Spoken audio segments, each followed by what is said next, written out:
God places the solitary in families, comforting words from the Bible, families by blood, by obligation, by necessity, by desire, and sometimes, if one is very lucky, by love.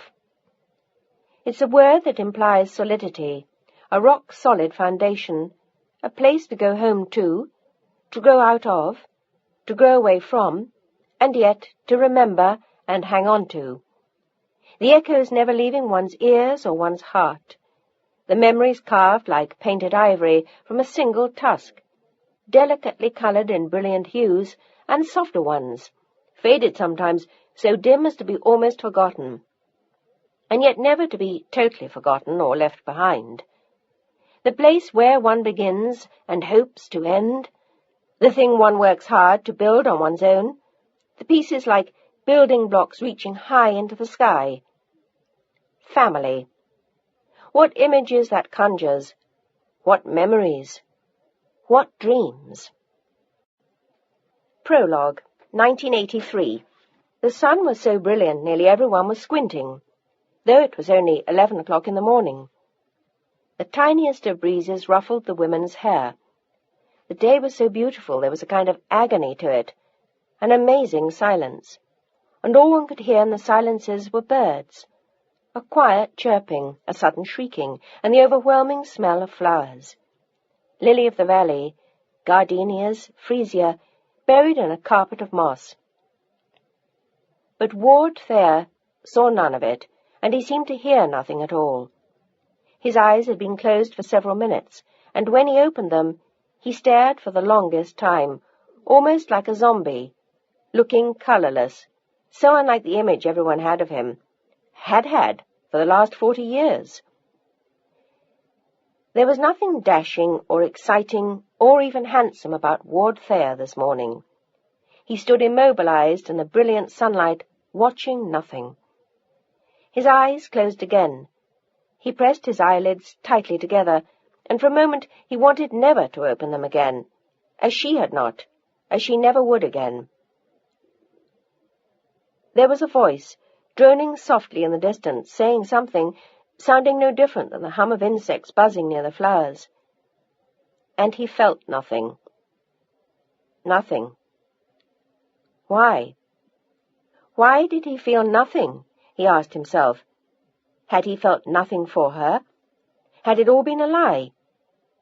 He felt a wave of panic wash over him. He couldn't remember her face, the way she wore her hair, the colour of her eyes. His eyes flew open brusquely, tearing the lids apart like hands that had been clasped, skin that had once upon a time been grafted. The sun blinded him in an instant, and he saw only a flash of light and smelled the flowers as a bee hummed lazily past him, and the pastor said her name. Fay Price Thayer. There was a muffled popping sound to his left, and the lightning of a camera flash exploded in his eyes as the woman beside him pressed his arm. He looked down at her, his eyes adjusting to the light again, and suddenly he remembered. Everything he'd forgotten was reflected in his daughter's eyes. The younger woman looked so much like her, yet how different they were. There would never be another woman like Fay Thayer. They all knew that, and he knew it best of all. He looked at the pretty blonde beside him, remembering it all, and longing silently for Fay. His daughter stood tall and sedate. She was plainer than Fay had been. Her smooth blonde hair was pulled tightly into a knot, and beside her stood a serious-looking man who touched her arm often. They were on their own now, all of them, each one different, separate, yet part of a larger whole, part of Fay, and of him as well. Was she truly gone? It seemed impossible as tears rolled solemnly down his cheeks, and a dozen photographers leapt forward to record his pain, to put on front pages around the world. The grieving widower of Fay Price Thayer. He was hers now, in death, as he had been hers in life. They were all hers, all of them. The daughters, the son, the co-workers, the friends, and they were all there to honour the memory of the woman who would never come again. The family stood beside him in the front row.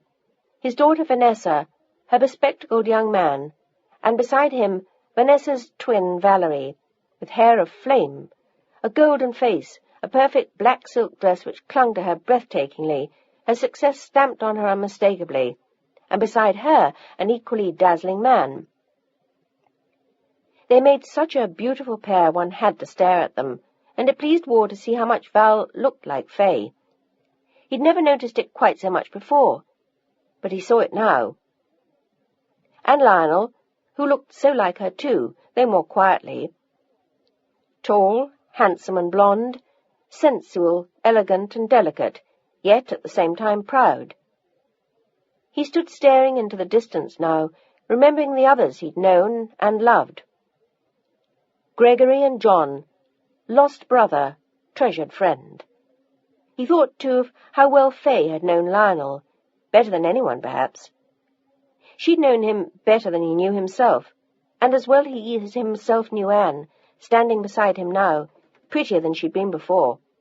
So much more confident, and still so young, in sharp contrast to the grey-haired man who held her hand. They were all there in the end. They'd come to pay homage to all that she'd been. Actress, director, legend, wife, mother, and friend. There were those who'd envied her, those that she'd driven too hard, and wanted too much from. Her family knew that best of all.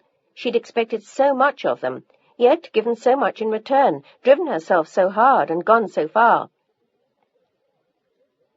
Ward remembered it all as he looked at all of them, all the way back to that first time in Guadalcanal.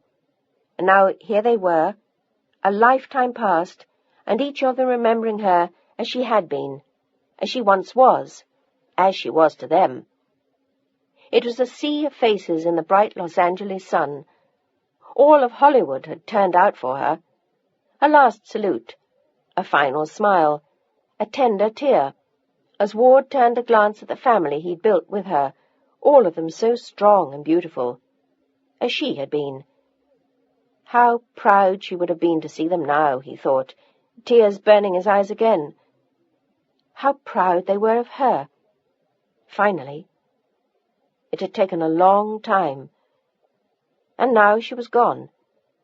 It seemed impossible to believe when only yesterday they'd been in Paris, the south of France, New York, Guadalcanal. God places the solitary in families, comforting words from the Bible, families by blood, by obligation, by necessity, by desire, and sometimes, if one is very lucky, by love. It's a word that implies solidity, a rock-solid foundation, a place to go home to grow out of, to grow away from, and yet to remember and hang on to. The echoes never leaving one's ears or one's heart, the memories carved like painted ivory from a single tusk, delicately coloured in brilliant hues, and softer ones, faded sometimes so dim as to be almost forgotten, and yet never to be totally forgotten or left behind.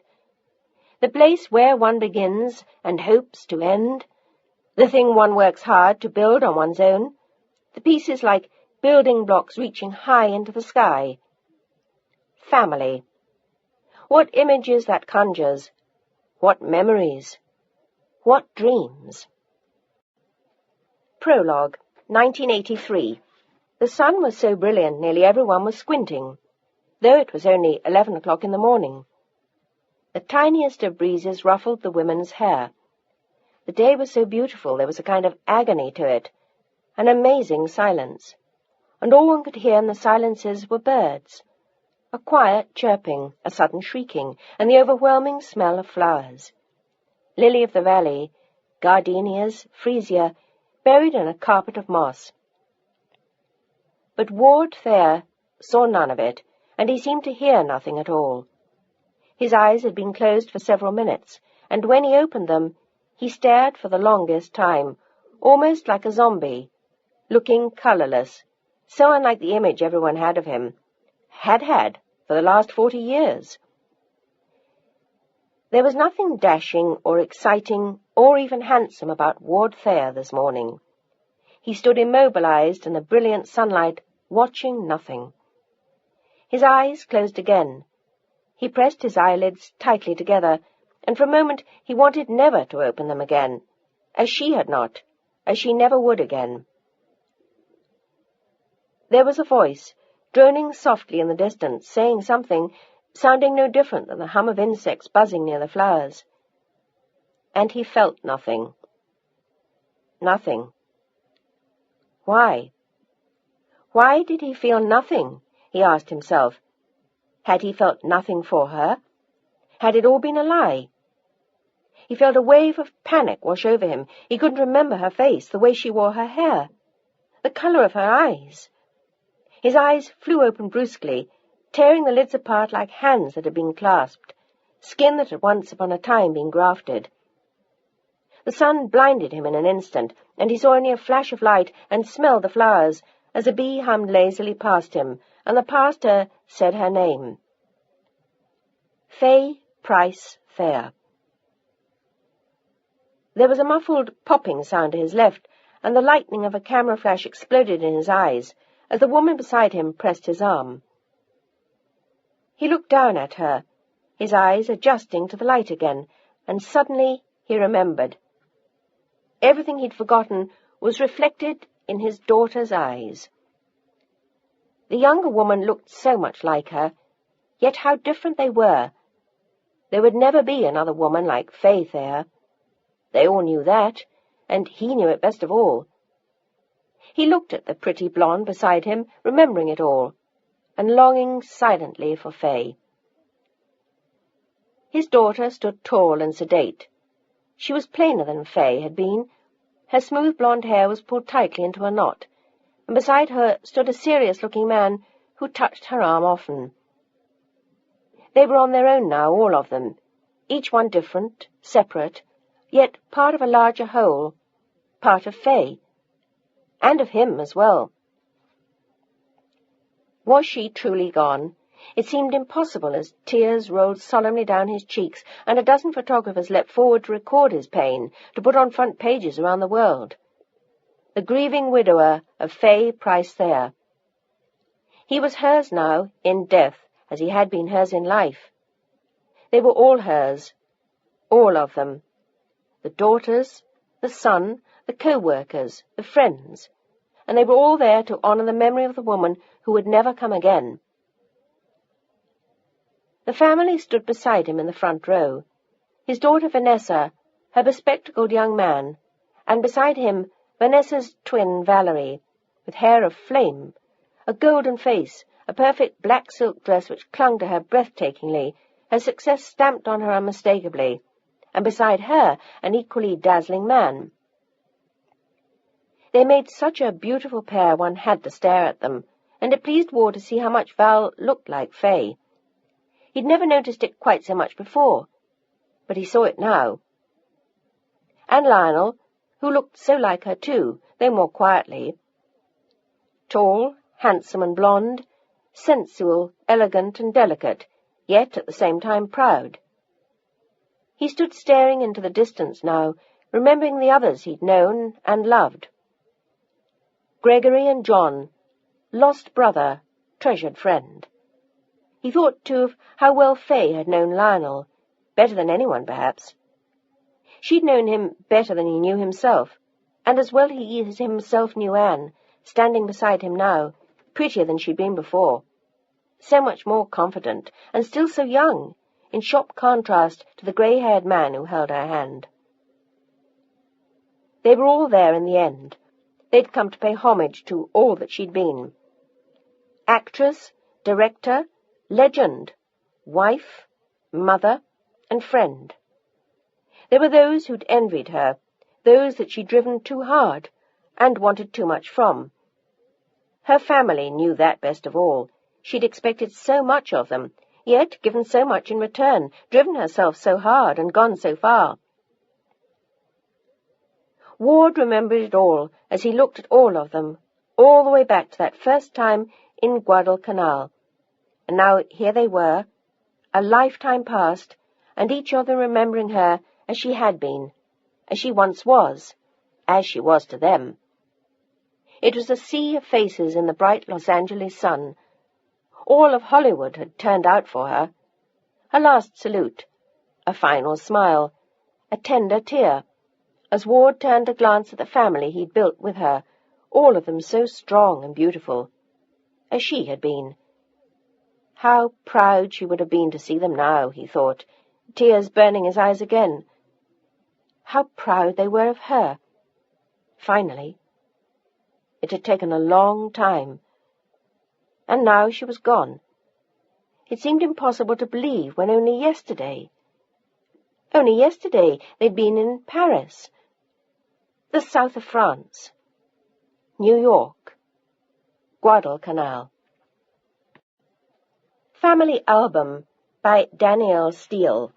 Guadalcanal, 1943. Chapter 1. The heat of the jungle was so oppressive that just standing in one place was almost like swimming through thick, dense air. It was a presence you could feel and smell and touch, and yet the men pressed forward wanting to see her, to get closer, to see more. Their shoulders were tightly compressed as they sat there side by side, cross-legged on the ground. In the front, way up front, they had folding chairs, but they'd run out hours before. The men had been sitting there since sundown, baking, sweating, waiting. It felt like 100 years that they'd been sitting here in the thick jungles of Guadalcanal, and they didn't give a damn. They would have waited half a lifetime for her. She represented everything to them right now. Mothers, sisters, women, girlfriends they'd left behind. Women. Woman. There was an almost audible purr after nightfall as they sat there, talking, smoking, rivulets of sweat pouring down their necks and backs, and their faces glistening, their hair damp, their uniforms sticking to their flesh. And all of them so young, children almost, and at the same time children no more. They were men. By 1943, they'd been here for longer than they cared to remember, and everyone wondered when the war would end, and if it ever would. But tonight no one thought about the war, only the men on duty had to worry about that. And most of the men waiting for her now had bought out of being on duty for the night, with every kind of currency they could lay their hands on, everything from chocolate bars to cigarettes to cold hard cash. Anything to see her, as they would do anything to see Fay Price again. As the band began to play, the air wasn't thick so much as sultry, the heat no longer oppressive but sensual, and they felt their bodies stir in a way they hadn't in a long, long time. It wasn't just hunger they felt for her, it was something deeper and more tender, something that would have frightened them if they hadn't felt it for too long. They felt the first stirrings of it now as they waited, every moment seeming an age as a clarinet began to wail. The music wrenched at the gut and was almost painful, and every face, every man held his breath and was still. The stage was empty in the darkness, and then suddenly, dimly, they saw her, or thought they did. It was impossible to be completely certain. A tiny spotlight sought her in the distance. It found her feet, and there was a flash of silver, a sparkle in the distance, like falling stars in a summer sky. The shimmer of her body as she approached them made their guts ache, and suddenly she stood there before them, blinding perfection in a silver lame gown. There was an audible sigh from the men who watched her, a perfect blend of desire and ecstasy and pain. Her skin was like the palest of pink velvet in the dazzling silver gown. The long blonde hair was almost the color of ripe peaches, and she'd worn it down. Her eyes danced, her mouth smiled, she held her hands out towards them as she sang, and her voice was deeper than any woman they remembered. She was more beautiful than they had known. She moved, and the gown revealed endless, exquisite flesh, the pink perfection of her thighs. "Oh, God," one voice murmured in a back row, and around him 100 young men smiled. They all felt that way about her, had for years. They hadn't believed it when they'd been told she was going to do a show for them. She'd been doing shows like this halfway round the world. In the Pacific, in Europe, in the States. A year after Pearl Harbor, the guilt had overwhelmed her, and she'd been touring off and on now for more than a year. Recently she'd stopped to make another film, but she was back on the road now, and tonight, here she was, with them. Her voice had grown mournful as she sang to them, and in the front row the men who watched could see a pulse beating in her neck. She was alive, she was human, and if they reached across the makeshift stage, they could have touched her, felt her, smelled her flesh. It made them almost keen just to watch her, and seeming to look each man in the eye as she sang, "Faye Price, let no one down." At 23 years of age, Faye Price was already a legend in Hollywood. She'd made her first film at 19, and from there had rushed headlong into success. She was beautiful, striking, and so damn good at what she did. She had a voice that ranged from molten lava to melted gold, hair that shimmered like a golden sunset, green eyes like emeralds and an ivory face. But it wasn't the features or the voice, or the texture of the skin on her long, narrow frame that belied the softly rounded hips and full breasts. It was the warmth that lit her from within, the brilliance that exploded in her eyes, the laughter in her voice when she wasn't singing that enthralled the world. She was a woman, in the best and purest meaning of the word. She was someone men wanted to cling to, women wanted to stare at, children loved to look up to. She was the stuff of which dream princesses were made. From a small town in Pennsylvania, Faye had made her way to New York after graduating from high school and had become a model. Within 6 months she was making more than any girl in town. The photographers all loved her. Her face was on the cover of every major magazine in the country. But secretly she admitted to her friends that she was bored. There was so little to it, she insisted. All she had to do was stand there. She tried to explain it, and the other girls looked at her as though she were mad. But 2 men recognized what she was, the man who later became her agent, and Sam Warman, the producer, who knew a gold mine when he saw one. He'd seen her pictures on the magazine covers, and he thought she was pretty, but it was only when he met her that he realized how fabulous she was. The way she moved, the way she looked into his eyes when she talked to him, her voice, and he knew instantly that this one wasn't looking to get laid. She wasn't looking for a damn thing, not outside herself, Sam instinctively suspected. And everything Abe, her agent, said about her was true. She was fabulous, unique, a star. What Faye Price wanted, she wanted from within. She wanted a challenge, she wanted to work hard, she wanted to try anything they'd let her, and he did. He gave her the chance she wanted. It wasn't difficult for Abe to talk him into that. Sam brought her to Hollywood and gave her a part in a film. It was a small part, and as it was written, it wasn't an overly demanding role.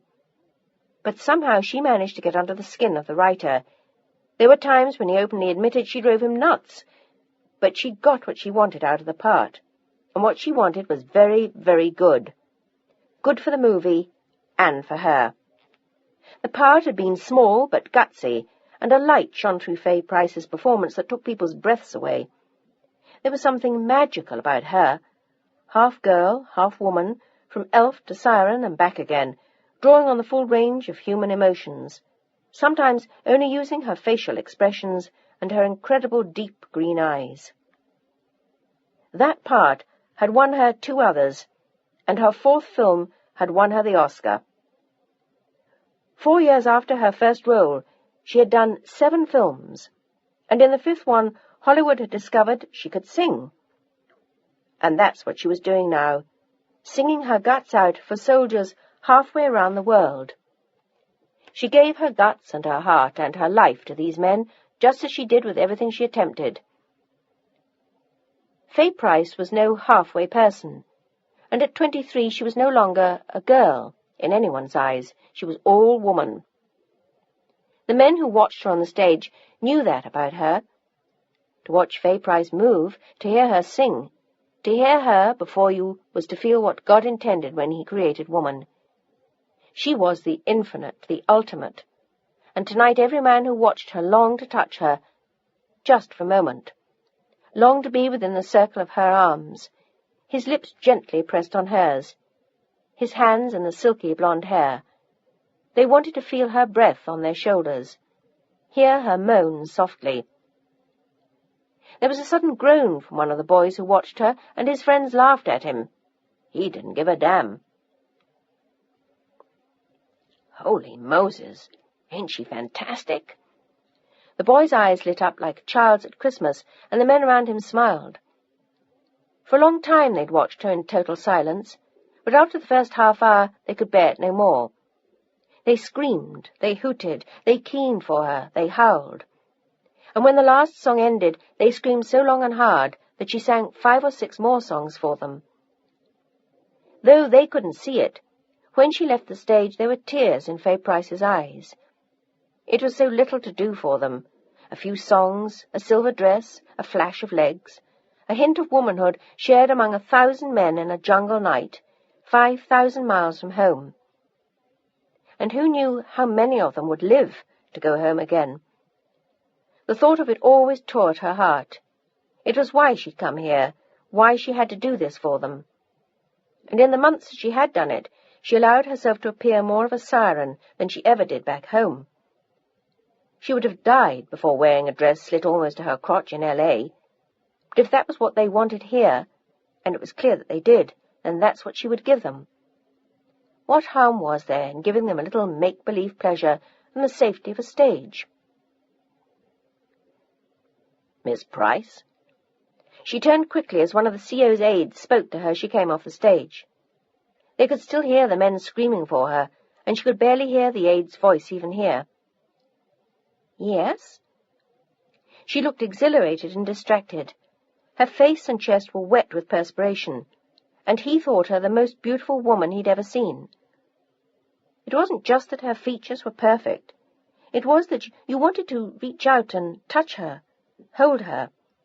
She exuded something he'd never felt before, at least not at such close range. A kind of magic mixed with glamour, a sensuality that made you want to kiss her without ever stopping to ask her name. She was about to leave him and go back out to the men begging for her, and instinctively he reached out and touched her arm. He felt everything within him quicken, and then he felt foolish for his reaction. This was ridiculous. What was she, after all? Just another film star, dolled up, done up. And if everything about her was so convincing, it was just that she was better than some of the others at the artistry she created. It was all an illusion, wasn't it? But he knew it wasn't, as his eyes met hers, and she smiled at him. There was nothing fake about the woman who stood there.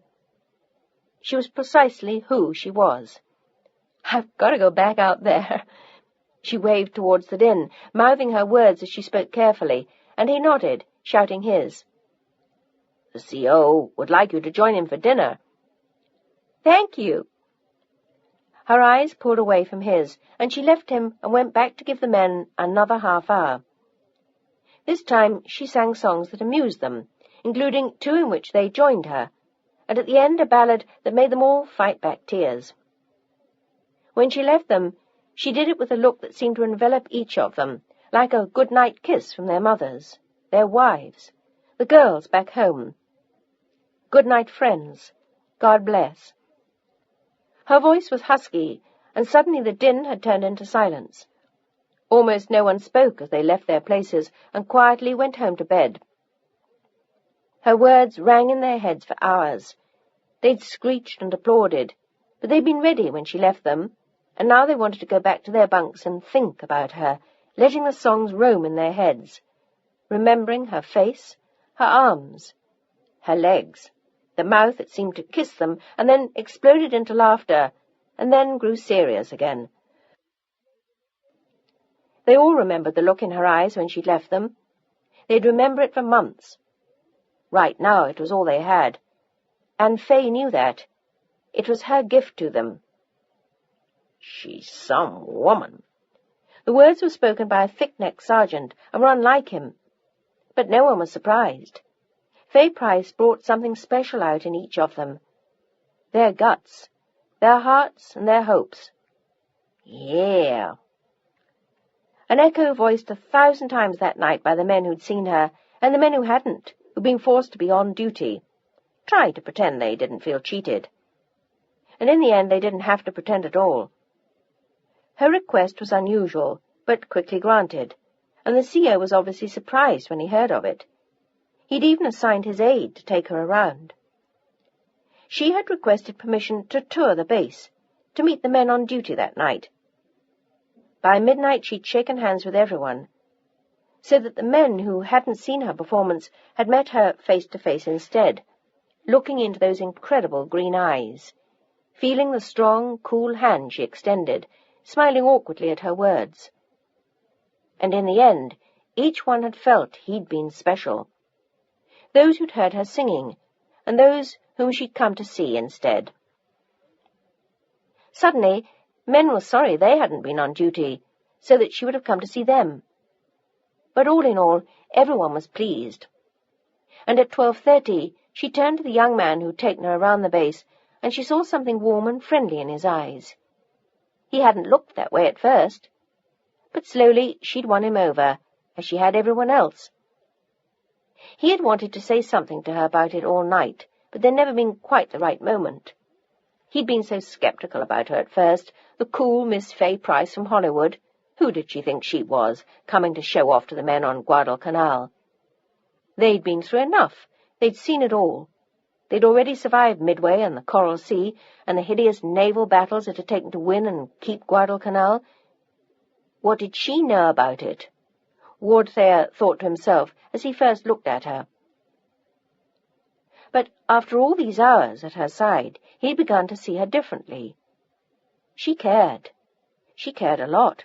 He read it in her eyes. Watching her meet the men's eyes, totally oblivious of her own charms, reached out only to them with something they'd never felt before, made you care about her as well. There was a kind of warmth and compassion about her that in turn enhanced her already incredible sexual appeal. There were 1,000 things the young lieutenant wanted to say to her as the night wore on, but it was only after she'd finished her rounds that she seemed to notice him at all. She turned to him with a tired smile, and for an instant he wanted to reach out and touch her hand, almost to see if she was real. He almost wanted to comfort her. She'd had a long, hard night. But then again, they'd had a long, hard year. 2 years. Do you suppose your CO will ever forgive me for not making it to dinner with him tonight? She smiled tiredly. Well, he may be heartbroken, but he'll live. In fact, the lieutenant knew that an hour or two before, the CO had been called into a secret meeting with 2 generals who'd arrived by helicopter that night. He would have had to leave Fay anyway. I think he'll be very grateful for what you did for the men. It means a lot to me. She spoke gently as she sat down on a large white rock in the warm night air and looked up at him. There was something magical in her eyes, and there was a strange tug in his gut as he looked down at her. It almost hurt to look at her. She brought up feelings that he'd wanted to leave behind him in the States. There was no room for that here. No time. No one to share the feelings with. Here there was only killing and misery and loss, and anger sometimes. But the gentler emotions were too painful now, and he looked away from her as she stared at the back of his head. He was a tall, handsome, blond man with broad shoulders and deep blue eyes. But all she could see of him now were the powerful shoulders and the wheat-coloured hair. There was something about him that made her want to reach out to him. There was so much pain here. They were all so damn lonely and sad and young, and yet with only a little warmth. A touch, a hand on theirs, they came alive, and they laughed and they sang. That was what she loved about these tours, no matter how tiring they were. It was like bringing new life to all these men, even this young lieutenant, who was so tall and proud as he turned to face her again, obviously defending himself, or trying to, against all that he felt, and yet not quite able to shut her out after all. Do you know, after spending the whole evening with you—" She smiled up at him again. "I don't know your name." She knew only his rank, and they'd never really been introduced. "Thayer. Ward Thayer." The name rang a distant bell, but she didn't know why and didn't really care. He smiled at her, and there was something cynical in his eyes. He'd seen too much in the last year, and she sensed that easily about him. "Are you hungry, Miss Price? You must be starved." She had performed for hours, and had been touring the base shaking hands for 3 hours since. She nodded now with a shy smile. "I am. Do you suppose we should go knock on the CO's door and ask if there's anything left?" They both laughed at the thought. "Well, I think I can dig something up for you somewhere else." He glanced at his watch as she looked at him. What was there about this man? There was something about him that kept making her want to reach out, to ask him who he really was, to find out more. There was something one couldn't know, and yet which one sensed about him. But he smiled up at her now, and he looked young again. "Would you be terribly offended if we check out the kitchen? I'll bet I can get you a real meal there if you'd like that." She held up a graceful hand. "A sandwich would be great." "Well, let's see what we can do." They headed back to his jeep and drove swiftly to the long Quonset hut where the men's meals were prepared. And 20 minutes later, she was seated on a long bench, faced with a plate of hot stew. It wasn't what she would have picked for a hot jungle night, but she was so hungry, and it had been such a long night, that the steaming concoction actually tasted good, and Ward Thayer had a plate of it too. "Just like 21, eh?" He glanced at her with his cynical grin again, and she laughed. "More or less, except it's not hash." She teased, and he winced. "Oh, God, don't say that word. If the cook hears you, he'll be only too happy to oblige." The two of them laughed again, and Fay was suddenly reminded of midnight suppers, after-school proms back home, and suddenly she began to laugh harder as she looked at him, and he cocked an eyebrow over the handsome blue eyes. "Well, I'm glad you're amused. This place hasn't struck me as funny in well over a year." But he looked happier now. He was enjoying her company, and it showed, and nibbling at the stew, she explained it to him. "You know, just like after the prom, when you have breakfast in some diner at 5 a.m., oh, this is sort of like that, isn't it?" She looked around the harshly lit room, and his eyes followed hers, and then searched her face again. "Where'd you grow up?" They were almost friends now. They'd been together for hours, and there was something about being together in a war zone. Everything was different here. Faster, more personal, more intense. It was all right to ask questions one would never have asked anywhere else, and to reach out in ways that otherwise one wouldn't have dared. She answered him thoughtfully. "Pennsylvania." "Did you like it?" "Not much. We were dirt poor. All I wanted was to get the hell out, which I did, the minute I graduated from high school." He smiled. It was difficult to imagine her dirt poor anywhere, and least of all in some hick town.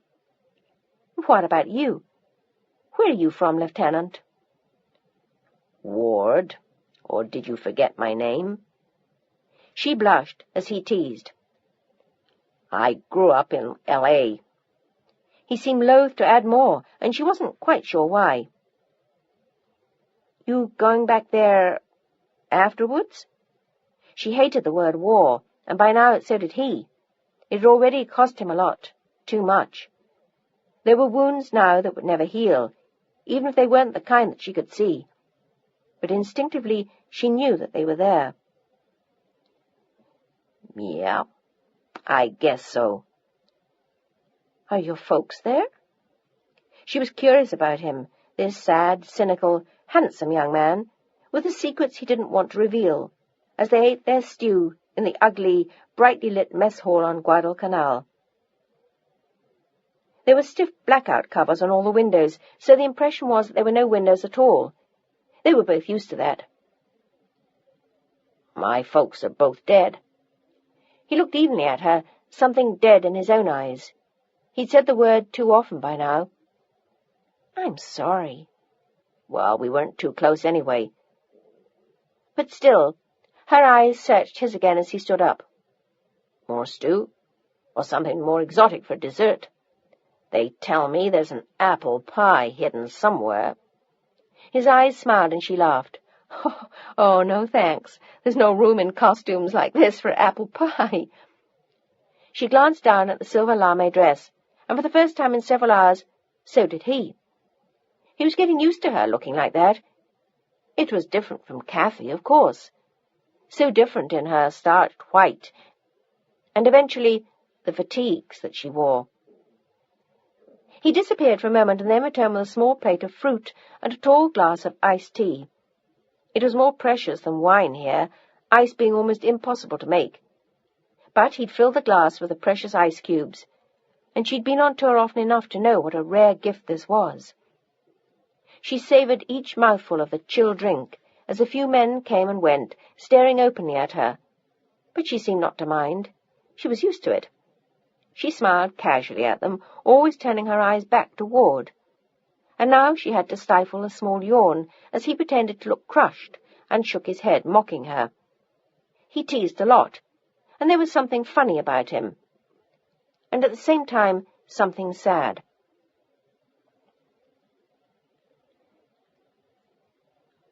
"Funny, they always do that after talking to me. I put them to sleep every time." She laughed and took another sip of the iced tea. "If you'd been up since 4 o'clock this morning, you'd be yawning too. I suppose you officers hang around in bed until noon over here." She knew it wasn't true, but she liked teasing him. It quenched some of the sadness in his eyes, and she sensed that he needed that. He looked at her oddly then. "What makes you do this, Fay?" He suddenly dared to use her first name, and he wasn't sure why, but it felt good on his lips, and she didn't seem to mind. She said nothing about it anyway. "Oh, some kind of a need, I guess, to repay all the good things that have happened to me. I never really feel I deserve it all, and you have to pay your dues in life." It was the kind of thing Kathy would have said, and tears almost filled his eyes. He had never felt that kind of a need to pay dues, to repay anyone for how fortunate he had been, and now he didn't feel fortunate any more, anyway. Well, not since. "Why do women always feel a need to pay dues?" "Well, that has nothing to do with it. Some men do, too.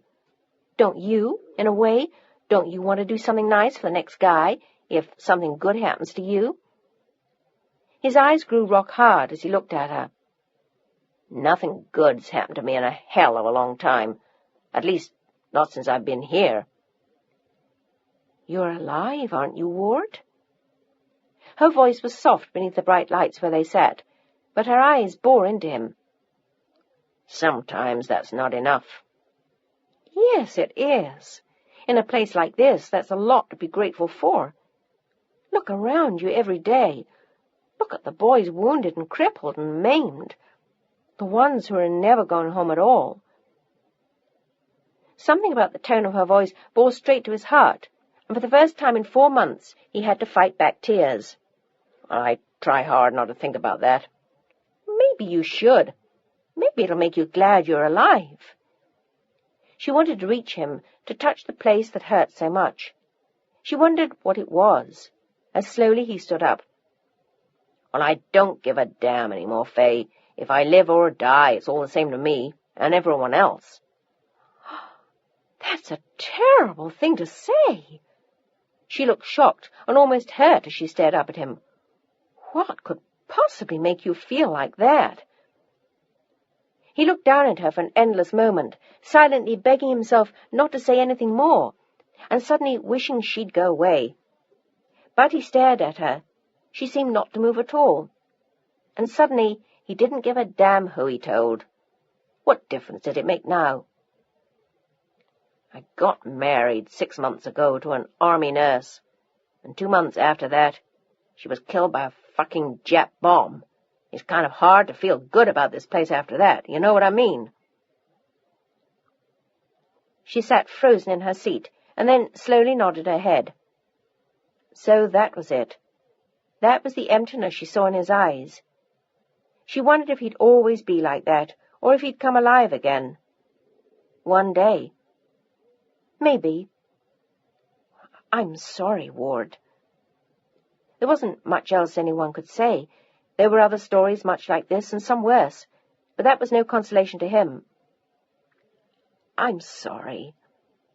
He smiled a quiet smile. There was no point dumping it on her. It wasn't her fault. And she was so different from Kathy. Kathy was quiet and ordinary, and he'd been so desperately in love with her. And this woman was all beauty and flash, worldly right down to the tip of every brightly polished nail. I'm sorry, I didn't mean to tell you something like that. There are 1,000 stories like that here. She knew that there were, and she'd heard most of them before, but that didn't make them any easier to hear. She felt terrible for him. And as she followed him slowly back out to the jeep, she was glad she hadn't had dinner with the CO after all. And she told him so, as he turned to her with that quiet half-smile of his that somehow appealed to her more than any smile she'd seen in Hollywood, at least in the last year or two. Well, that's a nice thing to say. She wanted to touch his arm, but she didn't dare. She wasn't just Fay Price, the actress now, she was herself. I mean it, Ward. Why? You don't have to feel sorry for me, Fay. I'm a big boy. I can take care of myself. I have for a long time. But she saw more than that. She saw what Kathy had, and more. She knew how desperately hurt he was, how lonely, how shocked still by the pretty little nurse's death. His wife. It had happened 2 months after they got married, to the day. But he didn't tell Fay that bitter deal as he drove her back to the tent she'd been assigned. I still think it's damn nice of you to come out here and see the men. Well, thanks. He stopped the jeep, and they sat looking at each other for a long time, each with a lot more to say, but no way to say it here. Where did one start? How did one begin? He'd read about her affair with Gable years before, and he wondered if it was over now. She wondered how long he would pine for the army nurse that he'd loved. Thank you for dinner. She said it with a shy smile, and he laughed as he opened the door for her. Well, I told you, it's just like 21. Next time, I'll try the hash. They were back to joking again. It seemed to be the only route open to them. But as he walked her to the door of her tent and pulled the flaps back for her, there was something more in his eyes, something quiet and deep and alive in a way he hadn't been a few hours before. I'm sorry I told you all that. I didn't mean to lay my troubles in your lap. He reached out a hand and touched her arm as he looked at him. Why not, Ward? What's so wrong with that? Who else do you have to talk to here? Well, we don't talk about things like that. He shrugged. Everyone knew, anyway. And suddenly the tears he'd fought back before sprang into his eyes again, and he started to turn away as she grabbed his arm and pulled him back. It's all right, Ward. It's all right. And the next thing she knew, she was holding him tight, and they were both crying. He for a dead wife, and she for a girl she'd never known, and 1,000 men who had died and would continue to die long after she went home. They cried for the agony and the waste and the sorrow that was inescapable here. And then he looked down at her and gently smoothed a hand over her silky hair. She was the most beautiful woman he'd ever seen, and it struck him as odd that he didn't even feel guilty for thinking that. Maybe Kathy would understand. Maybe it didn't even matter any more. She was never coming back to him. He would never hold her or touch her again. And he'd probably never see Fay again after that night. He knew that too, and wished he could go to bed with her. Now, before he died or she did, or time ended the spark they felt as surely as any bomb. She sat down slowly on the room's only chair and looked up at him as he sat down on her sleeping bag, and they silently held hands. a lifetime of words unspoken but deeply felt, as the jungle roared to life in the distance somewhere. I'm never going to forget you, Fay Price, and I hope you know that. I'll remember you, too. I'll be thinking about you over here, and I'll be knowing that you're all right every time I think about you. And he actually believed that she would. She was that kind of girl, despite the fame and the glamour and the silver lame dress. She had called it a costume, and to her that was all it was. That was the beauty of her. Maybe I'll surprise you and drop in on you at the studio when I come home. You do that, Ward Thayer. Her voice was quiet and firm, her eyes still beautiful after the tears. Will you have me thrown out? He seemed amused at the thought, and she looked incensed. Of course not. I may try it, you know. Good. She smiled at him again, and he could see how exhausted she was. She'd given so much of herself that night. To the others, to him, and it was after 4 o'clock. She would have to be up again in less than 2 hours in order to move on, to do the next show. She'd been working non-stop for months now. 2 months on tour, and 3 months before that without a day off on her biggest film so far. And when she went back, there was another film waiting for her. She was a big star, and she had a big career, but none of that seemed to matter here. She was just a pretty girl with a big heart, and given a little time, he could easily have fallen in love with her. He stood up almost regretfully, took her fingers in his own, and then lifted them to his lips. Thanks, Fay. If I never see you again, thank you for tonight. She left her fingers in his for a long moment, her eyes holding his. Oh, we'll meet again, one day. He wasn't as sure, but he wanted to believe her words. And then the weight of the moment was too much for him, and he needed to make light of it. I'll bet you say that to all the guys. She laughed and stood up as he walked slowly to the tent door. You're impossible, Ward Thayer. He turned and glanced over his shoulder at her. You're not bad yourself, Miss Price. She was just Fay to him now in his mind. It was difficult to remember who else she was. Fay Price, the film star, actress, singer, important personality. She was just Fay to him now, for tonight. His face sobered slowly, and then, Will I see you again before you leave? Suddenly that mattered a lot to him, and to her as well, more than he knew, in fact. She wanted to see him again, too, before she left. Maybe we can catch a quick cup of coffee tomorrow morning before things get too crazy. She knew the crew had probably been up all night, raising hell with the enlisted men, or the nursing staff, or preferably both, singing and playing the band's instruments. It was the same everywhere they went, but they needed to let off steam, and they never seemed to mind staying up all night. The crunch would come the next day when they had to get organized to leave, and then suddenly everything would be totally insane for 2 hours before they boarded the plane to the next base. She went through it almost every day, and then finally on the plane they would all sleep until the next stop, and then the magic would begin again. She would have a lot to do before they left, to help everybody load up, but maybe, just maybe, there would be a spare moment for him. I'll look for you. Well, I'll be around. But when she joined the others at the mess hall the next day at 7 o'clock, he wasn't there. The CO had needed him, and it was almost 9 o'clock before Ward found Fay standing with the others while their plane warmed up. There'd been a faint look of panic in her eyes, which pleased him as he shrieked up in the jeep and jumped out to speak to her. Sorry, Fay. The CO. The noise of the propellers drowned him out, and there were frantic orders being given by the stage manager to the rest of the group around her. It's all right.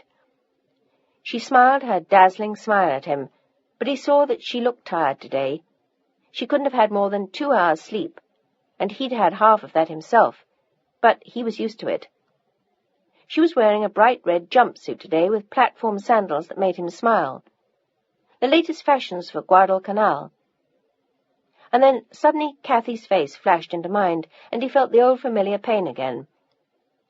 His eyes met Faye's as someone in the distance shouted her name.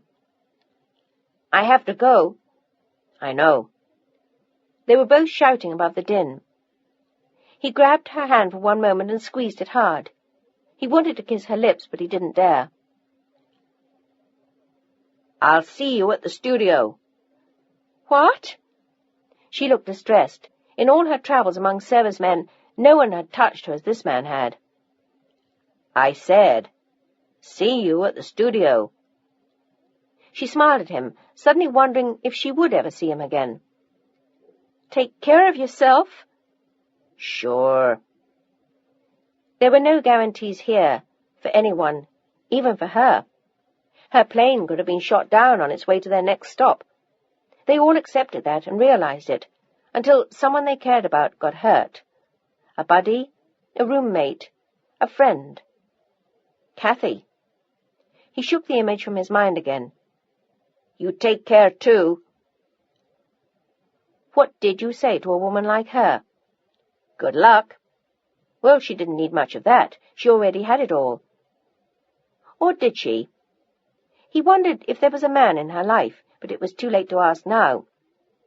She'd begun to walk away with the others, looking back and waving at him. The CO had suddenly arrived for a last round of thanks, and Ward saw her shaking his hand as he watched her go. And then she was in the plane, standing in the doorway for a last instant as she waved at him. And then the red jumpsuit disappeared from his life. Probably for good, he thought. He hardened himself never to see her again. It was unlikely that he would, he told himself, as Faye told herself the same thing. She found herself looking down at him, wondering why he'd hit her so hard. Maybe it was time to go home after all. Maybe the men she met on tour were beginning to appeal to her, and that could be dangerous. But it wasn't that. It was something else about him. Something she'd never felt before. But she couldn't afford those feelings now. He was a stranger to her, she reminded herself, and she had a life to live, a life which didn't include him. He was fighting a war, and she had enough wars of her own. On tour, in Hollywood. "Goodbye, Ward Thayer," she whispered to herself. "Good luck." And then she sat back and closed her eyes as the plane flew on. But his face haunted her for weeks. Those deep blue eyes. It was months before he was completely out of her mind. And then he was. At last. Hollywood, 1945, Chapter 2. Everyone on the set stood in total silence, and the tension was heavy in the air. They'd waited for almost 4 months for this moment, and now that it was here, they all wanted to stop it, to keep it from coming, to make it come on another day. It had been one of those magical films where almost everything went smoothly. What seemed like lasting friendships had been made, and everyone was crazy about the star. And all of the women were more than half in love with the director. The male lead was Christopher Arnold, and everyone said he was Hollywood's biggest male star. It was easy to see why. The man was a pro. And now they all stood watching him in his last scene, speaking softly, tears in his eyes. You could have heard a pin drop all the way to Pasadena, and Faye Price walked off the set for the last time, head bowed, real tears streaming down her cheeks. Arnold watched her go, devastated. That was it. The final scene. It was over. "That's the wrap," a voice shouted, and there was an endless instance of silence, followed by a shriek. And then suddenly everyone was shouting, laughing, hugging, crying.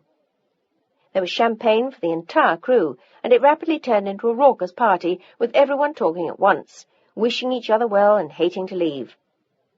Christopher Arnold gave Faye a powerful hug, and pulled away a moment later to look deep into her eyes as he held her. "Well, it's been a joy working with you, Faye." "I've enjoyed it, too." They exchanged a long, knowing smile. They'd been involved with each other once, almost 3 years before, and she'd been hesitant about doing the film because of that. But it had worked out beautifully. He'd been a perfect gentleman from beginning to end, and other than a glimmer of something more than recognition in his eyes on the first day, This was the first sign of their old liaison. It hadn't got in the way of their work at all during the entire 3 months of making the picture. He smiled at her warmly as he took his arms from around her. "Well, I'm going to miss you all over again now. And I thought I was over all that." They both laughed. "Well, so will I." She looked around at the rest of the cast, happily raising hell, and the director passionately kissing the set designer, who also happened to be his wife. Faye had enjoyed working with them both. Directing had fascinated her ever since she'd started acting. "What are you going to do now, Chris?"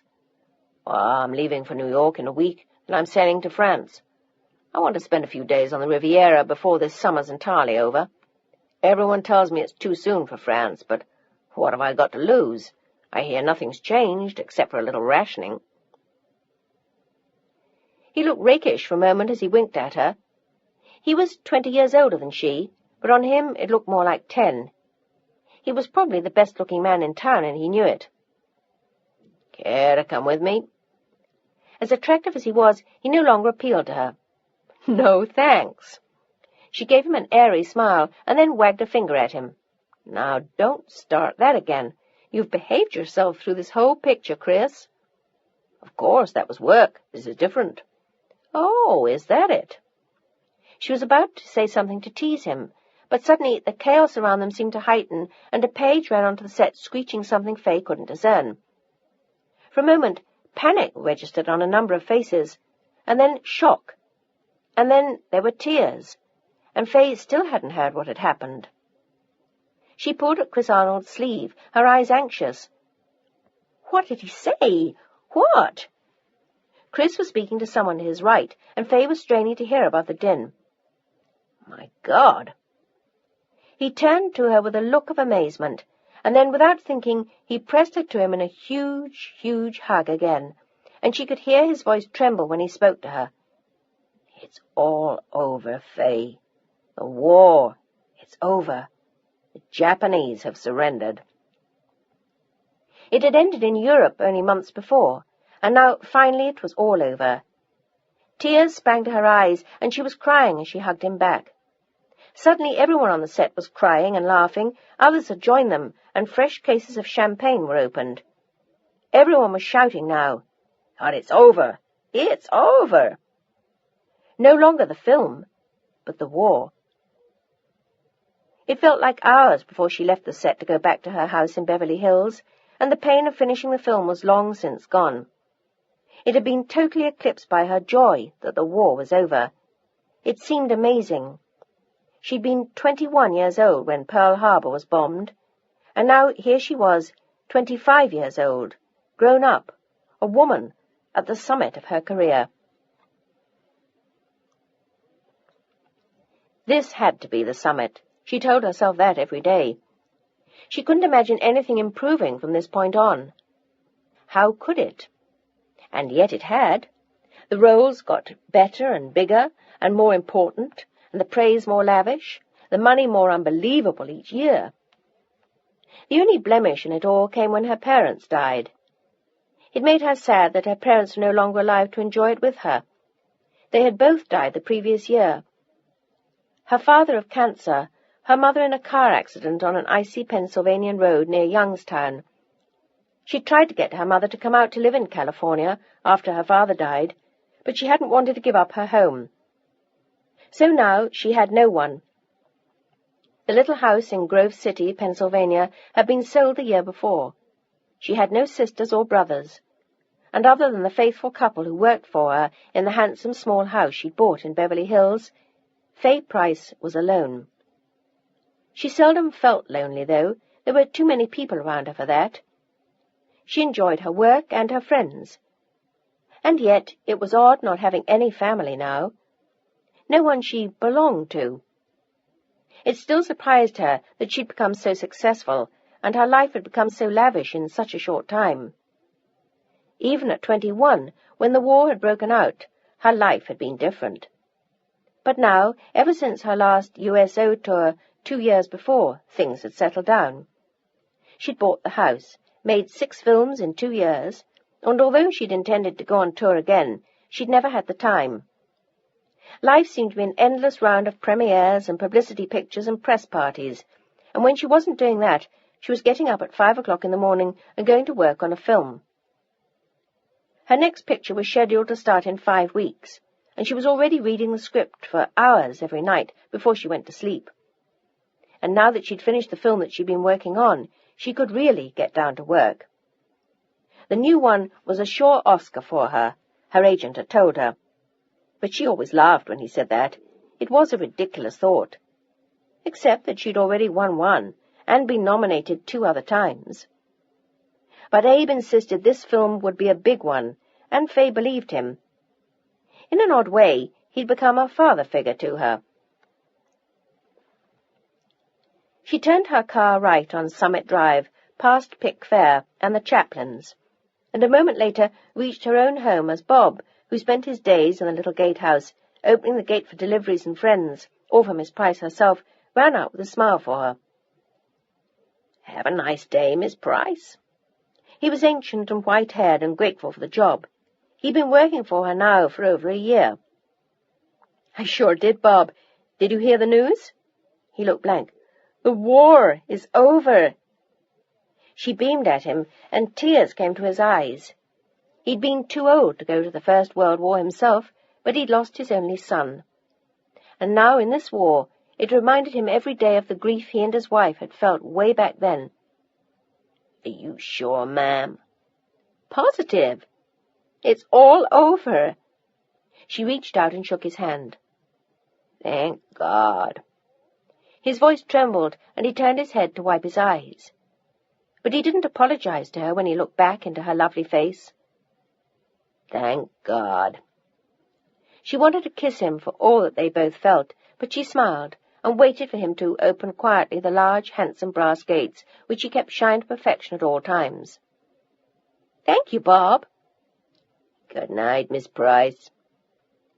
He would come up to the house later for dinner in the kitchen with her butler and maid, but Faye wouldn't see him again until she drove out the next day. And if she chose to stay at home, she wouldn't see him at all. He only worked in the daytime, and at night her butler, Arthur, drove for her and would open the gate himself with his key. Most of the time, Faye preferred to drive herself. She'd bought a beautiful Lincoln Continental with a convertible top in a deep shade of blue, and she was perfectly content to drive around Los Angeles herself, except at night when Arthur drove her out in the Rolls.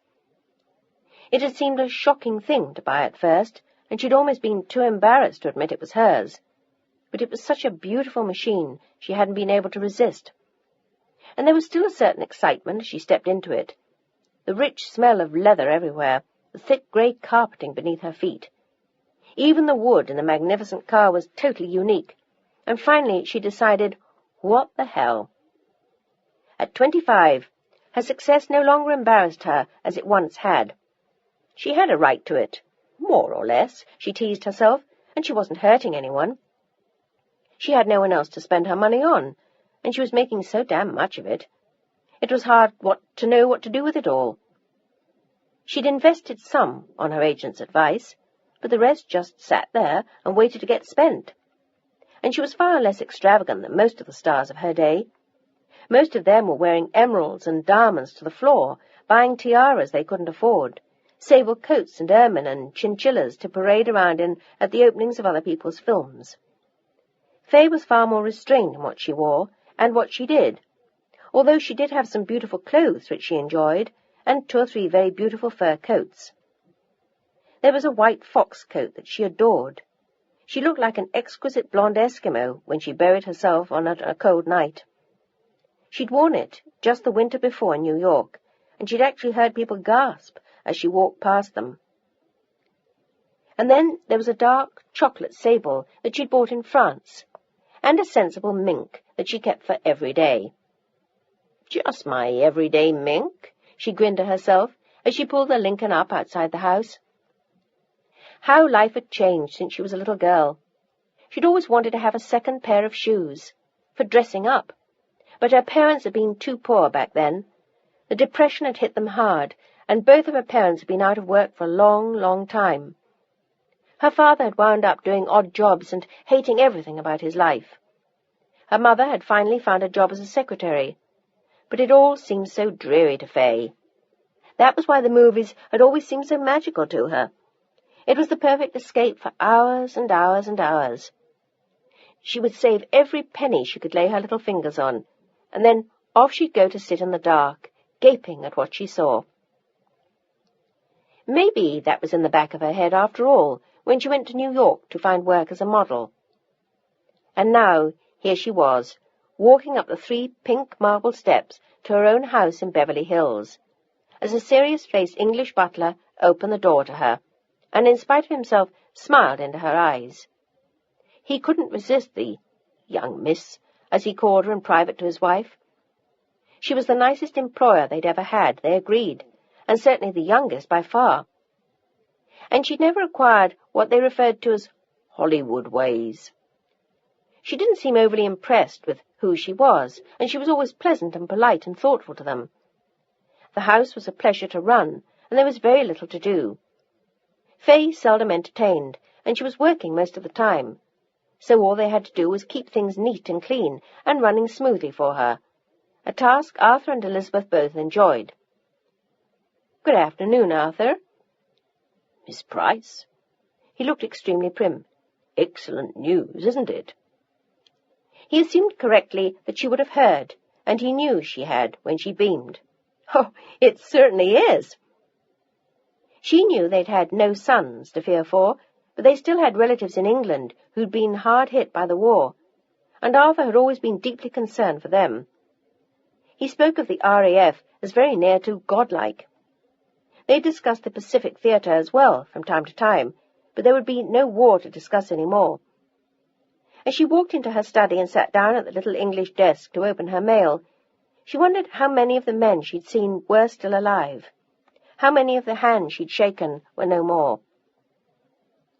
It brought tears to her eyes as she thought of it, and she turned to look out into the perfectly tended garden and the pool house beyond. How difficult to imagine the Holocaust that had existed over there, the countries that had been destroyed, the people who died. She wondered, as she often had, if Ward was among them. She'd never heard from him, but over the years he'd never quite left her mind. And thinking of him often made her feel guilty that she hadn't gone on tour again. But there'd never been time. There never was. Not lately. Not after her parents' death and the constant demands of her career. She turned back to her desk now, glancing through a stack of mail from her agent and assorted bills, trying to force the faces of the past from her mind. There was so little in her present to occupy her thoughts other than work. She'd had a serious involvement with a director twice her age the year before, and she realized at the end of it that she'd been more in love with his work than she was with him.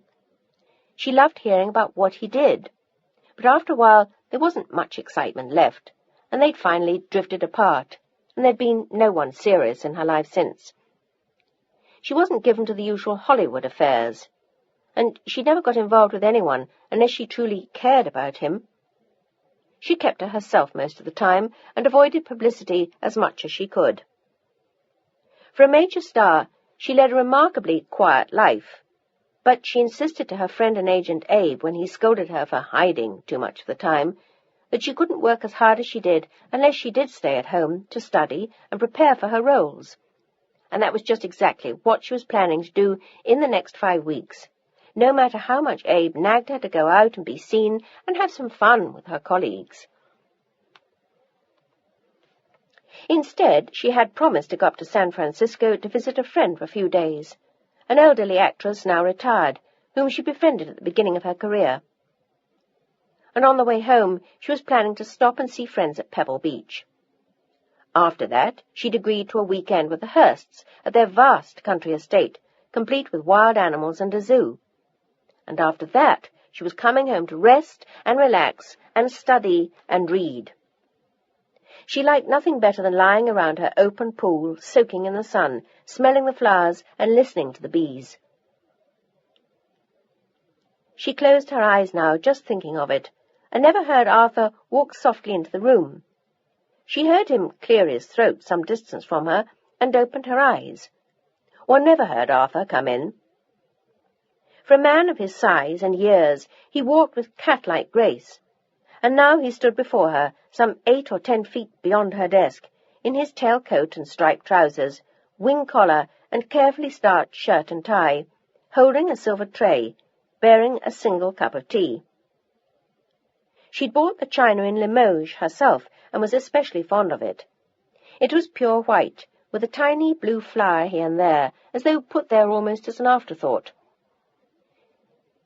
And she saw, as Arthur set the cup down on her desk with a white linen napkin that she'd bought in New York, made in Italy before the war, that Elizabeth had sent in some cookies today as well. Normally, Fay wouldn't have indulged, but she had 5 weeks before the next picture after all. So, why not? She smiled up at Arthur and he bowed, and silently left the room. She looked around at the things she loved, the shelves lined with books, both old and new, some even very rare, the vases filled with flowers, the sculpture she'd begun to buy a few years before, the beautiful Aubusson rug in dusty pinks and pale blues with scattered flowers all over it, the English furniture she'd selected so carefully, the silver pieces that Arthur polished until they shone, and beyond her study she could see the lovely French crystal chandelier that hung in the hall, the dining room with its English table and Chippendale chairs, and another chandelier beyond. It was a home that gave her pleasure every day, not just because of the beauty of its treasures, but also because of the contrast to the threadbare poverty she'd grown up with. It made each object more precious, from every silver candlestick and lace tablecloth to each gleaming antique. Each was a symbol of her accomplishment and its rewards.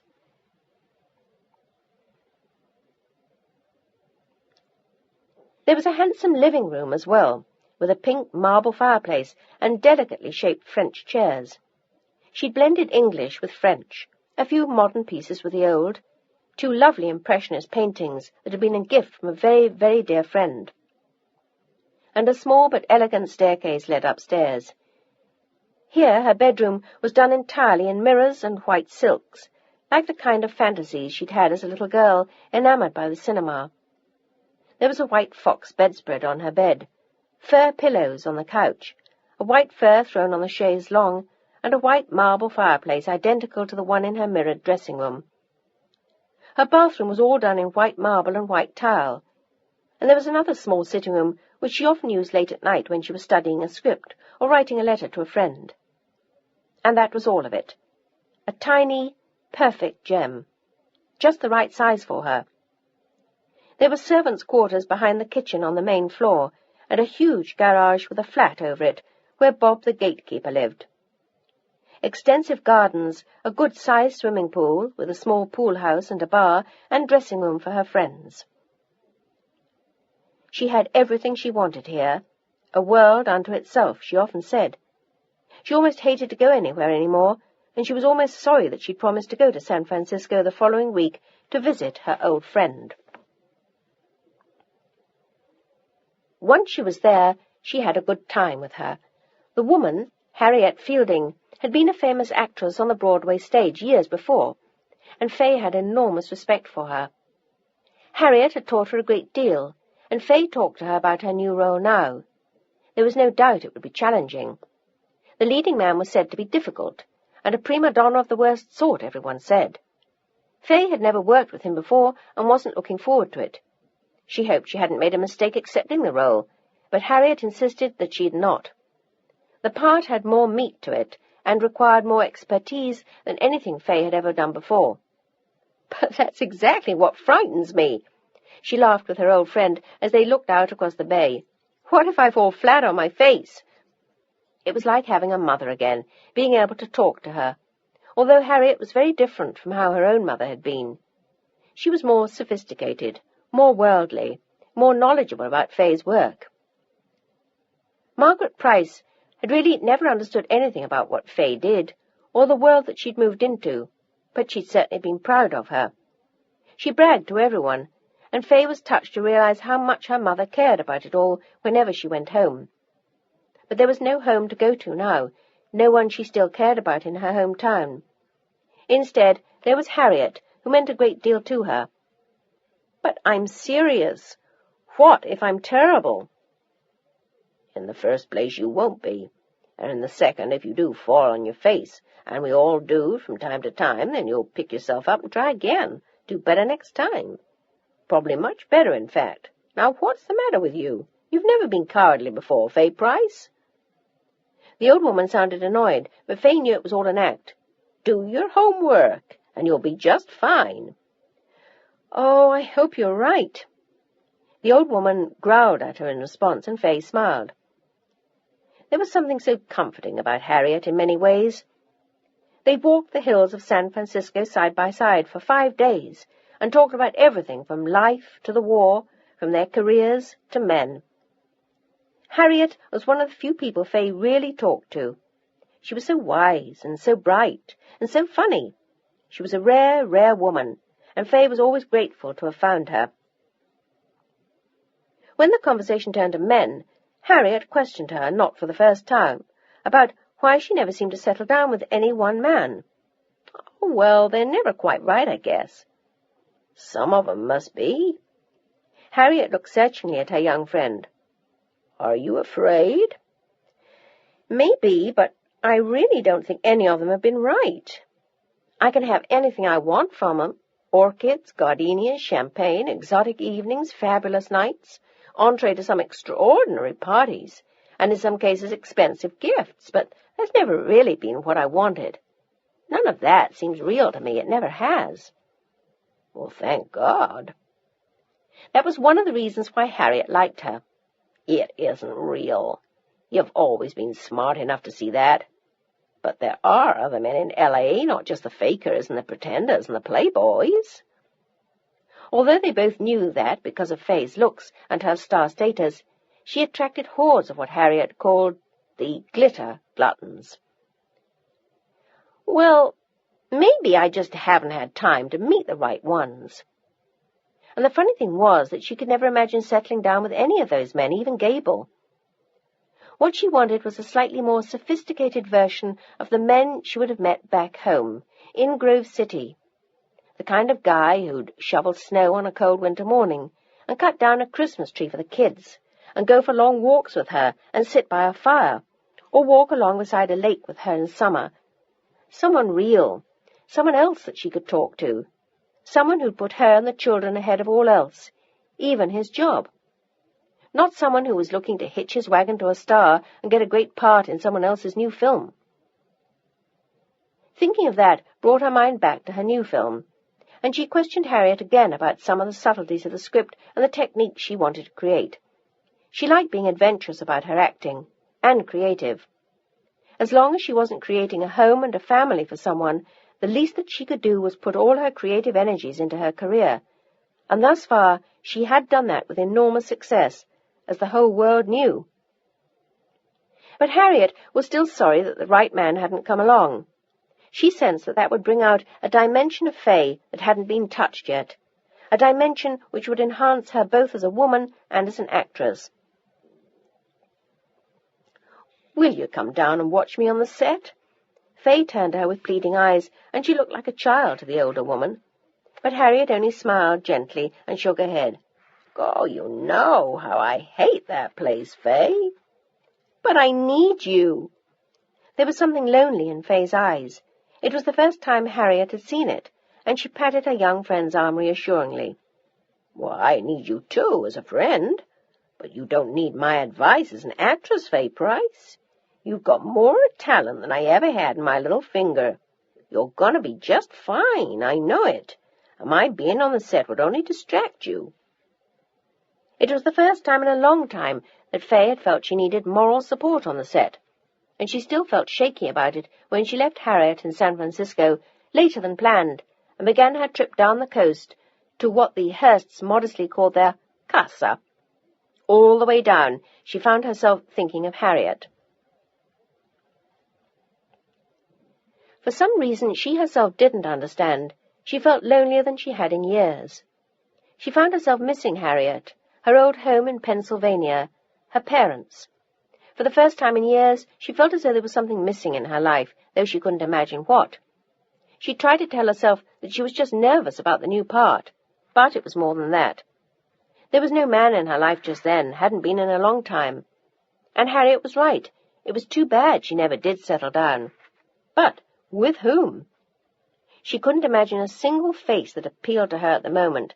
There was no one she was anxious to see when she got home, and the revels at the Hursts' estate seemed emptier than ever.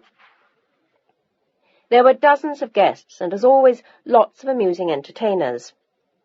But there suddenly seemed to be no substance to the life she led, or the people she knew and met. The only thing that made any sense was her work, and the two people she cared about most, Harriet Fielding, who lived 500 miles away, and her agent, Abe Abramson. In the end, after smiling interminably for days on end, it was a relief to head for Los Angeles. When she arrived, she let herself in with her key and walked upstairs into the white splendor of her own bedroom, feeling happier than she had in weeks. It was wonderful to be home. It looked better to her than the Hursts' grand estate, and she lay across the white fox with a happy grin, kicking off her shoes, staring up at the pretty little chandelier and thinking with excitement of her new role. She felt good again. So what if there was no man in her life? She had her work, and it made her very, very happy. For the next month she studied night and day, learning every line in the script, hers and everyone else's as well. She tried out different nuances, spent entire days walking the grounds of her home, talking to herself, trying it out, becoming the woman that she was to play. In the film, she would be driven mad by the man that she'd married. Eventually he would take their child from her, and she would attempt to kill herself, and then him. And slowly, she would realize what he'd done to her. She would prove it in the end, retrieve the child, and finally kill him. But even that final act of violence and vengeance was desperately important to Faye. Would the audience lose sympathy with her then? Would they love her more? Would they care? Would she win their hearts? It meant everything to her. On the morning that filming was to begin, Faye was at the studio right on time, the script in a red alligator briefcase she always carried with her, her own makeup case made to match, a suitcase filled with a few things she always liked to have on the set, and she moved into her dressing room in a quiet and businesslike way that was a delight to some, and enraged those who couldn't compete with her. Above all, and beyond anything, Faye Price was a professional, and she was also a perfectionist. But she demanded nothing from anyone that she didn't demand from herself first. A maid from the studio was assigned to take care of Faye, her clothes and her dressing room. Some brought their own help, but Faye could never imagine Elizabeth here, and she always left her at home. The women provided by the studio did just as well. This time they assigned a pleasant black woman to her, who'd worked with her before. Pearl was extremely capable, and Faye had enjoyed her comments and remarks before. The woman was sharp and had been working around the studio for years, and some of the stories she told made Faye laugh until she cried. So this morning they were happy to meet up again. She hung all of Faye's clothes up and put her makeup out, didn't touch the briefcase because she had made that mistake before, and remembered that Faye didn't like anyone else handling her script. She served her coffee with exactly the right dose of milk, and at 7 in the morning, when the hairdresser arrived to do Faye's hair, she brought her one soft-boiled egg and a single slice of toast. She was known for working miracles on the set and taking exquisite care of her stars.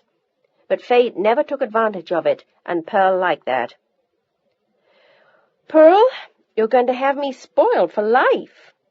She looked gratefully at her as the hairdresser went to work on her hair. "That's the whole idea, Miss Price." She beamed at Faye. She liked working with this girl. She was one of the best, and she loved talking about her to her friends. Faye had a kind of dignity that was difficult to describe, but she also had warmth and wit, and she grinned to herself, one hell of a pair of legs. In 2 hours her hair was done, set exactly the way it was meant to be, and she put on the dark blue dress that had been assigned to her. Her makeup was done just as the director had specified, and Faye was standing in the wings. The usual excitement had begun. Cameras were being pushed around, script girls were standing by, the director was conferring with lightmen, and almost all the actors had arrived, except for the other star. Fay heard someone mutter, "as usual," and wondered if this was the way he always worked. And with a quiet sigh, she sat down unobtrusively in a chair. If need be, they'd go on to a scene that didn't call for him, but it didn't bode well for the next few months if he was late for the first day. She was staring down at the matronly blue shoes she'd been assigned by the wardrobe mistress, when suddenly she had the odd feeling that someone was watching her, and she looked up into the deeply tanned face of a strikingly handsome man with blonde hair and deep blue eyes. She imagined that he was one of the actors in the film, and maybe he wanted to say hello to her before they began. She smiled casually at him, but the young man didn't smile. "You don't remember me, do you, Fay?" For the flicker of an instant, there was that sinking feeling all women get when confronted with a man who gives the impression that he knows one well, although one doesn't remember him at all. Did I really know this man? Or did I forget his face? Could it be? Oh, but it couldn't have been serious. He simply stood and stared, desperately intent, and he almost frightened her. There was a hint of memory somewhere at the very back of her mind, but she couldn't place this man. Had she acted with him before? "Well, I don't suppose there's any reason why you should." His voice was quiet and calm, his eyes so serious as he looked at her, as though disappointed that she hadn't recognized him at once, and she was growing increasingly uncomfortable. "We met in Guadalcanal 2 years ago. You did a show for us, and I stood in for the CO." Oh, my God! Her eyes grew wide, and suddenly it came back to her, all of it, that same handsome face, their long talk, the young nurse he'd married, and who'd been killed. The two of them stared at each other as the memories flooded back. How could she have so nearly forgotten him? His face had haunted her for months, but she'd never expected to see him again. As she stood up and held out a hand, he smiled at her. He'd wondered for so long if she'd remember him. "Welcome home, Lieutenant." He saluted smartly, as he had so long before, and did a little bow, the mischief slowly returning to his eyes. "Major now, thank you." "Oh, I apologize." She was relieved that he was still alive. "Are you all right?" "Of course I am." He answered her so quickly that she wondered if indeed he was. But he looked well enough. In fact, he looked fabulous. She looked up at him, and then she remembered where they were, and the film that was about to begin, if her co-star ever arrived. "What are you doing here?" "I live in Los Angeles. Remember, I told you that." He smiled. "I also told you that I'd drop in on you at the studio one day." She smiled in answer. "I usually keep my promises, Miss Price." It was easy to believe that about him. He was better looking than she remembered, and there was something very dashing about him, and yet restrained, like a magnificent stallion held in on a tight rein. She knew he must be 28 by now, and he'd lost his boyish look. He looked every inch a man. But she had other things on her mind, like the star who hadn't yet arrived. It was awkward seeing him here again for the first time. "How on earth did you get in here, Ward?" She still remembered his name. She smiled gently at him as she asked the question. Suddenly the mischief in him came back again, and he grinned happily. "Oh, I greased a few palms, told 'em I was an old friend of yours. The war, Purple Heart, medals, Guadalcanal, you know, the usual." She was laughing at him now. He'd bribed his way in, but why? "Well, I told you I'd like to see you again." But he didn't tell her how often he'd thought of her in the past 2 years. 1,000 times he'd wanted to write to her, but he hadn't dared. What if they threw her fan mail away? And where would he send the letter to anyway? Fay Price, Hollywood, USA? He had decided to wait until he came home, if he ever did, and there were times when he doubted that. Many, many times. And now here he was. It was like a dream, standing there looking at her, listening to her talk to him. He'd remembered her voice in all his dreams, that deep, sensual voice that had lingered in his head for 2 years. "When did you get back?" He grinned again. He decided to be honest with her. "Yesterday. I would have come by then, but I had a few things to take care of first." His lawyers to see, papers to fill out, the house that still seemed too big to him. He was staying in a hotel. "It's perfectly all right, I understand." But suddenly she was glad he was here now, glad that he'd lived, glad he'd come home. He was like the one living example of all the men that she'd met on tour. He stood before her like someone in a distant dream, someone she'd met in a jungle 2 years ago. And now here he was, smiling down at her, out of uniform, just like everyone else, except that there was something special about him, in a way she'd never run into before. And then suddenly her co-star arrived and everything exploded on the set, and the director began roaring at everyone, and she had to do her first scene with her leading man. "Oh, you'd better go, Ward. I've got to go to work." She felt pulled suddenly, for the first time in her life, between work and a man. Can't I watch?" He looked like a disappointed child as she shook her head. Oh, not this time. First day's kind of tough for all of us. In a few weeks, when we've all relaxed. He liked the sound of that. They both did. In a few weeks. As though they had all the time in the world and a future to share. Who was this man, she suddenly asked herself, as he looked intently at her. He was only a stranger after all. "Dinner tonight?" He whispered the words on the darkening set, and she started to say something to him and shake her head. And then the director roared again, and Ward tried to speak to her, but she held up her hand. Her eyes met his, and she could feel the man's strength. He'd fought a war. He'd come home. He'd lost his first wife, and he'd come to see her. Maybe that was all she needed to know about him. For now, anyway. "All right," she whispered back, and he asked her where she lived. She smiled and scribbled her address for him, embarrassed that he would see how grandly she lived. It wasn't nearly as lavish as it could have been, but surely by his standards he would be somewhat awed. But there was no time to arrange another meeting place. She just handed the slip of paper to him and waved him off the set with a grin. And 5 minutes later, she was getting directions and an introduction to her leading man. He was a powerful, intriguing, and very handsome man. But Faye realized as they worked together for several hours, there was something lacking in him. Something. Warmth. Charm. She tried to define it to Pearl in the privacy of her dressing room later on. "Yep, I know what you mean, Miss Price. There's 2 things he ain't got, heart and brains." And suddenly, with a burst of laughter, Faye knew she was right. That was what was wrong with him. He wasn't bright.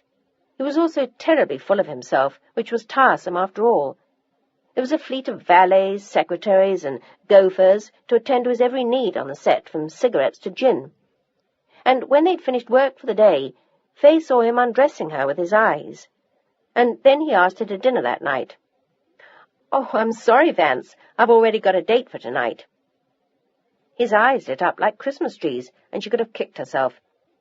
It wouldn't have mattered if she didn't have a date for the next 10 years. She would never have gone out with him. "Tomorrow night?" She shook her head and quietly walked away from him. It wasn't going to be easy working with Vance and George, but there were moments when she thought his performance was actually very good. And it actually wasn't Vance that she was thinking of as she hurried back to her dressing room that night. It was already 6 o'clock, and she'd been on the set for 12 hours, but she was used to that. After she changed her clothes, she bid Pearl good night and hurried out to where she'd parked her car. She drove toward Beverly Hills as quickly as she could. Bob was still at the gate when she arrived. He let her in and she raced through, leaving the car out front, and not even taking the time to put up the top. She glanced at her watch again. He'd whispered 8 o'clock, and it was 6:45 now. Arthur opened the door to her, and she raced upstairs. "A glass of sherry, miss?" he called after her, and she stopped on the stairs for a moment with a smile that always warmed his heart. He was crazy about her, more so than he'd ever have admitted to Elizabeth. "There's someone coming for drinks at 8 o'clock. "Very well, miss. Shall I send Elizabeth up to run your bath? She could bring a glass of sherry to you now." He knew how exhausted she got on the set sometimes, but she didn't even look tired tonight. Oh, no, thank you, I'll be fine." "Do you wish your guest to be shown into the living room, miss?" It was a rhetorical question. He knew she would, and was surprised when she shook her head. "Oh, my study, please, Arthur."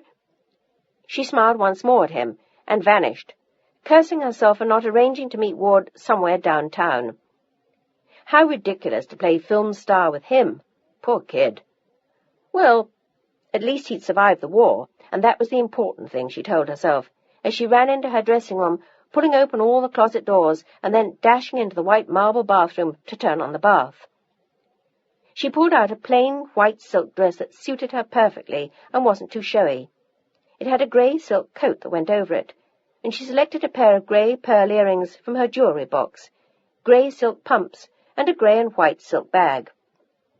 All put together, it looked a little dressier than she thought, but she didn't want to insult him either by being too casual.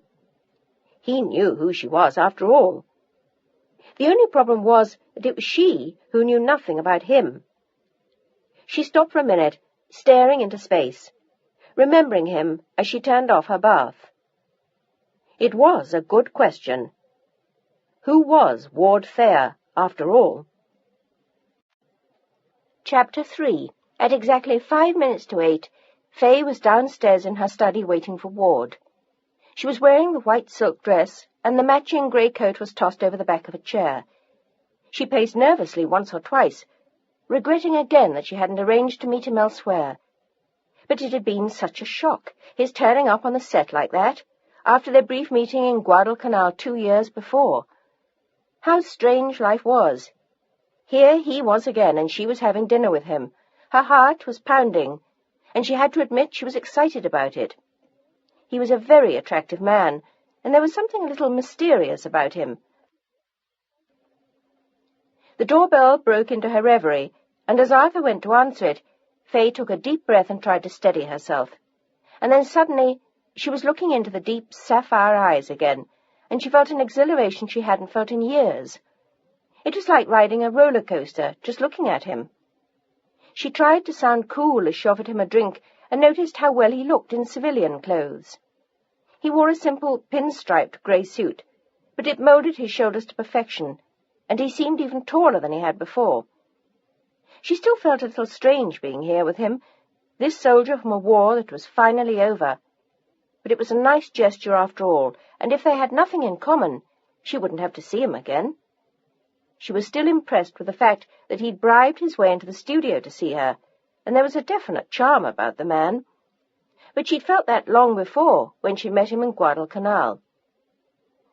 "Please sit down." The silence between them was awkward, and she was struggling for something to say to him when she saw him smile. He was looking round with obvious pleasure, and he seemed to notice all the little details of the room. The small sculptures, the Oberson rug.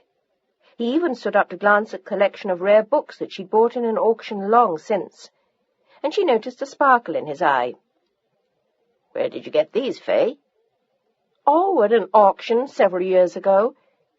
That particular set's all first editions, so I'm very proud of them." In fact, she was proud of almost everything she had. It had all been hard-earned, and meant more to her because of that. "Mind if I take 'em down?" He glanced at her over his shoulder, and he looked more at ease as Arthur walked into the room with a silver tray and their drinks. A gin and tonic for Fay and Scotch on the rocks for Ward, in her pretty crystal glasses from Tiffany in New York. "Of course. Take a look at them." Fay watched him from where she sat as he gingerly removed 2 books, put one down and opened the other, examining the flyleaf, and then the back pages of the old leather-bound edition. She saw him smile, and then he looked at her with an amused expression. "Well, that's what I thought. These were my grandfather's. I'd have known 'em anywhere. He grinned and handed her one of the books, pointing to an interesting hand-stamped logo on the back page. He put that in all his books. I have a number of them myself. His words made her curious and reminded her of how little she knew about him, and she attempted to draw him out over drinks as they chatted. But somehow Ward remained vague. He talked about his grandfather's interest in ships, summers spent in Hawaii, and she learned only that his mother had been born there. He didn't say much about his father, and she was unable to learn more. And you're from the East, aren't you, Faye? He always seemed to turn the conversation back to her, as though he thought the details of his life were unimportant. He almost seemed determined to remain a mystery to her. Handsome, poised, there was something terribly worldly about him, and she was suddenly dying to know more. She'd have to draw him out over dinner. He was watching her quietly, with an appreciative look in his eyes. "I'm from Pennsylvania, but I feel like I've been out here forever." He laughed. "Yeah, Hollywood does that, I think. It's hard to imagine having another life." He declined a second drink, glanced at his watch and stood up, reaching for her coat. "I think we'd better go. I made reservations at 9. She was dying to ask him where, but she hadn't wanted to push, and let him help her on with her coat as they walked slowly into the hall, and once again he looked around. "You have lovely things, Faye." He seemed to understand the beauty and history of all that he saw, and easily recognized a fine English table that she had near the door. What he didn't know was the reason why her home meant so much to her, because of the poverty that had come before. "Well, thank you. I collected them all myself." "Well, that must have been fun." But it had been more than fun. At the time, it had meant everything to her. Now the objects in her life seemed less important, less real. She was more secure now. His eyes met hers, and he reached the door and opened it for her before Arthur could help them. He smiled at the English butler and seemed unperturbed by his disapproving stare. Arthur felt it was not proper for the young man to open the door himself, but Ward looked happy and carefree as they stepped outside. The night was warm and balmy, and he ran lightly down the marble steps to the car that he'd parked out front. It was a bright red Ford convertible, with more than a few dents, but it had a certain rakish look at it, which amused her.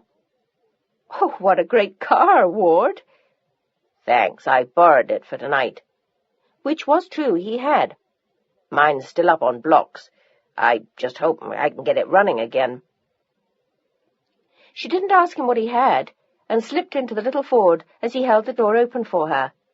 The car started easily and rumbled off towards the gate which Arthur had gone ahead to open for them, and Ward sped through with a friendly wave. "Awfully serious houseman you've got, madam." He grinned at her, and she smiled. Arthur and Elizabeth were so good to her, she wouldn't have given them up for anything in the world. "I'm spoiled, I guess." She looked faintly embarrassed, and he smiled at her. "There's no harm in that, Faye. You should enjoy it." "Oh, I do." She blurted the words out, and then blushed as the wind whipped her thick blonde hair into a froth about her shoulders, and they both laughed as she attempted to keep it down. "Do you want me to put the top up?" he asked her as they sped downtown.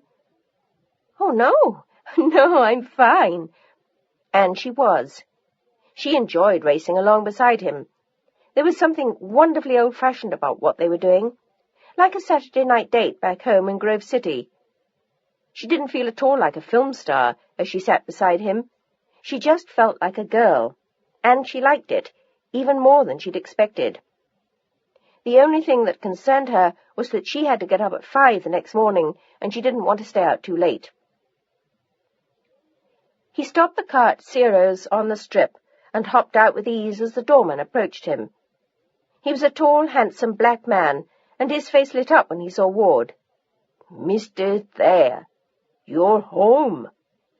"Oh, I sure am, John, and believe me, it wasn't easy." They exchanged a long, fervent handshake and a warm smile, and then suddenly the older black man looked with horror at the car. "Mr. Thayer, what happened to your car?" Oh, it's up on blocks for duration. I'll have it out again next week, I hope. Thank God. I thought you sold it for this pile of old junk. Fay was a little surprised at the rude remark about the car, and equally so that they seemed to know him so well at Ciro's, but it was more of the same when they went inside.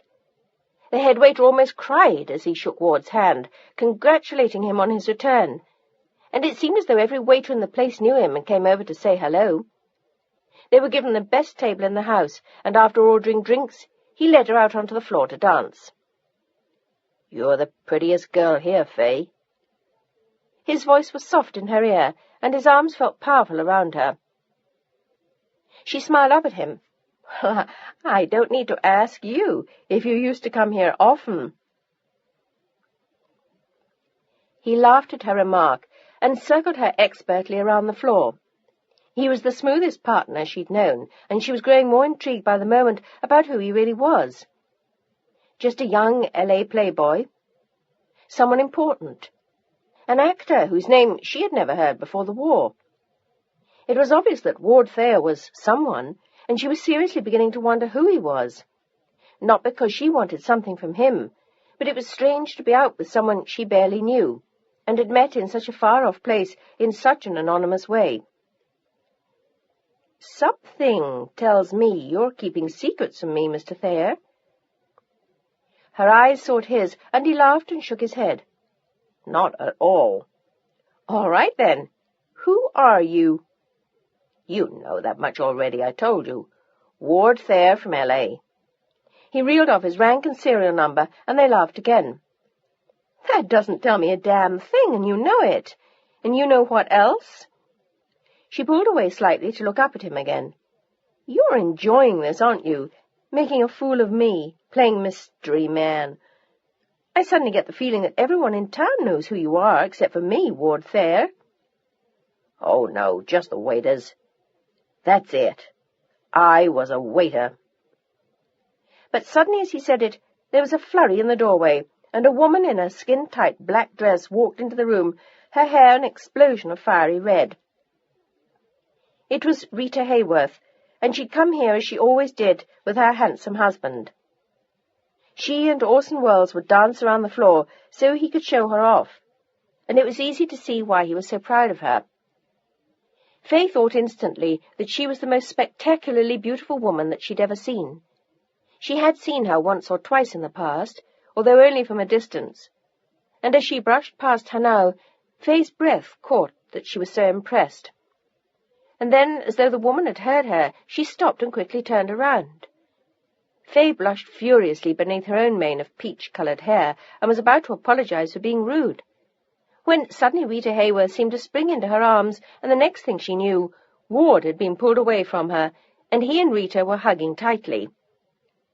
Orson was standing a few paces away, watching them with interest, and eyeing Fay, and Rita squealed with delight as she pulled away from Ward. "My God, Ward, you've made it, you rotten boy! All these years and not a word if you were alive or dead, and everyone kept asking, and I never knew what to tell them." She threw her arms around him again, her eyes closed, her mouth smiling that smile that made grown men cry from desire, as Fay watched in awe. Rita hadn't even seen her. She was so happy to see Ward. "Welcome home, you bad boy, you." She grinned and glanced at Fay, nodded, recognition dawning in her eyes, and then interest as she glanced back at Ward. "Aha! I see," she teased him. "Does anyone know that piece of gossip yet, Mr. Thayer?" "Now, come on, Rita, for Christ's sake. I've only been back for 2 days. "Fast work." She grinned at him and smiled openly at Fay. "It's nice to see you again." Polite, empty words. The two women had never been friends. "Take good care of my friend here." She patted him on the cheek and then rejoined Wells, who saluted Ward with a smile from the distance, and as they left for a table at the far side of the room, Fay almost exploded.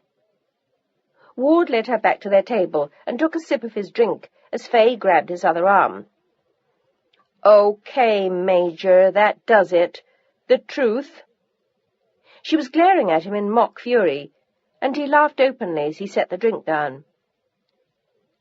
"Before I make a complete ass of myself, I want you to tell me what in the hell is going on. Who are you? An actor? A director? A gangster? Did you used to own this place?" They were both laughing, and he was enjoying the game much more than she was. "How about a gigolo? How's that?" "Oh, that's garbage. That's what that is. Now, come on, damn it, tell me. First of all, how do you know Rita Hayworth so well?" "Well, I used to play tennis with her husband, and actually I met them here." "As a waiter, right?" She was amused now.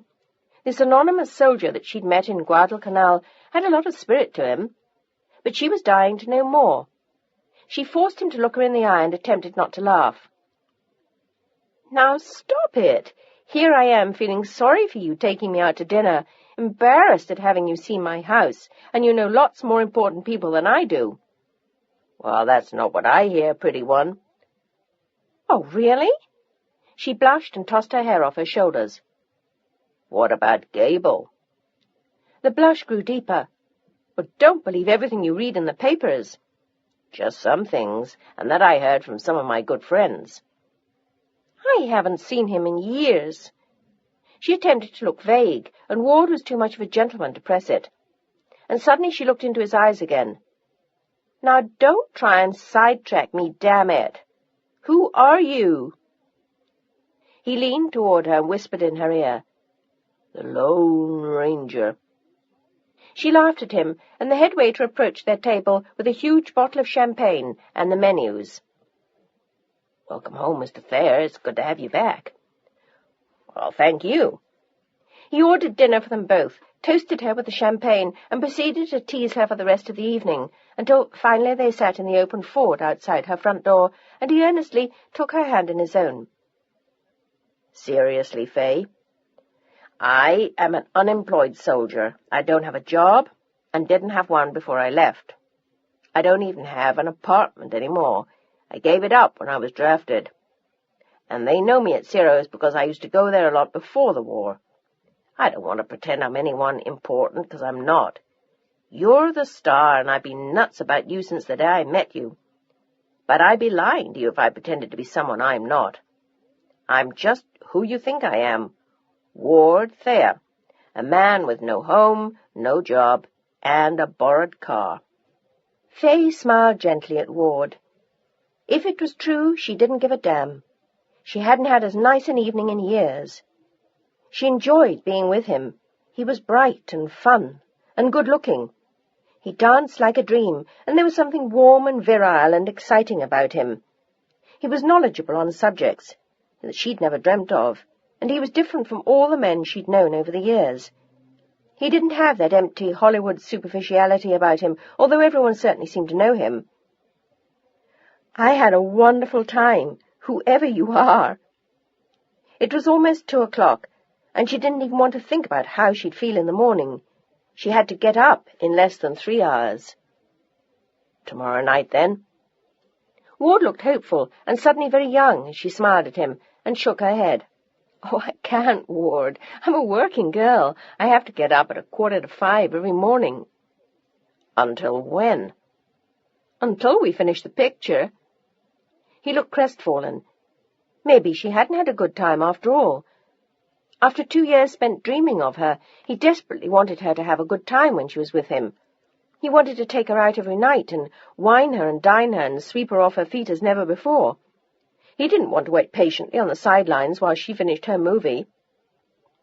"Hell, I'm not going to wait that long. How about you get a good night's sleep tomorrow night, and we go out again after that?" He glanced at his watch. "And I won't keep you out so late next time. I didn't realize how late it had gotten."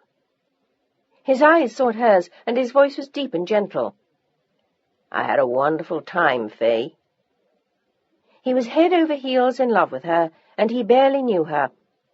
But he'd been dreaming of her for the past 2 years, just like a star-struck kid, and he promised himself he would look her up when he got home.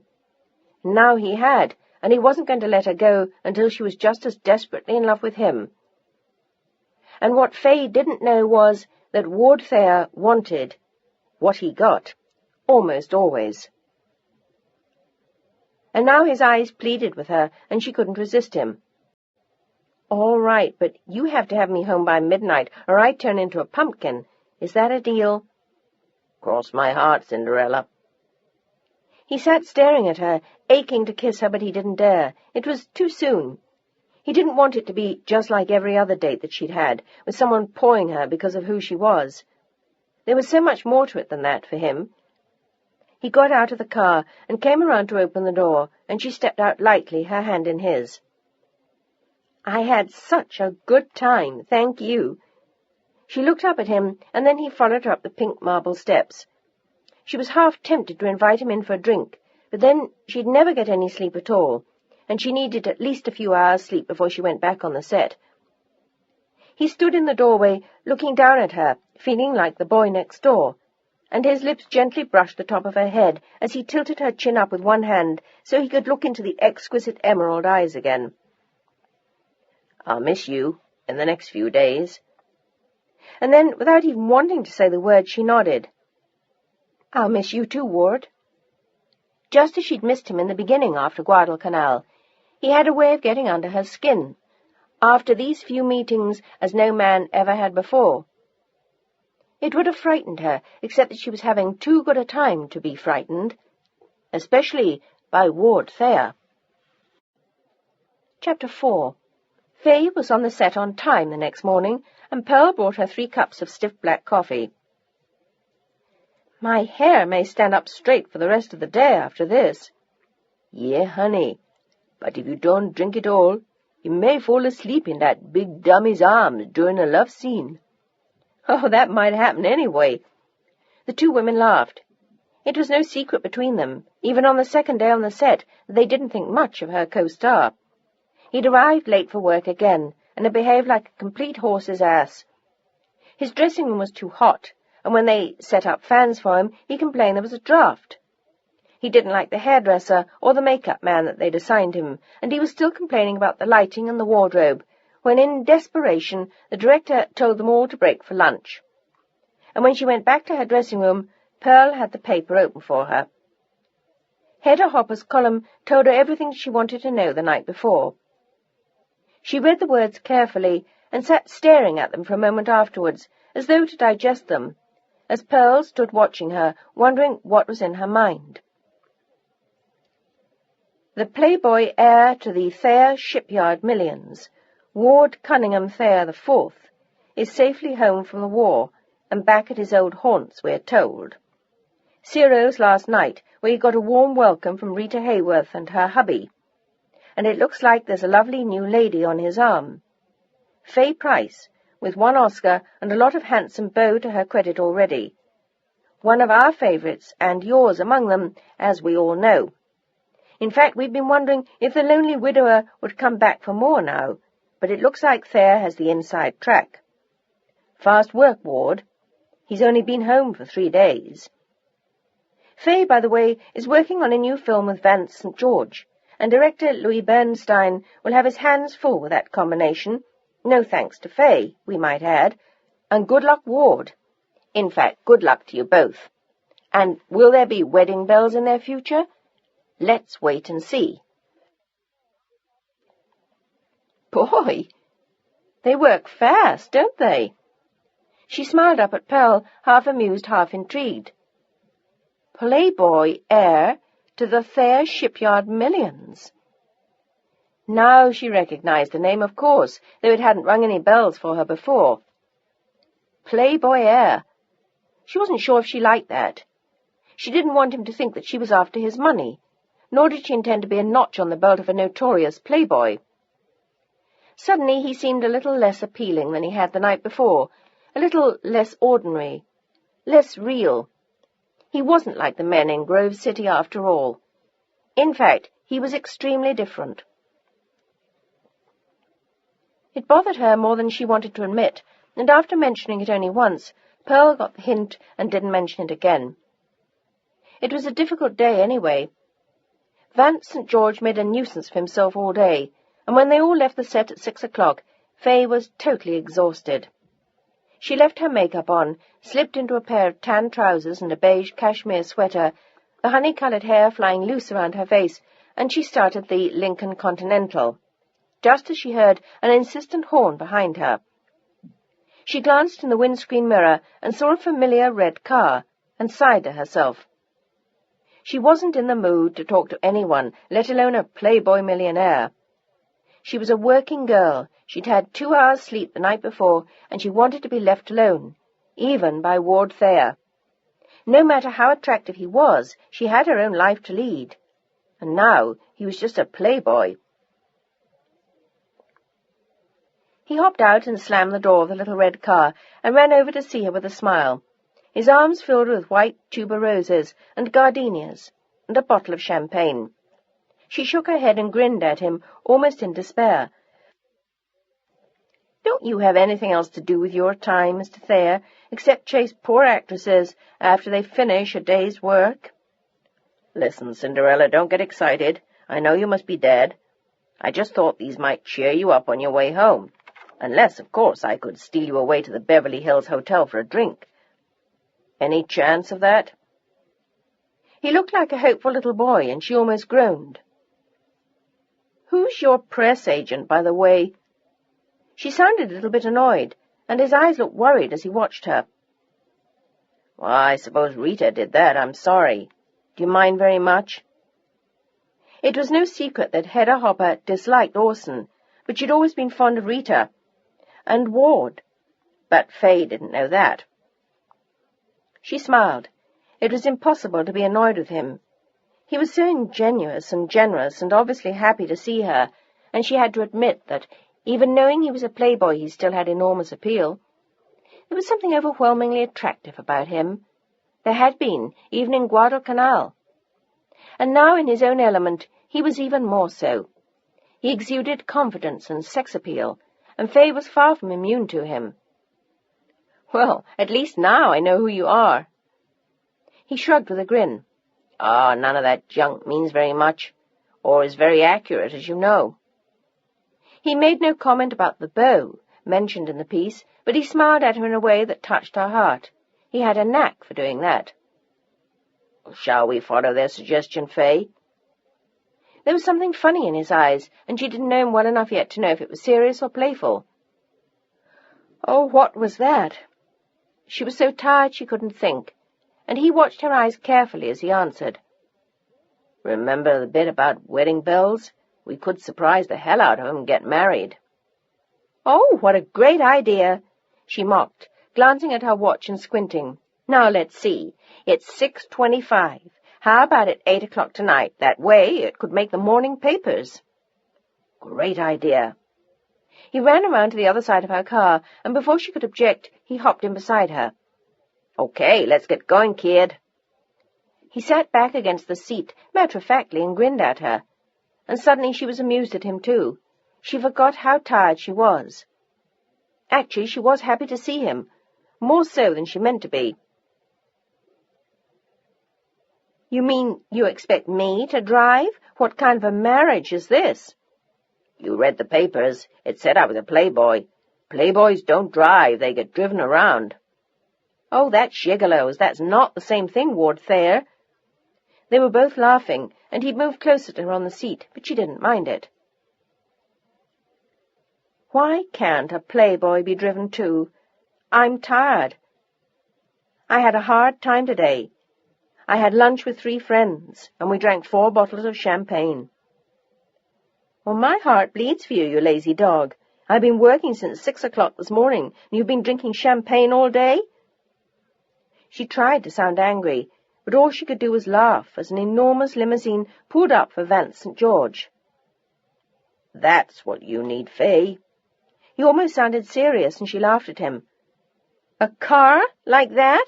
Oh, don't be ridiculous. I enjoy driving myself." "It's not ladylike." He assumed a prim expression and glanced at her. "Besides, it's not suitable for the victim of a playboy." "Oh, I'm your victim, am I?" "Hopefully you will be." He looked at his watch and then back at her. "Now, what time are we getting married?" "You said 8 o'clock. We'd better step on it. Or would you rather just stop for a drink after all?" She shook her head, but she was less convincing than she had been before. "No, I'd rather go home, Mr. Thayer. Remember me, I'm the working girl, and I happen to be exhausted." "I can't imagine why. You probably went to bed at 10 o'clock last night." "Nope." She crossed her arms and grinned at him. "I had a date with a Playboy millionaire." Now that it was out in the open, they were both having a good time with it. It all seemed totally absurd, like a joke on them both, and Fay refused to take it any more seriously than he did. "No, you didn't." He attempted to look shocked. "Who?" "I can't remember his name." "Was he nice?" "More or less. Terrible liar, of course, but they all are." "Handsome?" She looked him square in the eye. "Very." "Now you've picked it up from him, lying again. Come on. I've got some friends you ought to meet." He put an arm around her, and she could smell the spicy fragrance of his aftershave, which was masculine and sexy. "Let's go. Have a drink. I promise I'll get you home early tonight." "I can't, Ward. I'd fall asleep on the table." "Don't worry. I'll pinch you." Were you serious about meeting friends? That was the last thing she wanted to do tonight. All she wanted to do was to go home. She had some new lines to study in the script, and with St. George performing so poorly, she felt an obligation to work even harder to compensate for him. Otherwise they'd both make a botch of the whole film. Ward shook his head. "I was kidding about seeing friends, just the two of us. I'd take you to my place if you'd come, but I don't have one." He laughed. "That makes it a bit difficult." "I'll say." "Well, I was going to stay at my parents' place, but it's all closed up, and it's too damn big. I've got a cottage at the Beverly Hills Hotel until I find something I like, so I'm afraid all I can offer you is the hotel bar for the moment." It would have been highly improper to suggest coming to his cottage for a drink, and he wouldn't have considered suggesting that to her. She wasn't that kind of a girl, no matter how big a film star she was, or how many beaux she'd had. She was still more than a hint of the well-brought-up young lady about her, and he liked it that way. The papers weren't far off the mark as to his intentions. "So, what do you say? 30 minutes, and then I'll take you home, okay?" Okay. Okay, my God, you drive a hard bargain. I'm glad I don't work for you, Ward Thayer. "Ah, my little chickadee." He pinched her cheek. "That could be arranged. Now slide over and I'll drive." He hopped out and got back in behind the wheel. "Won't you need your car?" "Oh, I'll take a cab, come back for it after I take you home." "And that's not too much trouble for you, Ward?" He looked at her amused. "Not at all, little one. Why don't you put your head back and rest on the way to the hotel? You look tired." She liked the tone of his voice and the look in his eyes, the feel of his hand as he touched hers. She watched him through half-closed eyes as they drove along. "How's work?" "Oh, Vance St. George is an awful pain in the neck." "I don't know how he's got as far as he has."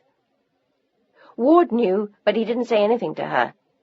He'd slept with everything that moved, woman or man, and collected favors from everyone in town. But it had to catch up with him someday. "Is he any good?" "He would be if he'd stopped worrying about drafts and how much makeup he wears and studied his lines for a change. It's difficult to work with him. He's never prepared, and it delays us for hours." She sat up and looked out as they neared the hotel. "I hear you're awfully professional, Miss Price." He looked admiringly at her. She smiled. "Who told you that?" "Oh, I saw Louis B. Mayer at lunch today. He said you're the finest actress in town, and of course I agreed." "Oh, a lot you know." She laughed. "You've been gone for 4 years. You've missed all my best films." She sniffed primly, and he laughed. He was happy with her, happier than he'd been in years. "Yeah, but don't forget I saw you in Guadalcanal." He glanced over at her tenderly and touched her hand again. How many people can boast of that? And then suddenly they both laughed, thinking of the thousands of troops that she'd entertained. All right, never mind. He pulled up in front of the pink hotel and jumped out as the doorman rushed to his aid, touching his hat and murmuring Ward's name. And he went to open Faye's door himself as she stepped out and looked down at her slacks. "Can I go in like this?" Faye Price? He grinned. You could go in wearing a bathing suit and they'd kiss your feet. "Oh, would they now?" She smiled at him. "Or is that just because I'm with Ward Thayer?" Oh, what a nonsense that is. But as usual, the head waiter gave him the best table. This time, 3 people asked for her autograph, and when they left the hotel an hour later, much to her dismay, someone had called the press, and a flashbulb exploded almost in their faces. "Oh, damn! I hate that stuff." She looked annoyed as they took refuge in her car, and the photographer had followed them all the way. "Why can't they leave us alone? Why do they have to make a thing of it?" She liked her privacy, and the same thing had happened to her before, and this time she wasn't even involved with Ward yet. It was only their second date. "Oh, you're big news, kid. Can't be helped." He wondered then if she objected to being paired off with him. Maybe there was someone else. He hadn't thought of that before, but it made perfect sense. And as he drove her home, he brought it up gingerly. It won't mess up anything else for you, will it, Faye?" He looked concerned, and she smiled as she saw the worried look in his eyes. "Oh, not in the way you mean. But I don't like to go around advertising how I spend my private hours." She still looked annoyed and also tired. "Well, then we'll have to be discreet about where we go." She nodded, but they both seemed to forget the vow the following night when he picked her up in his own car, a custom-built Duesenberg that he'd bought before the war and had left up on blocks in his garage. It was the car the doorman at Ciro's had been referring to, and Faye could see why. It was the most beautiful car she'd ever seen. He took her to the Macumbo that night, and Charlie Morrison, the grey-haired owner, had run up and almost kissed Ward as he hugged him and pumped his arm. Like everyone else, he was ecstatic over Ward's safe return, and another mammoth bottle of champagne appeared as Faye glanced around the room, wondering who was there. She'd been there before, of course, and it was the most glamorous place in town, with an entire wall of rare, live birds flying around, while couples danced, and big film stars drifted in and out, just as she did now, with Ward. "I don't suppose our being here will go unnoticed tonight. Charlie may call the papers himself, you know." Ward looked concerned. "Do you mind very much, Faye?" He suspected she hadn't been pleased with the photograph that had appeared on page 4 of the L.A. Times that day, showing them leaving the Beverly Hills Hotel after cocktails the night before and running for the safety of her car. But she only smiled at him. "I get the feeling, Ward, that you don't know how to be invisible." They both knew it was the truth. "And actually, I'm not really sure I care. Neither of us has anything to hide. It would have been nice to maintain our privacy, but it looks like that isn't in the cards for either of us." She thought about it a lot the night before and decided, what in the hell, they had nothing to hide. "Well, I've never worried about it much before." He sipped the sparkling wine. He'd always drunk gallons of champagne. It seemed to be almost a trademark with him. "That's just the way things are. If you're the heir to a shipyard fortune," she thought, "and drive a custom-built Duesenberg." And suddenly she laughed. Oh, little did I know when I met that nice young lieutenant in Guadalcanal that he was spoiled rotten to the core and used to hanging out in a lot of fancy watering holes and drinking rivers of champagne. She teased him, and he didn't seem to mind. It was all true. Yet there was a great deal more to him. In some ways he knew that the war had done him good. They were the hardest 4 years of his life, and he'd proved something to himself, that he could survive almost anything. Hardship, danger, misery, and discomfort. For all 4 years, he'd never once traded on his connections or his name, although, of course, there were those who knew who he was. And then there'd been the girl that he'd married. At first he thought he would never recover when she'd been killed. It had been a reality he'd never faced before, and a grief almost beyond bearing. And now there was Faye with all her magic and her glamour, and underlying it her keen sense of reality and her enormous talent. He was glad Faye hadn't known who he was at first. She might have felt differently if she had, might have thought he was frivolous. And he was at times. He liked to have fun. But he was capable of seriousness too, as Faye was beginning to discover.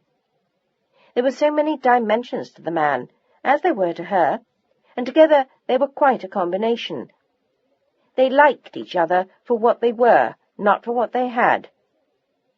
They were a good match, in a lot of ways, as Hedda Hopper and Luella Parsons both quickly noticed. "What are your lifetime goals, Miss Price?" Ward teased her over their 4th glass of champagne, although he seemed to be feeling no effect from it. But Faye knew she'd have to slow down or she'd get drunk, and that was something she never did. "What do you want to be doing 10 years from now?" He seemed serious as he asked, and she knit her brows and looked at him. It was an interesting question. "Do you mean it?" "Of course." "I'm not sure. When I think about things like that, I always see 2 possibilities, like 2 roads with 2 very different destinations, and I'm never sure which one I'll take." "And where do those 2 roads go?" He was intrigued by what she said. He was intrigued by everything about her now, even more so than he had been before. "Well, one road represents all this." She looked briefly around the room before glancing back at him. "The same people, places, things.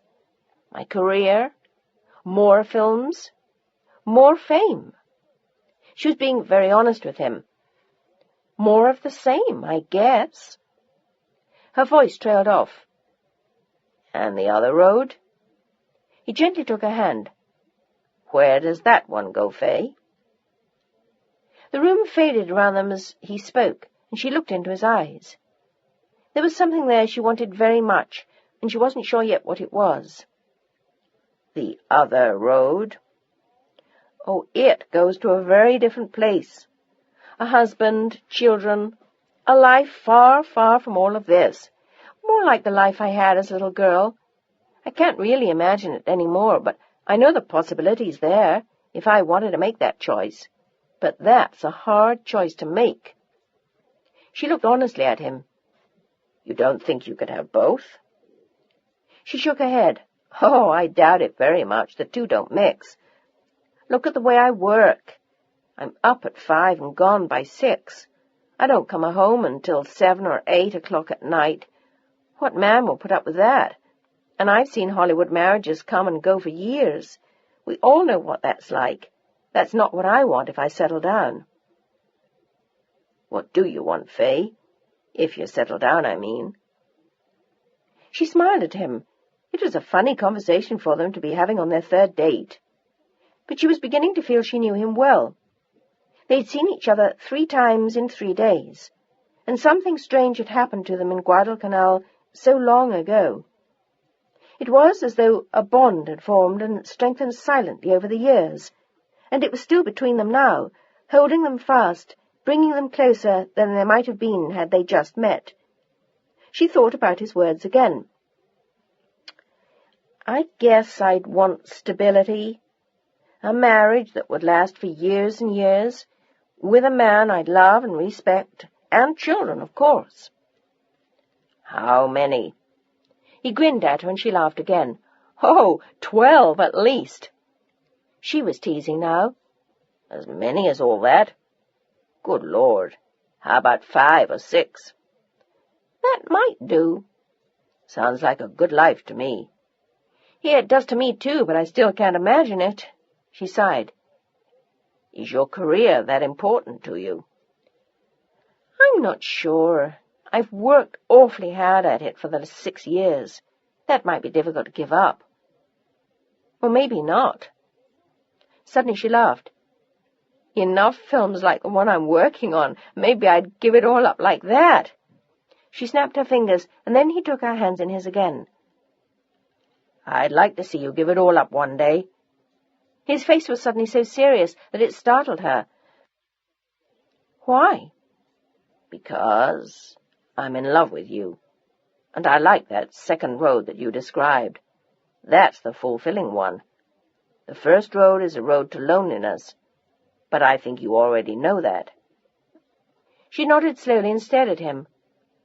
Was he proposing to her? He couldn't be. She wasn't sure what to say, and slowly she drew her hand away. You've just gotten home, Ward. Everything looks different to you right now. You're going to be very emotional for a while. She wanted to discourage him. It was only right. He was moving too quickly.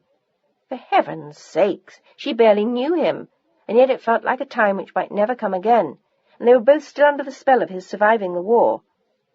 The magic of wartime was still there for them both, and yet this was very real and very special. He retrieved her hand again and kissed her fingertips. I'm serious, Faye.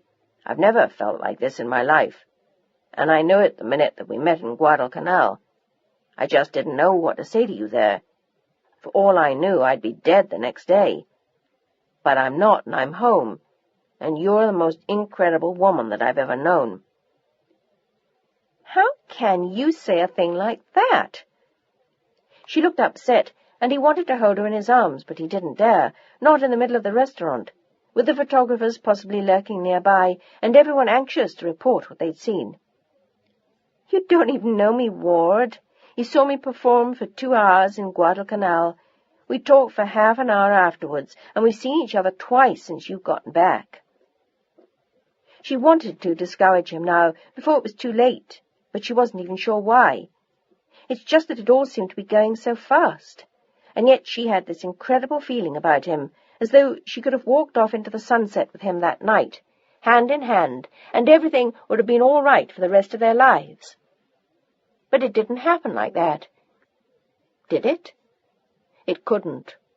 Or maybe it did. Maybe that was the real thing that everyone talks about. It's too soon, Ward. Too soon for what? He looked matter-of-fact. Too soon to tell you that I'm in love with you? Well, maybe it is. The fact is, Faye, that I am. I've been in love with you for years. Then it's an illusion. No, it's not. You are exactly who I sensed you were. You are smart and realistic and practical. You are modest, warm, and funny, and beautiful. You don't give a damn who the press agents say you are. As far as you're concerned, you like what you do. You work hard. You're the most decent woman I've ever met, and what's more, you're good at what you do, because of all the above. And if I don't drag you out of here and kiss you in the next 5 minutes, I'm going to go nuts, Faye Price, so just shut up, or I'll kiss you right here. Her eyes were worried, but she couldn't help smiling at him. What if you figure out that you hate me in 6 months? Why should I? But I probably have habits you detest. Ward, I'm telling you, you don't know who I am, and I don't know you. Fine, then we'll get to know each other. But he'd already tipped his hand to her, and he didn't care. But I'm going to glue myself to you and drive you nuts until you say yes. He looked completely satisfied with what he'd just said, and drained his glass of champagne with a contented look, and then set it down and looked at her. All right with you? Would it make a difference if I said no? Not a bit. It was the grin that she'd already come to love, the mischievous spark in the deep blue eyes. He was difficult to resist, and she wasn't even sure she wanted to. She just wanted them both to be sensible. She'd had romances with other men before, though admittedly none was quite like him.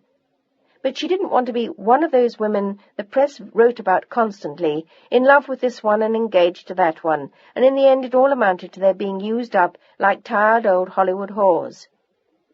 She still cared about things like that, which was another thing that he liked about her. In fact, he was convinced that he liked everything, and she suspected the same about him, but she wasn't about to give in, certainly not after 3 days. "You're impossible." "I know." He looked pleased with himself, and then suddenly concerned as he leaned towards her.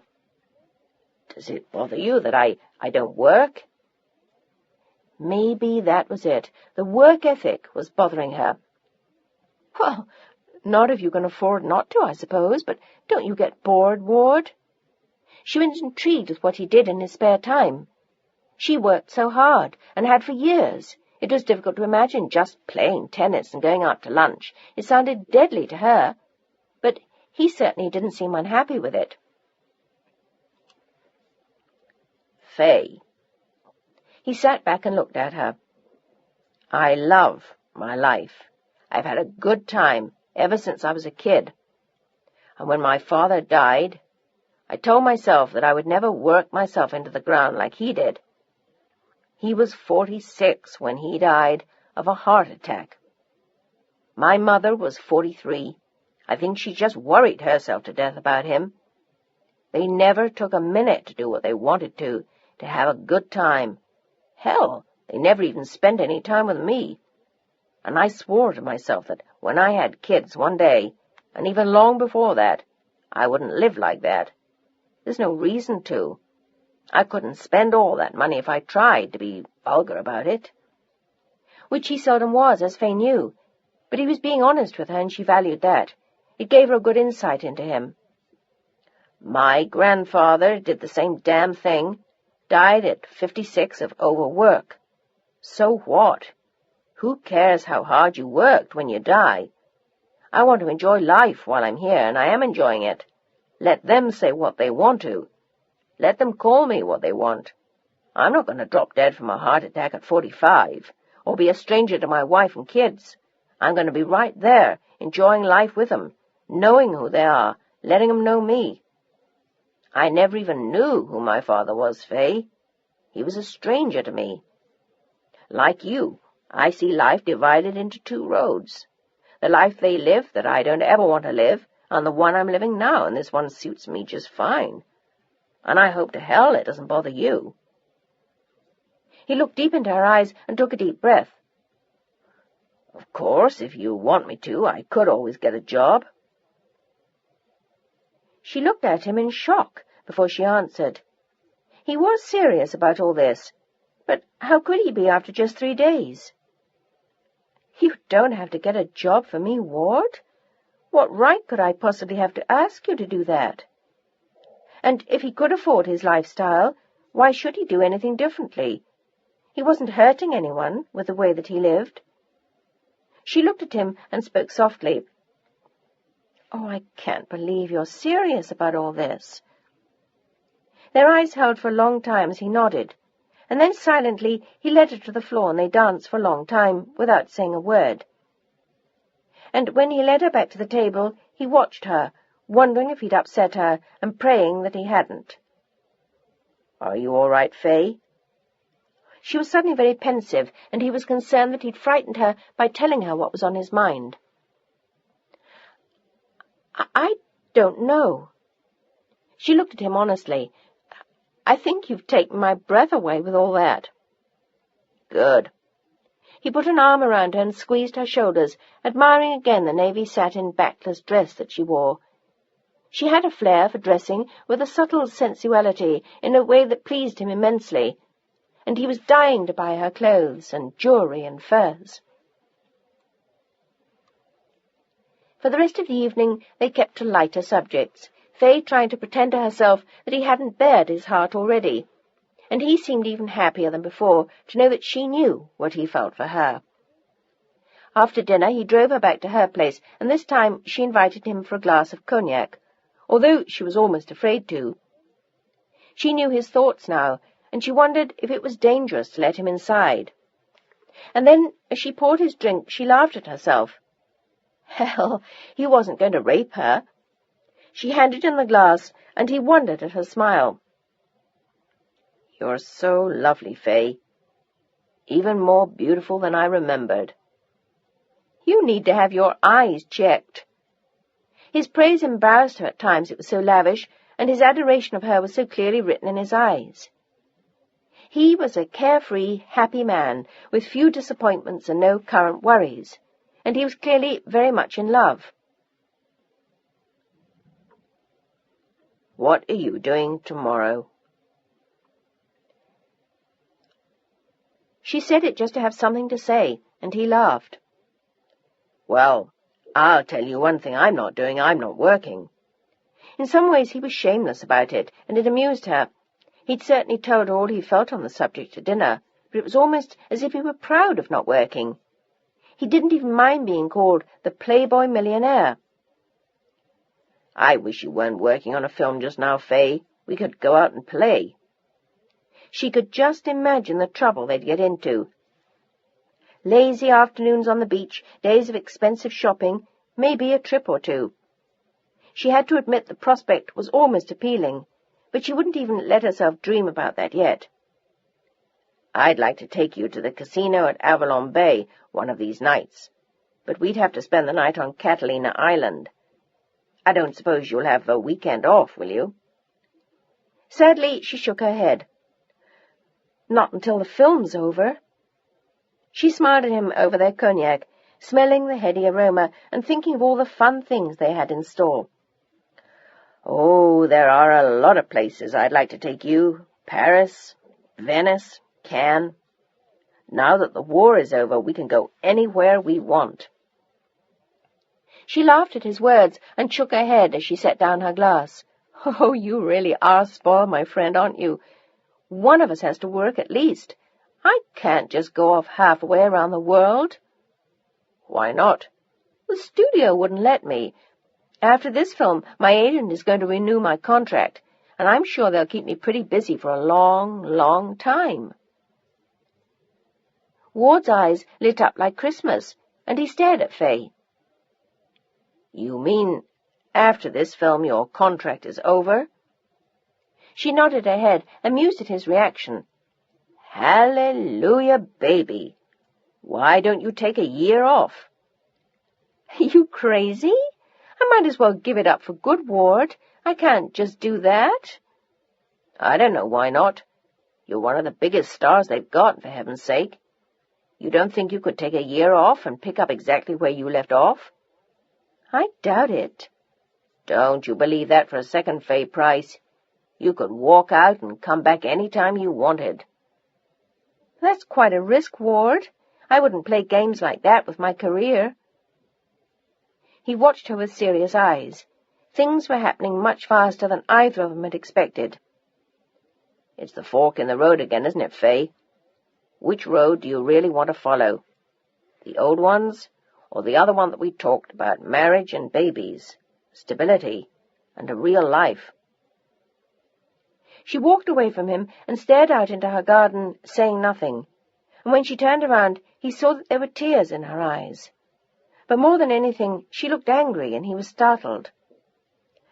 I want you to stop that, Ward. Stop what? He hadn't intended to upset her, and he was shocked at her reaction. Oh, stop torturing me with this nonsense. We hardly know each other. We're strangers.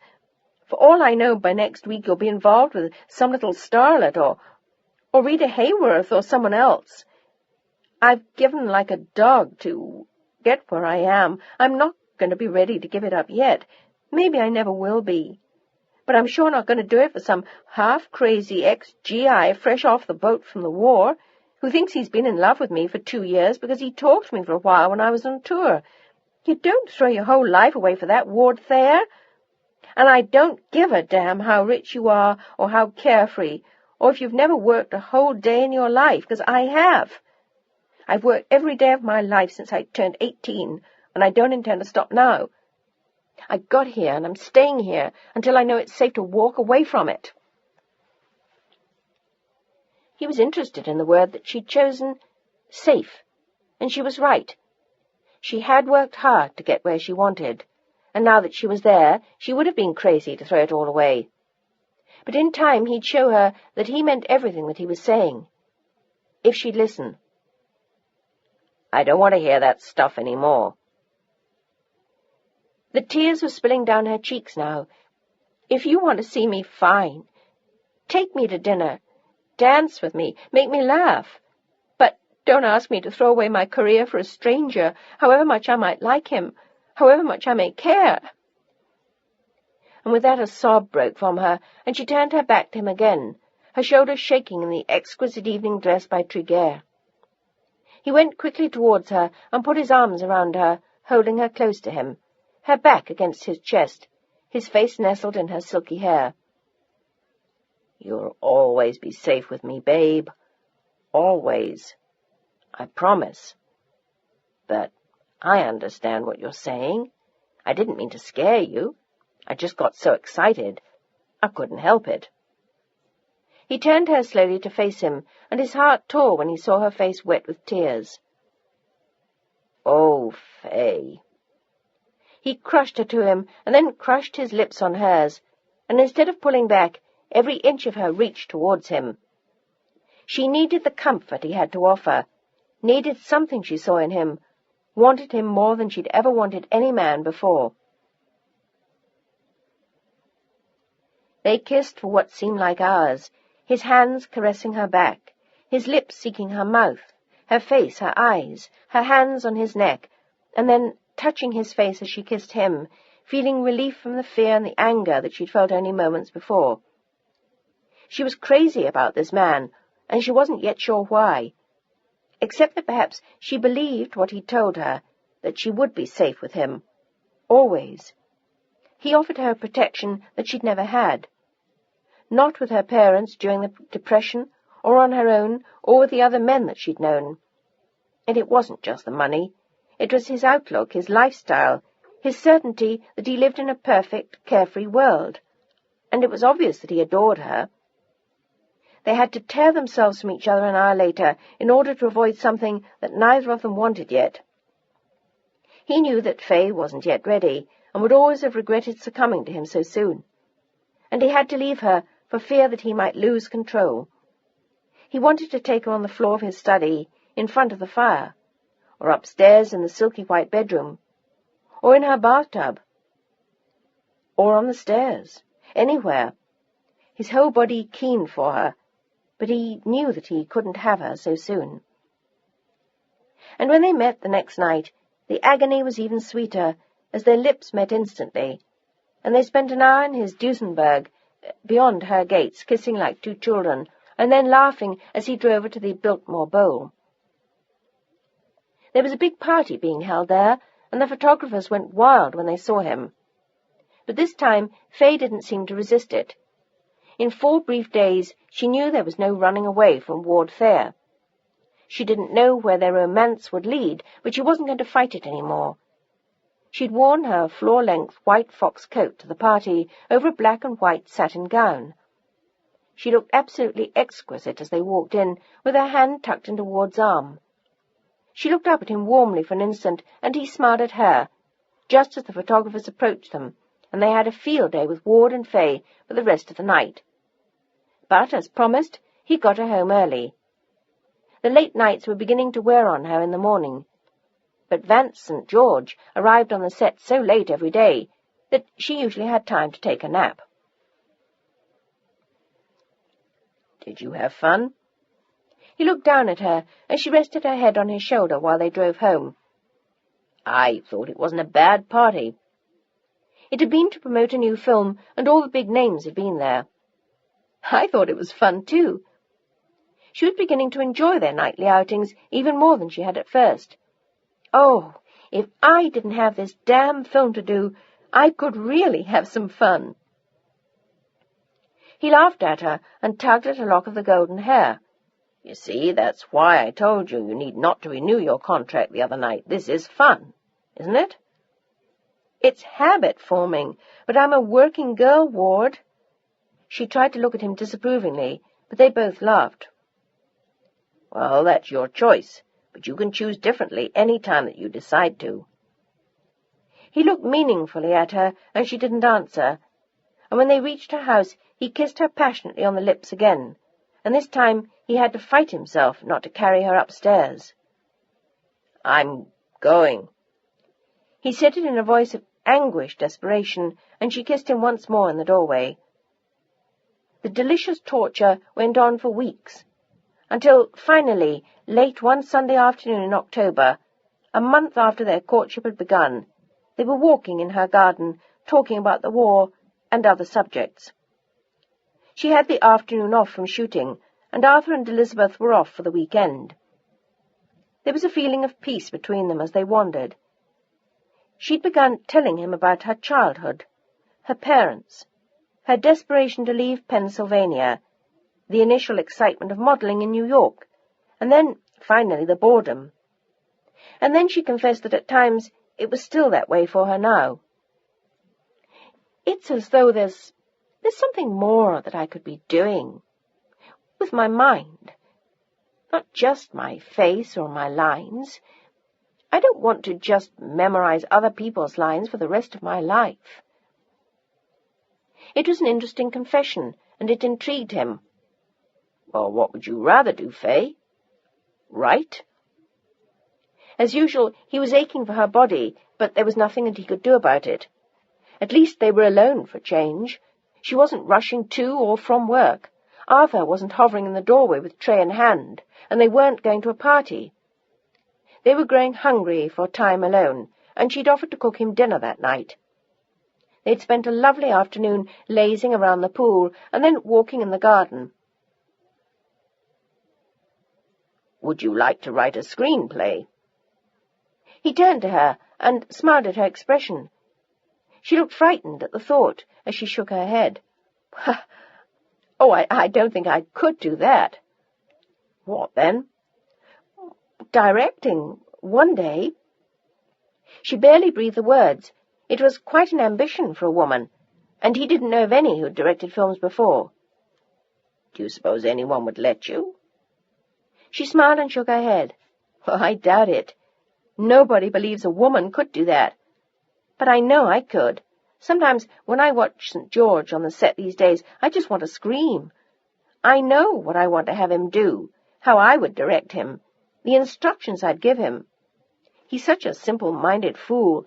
You have to break down to the kind of emotions that he can relate to, and believe me." She looked painfully at Ward and rolled her eyes. "They're damn few." Ward smiled at her and picked a bright red flower to tuck behind her ear. "Have I told you lately that I think you're amazing?" "Oh, not for at least an hour." She smiled appreciatively up at him. "You spoil me, you know. No one's ever been as good to me as you are." She looked genuinely happy, and he couldn't resist the urge to tease her. They had a comfortable, easy way about them that they both enjoyed. "Not even Gable?" "Stop that!" She made a face at him and ran past him as he chased her, and then suddenly he caught up with her and grabbed her, and they were kissing in an arbour. And suddenly all the breathlessness they both felt overwhelmed them, and Ward felt he couldn't bear to take his hands or lips from her again. It was almost painful when at last he tore himself away. "It's not easy, you know." He looked agonized as they walked slowly back to the house, and she nodded. It wasn't easy for her either, but she didn't want to make a mistake with Ward. He'd made his intentions clear to her right from the beginning, and it was too dangerous to play games with that. He wanted everything from her: her life, her career, her body, her children. He wanted her to give up everything for him, and at times it was almost tempting to her. Lately, she'd even told her agent not to rush into the next contract, although he thought she was crazy. But she said she needed time to think, and it was growing more and more difficult to think when Ward was near her. "You make me crazy, you know," she whispered as they went up the pink marble steps into her study. But it looked so bleak there, so stuffy, and much too formal. She went to make them both a cup of tea, and then suggested they move to her sitting room upstairs. It was small and warm and cosy, and Ward lit a fire, although they didn't really need it. But it was pretty, and they sat side by side admiring the blaze. "I've had an offer to do a wonderful film," she told him, but there was no excitement in her voice as she said it, and she wasn't sure she wanted to do it at all. In fact, her agent had been furious at her indecision. "Who's in it?" "Well, no one yet, but they have some awfully good possibilities." "Do you want to do it?" He didn't sound upset. He was only asking, but she took a long time to answer as she stared into the fire. "Oh, I just don't know." She looked up at him, feeling contented and at peace with life. "You make me awfully lazy, Ward." "What's wrong with that?" He nuzzled his face into her neck and began to kiss her with one hand lazily sculpting her breast. She gently touched his hand, wanting to push away his fingers, but it felt too good. She had no desire to push him away, hadn't since they'd met, and yet it seemed wiser. Wiser? Suddenly, all she could feel were those delicious burning fingers. Their mouths met, and a passion rose in them both that was difficult to quell. They never seemed to come up for air, as her skirt rose slowly past her knees, and his hand found her thighs. Her whole body trembled as his hand moved up, and then suddenly he moved away. Breathless, anguished, he looked at her and held her face in both his hands. "Faye, I can't. I've got to go." He couldn't stop himself any longer. He wanted her too badly, had for much too long. He looked at her with tears in his eyes, and then he kissed her just once more, and it was the moment that decided both their futures. The way she kissed him told him that she didn't want him to go. And then, silently, she stood up and led him across the hall to the spectacular white bedroom, and without waiting a moment longer, he lay her across the white fox-covered bed. He peeled her clothes from her, devouring her flesh, murmuring to her in whispers as her fingers gently disentangled him from his clothes, and moments later they lay side by side, naked, enveloped in the rich white fur, and then suddenly they were engulfed in each other's bodies, and neither of them thought of resisting or being sensible any more. Faye shouted out for him with a passion that overwhelmed her, and Ward lay within her, his excitement far beyond control.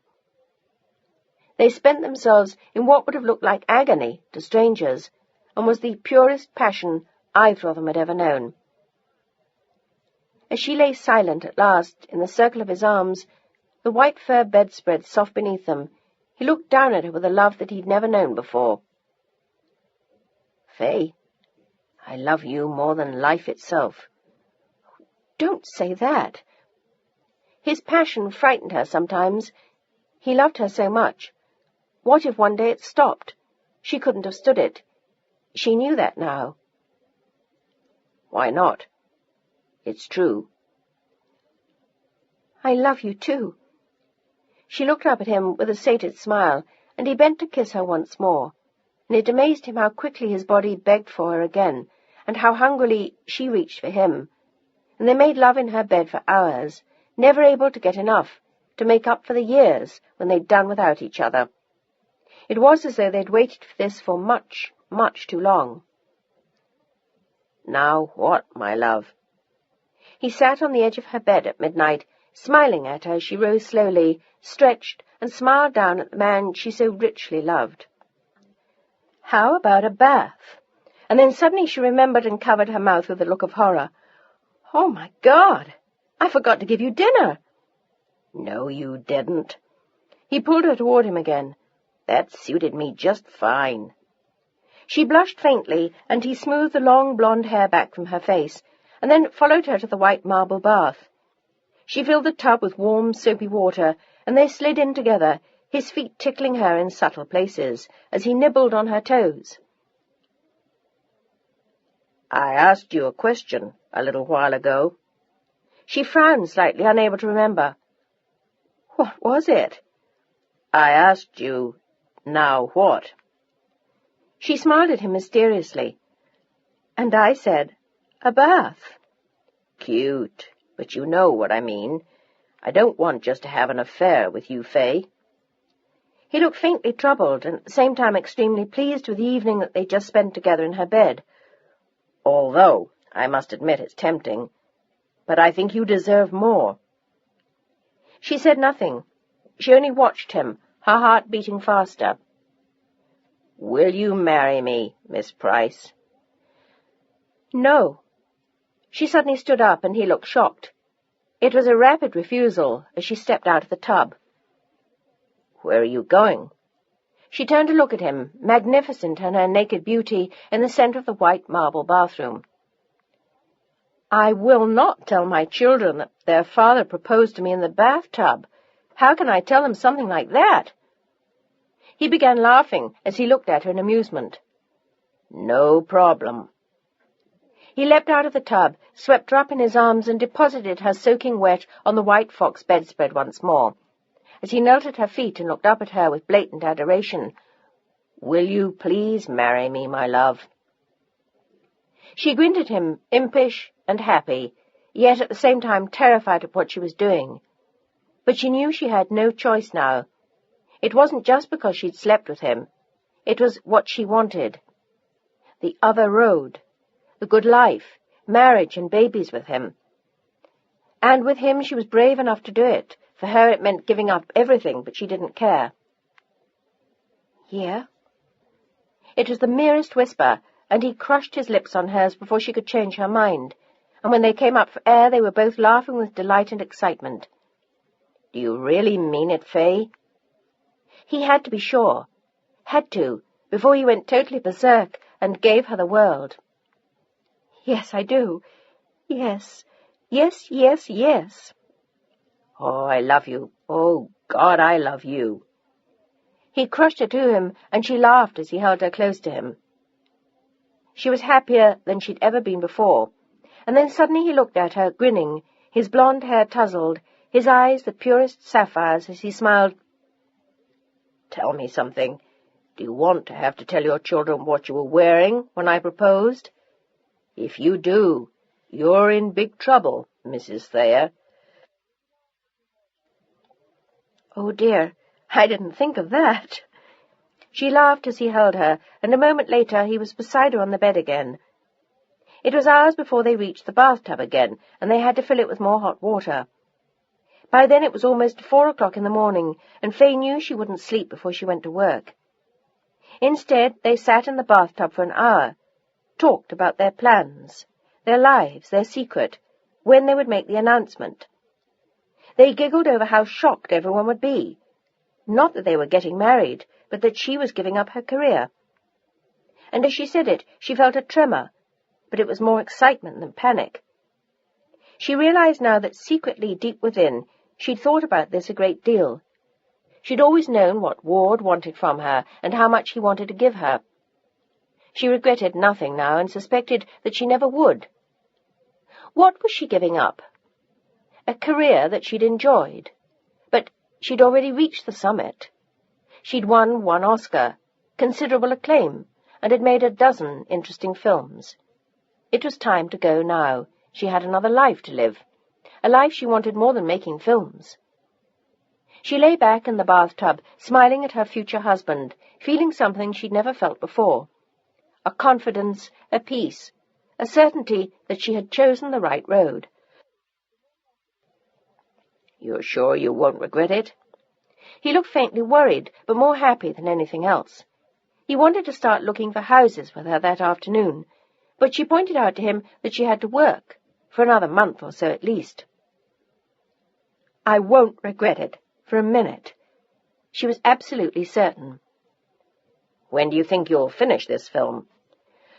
Oh, well, I think by the 1st of December, if St. George doesn't screw things up too badly before. Then we'll get married on December 15th. Where shall we honeymoon? Mexico? Hawaii? Europe? Where do you want to go? He beamed at her, and her heart swelled with the love she felt for him. How did I get lucky enough to find you anyway? She'd never been as happy in her life as she was now, with him. I'm the lucky one." They kissed and reluctantly left the bath, and a few minutes later she went downstairs. She made coffee for them both and brought it up, reminding herself to clear up the bedroom and to leave the empty cups in her sitting room when they left. And he drove her to work in the Duesenberg, as they both almost shouted with delight. The next 2 months were going to be difficult for them, but they'd have a lot to do, a lot to look forward to, so much to plan for their future. Beverly Hills, 1946 to 1952. Chapter 5. The wedding took place at the Hollywood Presbyterian Church on North Gower Street, near Hollywood Boulevard, and Fay slowly walked down the aisle in an exquisite ivory satin gown. It was encrusted with the tiniest of pearls in delicate designs, and she moved with measured grace, her head held high, her hair piled into an ivory satin crown encrusted with the same miniature pearls. A whisper of a veil floating around her for what seemed like miles. Her hair looked like spun gold as it cascaded over the sides of the pearl-encrusted crown, and around her neck sparkled a diamond choker, the height of her swan-like neck. It had been a wedding present from Ward, and a favourite piece of his maternal grandmother's. Fay had walked down the aisle on the arm of her agent, and Harriet Fielding had come to be matron of honour. Fay had overcome her ferocious protests, and her old friend was there with tears streaming down her face as Abe handed Fay to Ward at the altar. The young couple had beamed at each other and been more beautiful than any two people in a film. And when they emerged from the church arm in arm, there had been hundreds of well-wishers standing outside to greet them. Fans throwing handfuls of rose petals and rice, young girls screaming for Fay's autograph, women crying, and even men smiling tenderly as they watched them. The couple disappeared into the new Duesenberg. Ward had bought several weeks before to celebrate the wedding, as a kind of nuptial gift to himself and his bride.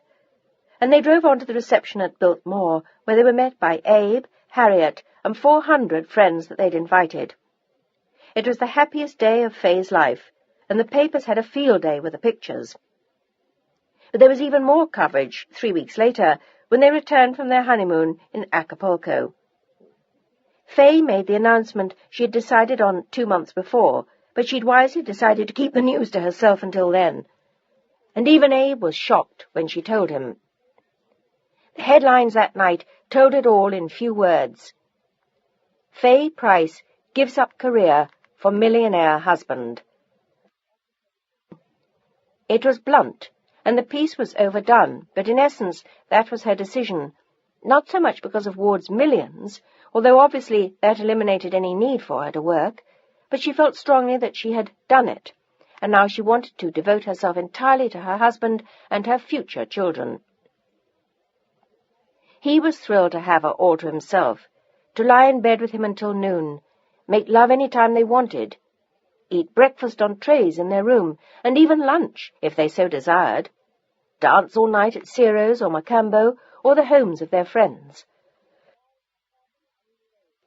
And Ward was having a wonderful time shopping with her, buying her fabulous new clothes to add to her already copious wardrobe. Her 3 fur coats looked meagre in comparison to the wonders that he bought her. 2 floor-length sable coats in slightly different shades and styles. A fabulous silver fox, a red fox, a silver raccoon. She had every imaginable fur, and more jewelry than she thought she could wear in a lifetime. A day hardly went by that he didn't disappear for an hour or two and return with a box from a fur shop or dress store or jeweller. It was like Christmas every day of the year, and Fay was overwhelmed at his generosity and the love he lavished on her constantly. "You have to stop this, Ward." She was laughing as she sat naked in the new red fox coat with a string of enormous pearls around her neck and nothing else on the exquisite young body he adored. "Why?" He sat down to watch her with a happy grin and a glass of champagne. He seemed to drink rivers of it, but he never appeared drunk, so Fay didn't really care. And she smiled tenderly at him now. "You don't have to do all this. I'd love you in a grass shack. if we had to wear newspapers to keep warm." "Ew, what a disgusting thought." He made a grimace and then squinted as he looked at the long, shapely limbs. "On second thoughts, you might look fabulous wearing the sports page and nothing else." Silly. She ran over to kiss him again, and he pulled her onto his lap and set down his glass. "Can you really afford all this, Ward? We shouldn't be spending all this money with neither of us working." She still felt faintly guilty about no longer going to work, but it was so heavenly, spending all her time with Ward, that she never really missed her career. As she told the papers when she retired, she had done it. But she looked at Ward with concerned eyes. He'd spent an absolute fortune on her in the 3 months since they'd been married. "Darling, we can spend 10 times this." It was a generous thought, though not exactly what he'd been hearing from his attorneys. But he knew how conservative they were. They had no flair, no style, no sense of romance. It annoyed him to listen to their petty warnings that he should be more cautious. He knew how large his fortune was, and there was plenty of leeway for a little fun. He could afford what they were spending for a while at least, and then they'd settle down to a more sensible life, and neither of them would ever have to work. And at 28, he had no intention of starting. He was having too much fun. He always had had. And now his life with Fay was sheer perfection. "Where do you want to go for dinner tonight?" I don't know." She hated to admit it, but she loved the corny, exotic decor of the coconut grove, with its palm trees and the projections of white ships passing each other in the distance. It always made her feel as though they'd sailed away, and the palm trees reminded her faintly of Guadalcanal, where she'd first met Ward. "The Grove again, or are you too tired of it?" He laughed again and called the majordomo downstairs to have him make a reservation. They'd hired an army of new people to care for their house. In the end, Ward had decided not to move into his parents' old mansion after all. Instead, he'd bought Fay a fabulous new estate that had belonged to a silent movie queen. It had grounds that could almost be called a park, a lake with swans, several lovely fountains, long walks, and a house that looked like a French chateau. They could easily have the 10 children here that he'd always threatened he wanted. They'd filled it with Fay's pretty antiques from her own house, which had sold almost the day that she put it up for sale, and they'd taken the pieces they liked best from his parents' place, and the rest they'd bought together at auctions and antique stores in Beverly Hills. The new house was already almost fully furnished, and Ward was talking about putting his parents' house on the market. It was too big and dark and old-fashioned for their taste, and there was no point in keeping it any longer. His lawyers had always urged him to keep it for a while, lest when he married one day he would want it, and he was sentimental about it anyway. But it was obvious they'd never live in it now, and his lawyers were anxious for him to get rid of it. They wanted him to reinvest the money in something that would bring in more income for him and his bride, although Ward wasn't too concerned about that. He and Fay took a stroll in the gardens that afternoon and sat by the little lake kissing and talking. They never seemed to tire of each other, and these were golden days as they talked about the sale of his parents' house and a dozen other things. Fay looked up with a dreamy smile when Arthur brought them 2 glasses of champagne on a tray. She was pleased that Ward had let her keep Elizabeth and Arthur, and they seemed happy in their new life. Arthur seemed to approve of Ward, most of the time, although at times there was no denying that he behaved like a crazy boy.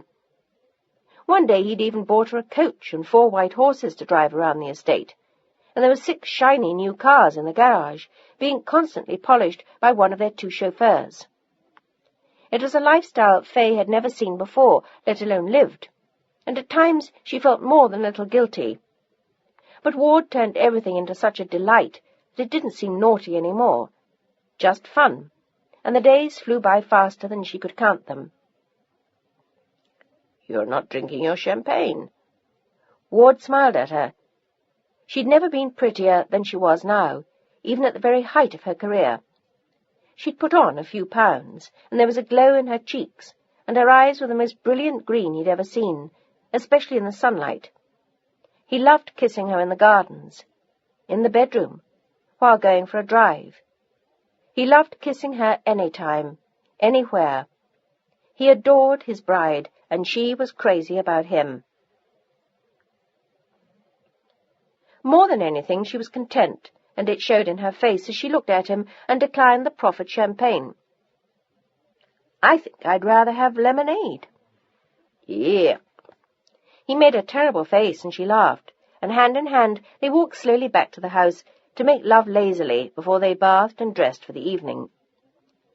It was an idyllic life, and in a way Fay knew that these days would never come again. One day they'd have children. They would have to grow up themselves. They couldn't spend their life playing forever. But it was fun while they could, and it made their honeymoon days seem to go on forever. That night at the Grove, Ward gave her a magnificent ring with 3 huge pear-shaped emeralds in it, and Fay gasped when she saw it. "Ward! Good heavens, but—" He always loved her amazement, her delight at the things that he bought her. "It's for our 3rd anniversary, silly girl." It had been 3 months that day, and they were the happiest months of Fay's life, and Ward's. There wasn't a single cloud on their horizon to worry them. He slipped the ring on her finger, and they danced for hours. But he noticed that tonight she looked a little tired when they went back to their table.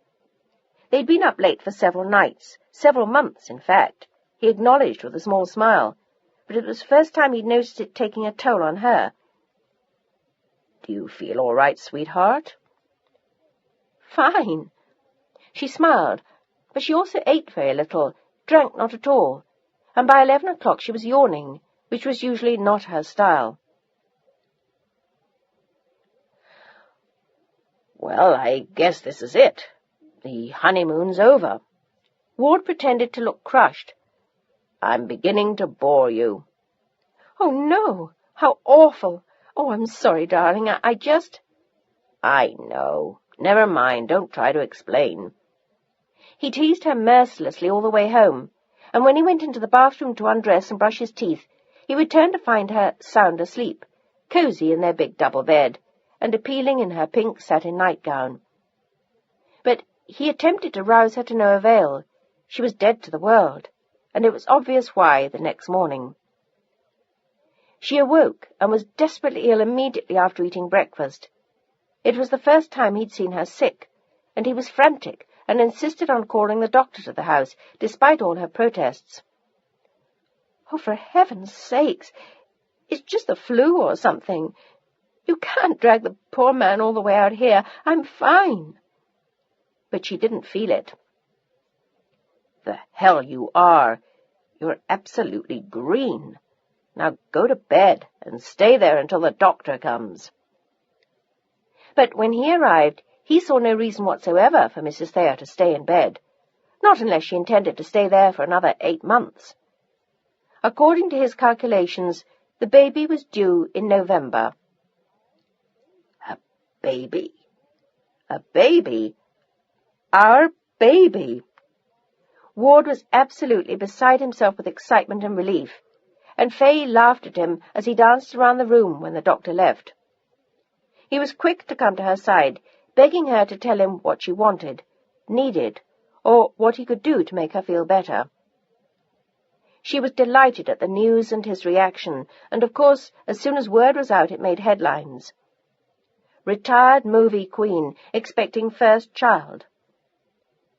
Nothing in their life remained a secret for long, but Ward couldn't have kept it to himself anyway. He told anyone who'd listen, and treated Fay like the most delicate piece of glass, and if he had lavished gifts on her before, it was nothing to what he did for her now. She didn't have enough drawers and jewel boxes to keep all the outrageously expensive baubles he bought her. "Ward, you have to stop. I don't even have room to keep it all any more."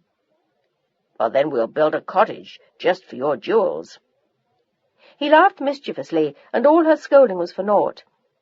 If he wasn't buying jewels for her, he was buying prams and pony carts and mink buntings and teddy bears, and he even had a full-scale carousel built on the estate. He allowed Faye to ride slowly around it in October when she walked across the grounds to see it for herself. She'd been feeling remarkably well since the first few queasy months, and her only complaint was that she was so large she felt like a balloon about to take off. All I need is a basket attached to my heels, and they could rent me out for sightseeing trips over L.A., she told a friend one day, and Ward was outraged.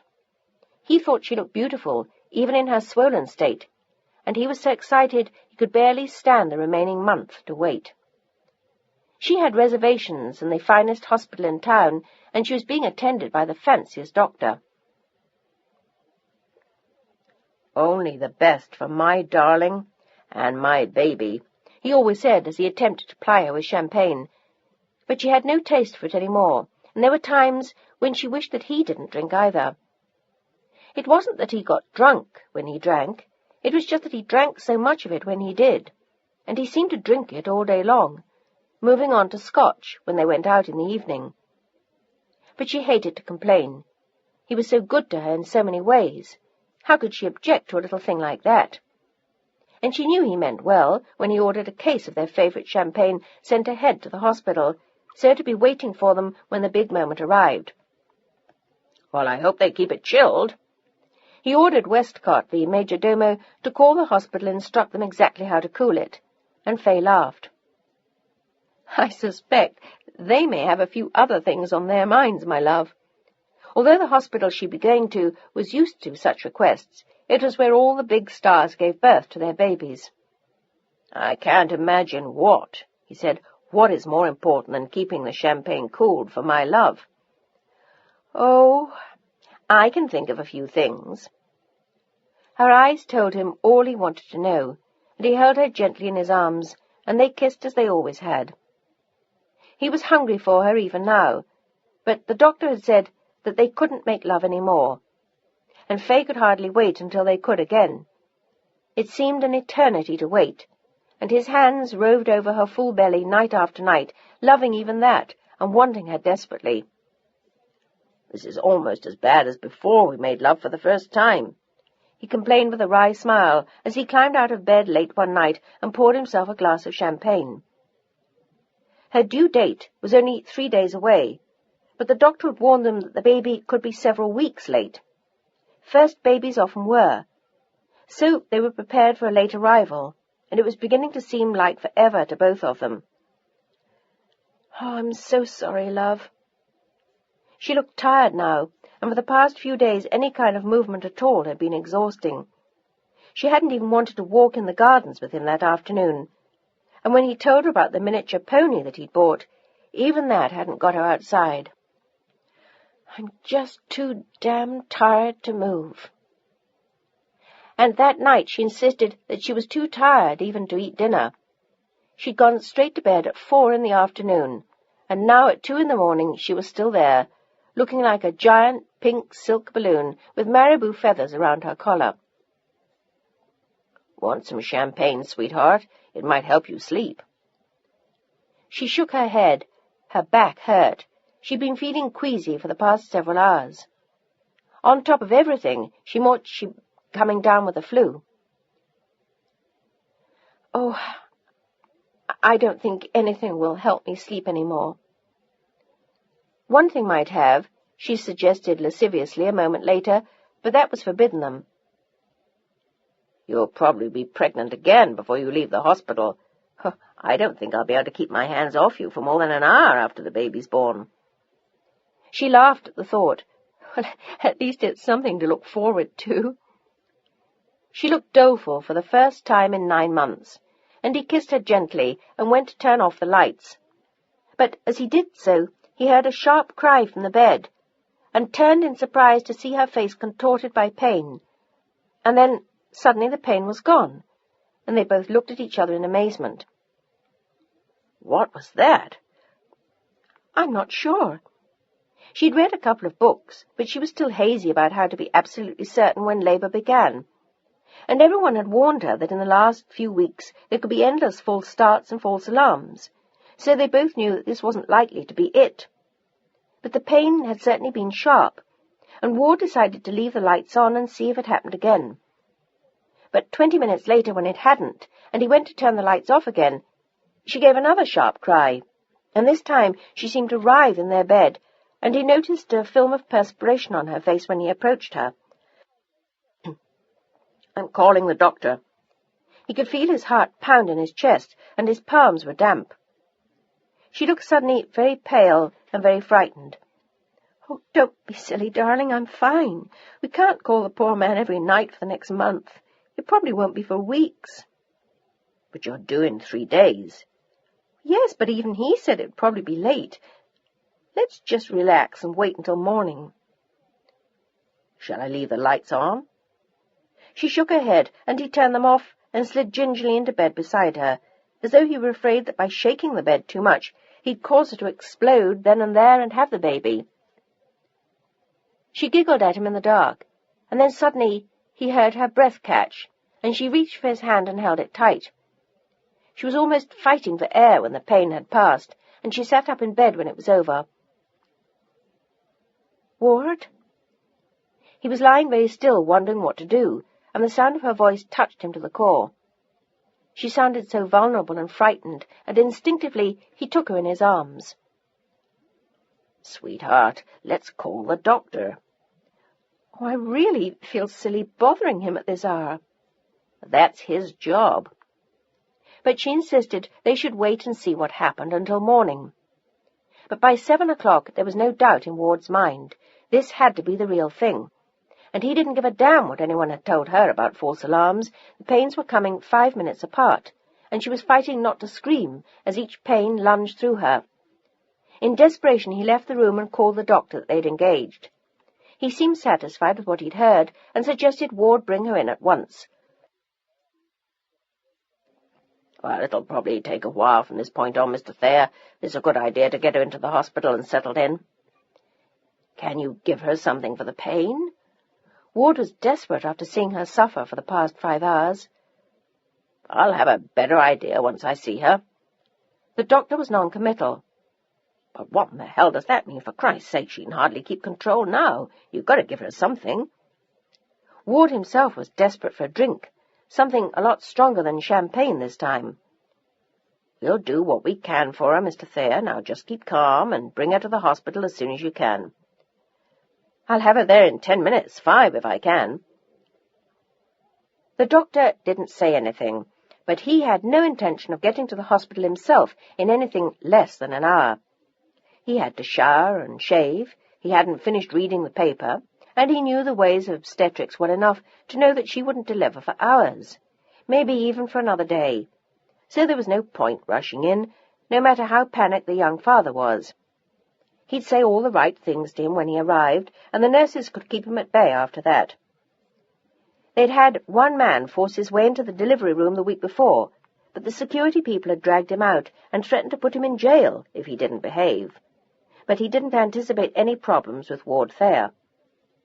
And the doctor was pleased to be delivering her. It was another feather in his cap to be delivering Fay Price Thayer.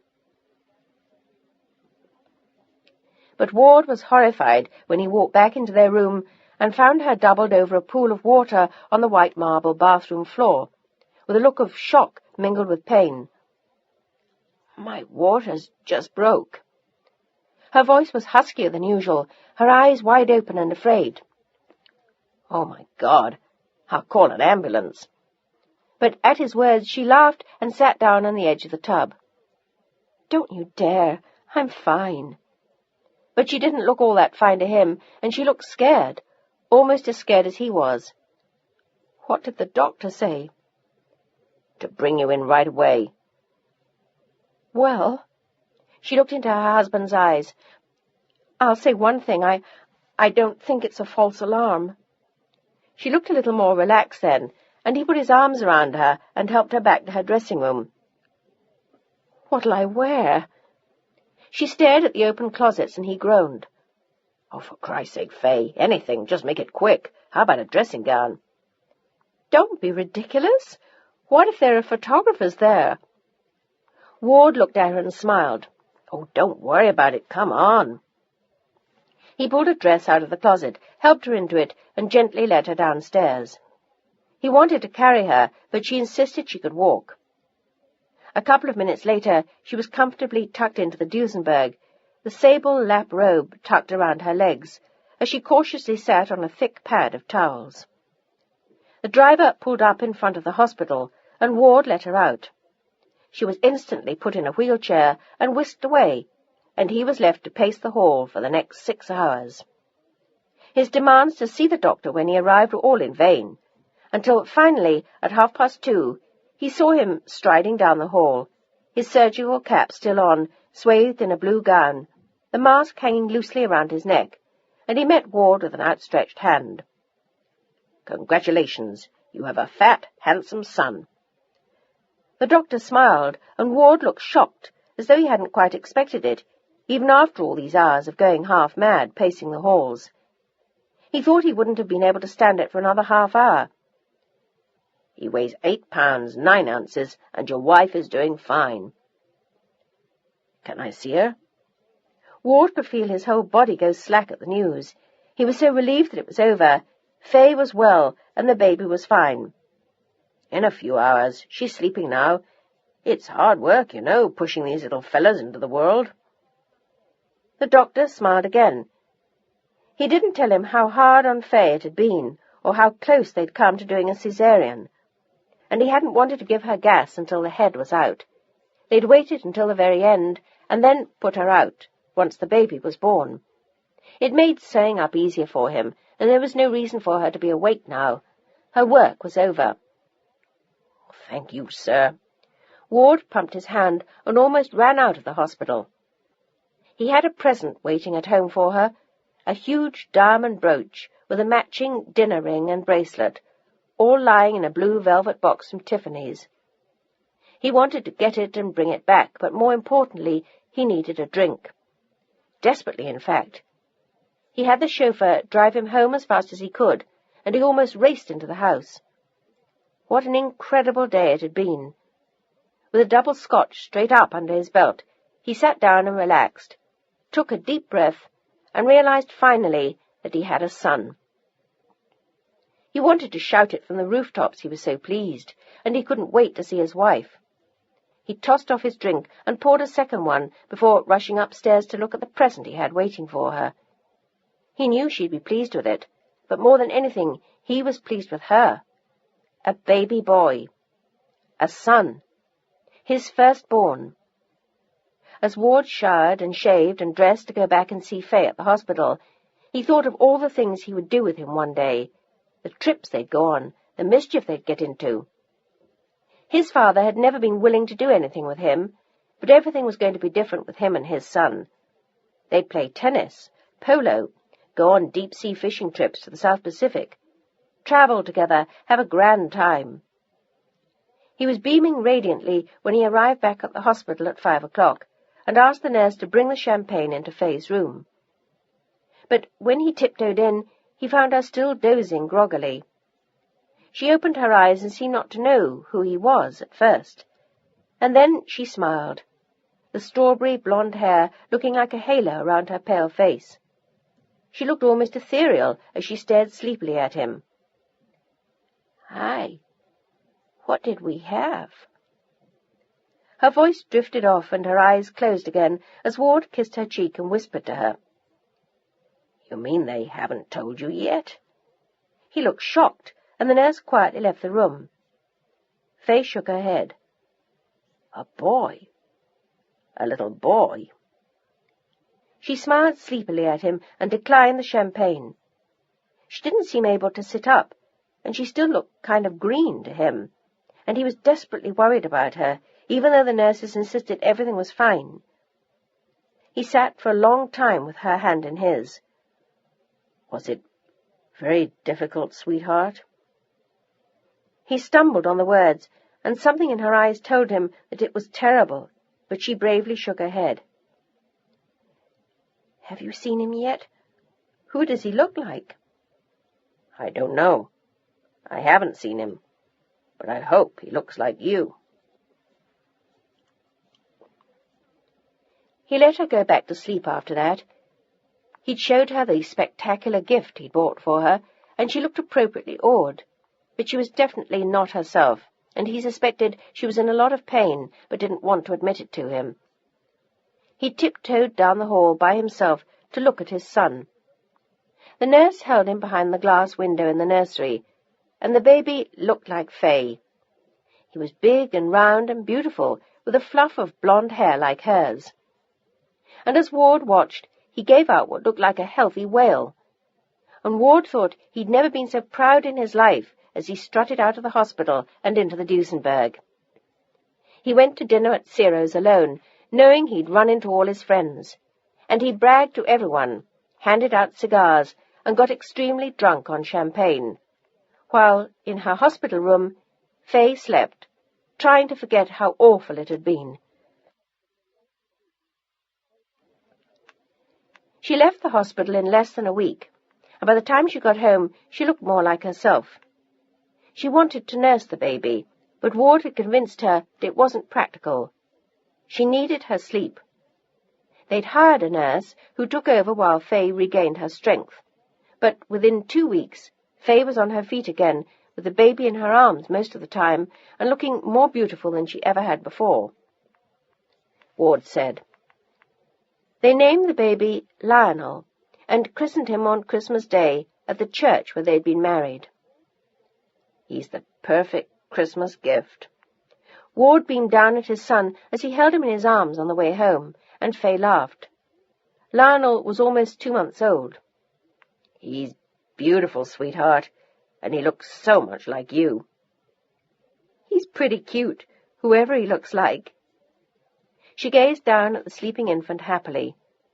He'd barely cried during the brief ceremony, and once at home he woke up and didn't seem to object when he was passed from hand to hand.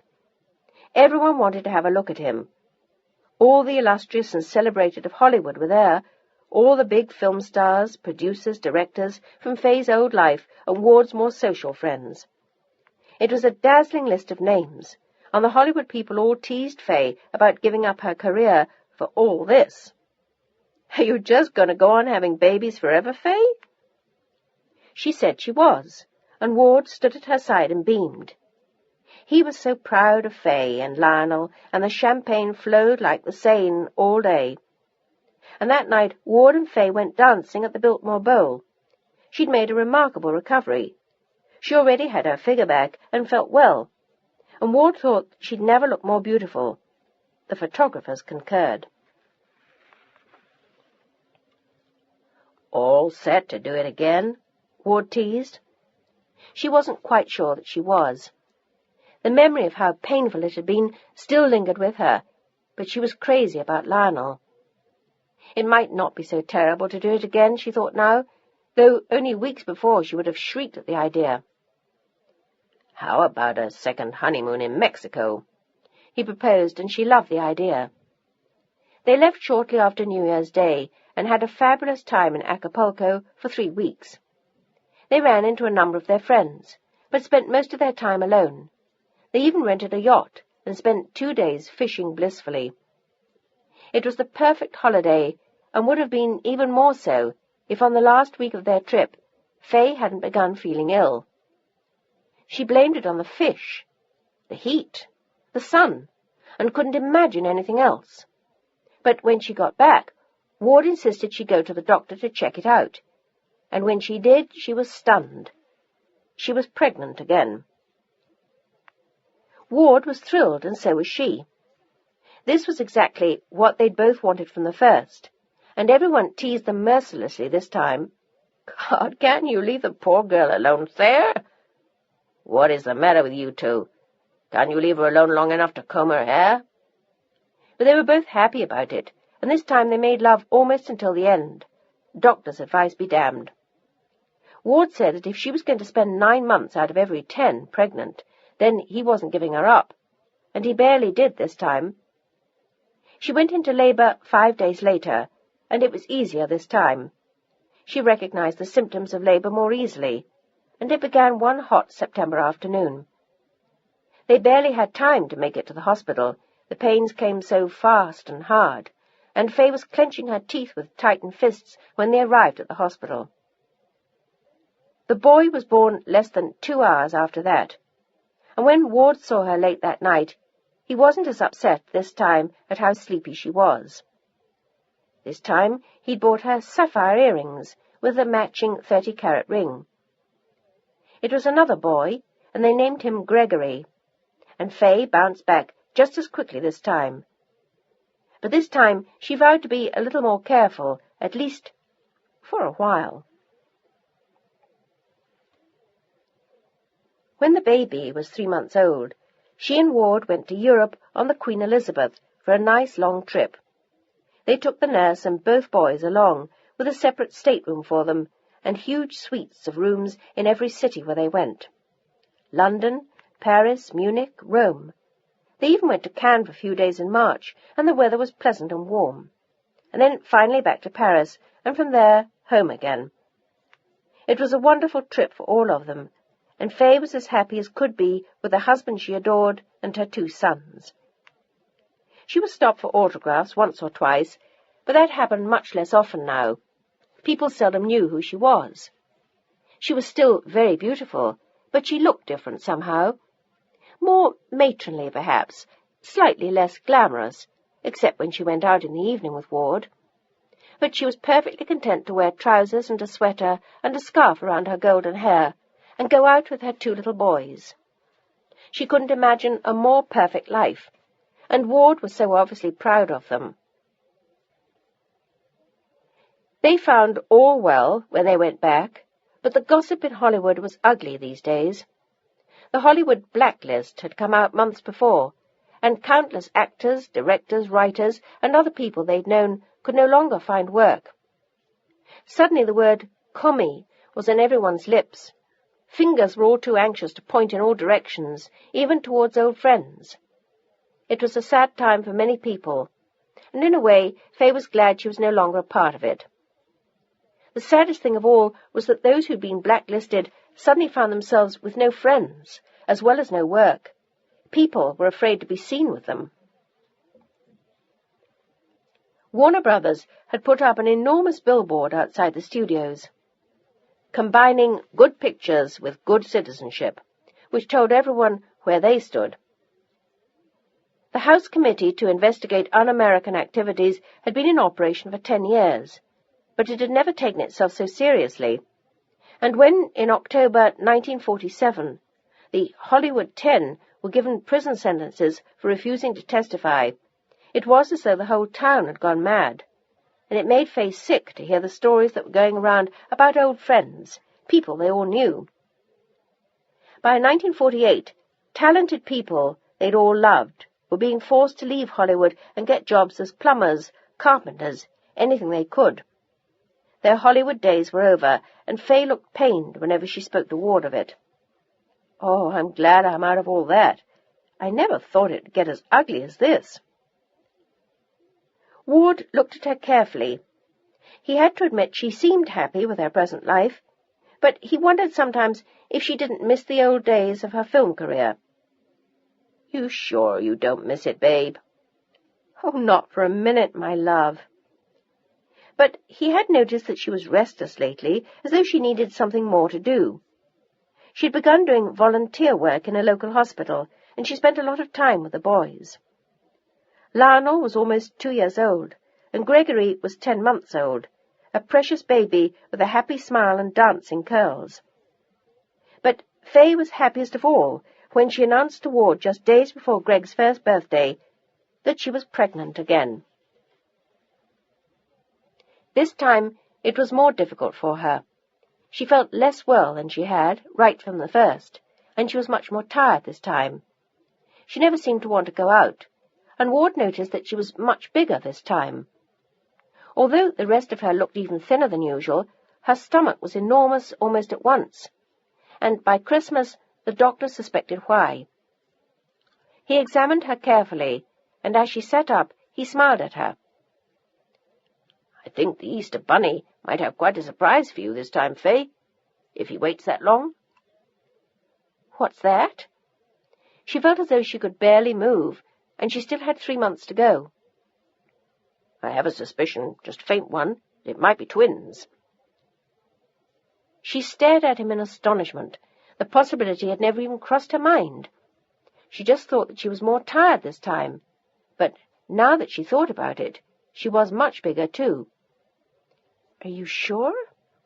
No, we can do an X-ray in a while, but we'll certainly know at the delivery. And that they did. 2 beautiful little girls popped out of her, 9 minutes apart, and Ward was so beside himself when he saw the 2 baby girls that he went completely berserk.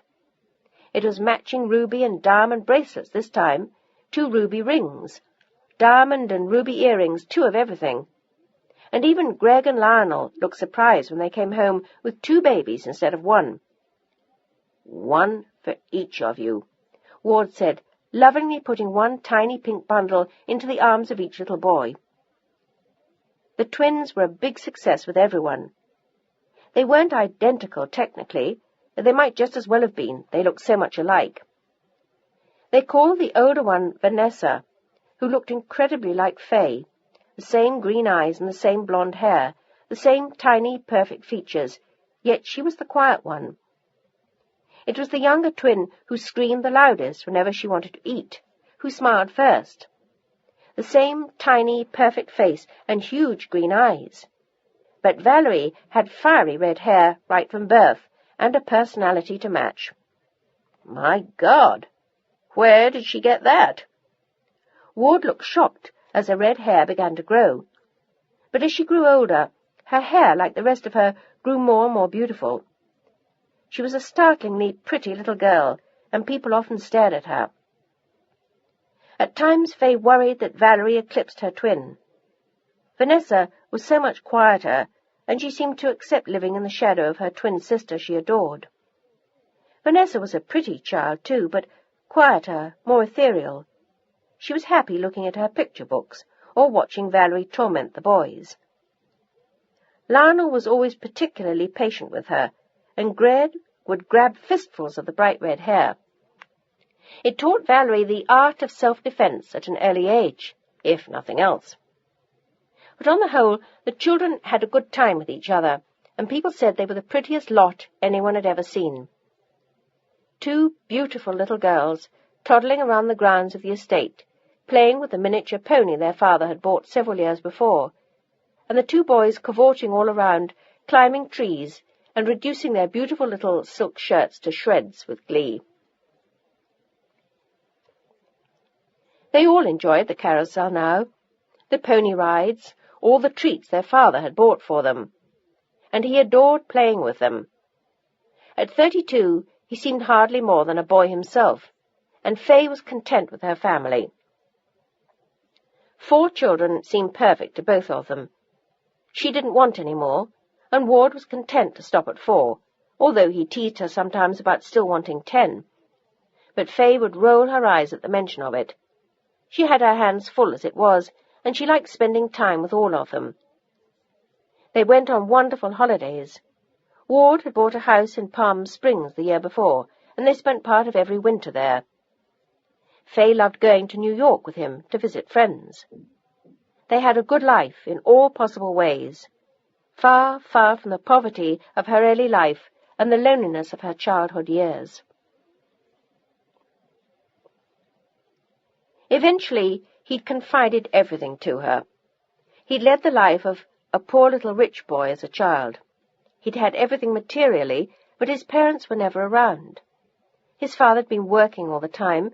His mother had been constantly involved with various committees as a volunteer, and in between they'd taken extensive trips, but always leaving Ward behind. As a result, he'd sworn he would never do the same thing to his own family. He and Faye took all 4 children everywhere, on weekends in Palm Springs, on trips, even to Mexico. They enjoyed their company, and the children flourished with the attention lavished on them, each in their own way. Lionel had an inclination to be quiet, perceptive, serious, and close to Faye. His seriousness unnerved Ward at times. He was less rough and tumble than Greg, who played football for hours on the lawn with Ward. Greg was more like he himself had been as a child, happy-go-lucky, athletic, carefree, or more as he would have been had he had the same amount of attention lavished on him. And Valerie only grew more beautiful. She was the most demanding of the four, the most aware of her own charms, and because of that, Vanessa seemed to demand nothing at all. Valerie took her dolls, her toys, her favourite clothes, and Vanessa didn't even seem to notice it. She was happy to give up anything for her twin. She cared about other things, the look in her mother's eyes, a warm word from Ward, a trip to the zoo, holding Lionel's hand, and her own secret life of dreams as she glanced through a picture book or stared up at the sky as she lay beneath a tree. She was the dreamer of the family. She could lie on the grass for hours looking up at the sky with her own thoughts, sometimes singing a little song to herself, as Faye smiled at her. "I was like that when I was her age," Faye said softly to Ward as he glanced at the pretty little blonde girl. "And what did you used to dream about, my love?" He kissed her neck and took her hand, his eyes as warm as the morning sun. "Did you dream of being a film star?" "Oh, sometimes, but I was a lot older than that by then." Little Vanessa didn't even know what films were. He smiled happily at his wife. "And what do you dream of now?" He was so happy with her. She'd taken all the loneliness out of his life, and she was fun. That was important to him. His parents had never seemed to have a good time. All his father did was work, as far as Ward could see, and his mother did the same with her endless charities. He'd sworn to himself long before that he would never live like that. He wanted to enjoy his life. Both his parents had died young, without ever really enjoying themselves. That was not the case with Ward and Faye. They had a wonderful time. He looked at her again now, so peaceful and beautiful. She almost looked like a painting as she pondered the question that he'd asked. "Oh, well, I dream of you, my love, and the children. I have everything I want in this world, and more." "Good. That's the way I always wanted to be." And he meant every word of it as the children grew up and time passed by. Ward still drank too much champagne sometimes, but he was harmless and good-humoured, and Faye loved him enormously, even with his occasional boyish flaws of liking to have too much fun or drinking a little too much. There was no harm in it. The lawyers came to see him more than they used to do about his parents' estate and what was left of it, but she didn't concern herself with it. It was his money after all, and she had enough to do with Lionel, Gregory, Vanessa, and Val. But she noticed around the time that the twins turned 2 that Ward was drinking more, and it was less champagne and more scotch, which worried her. "Anything wrong, sweetheart?" "Of course not." He smiled, feigning unconcern, but there was something frightened in his eyes these days, and she wondered what it was.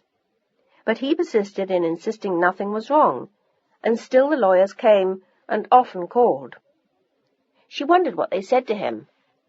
And then somehow it all seemed less important. The earlier decision was forgotten late one night, and in the throes of passion after going to the Academy Awards with him in April of 1951, they threw caution to the winds, and by late May, Faye was sure. Faye was once more pregnant. "Again?" Ward looked surprised, but not displeased, although he was less interested this time. He had too many other things on his mind, although he didn't tell Faye that. "Are you mad at me?" She was concerned, and he pulled her into his arms with a broad grin. "Only if it isn't mine, you silly girl. Of course I'm not mad. How could I be mad at you?" 5 children's an awful lot, I suppose. She was faintly ambivalent about it this time, too. The family seemed so perfect as it was. And if I have twins again... "Well, then that'd make 6. Sounds fine to me. We might even reach our original goal of 10 one of these days." But as he said it, all 4 of the children they had ran into the room shrieking with excitement, falling all over each other, laughing and shouting and pulling hair, and Faye shouted over their heads at him, God forbid! He smiled at her, and all went well, and in January Anne Ward Thayer was born, the smallest child Fay had borne, and she looked so tiny and frail one was almost afraid to hold her. In fact, she was so tiny and delicate that Ward refused to take her into his arms, but he seemed pleased with her. He bought Fay an enormous emerald pendant this time, but somehow he seemed less excited than he had before, and Fay told herself that she could hardly expect him to hire a brass band for their 5th child. But still, she was disappointed that he didn't seem more pleased. But within days she knew exactly why. The lawyers didn't even try to talk to Ward this time. They talked to her, feeling it was high time she knew what was going on. 7 years after the end of the war, Thayer Shipyard hadn't seen a profit in almost 4 years. It had been running in the red for years, despite all their pleading with Ward to pay some attention to it, cut down the scale of operations, and face what was happening. They wanted him to go to work in the office at the yard, as his father had, and he'd flatly refused. Instead, he'd ignored their pleas, and not only allowed the shipyard to run itself into the ground, but he'd bankrupted the estate as well. He'd insisted that he wasn't going to ruin his life by working night and day. He wanted to be with his family. And now there was nothing left, hadn't been in almost 2 years. And suddenly, as she sat in shocked silence listening to them, Fay looked back remembering when he'd begun to seem preoccupied, concerned, drinking more, but he'd never admitted anything to her. And for the past 2 years, without saying a word to her, he'd been running on empty. There was no money left at all. There were only monumental debts, which he'd accumulated with their extravagant lifestyle. Fay Price Thayer sat listening to what they had to say, her face pale, her features taut, a frown between her eyes, and she looked as though she were in shock. In a way, she was. She almost staggered out of the room when they left her, and when Ward came home later in the afternoon, he found her sitting upright in a chair in the library, silently waiting for him. "Hi, babe. What are you doing downstairs so soon? Shouldn't you be resting?" Resting? Resting? How could she be resting when they'd no money left, when she should be out looking for a job? All they had left were debts, and as she raised her eyes to his, he knew that something terrible had happened. "Fay? Darling, what's wrong?" There were tears trembling in her eyes, and she didn't even know where to begin. The tears spilled onto her cheeks, and she began to sob. How could he have played this game? What was he thinking of? When she thought of all the jewelry he'd bought, the cars, furs, the house in Palm Springs, the polo ponies, it went on forever. And God only knew how bad the debts were. "Darling, what is it?" He knelt beside her, and all she could do was sob, until finally she took a deep breath and gently touched his face with her hand. How could she hate this man? She'd never faced it until now, but he was only a child, a boy pretending to be a man. At 35, he was less mature than their 6-year-old son. Lionel was already practical and wise. But Ward. There was the sorrow of an ended life in Fay's eyes as she attempted to calm down and talk to him about what she'd heard that afternoon. "Bill Gentry and Lawson Burford were here this afternoon, Ward." There was nothing ominous in her voice, only sorrow, for him and for all of them, and Ward looked instantly annoyed.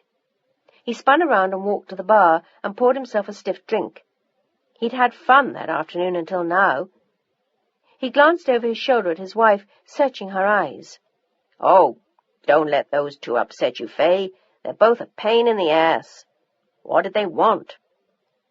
"To talk some sense into you, I guess." "And what's that supposed to mean?" He looked nervously at her as he sat down in a chair. "What did they say?" "They told me everything, Ward." His face went white, as hers had hours before. "They told me that you don't have a dime left. The shipyards have to be closed down. This house has to be sold to pay our debts. Everything's going to change, Ward. We're going to have to grow up and stop pretending we live in a fairyland and aren't subject to the same pressures as everyone else in the world. The only difference between them and everyone else was that he'd never worked a day in his life, and they had 5 children to support. If only she'd known, she would never have had this last child. She didn't even feel guilty at the thought, no matter how sweet the new baby was. Their very lives were at stake right now, and she knew in her gut that Ward wasn't going to do a damn thing about it. He wasn't capable of it, but she was. And if he couldn't row the boat to shore, then she would, and that's all there was to it. Ward, we have to talk about this. He jumped up and stalked across the room. Some other time, Fay, I'm tired. She leapt to her feet, not caring how weak she still felt. All of that was forgotten now. That was a luxury, another luxury they could no longer afford. Damn it! Listen to me. How long are you going to play games with me? Until they put you in jail for bad debts? Until they throw us out of this house? According to Lawson and Bill, we don't have a dime left, or damn few anyway. They'd been brutally honest with her. They would have to sell everything. They just had to pay their debts. And then what? Well, that was the question she was asking herself. Ward stood and faced her then. And what do you suggest I do about it, Fay? Start selling my cars? Put the children to work? He looked horrified. His world was coming down around his ears, and he was equipped for no other way of life than this. We have to face reality, no matter how frightening it is.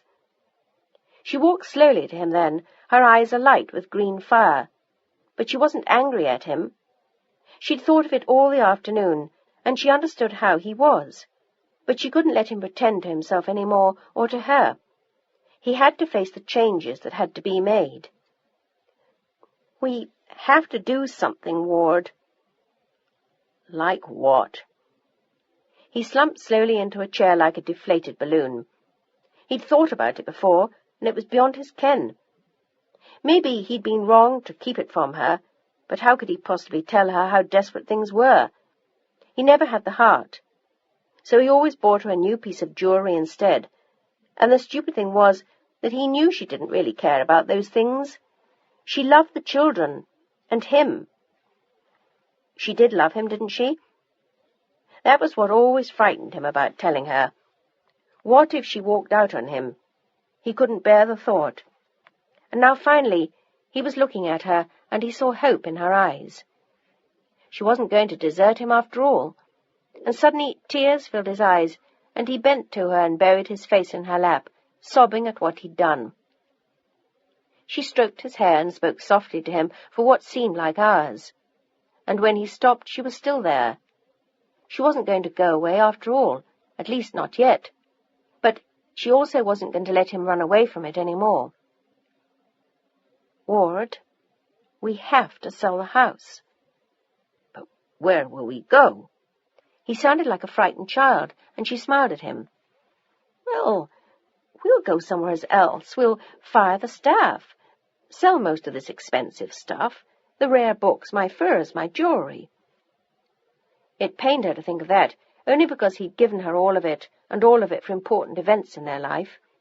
She was sentimental about it, but she also knew that the jewelry was worth a great deal, and they couldn't hang on to anything now. How bad do you suppose the debts are? I don't know. His face was muffled in her thighs, and she pulled his face up to hers with her hands. We have to find out, together. We're in this together, sweetheart. But now we have to bail out. Do you really think we can? It was terrifying facing it, even with her. I'm sure of it. At least she told him so, but she was no longer sure of anything. He felt relief sweep over him at the tone of her voice. Once or twice, between cases of champagne, he had actually contemplated suicide, and he knew exactly how weak he was. He was totally unprepared to face what he had to face now. Without Fay, he couldn't have faced it at all. and with her it was hardly easier. She forced him to go to the lawyer's with her the next day. The doctor had told her not to go out yet, but she totally ignored the rules. After her 5th child, she wasn't as impressed with all that as she might have been after her first, and she wasn't going to let Ward squirm out of it. She stood beside him all the way, but in that sense she was merciless. It had to be faced by both of them. According to the lawyers, they were $3.5 million in debt. She almost fainted when she heard the words, and Ward's face as he listened was a deathly chalk white. The lawyers explained that they would have to sell everything, and if they were lucky, they'd have a little money left which they could invest, but they could no longer live on it as they once had. In fact, Bill Gentry looked pointedly at Ward. They would have to go to work, or at least one of them would. They wondered if Fay wanted to go back to her old career, but it had been 7 years since she'd done her last film. No one asked for her autographs anymore, and the papers no longer ran headlines about her as they once had. She was old news. At 32, she would certainly make a comeback if she wanted to, but it wouldn't be quite the same thing, and it wasn't what she had in mind anyway. She had another idea, but it was too easy to think of that. What about the shipyard? Her questions were intelligent, and blunt, and Ward was relieved not to have to ask. Somehow it all embarrassed him, and he desperately wanted a drink as Fay pressed on. The lawyers were firm. You'll have to declare bankruptcy. And the house? How much do you think we'll get for that? $500,000, if you find someone who falls in love with it. Realistically, probably less. All right, that's a start. Then we've got the house in Palm Springs. She pulled a list out of her bag. The night before, after Ward had gone to sleep, she'd made a list of absolutely everything they owned, right down to the dog. She figured that with a little luck, they might collect $5 million for everything they had. Or at least 4. And then what? Ward looked at her bitterly for the first time. We dress the children in rags and go begging in the street. We have to live somewhere, Fay. We need servants, clothes, cars. She shook her head. Car, not cars. And if we can't afford that, we take the bus.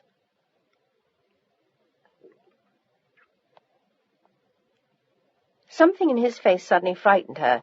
She wondered if he could successfully make the change. But he had to, they had no choice, and she was going to help him make it. The only thing she was not willing to give up was him.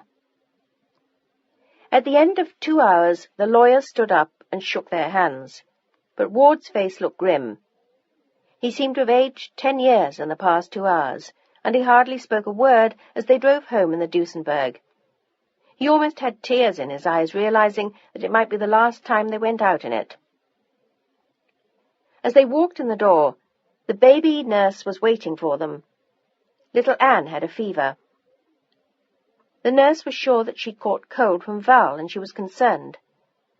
With a distracted look, Fay went to the phone and called the doctor for her, but she didn't take the baby from the nurse's arms, and when she offered the baby to Fay later on, Fay waved her away with a distracted look and uncharacteristically brusque words. "I don't have the time." She had other things on her mind. Other things being the demise of their current way of life. The prospect of what she had in store for her was exhausting just to think about. But it had to be done, and she was the one who was going to have to do it all. Ward couldn't cope with it. She would have to do everything, and he was grateful to her when she began tackling it the next day. She called all the estate agents in town and made appointments for them to come and see the house. She called the lawyers again, made appointments with several antique dealers, and began to make lists of what they would keep and what they would sell. Ward watched her stupefied as she sat at her desk at noon the next day, businesslike, matter-of-fact, a frown on her face, and he shook his head, unnerved by it all. She looked up at him, still wearing a frown, but it wasn't meant for him. "What are you doing today?" "Having lunch at the club." That was another thing that would have to go. all his club memberships. But she didn't say anything to him now. She merely nodded her head, and a moment later he left the room. He didn't come back until 6 o'clock, and when he did, he was in a very good mood. He'd been playing backgammon all afternoon and had won $900 from one of his friends. But what if you'd lost? Faye thought the words silently and said nothing to him as she went upstairs quietly. She didn't want to see him playing with the twins, knowing he was drunk, knowing all that she knew now. And there was so much to do. Tomorrow she'd have to begin firing the help. They still had the cars to sell. And after everything was done here, there would still be the house at Palm Springs. Tears filled her eyes at the thought of it all, not so much with regret, but more with the sheer weight of it all, and the weight was resting entirely on her. There was no avoiding it. It was like a nightmare, or a very, very strange dream. In a mere 24 hours their entire life had fallen apart. She could barely allow herself to think of it. If she did, she might scream. It was so strange. Only days ago her head had been filled with other things. The new baby being born. Another spectacular gift from Ward. They were thinking of spending a few weeks in Palm Springs. And now suddenly it was over, forever, gone. It was totally incredible. As she walked up the stairs with a heavy heart, wondering what they would do, the nurse waylaid her again, as she had already done several times that day. But Faye had no time for the baby now. There was just too much going on. The woman in white stood at the head of the stairs looking at Faye ominously, a bottle of formula in one hand, as she clutched the newborn babe to her breast, wrapped in an embroidered pink receiving blanket Faye had bought for the twins. "Would you like to feed the baby now, Mrs. Thayer?" The fancy British nanny stared malevolently at her, or at least that was how Faye saw her now, thinking of her salary and also of how she'd attempted to make her feel guilty all day. "I can't, Mrs. McQueen, I'm sorry." She turned away, feeling the knife of guilt slice at her heart. "I'm too tired." But it wasn't that. She wanted to go through her jewelry before Ward came upstairs. She'd made an appointment with Francis Klein the following day, and she had to decide now what she wanted to sell to them. She knew that she'd get a fair price from them, and there was no turning back now, and also no time for little Anne, poor, tiny, frail child. "Maybe tomorrow night," she murmured to the nurse as she hurried to her room, averting her eyes. It would be easier if she didn't see the child, so recently sprung from her womb. And a week or two before, that was all she had to think about. But not any more. Not now. With the tears spilling from her eyes, she hurried into her room and closed the door. Mrs. McQueen watched her go, shook her head, and headed for the nursery upstairs. Chapter 6. Christie's picked up the furniture in February. They took all the significant antiques. The 6 sets of fine antique china Faye and Ward had bought in the last 7 years, all the crystal chandeliers, the Persian rugs. They took everything except the bare necessities. And Faye arranged it all so that the children would be in Palm Springs with their nurse, and she urged Ward to go away as well. "Trying to get rid of me?" He looked at her balefully over the standard glass of champagne he always seemed to hold, except that the glasses were larger nowadays. "You know better than that." She sat down next to him with a sigh. She'd been labelling furniture all day. Red tags for everything that went, blue for what stayed, and there wasn't much of that. She wanted to sell everything valuable they had. The simpler things they could use when they moved on. It was depressing for everyone, but it had to be faced. They were words Ward had come to hate, but she was merciless. Now that she knew the truth, she wouldn't let him hide from it any more. She was doing everything she could to help, but she wouldn't allow him to lie to himself or to her. It was Faye who dealt directly with the lawyers now, and privately it worried her. She knew what she was doing, in some hidden way, emasculating him. But what could she do? Let him go on living the lie, running up more debts? She shuddered at the thought. To her it seemed better to face the music now and then build a new life again. They were still young enough. They had each other and the kids. Now and then she was as terrified as Ward. It was like climbing a steep mountainside, but she rarely allowed herself to look down. That was another luxury they could no longer afford. They just had to move on. I sold the carousel yesterday. It was the only subject they talked about anymore, what had been sold and what had not. The house still hadn't moved, and it was beginning to worry her. I sold it to a hotel for a decent price. How wonderful. He got up suddenly and went to fill his glass again. I'm sure the children will be thrilled with the news. I can't help that. But you could have, she thought suddenly, and then forced the words out of her mind. It wasn't her fault that they were losing everything, but she wouldn't allow herself to blame Ward either. He'd never known any other way of life. No one had taught him to be responsible, and he'd always been wonderful to her. In spite of everything, she still loved the man, but sometimes it was difficult not to blame him for what was happening now. It had all been such a sham for so long. If only she'd known. She found him staring at her, a look of despair in his eyes as he held his glass. For an instant, just an instant, she could glean what he would look like as a very old man. Most of the time, he still looked like a boy, a very handsome, debonair, carefree young man. But now suddenly, in the past 2 months, he seemed to have taken on the weight of the world, and it was aging him. She'd even noticed a few grey hairs mixed in with the blonde, and there were new lines around his eyes. Ward? She looked across the room at him, wondering what she could say to ease the pain, to make them both better able to live with the truth. And the questions and terror roared through both their minds like trains. Where do we go from here? What do we do now? What happens when the house is sold? I wish I'd never dragged you into this. He sat down, feeling sorry for himself and guilty towards her. I had no right to marry you. But he'd wanted and needed her so desperately, especially after the war, after his first bride's death 2 months after marrying her. And Faye had been so remarkable. And she still was. That made it even harder now. He hated what he was doing to her. She walked slowly to him and sat on the arm of his chair. She was thinner than she had been before Anne, thinner than she'd been for years.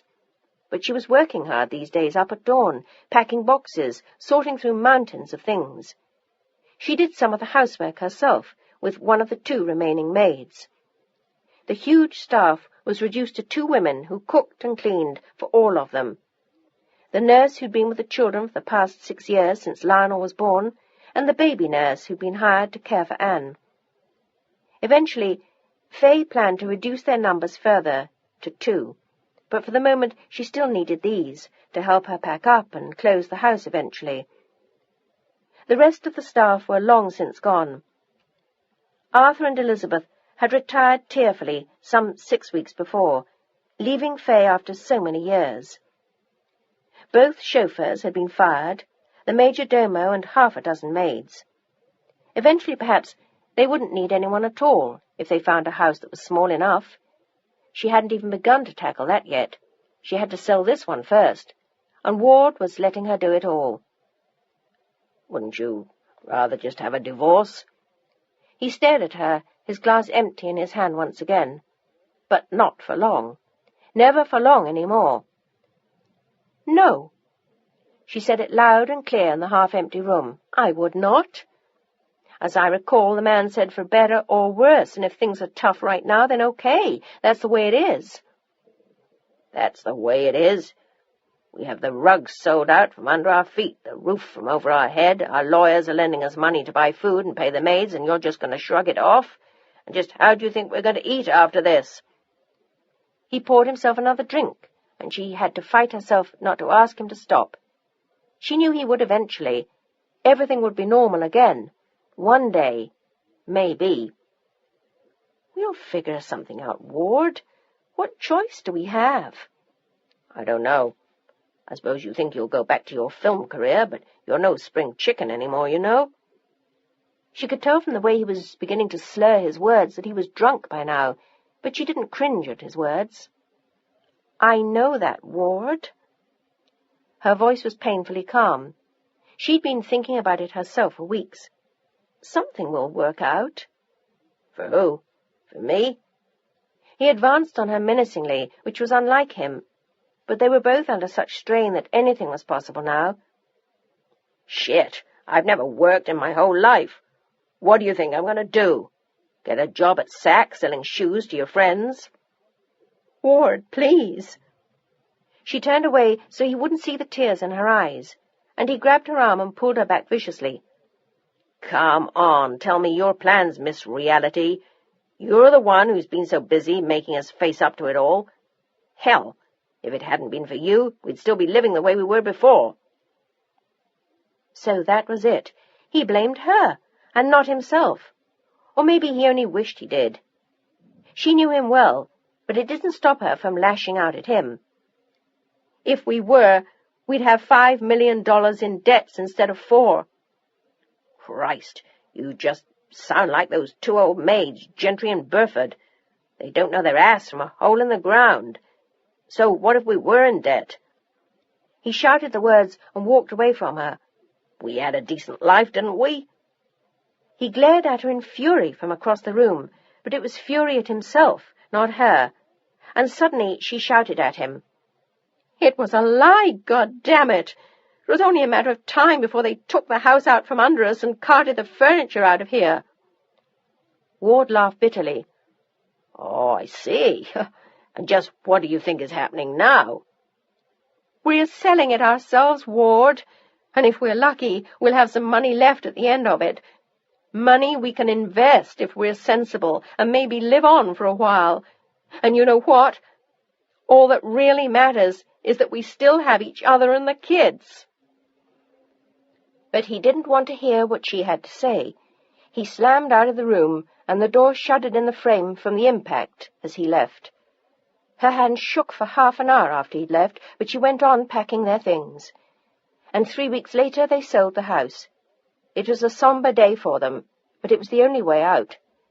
They got less than they'd hoped for it, but the buyers knew that they were desperate, and it didn't look as good as it once had. The gardeners were all gone, and the grounds were already a little run down. The disappearance of the carousel had left some ugly scars. All the really fine furniture was gone, and the huge rooms looked barren without the chandeliers or the curtains. They got $250,000 for the place from a well-known actor and his wife. He wasn't particularly pleasant to Fay, and they never even met Ward. They just strutted around the house and made comments to their estate agent as though Fay weren't there. The offer came in the next day, and it took a week of negotiation just to get them up as high as they did. And Burford, Gentry, and Fay all pressed Ward to agree to it. They insisted that he had no choice, and finally, in desperation, he agreed with them, signed the offer himself, and then locked himself into his study with 2 bottles of champagne and a 5th of gin.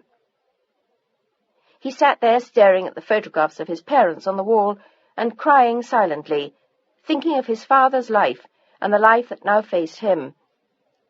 Fay didn't even see him until late that night when he finally came upstairs. She didn't dare to speak to him as he came into the room. She just watched his face, and she wanted to cry just looking at him. It was the end of his whole way of life, and suddenly she was frightened for him, wondering if he could survive the change. She'd been poor before, although admittedly not in a very long time, but she still remembered the realities of it, and it wasn't as terrifying to her as it was to Ward. She felt now as if she'd been running for months and wondered if she was ever going to be able to stop, if they were ever going to be able to find each other again. It was like the worst nightmare of her life, and all their idyllic moments were gone. They were left with the shock of reality, the tragedy of what he'd done, and the dreary ugliness of the rest of their life. But she refused to let it be like that, refused to let him go and give up, to become a hopeless drunk.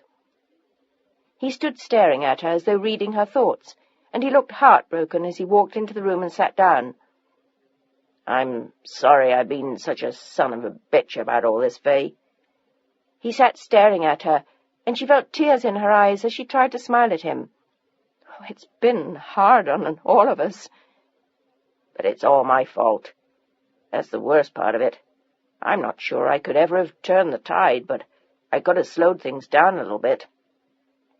You could never have revived a dying industry, Ward, no matter how hard you tried. You can't blame yourself for that. She shrugged and sat down on the edge of the bed. Well, as for the rest... She smiled sadly at him. It was fun for a while. What if we starve? He looked like a frightened little boy. For a man who'd lived on credit for all these years, it was an amazing thing to ask. But he'd finally faced those thoughts tonight, and the one thing he realized was that no matter how angry he was, he desperately needed her, and she didn't fail him now. She looked calm when she spoke to him, far calmer than she felt, but she wanted to give him something she knew he didn't have. Faith. Confidence. It was what she could do best for him now, and to her that was what it meant to be his wife. We won't starve, Ward. You and I can handle this. I never starved before, even though I came pretty close at times. She grinned tiredly at him. Her whole body ached from the packing and the pushing and the moving of things around. There weren't 7 of you then. No. She looked at him tenderly for the first time in weeks. But I'm glad there are now. Are you really, Faye? His own misery had sobered him hours before. He just couldn't seem to stay drunk tonight, and now he was just as glad. Doesn't it frighten you to have all of us pulling on your skirts, and me most of all? 'Cause I'm more frightened than the kids. She walked slowly toward him and touched the thick, sandy blonde hair. It was strange how much he looked like Gregory, and sometimes he seemed even more a little boy than their son. It'll be okay, Ward. I promise you that. She spoke in a whisper as she kissed the top of his head, and when he turned his face up to her, there were tears pouring slowly down his cheeks, and he had to gulp down a sob. I'm gonna help you now, babe. I promise. I'll do whatever I can. She nodded, and he pulled her face down towards this, and for the first time in what seemed like years, he kissed her lips. Moments later, he followed her to bed, but nothing happened there. It hadn't in a long time. There were too many things on both their minds. But at least the love was still there, battered, but not gone. It was all they had left now. Everything else was gone. Chapter 16. The affair went on through the fall, and Lionel had never been happier in his life. He was doing well in school, and Paul was still working on the Thayers film. Once in a great while, Lionel dropped by the set, but it was too hard to pretend with Paul right there. He had to fight to keep his eyes away, and he was afraid that his mother would see. She doesn't know everything you know, Paul teased him once, even if she is your mum, and I think she could take it if she knew. Lionel sighed. I think so, too. But when he thought of Ward... My dad couldn't, though. He'd never understand. Paul nodded, agreeing with him. I think you're right there. I think it's hard for fathers to accept their sons. Did your parents know about you?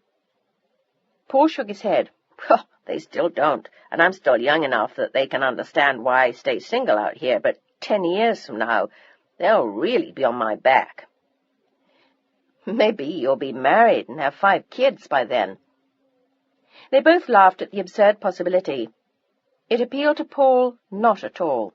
He had no bisexual leanings whatsoever. Women had never turned him on. But Lionel did.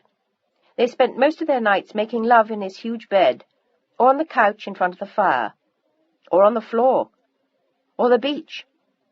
It was an entirely sensual, erotic relationship, and everything about each of them turned the other on. Lionel had the key to the Malibu house now, and sometimes he went there straight from school, or else he'd go back to his own place and meet Paul in Malibu when he finished working later on. But he hadn't spent a night in his own apartment in months, and his roommates teased him every chance they got. Okay, Thayer, who is this broad? What's her name? When are we going to lay eyes on her? Or is she one of these easy dames that you hide from your friends and just screw all the time? Very funny. He tried to fob them off, to put up with their jokes, their admiration, their jealousy, wondering what they would say if they knew the truth. But he knew the answer to that. They'd call him a fucking filthy little faggot, and probably throw him out. Have you told any of your friends? Paul asked him one night as they lay naked in front of the fire, having just made love. Lionel shook his head. No. All he could think of were the boys he shared the apartment with. Typical freshman jocks, or young intellectuals, all dying to get laid and working hard at it all the time. Their sex lives were far less active than Lionel's, but in a totally different vein. They'd have been horrified if they could see him now. Yet he was so happy like this. He looked tenderly at Paul, who was watching him carefully as though trying to read his mind. You're gonna hide all your life, Li. It's the shits. I did myself for a long time.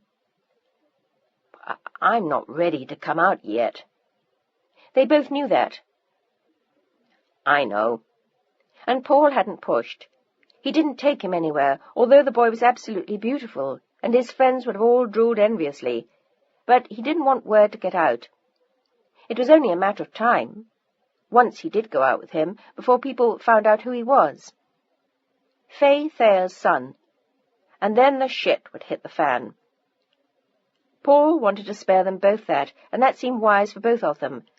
Particularly for Paul, whose career could have been jeopardized if Faye or Ward went berserk when they heard, and they might well. The boy was only 18 after all, and Paul had just turned 29. It could make a real stink, and it wouldn't do Paul any good.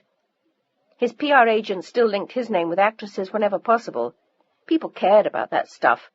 No one wanted to hear that their idol was gay. At Thanksgiving, Lionel spent the day with his family, feeling separate and grown up and strange and different from them now. He didn't have anything to say, he discovered, listening to them. Greg was so childish, and the girls seemed as though they came from another world. He couldn't talk to his parents now, and only Anne was bearable as he waited for the day to tick by. He was relieved when, after dinner, he could finally leave and go back to Paul. He'd told his parents that he was going up to Lake Tahoe with friends, though of course he was spending the weekend quietly with Paul. Paul only had another few weeks of shooting left, and they were both relaxed. It seemed only moments later when Christmas had arrived. Lionel did all his Christmas shopping as soon as he got out of school for the holidays, and he dropped in on the set one afternoon while Paul was in his dressing room. He didn't see his parents anywhere, so Lionel just drifted into the little room he knew well by now and flopped down in a chair. Paul was smoking a joint, and he offered it to Li, but he'd never enjoyed it as much as Paul said he did. He took a quick hit and gave it back, and as the two men sat back and smiled at each other, Paul touched Lionel's thigh. If we weren't here, I'd have a great idea. The two men laughed. They were so easy with each other sometimes, they forgot there was something to hide. Paul leaned forward, and they kissed. Neither of them heard the door or the single step, but Lionel was sure he heard a sharp gasp, and he pulled away to see Faye standing there, her face frozen with shock and tears in her eyes. Lionel jumped to his feet instantly, and slowly Paul stood up as the three of them stared at each other. "Mum, please."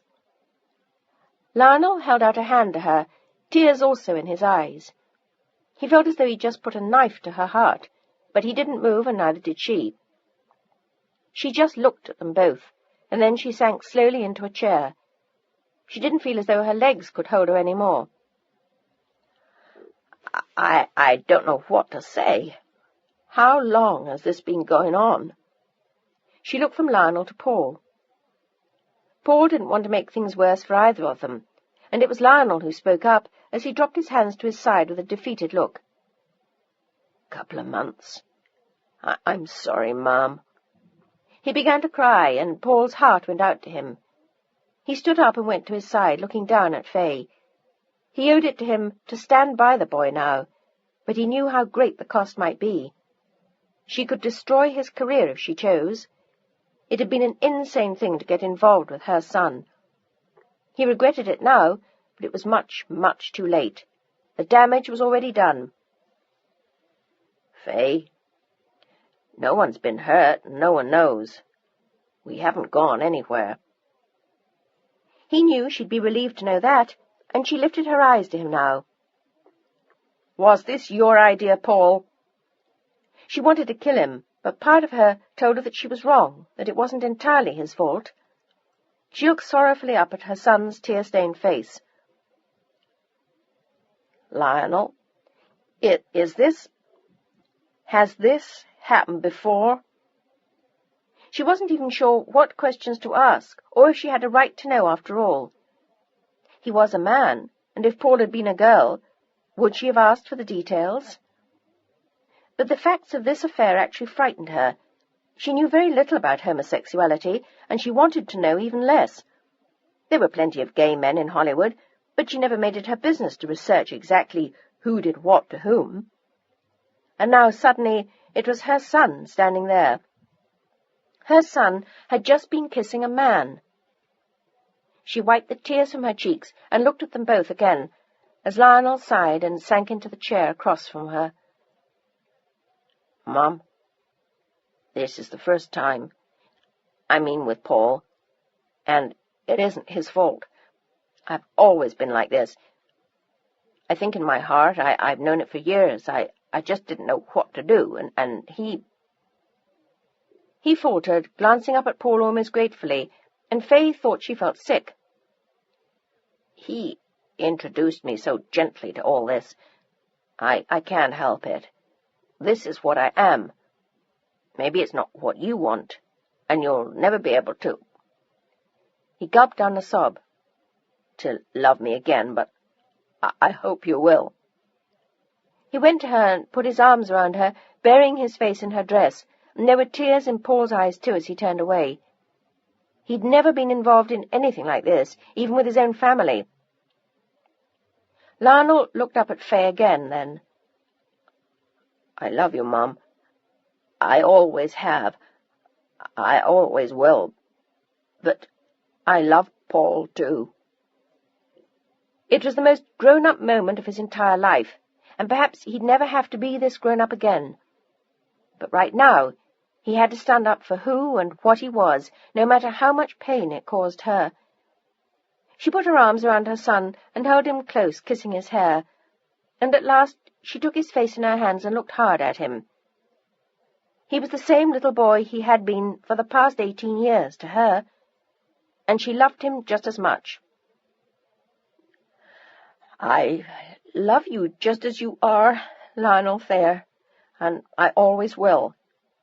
You remember that. She looked deep into his eyes. No matter what happens to you or what you do, I'm behind you all the way. She glanced at Paul as Lionel smiled through his tears. I just want you to be happy, that's all. And if this is what your life is, then I accept it, but I want you to be careful and wise about what you do, who you see, and how you handle yourself. You've chosen a difficult life. Don't fool yourself about that. He already suspected it, but it was less difficult with Paul, and less difficult than hiding from himself all these years. She stood up again then, and stood looking at Paul, her eyes bright with tears. I only want one thing from you. Don't tell anyone about this. Don't ruin his life. He may change his mind one day.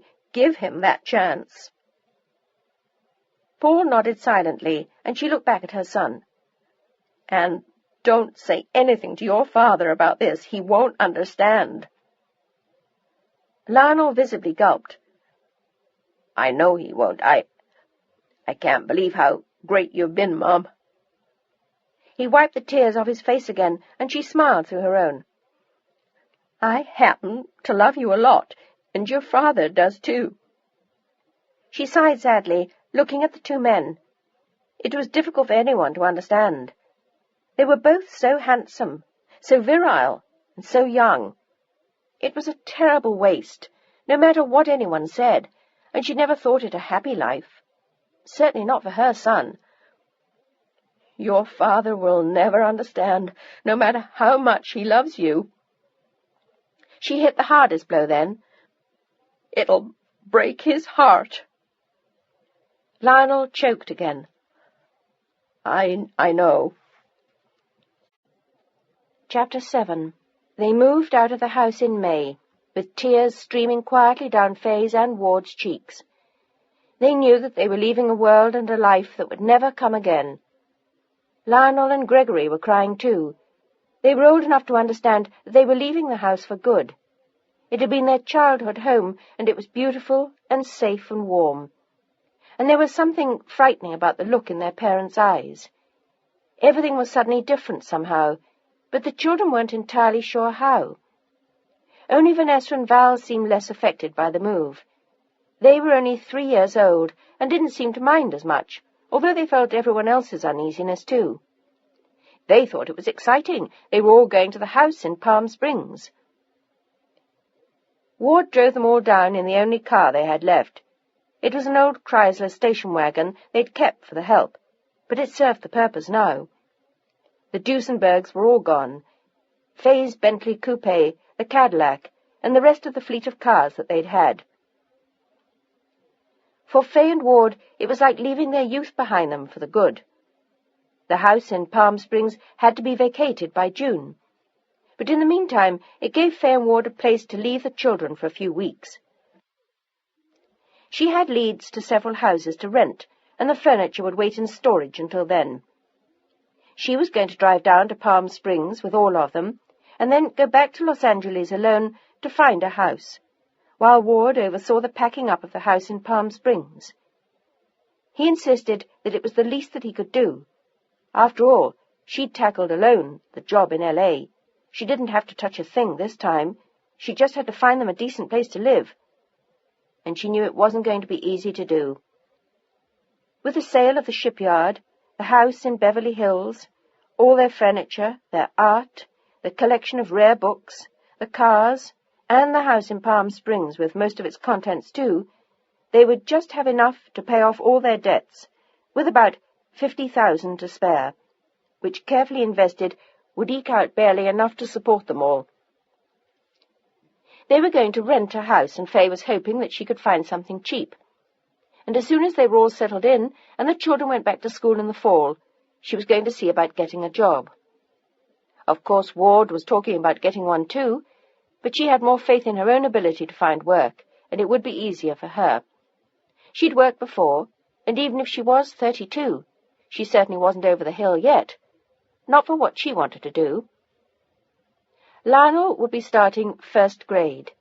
Greg would begin kindergarten. The twins would be in nursery school, so she'd have plenty of free time. She was keeping only their nurse to keep an eye on all of them, and the baby as well, and help with the housework and the cook. Baby Anne was only 4 months old and not much trouble yet. It was a perfect time for Faye to leave home. And as she thought of it on the drive to Palm Springs, she suddenly felt guilty about the baby again. The others had all spent so much time with her at the same age, but this time she hadn't had a moment to spare. She'd barely seen the baby since she'd been born. But disaster had struck so immediately after her birth, it was impossible even to think of her more than now and then. She had so many other things on her mind. Ward glanced over at her several times as they drove, noticed the frown, and patted her hand. He'd promised her he'd drink less once they got to Palm Springs, and she hoped that he would keep his word. The house was smaller there, and the children would be much more aware of it all if he was drunk all of the time. Besides, he had a lot to do, and Faye hoped it would keep him occupied. She went back to Los Angeles 2 days later by train, and moved into a small room of the Hollywood Roosevelt Hotel when she arrived. The houses she saw were depressing beyond words, in bad neighborhoods with tiny backyards and small ugly rooms. She combed the papers, called all the agencies, And finally, desperate by the beginning of the second week, she found a house that wasn't quite as ugly as the rest, and was large enough for all of them. It had 4 good-sized bedrooms on one floor. She'd already decided to double up the boys and the twins, and the nurse and Anne could also share a room. The 4th bedroom would be for her and Ward. Downstairs there was a large, somewhat gloomy, cheaply panelled living room, a fireplace that hadn't worked in years, a dining room that looked out onto a bleak little garden, and a big old-fashioned kitchen, big enough to put a big kitchen table in. The children would certainly be closer to her than they ever had been before, and she tried to tell herself that it would be good for them, that Ward wouldn't hate it and refuse to live in it, and that the children wouldn't cry when they saw the dreary rooms. The best thing about it was the rent, which was an amount they could afford. And it was in a family neighborhood, in Monterey Park, which was a long, long way from their old life in Beverly Hills. There was no kidding anyone about that. And when she returned to Palm Springs, she didn't really try to. She told them all that it would be for a while, that it was an adventure that they'd share, they would all have chores to do, and they could plant pretty flowers in the garden. And when Ward faced her when they were alone, he stared at her openly and said the words that she feared. "How bad is it really, Fay?" She took a deep breath. The only thing she could do was to tell him the truth. He'd find out soon enough for himself. There was no point in lying to him. "Compared to what we had?" He nodded. "It's grim. But without looking back at that, if we can make the effort not to for a while, it's not so bad. It's freshly painted and it's reasonably clean. A little bit of furniture we have left will fit, and we can make it prettier with curtains and bright flowers. And—" She took another breath, trying not to see the look of devastation on his face. "At least we have each other. It'll be all right." She smiled at him, but he turned away. "You keep saying that." He was angry at her again, as though it were all her fault. And secretly she was beginning to believe that it was. Maybe she shouldn't have forced him to face it all. Maybe she should have let him go on living in debt until they couldn't any more. But it would have all had to be faced sooner or later anyway. Wouldn't it? She didn't have the answers any more. At least he'd kept his word and packed up the house in Palm Springs, and he hadn't started drinking again until she returned. Then he knew she'd take over and he could relax. At least for a while, until they moved. When they closed up the house and drove to Los Angeles all together on a Tuesday afternoon, it felt terribly hot. Fay had already made a little headway in the Monterey Park house before rejoining them in Palm Springs. She'd unpacked what she could by herself, hung a few pictures in everyone's rooms, filled vases with flowers, made beds with clean sheets. She'd done everything possible to make it look like home, and the children were intrigued when they arrived, like puppies sniffing out their new home, and delighted when they found their rooms and their toys and their own beds. Fay watched them hopefully, but Ward looked as though he were going to faint as he walked into the dark, ugly, wood-panelled living room. He said not a word as Fay watched his face and fought back tears.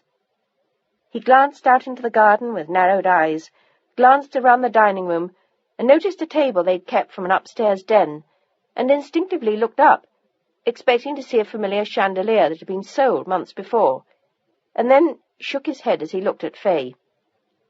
He had never seen anything like it before. He had actually never been in a home this poor, and instantly it cut him to the quick. "So much for that. I hope at least it's cheap." He felt guilty overwhelm him again at what he was doing to her and to all of them. Her eyes were gentle as they stood facing each other in their new home. "It's not forever, Ward." That was what she'd told herself years before, as she longed to escape the poverty of her parents' home. But that had been much worse than this. And this wouldn't be forever either. This time she was sure of that. Somehow they'd dig their way out. Ward looked around again sorrowfully. I don't think I can take too much more of this." And at his words she felt anger bubble up inside of her for the first time in months. and when she spoke she roared. "Ward Thayer, everyone in this family is making the best of this, and you damn well better, too. I can't turn the clock back for you. I can't pretend this is our old house. But this is our home, ours, mine, the children, and yours, too." She was trembling as she stood staring at him, and he looked at her eyes. She was determined to make the best of it, and he respected her for that, but he wasn't sure that he had the strength to do it, too. And when he went to bed that night, he was almost sure that he did not. The room smelled of old rot, as though the beams had been damp for years. There was a musty smell about the whole house, and the curtains Faye had hung were from their old servants' quarters and didn't fit. It was like becoming servants in their own home. It was all like an incredible, surrealistic, ugly dream. But it was theirs, and it was real, and she knew they had to make the best of it. He turned to say something to her, to apologize for how badly he was taking it all. But she was already fast asleep, curled into a little ball, huddled onto her own side of the bed like a frightened child, and he wondered if she was scared too. He was terrified most of the time these days. Even the drinking didn't help any more, and he wondered what would happen to the rest of their lives. Was this for good? They certainly couldn't afford more than this, and he wondered if they ever would again. She said that it was just a stepping stone, an interim place, that one day they would move on. But when, and how, and to where? In his wildest dreams, as he lay in the ugly, musty bedroom, painted pale green, he couldn't even imagine it. Hollywood, again, 1952 to 1957, Chapter 8. It had been years since he'd represented her, and her hand trembled as she dialed. It was entirely possible that he'd retired, or perhaps wouldn't have time to speak to her. He'd called her when Lionel had been born and tried to convince her once again to pick up the threads of her career before too much time passed and it was too late. And it was surely too late now, 7 years after she'd abandoned her career. She didn't need him to tell her that, but she needed his advice. She'd waited until September. The children were all in school, as planned, except, of course, Anne. And Ward was out seeing old friends, trying to get a job, he said, but most of the time he just seemed to be having long lunches at his favourite restaurants and clubs. "Making contacts," he told her when he came home. Maybe he was, but she could see it going on for years and getting them nowhere, not unlike this call. If he wouldn't talk to her. She prayed that he would, as she gave the secretary her name. There was an interminable pause, and she was asked to hold the line. And then suddenly there he was, just like the old days, long before this. "My God!" A voice from the distant past. "You still alive?" His voice boomed in her ears as it had years before, and she laughed nervously. "Is it really you, Faye Price?" She was suddenly sorry she hadn't seen more of him over the years, but she'd been so busy with Ward and the kids, and Hollywood was part of another life. "It's me, the same Faye Price there, with a few grey hairs now." "Well, that can be changed, although I don't suppose that's why you called me. To what do I owe the honour of this surprise, and do you have 10 children yet?" Abe sounded as warm as he had before, and she was touched that he still had time to talk to her. They'd been such good friends once upon a time.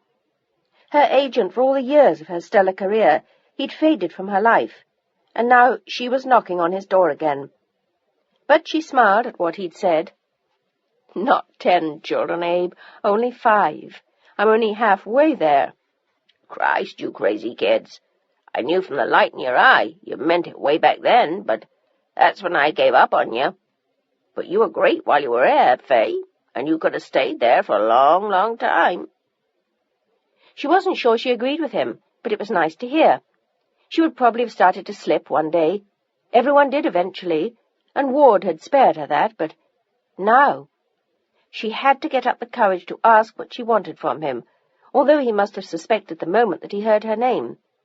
He read the papers, just like everyone else, and had heard how much trouble they were in. The house sold, their goods auctioned off, the shipyards closed. It was a quick trip down, just like for some of his stars. But it never changed the way Abe felt about the people he liked. He felt damn sorry for Fay now, with no money, a husband who had never worked a day in his life, and 5 kids to support. Did you ever miss the old days, Fay? She'd always been honest with him. "Oh, I never have, to tell you the truth. Not till now, anyway, and even then she'd something else in mind." "I don't suppose you've had the time to work with 5 kids on your hands." But she'd have to go out and work again now. He knew that only too well, and decided to get to the point and spare the embarrassment of crawling to him. "Well, to what do I both owe the honour and the pleasure of this call, Mrs. Thayer?" Though he could guess, a part in a play, a small part in a film. He knew her well enough to know that she wouldn't ask the moon of him. "I have a favour to ask, Abe." "Shoot." He'd always been direct with her, and if he could, he would help her now. "Could I come and see you sometime?" She sounded like an ingenue again, and he smiled. "Of course, Fay. Name your day." "Tomorrow?" He was startled at how soon she wanted to come in. They really were desperate then. "Fine. We'll have lunch at the Brown Derby." "Oh, that'd be wonderful." For just an instant she thought longingly of the old days. It had been years since she'd thought of that. And after she hung up, she walked upstairs with a secret smile. She just prayed he wouldn't tell her that she was out of her mind. When she met him the next day, he didn't say that, but he sat very quietly, thinking of what she'd asked. He'd been shocked to hear the details of what had happened to their life, and that they were living in Monterey Park. It was so far from where they'd begun, light years away, in fact, but she seemed to be holding up. She was one hell of a gutsy girl, always had been, and she was smart enough to do what she had in mind. He just wondered if anyone would give her the chance. "I read somewhere that Ida Lupino directed a film for Warner Brothers, Abe." "I know, but not everyone is going to give you that chance, Fay." He was honest with her. "In fact, few will." And then, "What does your husband have to say about all of this?" She took a deep breath and looked her old agent in the eye. He hadn't changed much over the years. He was still rotund, grey-haired, sharp, demanding, but kind and honest to a fault. And best of all, she sensed instantly that he was still her friend. He would help her if he could. "He doesn't know yet, Abe. I thought I'd talk to you first." "Do you think he'll object to your coming back to Hollywood?" "Well, not like this. He might if I tried to act again, but the truth is I'm too old now, and I've been gone for far too long." "At 32? That's a lot of crap. You're not too old. Be hard to make a comeback after all these years. People forget. Young kids have their own stars today, you know." He sat back and drew pensively on his cigar over dessert. "I like your idea a lot better. If we can sell it to a studio, it'd be really something else." "Will you try?" He pointed the cigar at her. "You asking me to be your agent again, Fay?" "I am." She met his eyes and he smiled. "Then I accept. I'll sniff around, see what I get." But she knew him better than that. She knew he'd turn over every rock and stone until he found something for her, and if he didn't find anything, it'd be because there was nothing there. And she was right about him. He didn't call her for 6 weeks, and when he did, he asked her to come in and see him again. She didn't even dare ask him on the phone. She just took the bus from Monterey Park to Hollywood, bumping along nervously and then running up the steps to his offices. She was breathless when she arrived, but still beautiful, he noticed, as she sat down. She was wearing a striking red silk dress with a lightweight black wool coat. She'd kept some of her clothes from their better days, and she looked wonderful. She almost trembled as he watched her face, and he reached across the desk and took her hand. He knew just how anxious she was. "Well?" "Relax. It's nothing fabulous, but it's a start. Maybe. If it appeals to you, it's a job as assistant director at pathetic pay at MGM. But my friend Dory Shari, he liked the idea. He wants to see what you can do. And he's well aware of what Lupino's doing at Warner Brothers. He likes the idea of having a woman in his stable, too. Shari had long since had the reputation of being the most forward-thinking of the studio heads. He was also the youngest of all of them. Well, will he be able to tell if I'm any good, if I'm working for someone else? She was worried about that, but on the other hand, no one would let her just direct by herself for the first time. She knew that, too. Abe nodded his head. He directs as someone he's had under contract, and Dory knows he's no good. If this film turns out halfway decently, it'll be due to you. The guy's so lazy and he drinks so much, he won't even be on the set half the time. You'll have a free hand. What you won't get is much money or much glory out of this. That comes the second time around, if you do a good job this time. She nodded. Is the picture any good? It could be. He was honest with her again, outlined the script, told her who the stars would be. Faye, it's a chance, and that's what you want. If you're serious about this, I think you should give it a try. What have you got to lose? Not much, I guess. She looked at him pensively, thinking over all that he'd said, and she liked the sound of it. When would I start? She wanted time to study the script, and she could almost see Abe gulp. He knew how she liked to work, how thorough she was, how studious. He grinned sheepishly. Next week. Faye rolled her eyes with a groan. My God! It also didn't give her much time to break Ward into the idea, but this was what she wanted. It was all she knew how to do. She wasn't even sure she knew how to do it, but she desperately wanted to try. She'd secretly been thinking about it for months. She looked Abe Abrahamson in the eye and nodded her head. I'll take it. I haven't told you how much. I'll take it anyway. He told her the pay, and they both knew it was ridiculous, but the important thing was that she was being given a chance. You'll have to be on the set by 6 o'clock every day. Earlier if they want you to. You may work till 8 or 9 o'clock at night. I don't know how you'll manage with the kids. Maybe Ward can help you out. Although Abe couldn't imagine that, Ward wasn't that kind of man. He was too used to having an army of help to fulfill his every need, and Abe wondered how much he helped Faye now. I still have one woman to help me out. Good. He stood up. It was just like the old days, almost. Sort of. She grinned. Thank you, Abe. Never mind that. His eyes said that he felt sorry for her, but he respected her. She'd bail herself out yet. She was just that kind of a girl. Come back tomorrow. Sign the contract if you can.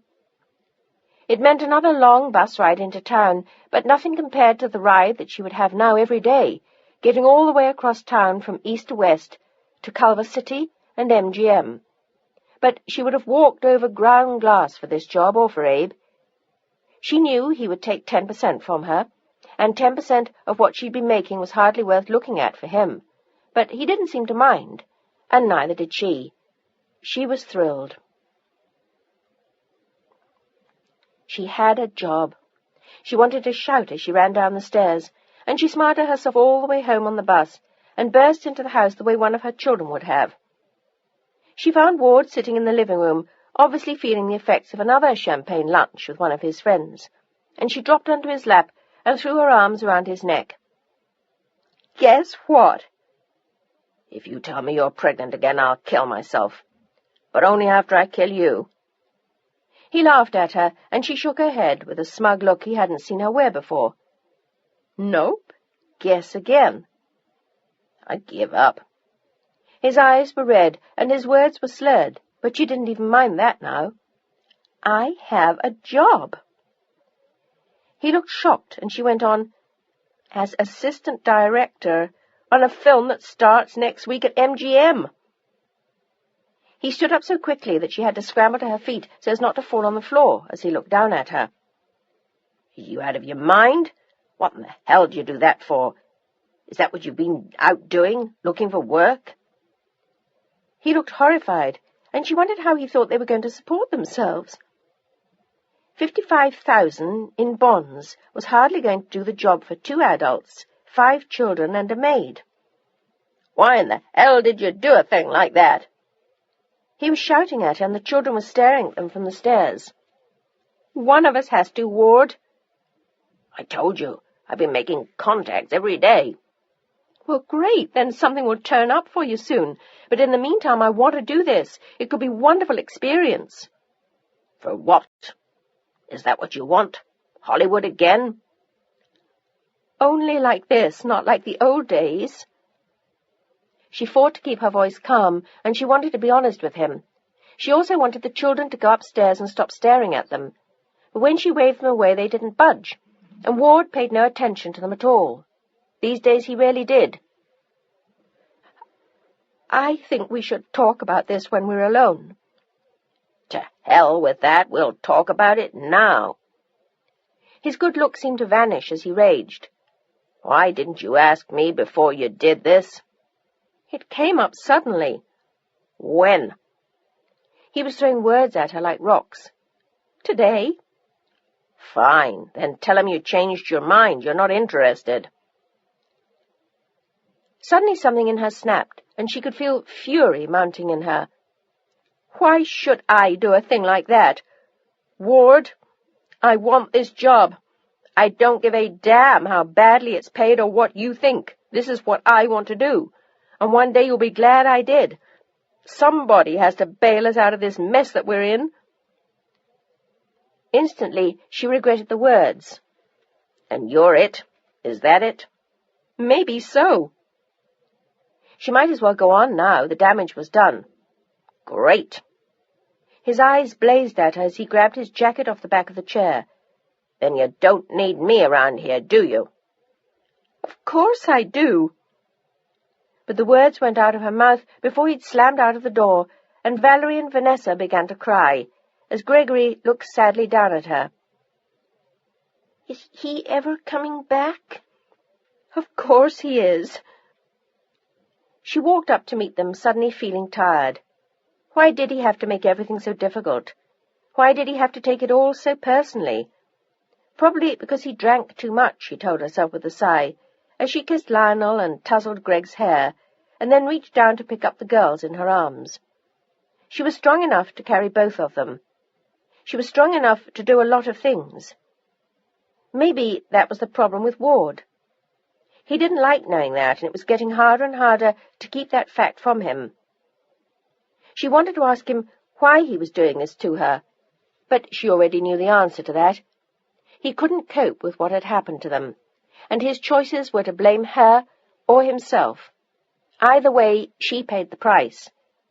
As she did that night, lying awake until 4 o'clock, waiting for him to come home, praying that he hadn't smashed up the car and got hurt. He walked in at 4:15, reeking of gin, and barely able to crawl into bed in the darkened room. There was no point even talking to him now. She'd wait until morning and tell her of his plan. But when she did, he wasn't impressed. Heaven's sake, Ward! Listen to me! He was so hungover that he could barely see, and she was in a hurry to get to Abe's office in Hollywood to sign the contract and pick up the script. I don't want to listen to that shit. You're as crazy as I used to be. Pipe dreams, that's all they are. You're nuts. You don't know any more about directing than I do, and I don't know a damn thing about any of it. He looked at her furiously. Neither do I, but I'm going to learn. That's the whole point of this job, and maybe the next one after that, maybe the next 10 films for all I know. But after that, at least I'll know something about it, and what I'm suggesting to you isn't all that insane. Horse shit. Ward, listen to me. Producers are people with a lot of contacts, people who know other people with money. They don't have to have a dime themselves. They don't even have to like the film, although it helps if they pretend they do. They're go-betweens. They put together the deal. What better job for you? Look at the people you know, the contacts you have. Some of your friends would love to invest in films and get a little bit involved in Hollywood. And one day, if we do this right, we could be a team. You produce, and I direct." He looked at her as though she were out of her mind. "Why don't you just sign us up for vaudeville? You're goddamn nuts, and you're gonna make a fool of yourself." Finally, she pulled away from him. He didn't want hope yet. He couldn't even begin to see the possibilities, but she could. She could see it all, if he'd only get off his backside and try. She picked up her coat and handbag and looked down at him. "Laugh at me if you want, Ward Thayer, but one day you'll admit I was right. And if you ever get the guts to be a man again, you might even try my idea. It's not as crazy as you'd like to think. Think about it sometime, if you have the time, between drinks." And with that, she walked out and closed the door. And for the next 2 months, she barely saw Ward at all. He was sound asleep when she left the house for the long bus ride she took to get to work every day. She had to leave the house just after 4, and the bus took forever to get to MGM.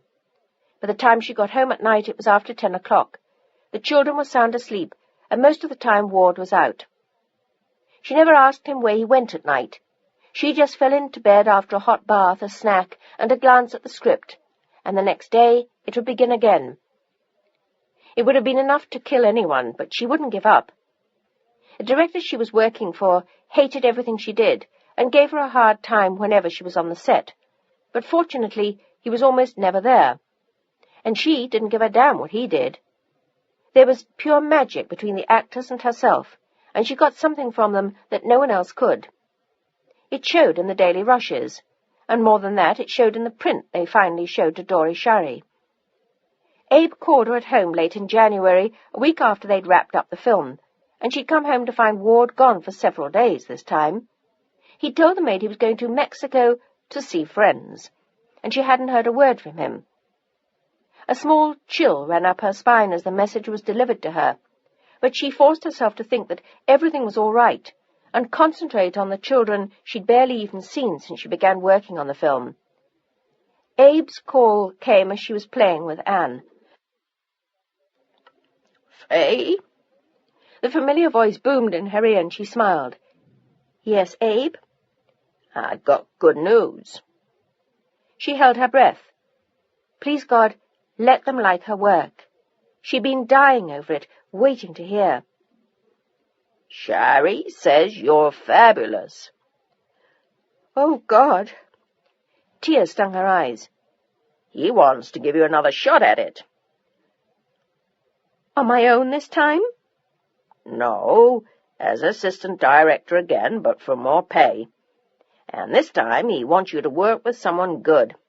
He thinks you'll learn a lot from him." He mentioned a name that took Faye's breath away. He had directed Faye herself years ago, and she knew what Dori Shari said was true. She would learn a lot from this man. She wanted to direct a film herself, but she knew she had to be patient now. She reminded herself of that as Abe outlined the new deal, and it sounded very good to her. "What do you think?" The answer is yes. They needed the money anyway, and God only knew where Ward was.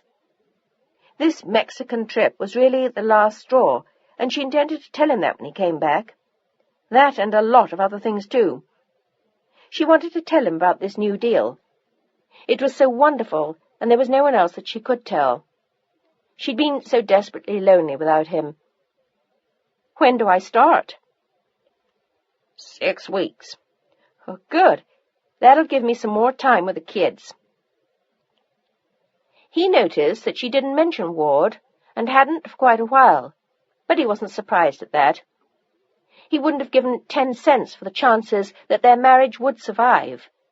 Ward was apparently not adjusting to their circumstances, from the little Faye had said, and sooner or later Faye would dig her way out and leave him behind.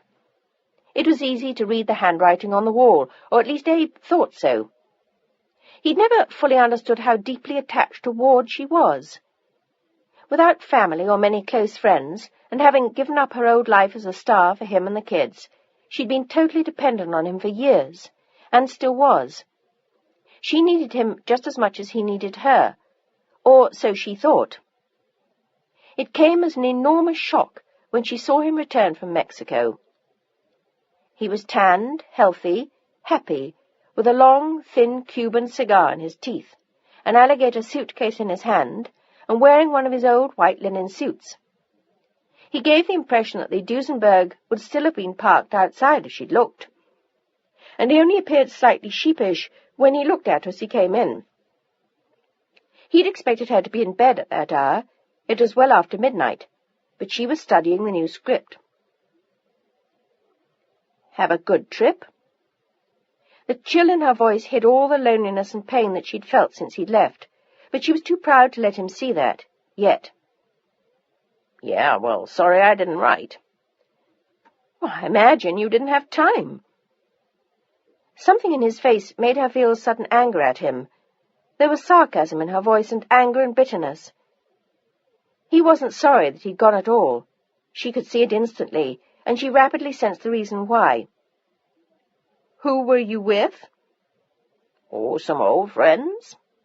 He set his bags down and sat across from her on the couch, aware that this was more delicate than he'd told himself it would be. "Well, how interesting.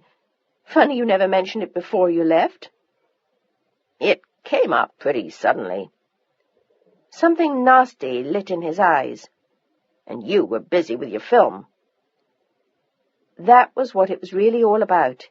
His revenge for her finding a job when he had not. And she knew that too, but it wasn't fair of him. "I see. Well, then, of course, I understand. Next time you leave for 3 weeks, you might try calling me at work before you go. You may even be surprised at how easy I am to reach by phone." "Well, I didn't know that." He was growing pale beneath the tan. "I guess not." She looked deep into his eyes and knew the truth. She just didn't know how to confront him with it. But the papers made it easy for her the next day. It was all there. All she had to do was throw it across the bed at him. "Your press agent's pretty good, and your travel agent must be too. I just don't happen to think much of your taste in girls or your judgment about who you take along on trips." There was a gash in her guts that felt as though it would kill her on the spot. But she refused to show him that. She didn't want him to know how much pain he'd caused her with this flagrant affair. And she knew, too, that it was his way of coping with all that had happened to them, of pretending that he was still part of the world that he'd just lost. But no matter how hard he pretended all that, it was over for them, unless he married that world again. Ward almost gasped as he read the words, "Bankrupt millionaire Ward Thayer IV and Maisie Abernathy should be back from Mexico any day. They've been lolling on her yacht outside San Diego for 3 weeks, went down to Mexico to meet friends and play with the fish. They look awfully happy, and everyone is wondering what he did with his retired movie queen." Faye stared at him with terror and hatred in her eyes for the first time in her life. "You can tell them I quit. It won't make headlines any more, but at least it'll clear things up for you and Miss Abernathy, you son of a bitch. Is that how you're going to handle what happened to us? By running around with people like her? You both make me sick." Maisie Abernathy was a spoiled, self-indulgent heiress who'd slept with almost every man they knew.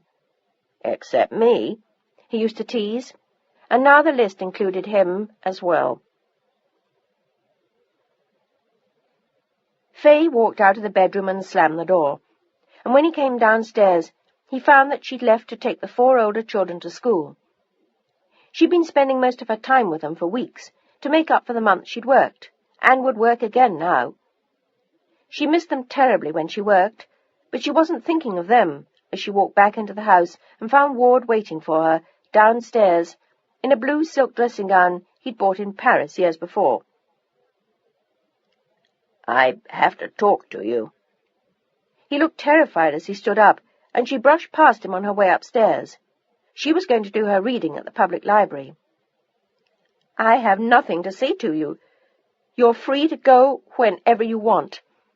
I'll find a lawyer, and he can call Burford." She was beginning to convince herself that Maisie Abernethy was not only for real, but for good. "It's that simple, is it?" He grabbed her arm as she swept by, avoiding his eyes. But now she looked him full in the face, and it almost frightened him. He'd never seen such contempt, let alone felt it, and it almost broke his heart as he realized what he'd done. "Faye, listen to me.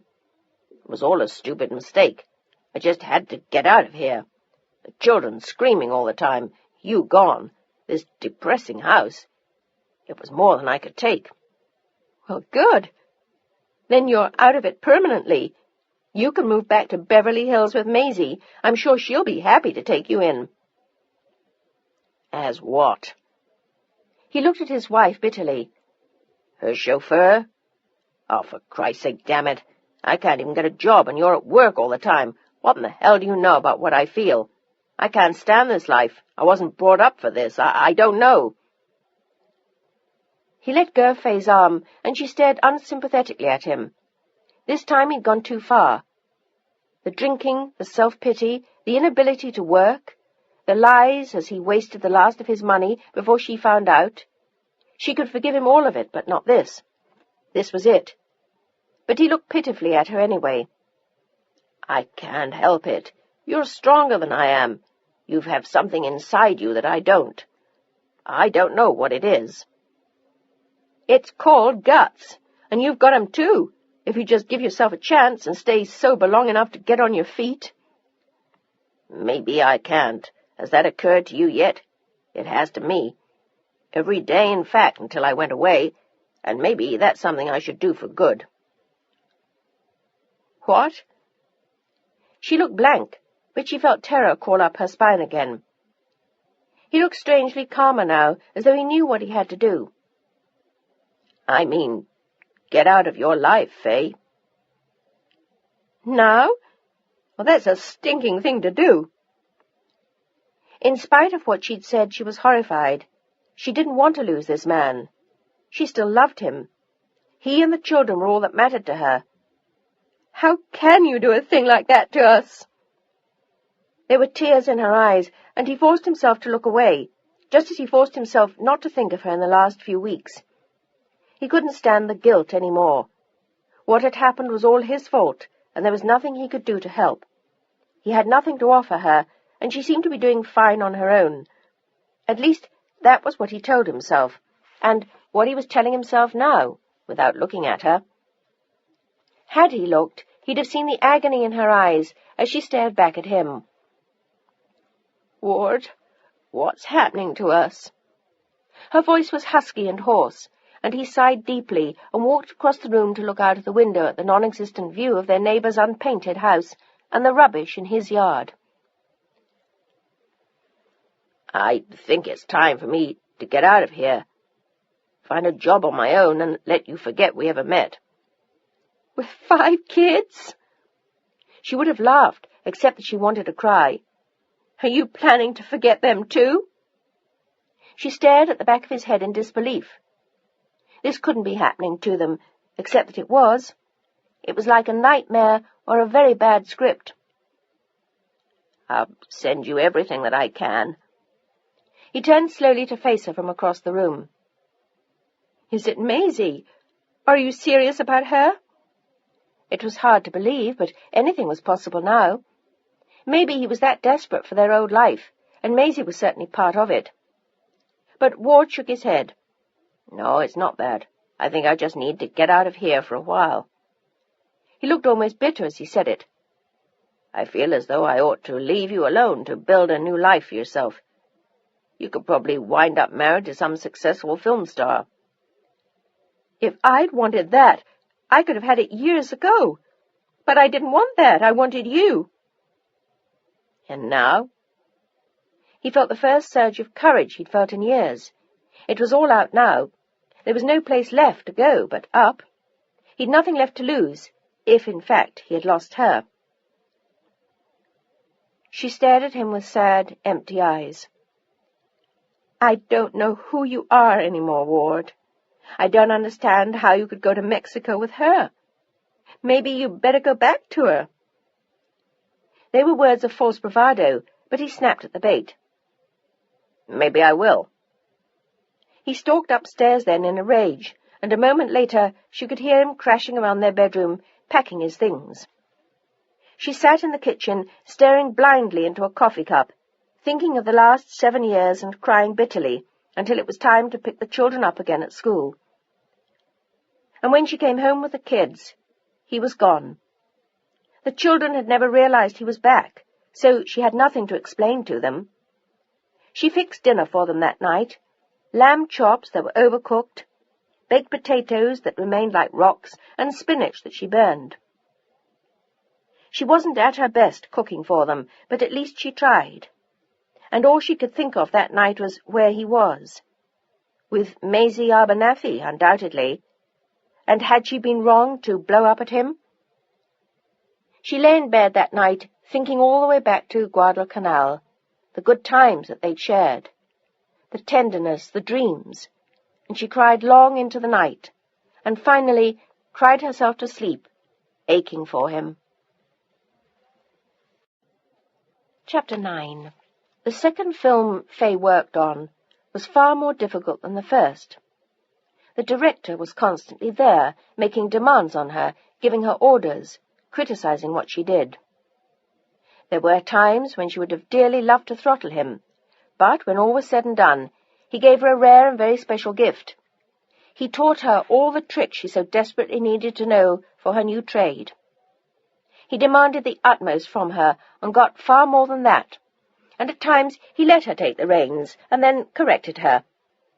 When they finished the film, she'd learned more than she might have otherwise in 10 years, and she was grateful to him. He paid her an enormous compliment before walking off the set for the last time, and there were tears in her eyes as she watched him go. "What'd he say to you?" one of the grips whispered, and Faye smiled. "He said he'd like to work with me again, but he knows he won't, that I'll be directing my own film next time."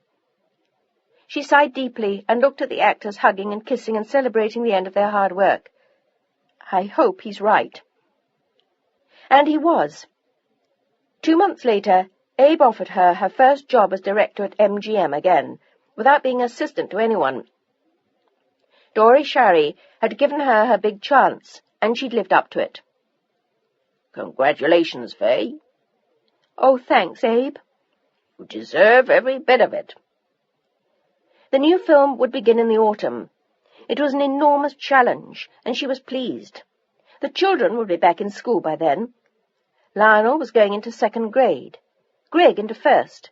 The twins were still in nursery school for this final year, and Anne was not yet 2 years old, straggling behind the others, anxious to keep up, and somehow always outrun by them.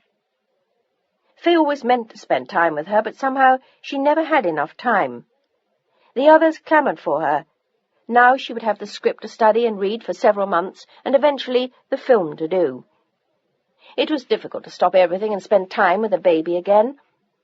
Anne was different from the others, not only younger, but also so much less able to communicate. It was always easier to leave her with a nurse who loved her so much, and Lionel, who'd always been especially attached to her.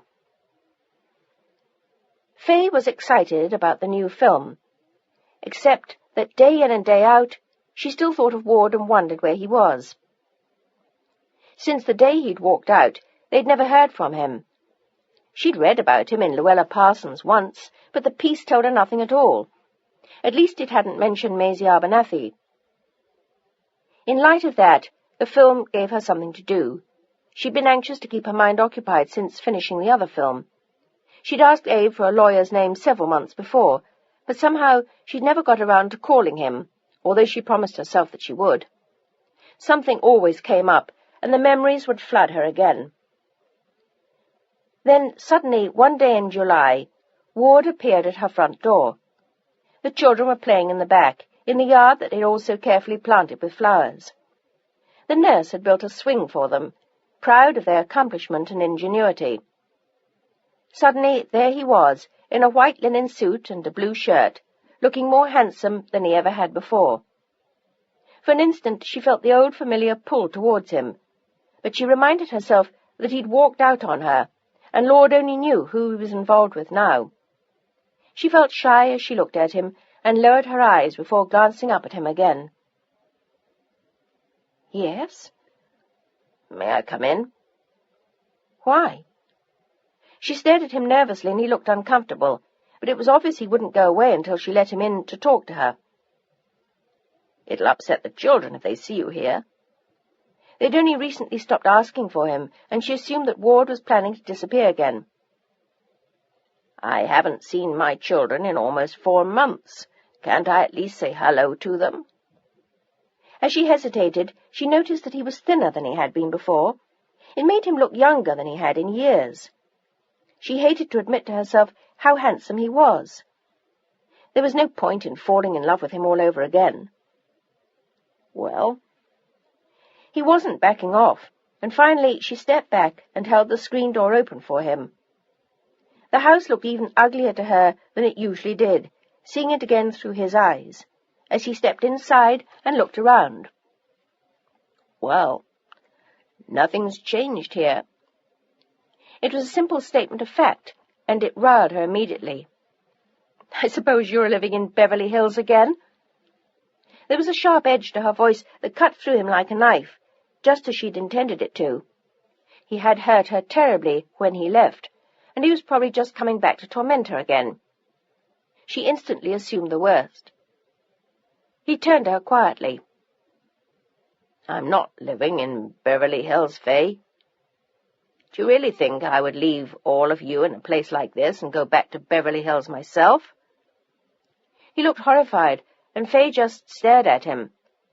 Somehow, that was exactly what she'd assumed. "I don't know what you do, Ward."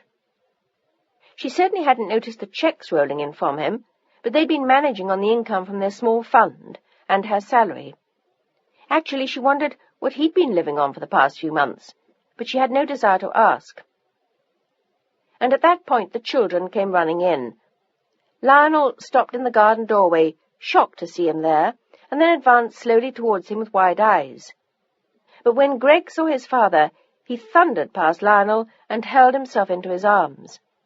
The twins followed suit. Anne simply stood staring at him, with no idea who he was. She didn't remember him, and she looked up at Faye and held her hands out to be picked up. Her mother obliged, watching the other 4 climb all over Ward, laughing and screeching now as he tickled them. Only Lionel seemed more cautious than the other 3, and he looked toward Faye again and again, as though needing to know what she thought of it. "It's all right, Lionel," she said it gently. "You can play with your dad." But he remained on the fringe, watching them, and at last Ward talked them all into getting cleaned up, with the promise of taking them out to lunch for a hamburger and an ice cream cone. "Do you mind?" he asked her after the children had gone upstairs. "No." She looked at him cautiously. "I don't." She looked nervous as she faced him now, but he seemed equally so. 4 months was a hell of a long time. They were almost strangers again. "I have a job, Faye." He said it as though he expected trumpets to play, and she resisted the urge to smile. "Oh?" "In a bank. It's not a very important job. I got it from one of my father's friends. I just sit at a desk all day and collect a check at the end of the week." He looked surprised, as though he'd expected it to be more painful than that, like surgery. "Oh?" "Well, aren't you going to say anything, damn it?" He was angry at her again. Suddenly she was so damned hard to please, and she'd never been like that. Maybe going back to work had taken its toll on her. He knew she didn't just sit at a desk all day waiting for her check on Friday afternoons. He took a deep breath and tried again. "Are you working these days?" He knew she couldn't be, or she wouldn't have been at home playing with the kids. At least, it hadn't been that way when he was around. "No, not for another month. I'll be doing my own picture this time." She was instantly annoyed at herself for saying too much. It was none of his business any more what she did. But it felt good telling him anyway. It had always felt good telling him everything. Well, that's great. He seemed to hop from one foot to the other, watching her, not sure what to say to her. Any big stars in it? A few. He lit a cigarette. He'd never smoked before. We haven't heard from your lawyer yet. I haven't had time to take care of it. But that wasn't entirely true. She had been free for several months. Not that he could know that. You will. Oh. And then the children came thundering down. He took all 4 of the older ones to lunch, offering to drive them in his new car, a 1949 Ford. It still looked practically new, and Ward glanced apologetically at her. At Duesenberg it's not, but it gets me back and forth to work. She resisted the urge to tell him that she still took the bus. The station wagon had finally died the month before, leaving him with no transportation at all. Would you like to come to lunch with us, Fay? She started to say no, but the children begged her so loudly that it was easier just to give in and go. And part of her was curious about him. Where he'd been, what he'd done, where he was living now. She wondered if he was still involved with Maisie Abernathy, but she told herself she didn't care any more, and almost convinced herself until she saw the waitress look at him, and then she felt herself flush. He was still a very handsome young man, and women certainly seemed to notice him more than men ever noticed her. But then she still wore her wedding band, and everywhere she went she dragged 5 children along. They're wonderful. He praised her on the way home as the 4 children pushed and shoved each other on the back seat of the dark blue Ford. You've done a good job with them. Well, it wasn't as if you've been gone for 10 years, for heaven's sake, Ward. It feels like it sometimes. He was silent for a little while, and then glanced at her when they paused at a red light. I sure miss all of you. She wanted to blurt out, "We miss you too," but she forced herself to say nothing at all, and was surprised when she felt his hand on hers. I've never stopped regretting what I did, if that counts at all. His voice was so low that the children couldn't hear, and they were making such a ruckus they wouldn't have heard anyway. And I've never done it again. I haven't gone out with another woman since I walked out of our house. Our house. Strange words from him, referring to that awful place. And what he said touched her heart as her eyes filled with tears, and she turned to look at him. I love you, Fay.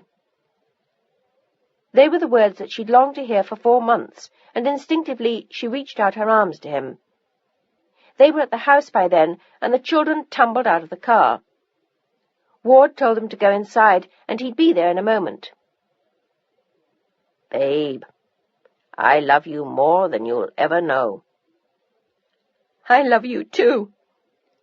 Suddenly she began to sob, and pulled away to look at him with ravaged eyes. It's been so awful without you, Ward. It was just as terrible for me. I thought I'd die without you and the kids. Suddenly I realized all we had, even without our old life and a big house. We don't need all that. She sniffed and smiled. But we do need you. Not as much as I need you, Fay Thayer. He looked at her hesitantly. Or is it Fay Price again? She laughed through her tears. Oh, not a chance. At the same time noticed that he was still wearing his wedding band too. At that exact moment, Greg was calling to him from the house. I'm coming, son. Just a minute, he shouted back. There was so much left to say, but Fay slid slowly out of the car. Go ahead. They've missed you too. Not a half as much as I've missed them. And then with a look of desperation in his eyes, as he reached out and grabbed her arm, Fay, please. Can we try again? I'll do anything you want. I stopped drinking as soon as I left. I realized what a complete jerk I'd been. I've got a lousy job, but at least it's something. Faye? Tears filled his eyes, and suddenly he couldn't contain his feelings for her any more. He bowed his head and began to cry. After a moment he looked at her honestly. I didn't know what to do with myself when you went to work. I felt as though I wasn't a man anymore, as though I never had been.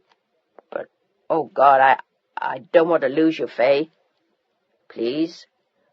Oh, babe, please. He pulled her into his arms, and Faye felt as though her heart had found its home again. She'd never really given up on him. She wasn't even sure she ever could. She put her head on his shoulder, and the tears began to flow again. I hated you so much for a while, or at least I wanted to. I wanted to hate you too, but I knew I was the one who was wrong. Oh, maybe I was too. Maybe going back to work wasn't the right thing, but I didn't know what else to do. He shook his head. You were right. And then he smiled at her through his own tears. You and your crazy ideas about making me a producer one day. He smiled tenderly at her. What a good woman she was. How lucky he was to have her back in his arms, even for an hour or two. She was shaking her head at him. That wasn't a crazy idea. It's possible, Ward. I could teach you everything you need to know. You could hang around the set on this next film. She looked hopeful, but this time he shook his head. I can't. I'm a working man now, 9 to 5 and all that. She laughed. All right, but you could still be a producer one day, if that's what you want. He sighed and put an arm around his wife. Sounds like pipe dreams to me, my friend. Maybe not. She looked up at him, wondering what life would bring. At least it had brought him home to her again. He stood in the doorway to the ugly house in Monterey Park, looking at her. Do we give it another try? Well, no, more correctly, will you give me another chance, Faye? She looked at him long and hard, and slowly a small smile dawned in her eyes. It was a smile born of wisdom and disappointment and pain. She was no longer a young girl. Life was no longer the same as it had been a few years before. Her whole world had turned upside down, and she'd survived. Now this man was asking her to walk along beside him again.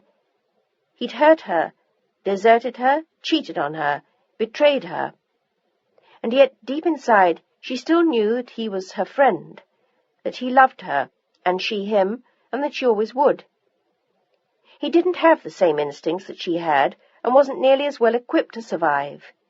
But perhaps, side by side, and hand in hand, maybe, well, just maybe. In fact, she was sure of it. More important, she was sure of him again. I love you, Ward. She smiled up at him, feeling suddenly young again. It had been an endless few months without him. She never wanted to live through that again. She could survive anything but that, even poverty. He stood kissing her then, as the children looked on, and suddenly they all began to laugh. Greg pointed at them, laughing the hardest of all, as Ward and Faye began laughing too. Life was sweet again, as it had been long before, only better now. They'd both been through hell and back, not unlike Guadalcanal in some ways. But they had won the war, finally, and now life could begin again, for all of them. Chapter 10. Ward gave up his furnished room in West Hollywood, without ever staying there again, and he moved back into the ugly house he'd hated so much in Monterey Park, without ever noticing this time how dreary it was. It looked wonderful to him as he carried his bags up the stairs to their room. They had 3 idyllic weeks before the children went back to school, and Faye began her new film. And when she did, he insisted that she take the car while he took the bus to work, which saved her hours on the bus at 4 and 5 a.m., and she was grateful to him. He was nicer to her than he'd ever been before, and if it was no longer emerald pendants and ruby pins, It was dinners that he prepared for her with his own hands, and then kept warm until she came home. Little presents he bought when he got paid, like a book or a radio or a warm sweater for her to wear on the set. It was messages he left for her when she was so tired she wanted to cry, on the hot baths he ran with bath oil that he bought. He was so good to her, at times it almost made her cry. Month after month he proved to her how much he loved her, and she proved the same to him. And from the ashes of their old life emerged a stronger relationship than they'd ever had before, and memories of the ugly months began to fade. Still, they rarely allowed themselves to reminisce about the old days. It was too painful for both of them. In many ways, Faye enjoyed her new life. Her first job as director went very well, and she was given 3 pictures to do in 1954, all with major stars. Each of them was a major box office hit. She'd begun to make a name for herself in Hollywood again, not as a pretty face or a big star, but as a director with a fine mind, a great gift, and amazing power with her stars.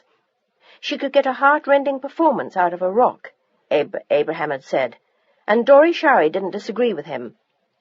They were both proud of her, and when the first offer of 1955 came in, Faye demanded what she'd wanted from them for years. She'd been grooming him ever since he came back, and she knew he was ready now. Her agent almost fell off his seat when she explained her conditions to him. "And you want me to tell Dory that?" He looked shocked. The guy didn't know a damn thing about pictures, and Faye was out of her goddamn mind, as far as Abe was concerned. He thought she was crazy when she took him back. It was the first time that he'd ever disagreed with her, but he never told her what he thought. Not then, but he did now. "You're nuts. They'll never buy a package like that. He has no background at all. The guy's 38 years old, Faye. He has no more idea how to be a producer than my dog." "Oh, that's a disgusting thing to say, and I don't give a damn what you think. He's learned something about finance in the last 2 years. He has a sharp mind, and he has some influential friends." But more importantly than that, Ward had finally grown up, and Faye was enormously proud of him.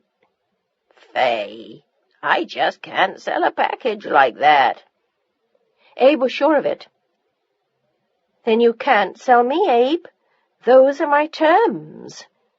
She was as hard as a rock, and Abe wanted to reach across his desk and strangle her. "You're making a big mistake. You're going to blow everything. If you screw this up, no one will ever touch you again. You know damn well how hard it was to sell a woman director at first, and everyone's just waiting for you to fall on your face. No one else will give you the chance Dory gave you, not again." He was running out of arguments, and she held up a hand, bare of rings except for her simple gold wedding band, which she hadn't taken off since her wedding day. All the other jewelry Ward had given her had been sold long ago. She didn't even miss it anymore. It was part of another life, another time. "I know all of that, Abe, and you know what I want." She stood up and looked down at him. "You can do it if you try. It's up to you. But those are my terms." He wanted to throw something at the door after she left, but he was even more stunned when MGM accepted her terms. "They're even crazier than you are, Faye." "They said yes?" She was in shock as she clutched the phone. "You two start next month. At least he does. He starts first, and you come in once more once the film gets underway. Producer, director, with your own offices at MGM. He still couldn't get over it, and he sat at his desk shaking his head. "Good luck. And listen, you both better get your asses in here and sign the contracts right away before they come to their senses and change their minds." "Oh, we'll come in this afternoon." "Damn right," he growled. And when they did go in, Faye was proud of Ward again. It was a terrible thing to say, but the hard times had been good for him. There was an air of quiet maturity about him now, and intelligence. Abe began to think he might just pull it off after all, and she knew she'd do everything to help.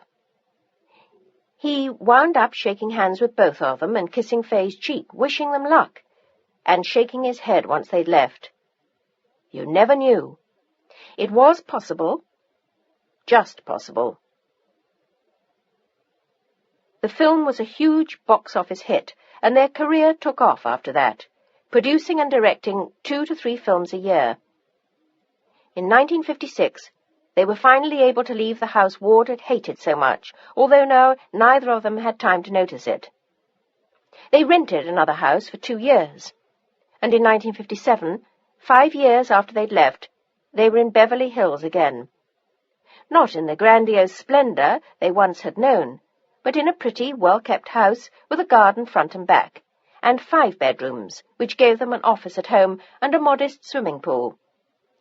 The children were enchanted with it, and Abe Abramson was happy for them. But not as happy as Ward and Faye Thayer were. They had made it back.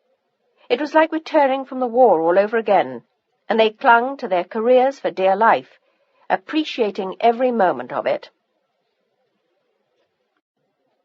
Beverly Hills. Again. 1964 to 1983. Chapter 11. His office at MGM looked out at nothing in particular, and he glanced out without much interest while giving dictation. When Faye walked in, she looked across the room at her husband's profile and smiled at herself. At 47 years of age, he was as handsome as he'd been 20 years before.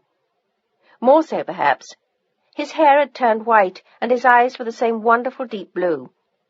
His face was lined, but his body was still long and lean and sinewy, and he was holding a pencil as he measured his words. It was about their next film, slated to go into production in 3 weeks, and almost on schedule this time. He was fearsome about that. Ward Thayer Productions went out on time, and were expected to come in on time, too. And God help those who didn't cooperate with him. They never worked for him again. He'd learnt a lot in the last 10 years. Faye had been right. He was a genius at producing films, more so than anyone had suspected at first. He learned to budget everything well in advance, and came in with investment money from sources that boggled everyone. He tapped the resources of his friends at first, but after that he became ingenious at going out to corporations for funds, conglomerates looking to diversify. As Abe Abramson had said about Ward, he could charm the birds off the trees. And he had again and again. He and Faye had worked long into the night for months, figuring it all out together for the first few years. But after the first half-dozen films, Ward was really on his own. She stuck to her directing. He put the packages together long before she got involved in the directing, and together they produced hit after hit. They were often called Hollywood's golden team, and although they had their flops, most of the time they could do no wrong. Faye was so damn proud of Ward. She had been for a long time. The drinking had stopped. There'd been no other woman in his life since that distant interlude when they separated in 1953. He'd worked hard and done well, and she was happy with him. Happier even than they had been in those early fairy tale years. Those years no longer seemed real to her, and Ward seldom mentioned them any more. She knew he still missed that life. The easy life, the trips, the estate, dozens of servants, the Duesenbergs. But they had a good life now. Who could complain? They enjoyed their work, and the kids were almost grown up. She smiled quietly at Ward now and glanced at her watch. She'd have to interrupt him soon, and as though he'd sensed her in the room, he turned and smiled at her. Their eyes met and held in the way that people still envied them after all these years. There was something very special about Ward and Faye Thayer, a love which still burned brightly and was the envy of all their friends. Their life hadn't been without pain, but there'd been rich rewards, too. "Well, thanks, Angela. We can finish the rest this afternoon." He stood up and came around the desk to kiss his wife. "Time to go?" He pecked Faye on the cheek, and she smiled up at him. He still wore the same aftershave after all these years, and it was always like an announcement that Ward had been in the room. If she closed her eyes, it still conjured up the same romantic images of long before, when there was no time for that today. Lionel was graduating from Beverly Hills High. They had to be there in half an hour, and the other children were waiting to be picked up at home. Fay glanced at the handsome sapphire and gold Piaget watch that he'd given her the year before. "I think we should go, sweetheart. The troops are probably hysterical by now." "No." He grinned at her as he grabbed his jacket and followed her out. "Only Valerie." They both laughed. They knew the children well, or thought they did. Valerie was by far the most high-strung, ebullient, excitable, and with the worst temper coupled with the most strident demands. She lived up to her red hair, most of the time, in sharp contrast to her more subdued twin. And Greg had lots of energy too, but he used it differently. All he thought about was sports and, lately, girls. And then there was Anne, their invisible child, as Fay referred to her sometimes. She spent most of her time in her room, reading or writing poetry. She always seemed separate from the rest. She always had. And it was only when she was with Lionel that a different side of her came out, that she laughed and joked and teased. But if the others pushed her too hard, she would retreat again.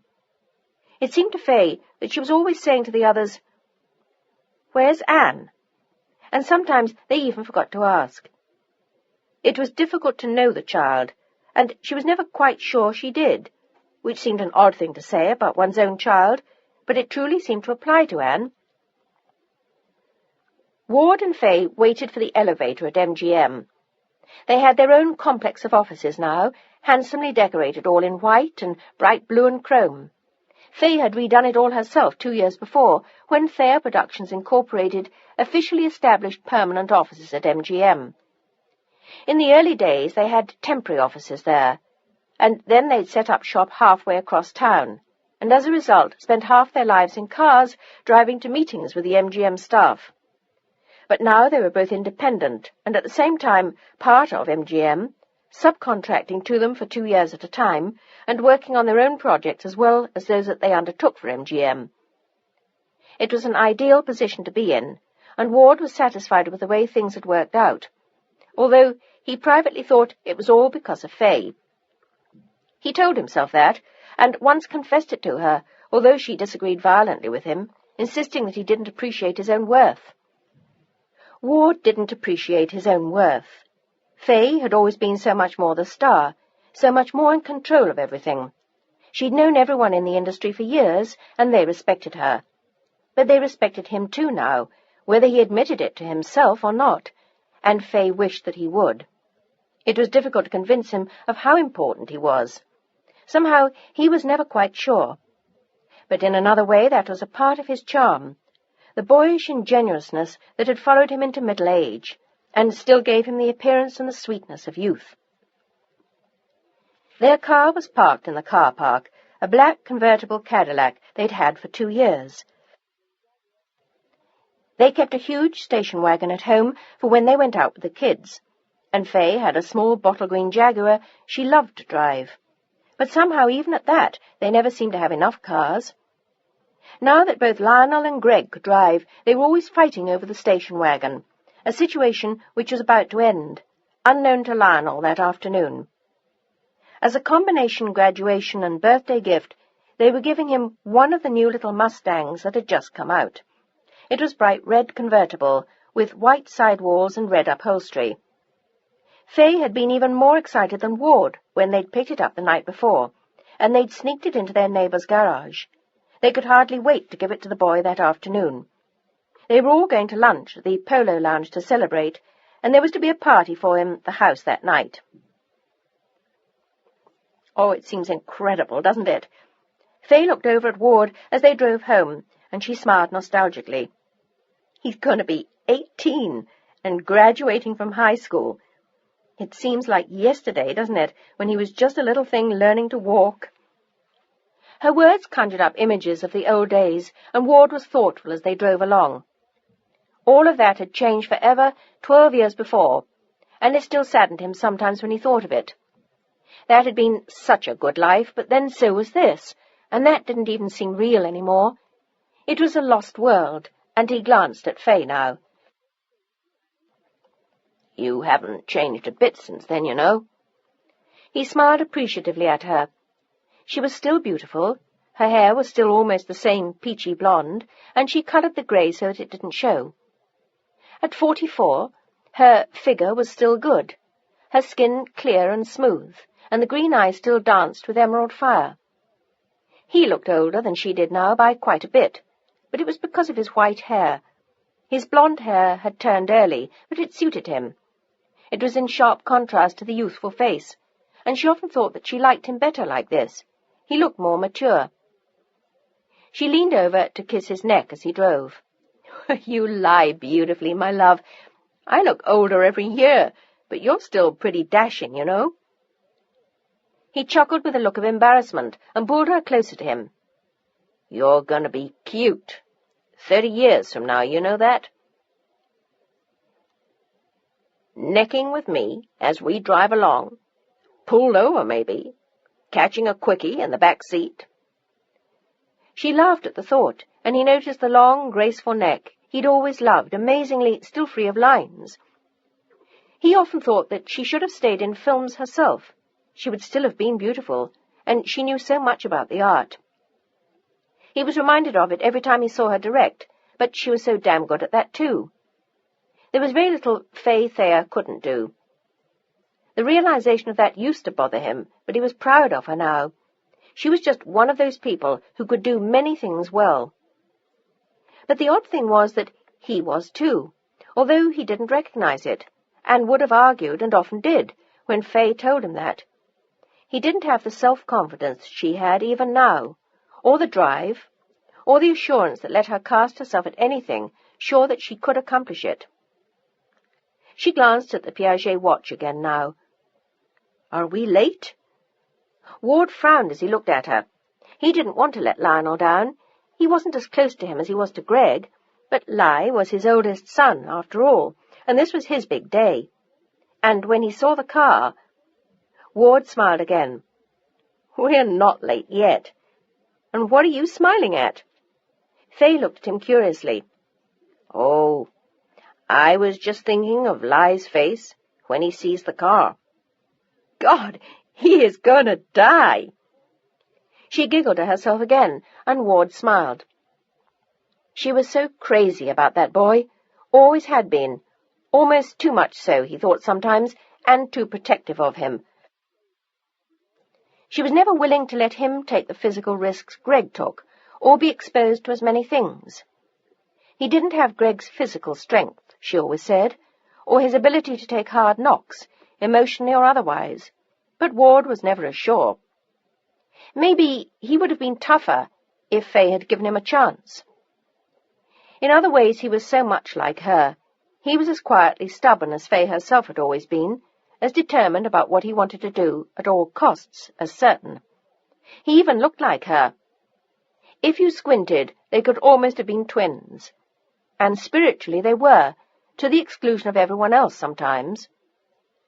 If Ward had been honest about it, he would have been jealous of the boy sometimes. She was so close to him as he grew up. They confided in each other so much that it left everyone else out, especially Ward, who resented it.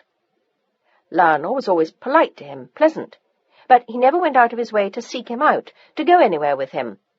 Not like Greg, who bounded up to Ward the moment he came home, every night for the last 16.5 years, or ever since he could walk, anyway. Sometimes Ward even found him asleep on his side of the big double bed when he got home at night. Greg would have some urgent adventure to relate to him, and wanted to be sure he woke up when they got home. The sun rose and set on his dad, and Ward had to admit that that kind of passionate approval was hard to beat, and it made Lionel's shy aloofness seem even more difficult to penetrate. Why even try when you had a child like Gregory panting at your feet? But he knew he owed something to his oldest son. He'd just never been quite sure what. Even the car had been Faye's idea. It would make his commute to UCLA in the autumn so much easier, and his summer job too.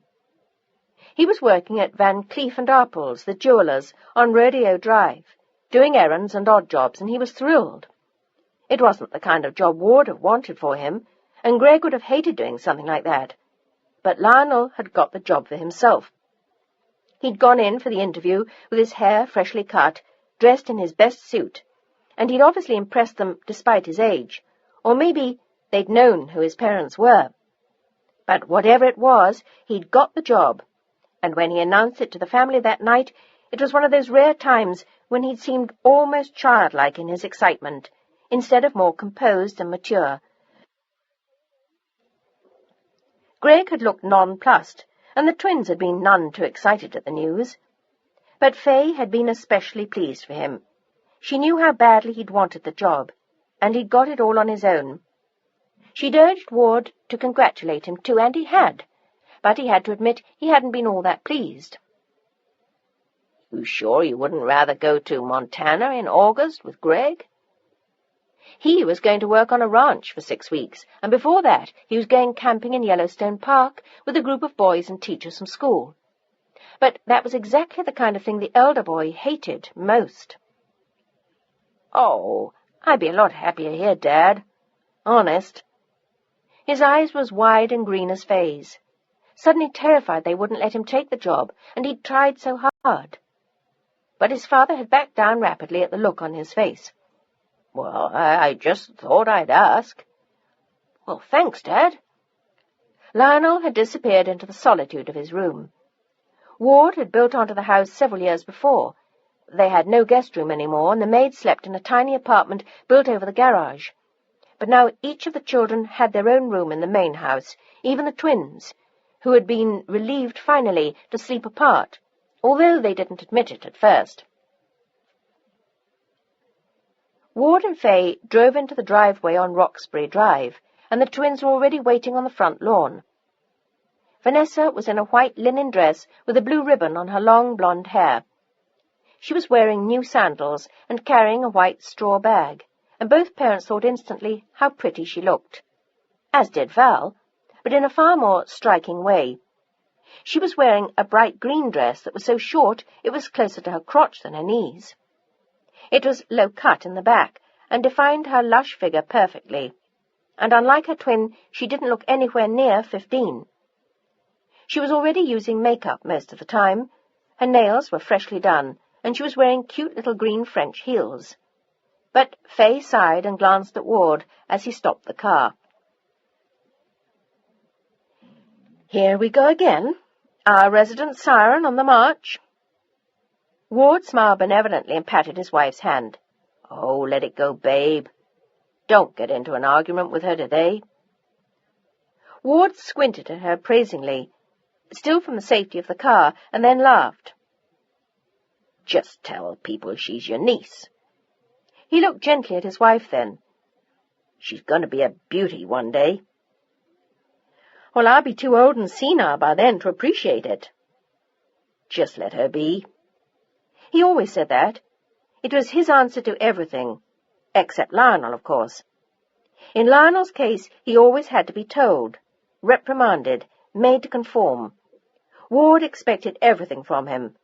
Always too much, according to Fay. Ward had never been able to understand how different the boy was, how creative he was, how sensitive, how totally unique were his needs. But Val, she was something else. Headstrong, demanding, belligerent. She was surely their most difficult child. Or was it Anne, so constantly withdrawn? Sometimes Fay couldn't decide which was worse.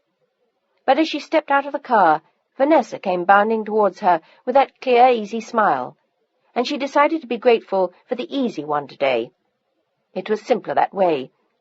She told her how pretty she looked, put an arm around her and kissed her cheek. "Your brother's going to be so proud of you." "Oh, you mean Alice in Wonderland here?"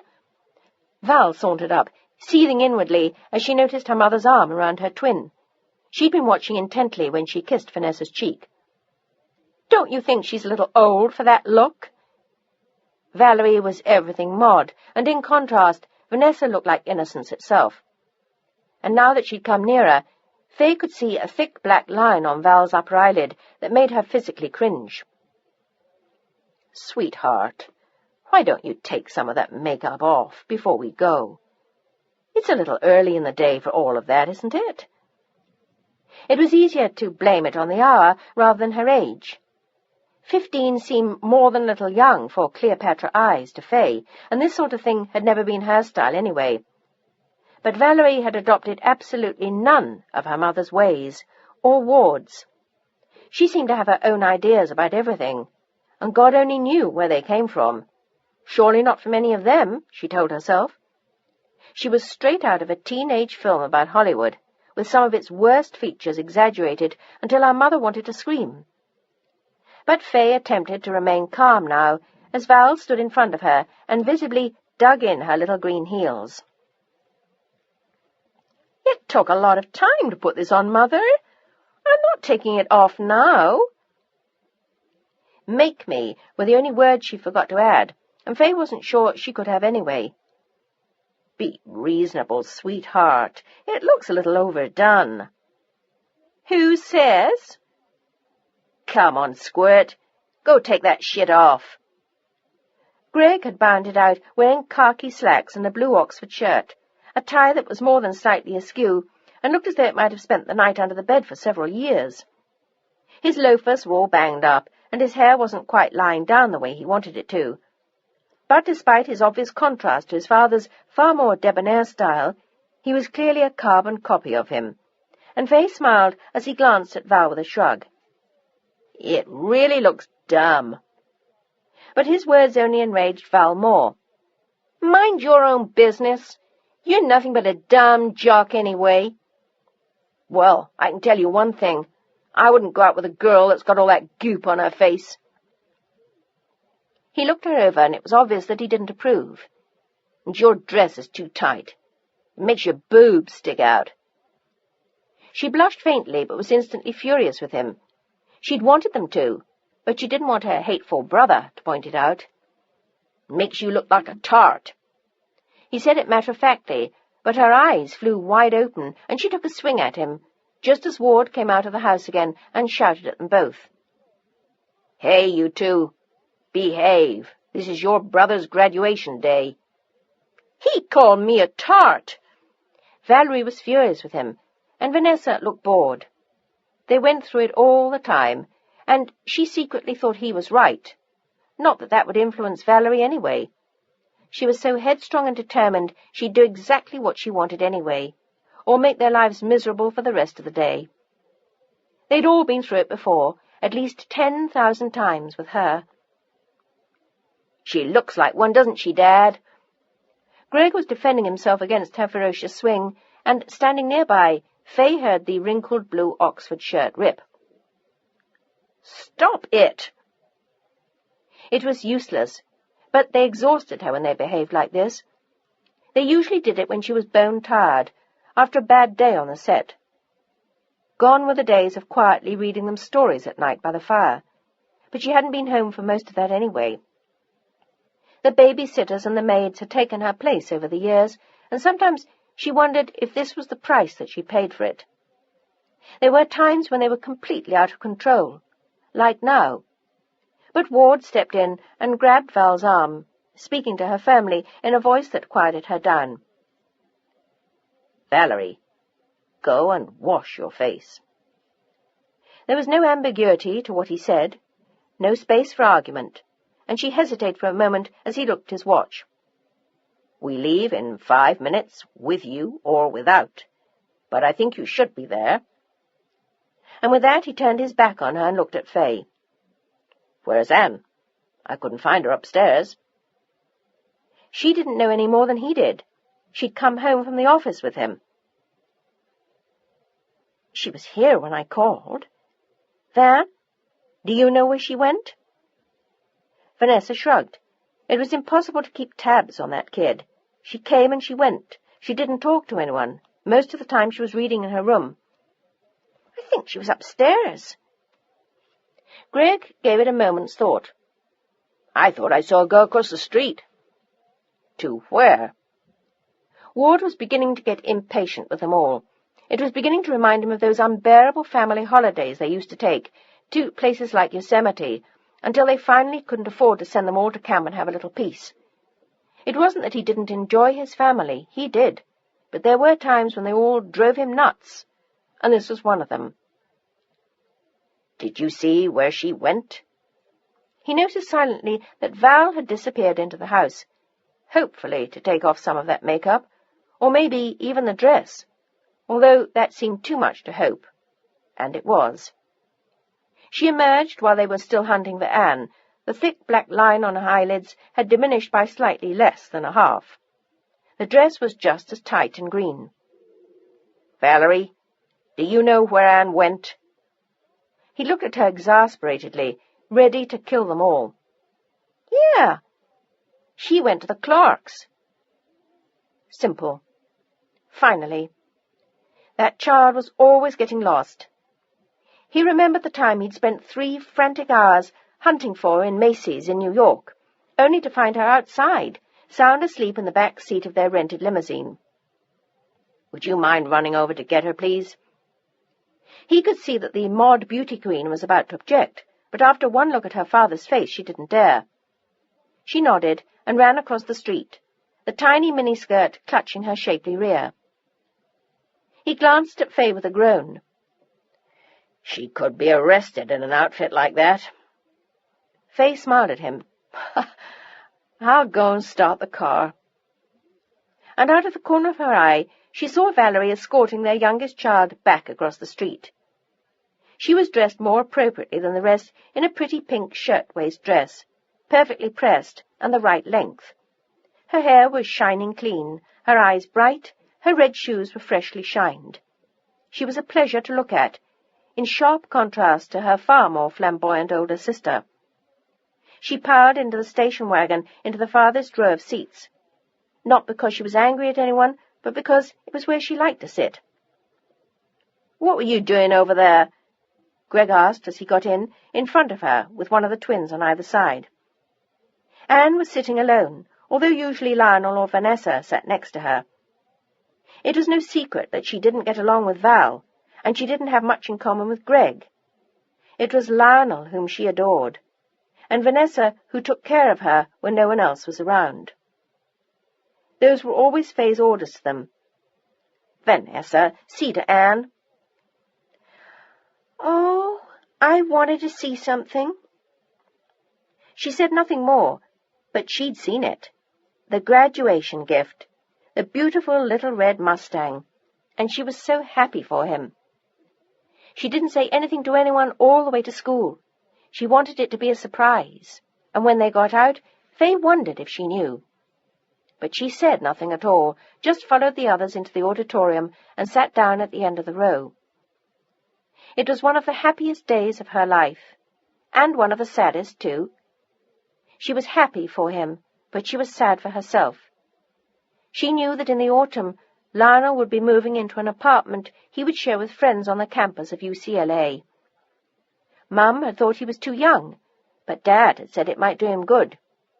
She knew why he'd said that, because he was jealous that Li was so close to Mum. But now he'd be gone. She couldn't imagine not living with him any more. He was the only person she could talk to. He always had been. It was always Li who took care of her, even made her lunch for school, and made it with things that she liked to eat, not dried-up old bologna or rotten leftover cheese. That's what Vanessa or Valerie would have done. But Lionel made her things like egg salad sandwich, or roast beef, or chicken or turkey. He brought her books she loved to read. He talked to her late at night, explained how to do her maths. He was her best friend. He always had been, and he tucked her in at night when Mum and Dad were at work. He'd been more like a mother and father to her than they'd ever been. And suddenly, as she saw him on the stage in his white mortarboard and white robe, she felt tears in her eyes. It was like watching him get married. Almost. Just as bad in some ways. He was marrying a new life, and one day soon he would be leaving her. Greg watched him with envy, wishing he were the one graduating this year, if he ever did. His grades hadn't been good all junior year, but he'd promised Dad he'd pull them up next year. Lucky creep. Going to college. Although Greg didn't think much of his choice. He thought UCLA was a dumb school. He wanted to go to some place like Georgia Tech, where he could be a big football star, even though Dad was talking about somewhere like Yale, if he could get in, Of course he could play football there. He almost drooled at the thought. And the girls. Valerie was watching a boy in the third row. Lionel had brought him home a few weeks before, and he was the best-looking guy she'd ever seen. With smooth, jet-black hair, dark eyes, he was tall, had clear skin, and danced like a dream. He was also going steady with some stupid senior girl. But Val knew she was a lot better looking than this steady girl, if she could just talk to him a couple of times. But of course Li wouldn't cooperate. He never fixed her up with anyone. And then there was John Wells, Greg's best friend. He was cute, but he was so shy. He blushed every time she talked to him, and he was going to UCLA eventually too. That would really be a coup to land a college boy. But for the moment her only success had been with 3 boys in her own sophomore class, and they were all drips, and all they wanted was to feel up her boobs. She was saving the rest for a college man, like the guy in the third row. Vanessa was watching her twin, almost reading her mind. She knew her too well. She even knew which boy she would like. It was really a pain how boy-crazy she was, and she'd been like that since 7th grade. Vanessa liked boys too, but it wasn't an obsession with her. She was more interested in writing poetry and reading books. Boys were okay, but there'd been no one special yet. And she was beginning to wonder if Val had already gone all the way. She hoped not. It would ruin her life if she did. Of course there was the pill, but you couldn't get it unless you were over 18, or something, or engaged. She knew that one of the girls in the junior class had got it by pretending she was 21, but she couldn't imagine doing that, or wanting to. Faye would have been relieved if she could have read her thoughts. She worried about those things too. But her mind wasn't on Greg or Anne or the twins. It was entirely concentrated on her older son, standing so beautiful and innocent and tall, singing the school song, his diploma in his hand, as the sunlight streamed into the room.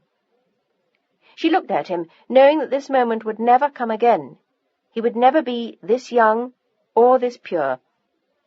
Life was just beginning for him, and she wished so many things for him as the tears poured down her cheeks, and Ward silently handed her his handkerchief. She turned and looked at him with a bitter, sweet smile. How far they'd come, and how dear they all were to her, especially Ward, and this boy. She wanted so badly to protect him from all the pain in life, all the disappointments, the sorrows, and instinctively Ward put an arm around her shoulders and pulled her closer to him. He was proud of the boy, but he wanted very different things for him. "Oh, he looks so sweet," she whispered to Ward. In her eyes he was still a little boy. Ward whispered back, "He looks like a man." Or at least he hoped that one day he would. For the moment he still had the slightly effeminate look of youth, and sometimes Ward wondered if he always would. He looked so much like her, and just as he thought that, he saw Lionel look out and into the crowd until he found Faye's eyes, and the two of them stared at each other lovingly, to the exclusion of all else. It made Ward want to pull her back, for her own sake as much as the boys. But the two of them were beyond anyone's reach. They'd always shared something that no one else could touch. "Oh, he's such a wonderful boy." It made Ward doubly glad that Li would be moving out in the fall.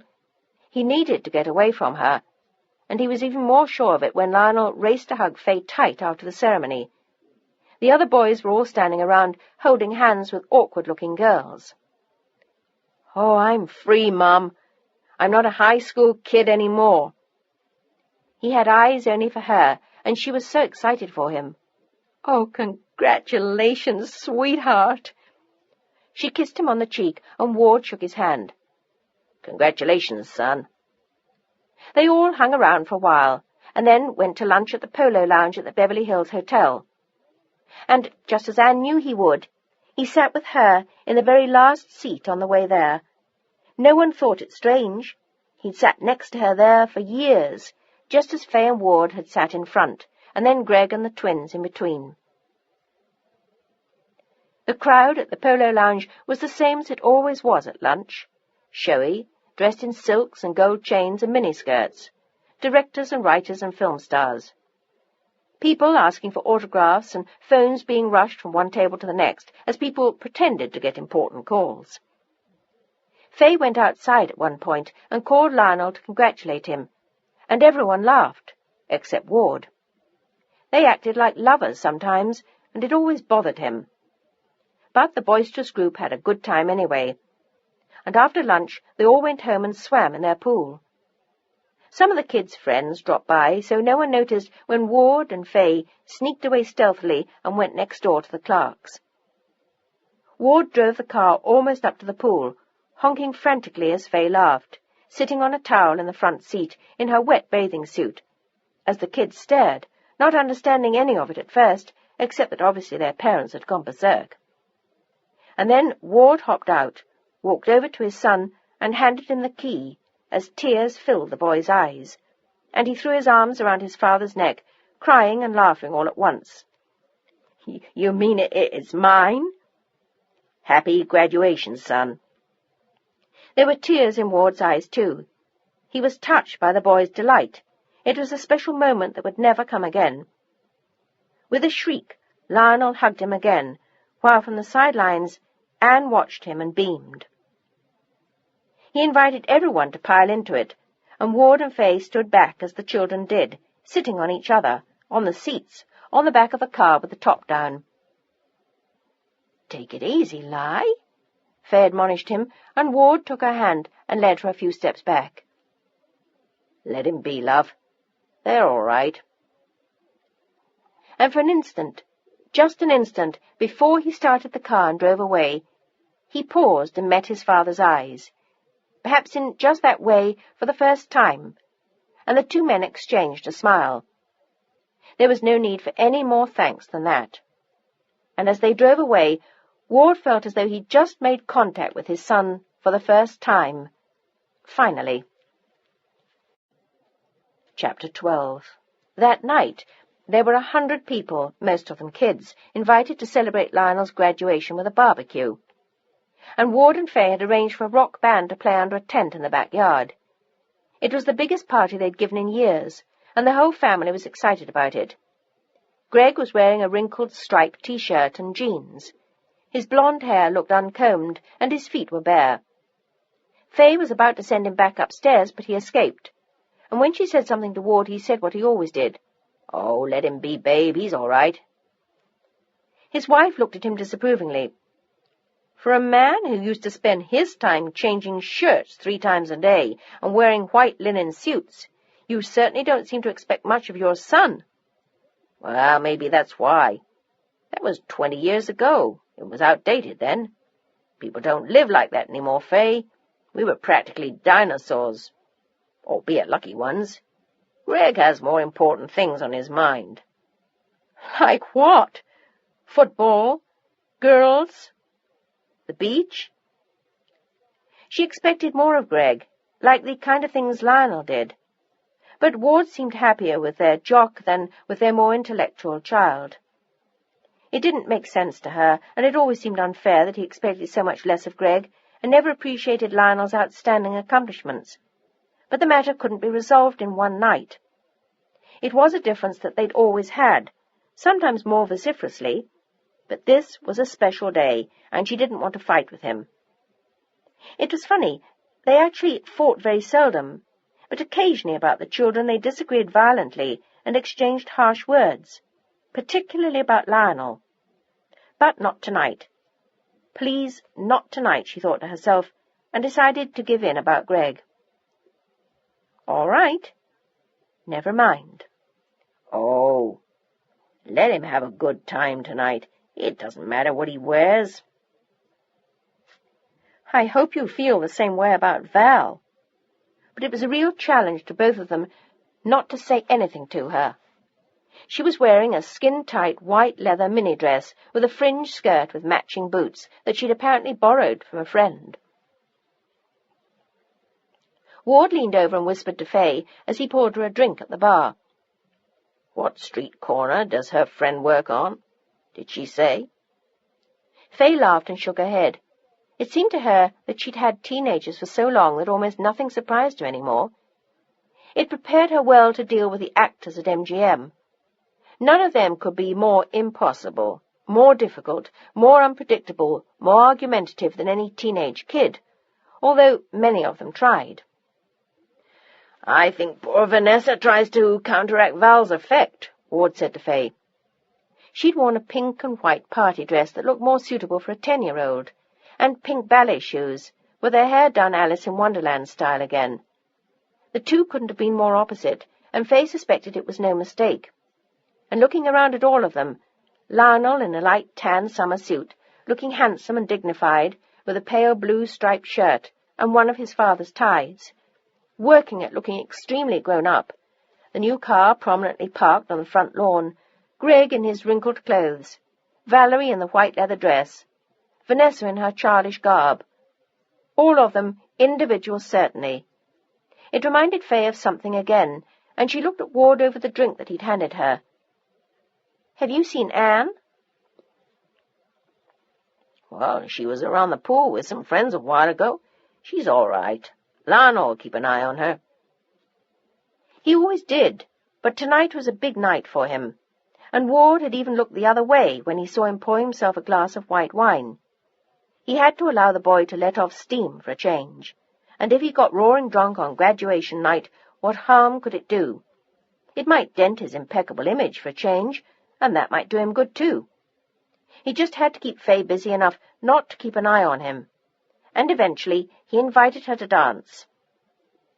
Valerie watched them horrified. Vanessa was amused, and eventually Lionel cut in and danced with Fay himself, and Ward went around to chat with friends and make sure that none of the kids were getting too desperately out of line. A few of them were pretty drunk, but they were all Lionel's age, and this was their graduation night too.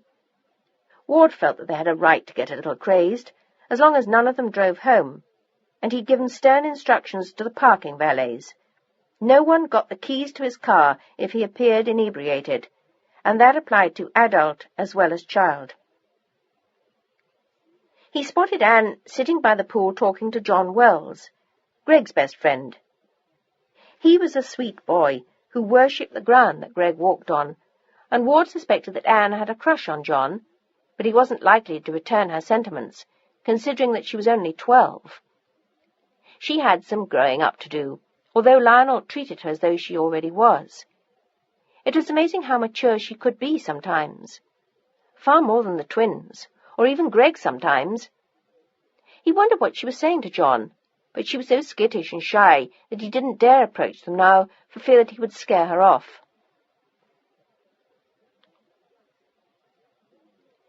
She seemed to be having a good time, and a little while later Lionel joined them, and Ward saw John look up with a smile, his admiration for Lai matching Anne's.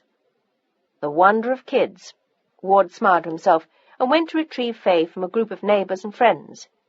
He wanted to dance with her again. He still thought she was prettier than any girl there, and it showed in his eyes as he slipped an arm around her waist. "Care to dance?" He tapped her on the shoulder, and she laughed when she saw who it was. "I certainly would." The band was good. The kids were all having a good time, and Anne was enjoying herself with Lionel and John. They both treated her like an adult, which was more than most of the other kids did. She was tall for her age, and she had the same bright peach-coloured hair that Fay had had in her youth. One day she'd be a beautiful girl, but she never quite felt like one. She thought she wasn't as pretty as Fay or as spectacular as Val, and she thought Vanessa had quietly distinguished good looks. But Lionel always told her that she was the best-looking of them all, and she told him he was nuts. She pointed out her knobbly knees, what she described as wimpy, weird hair, because it framed her face in soft fluff. She was just starting to develop breasts, and she felt awkward about that too. She felt awkward about everything, except when she was with Lionel. He made her feel wonderful about everything. "How'd you like your new car?" John was smiling at the older brother of his friend, secretly admiring how neatly he tied his tie. He loved the way he dressed, but he'd never have dared to say that to him. "Are you kidding?" Lionel grinned boyishly. "I'm crazy about it. I can't wait to get it out tomorrow and really go for a spin." He smiled at Greg's friend. John had been hanging around their house for years, and he'd always liked him. He was more interesting than most of Greg's jock friends, although he discovered that by accident one day when he talked to John when Greg was out. Most of the time, John pretended to be like the rest of them, but Lionel correctly guessed that it was a camouflage he wore, and there was a lot more to him than just football and bikes and the rest of it, which had never interested Lionel very much. "I start work next week. It's going to be great having my own car." "Oh? Where are you going to work?" John sounded interested, and Anne watched the exchange, saying nothing, as usual. But she was listening to her brother and watching John's face. She'd always thought he had beautiful eyes. "Van Cleef & Arpels? It's a jewel in Beverly Hills?" He felt a need to explain it to him. None of Greg's friends would have any idea what that was. But John laughed, and watching him, Anne smiled.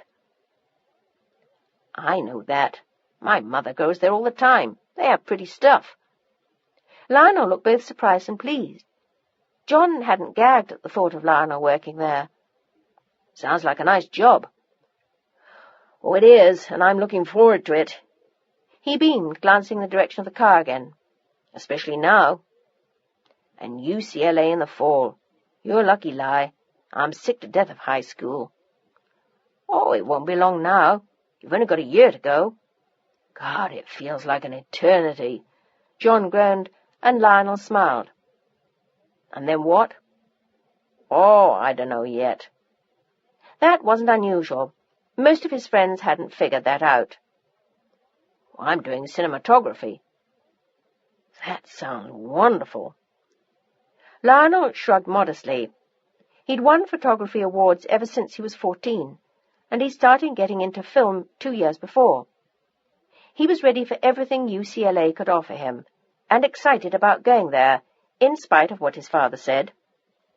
His father had wanted him to go to a gung-ho school in the East, and he'd had the grades, but it had absolutely no appeal for him. He could sell that line to Greg. He looked at John with a friendly smile. "Well, come and see me at school sometime. You can have a look around while you're making your mind up about schools." "Yeah, I'd like that a lot."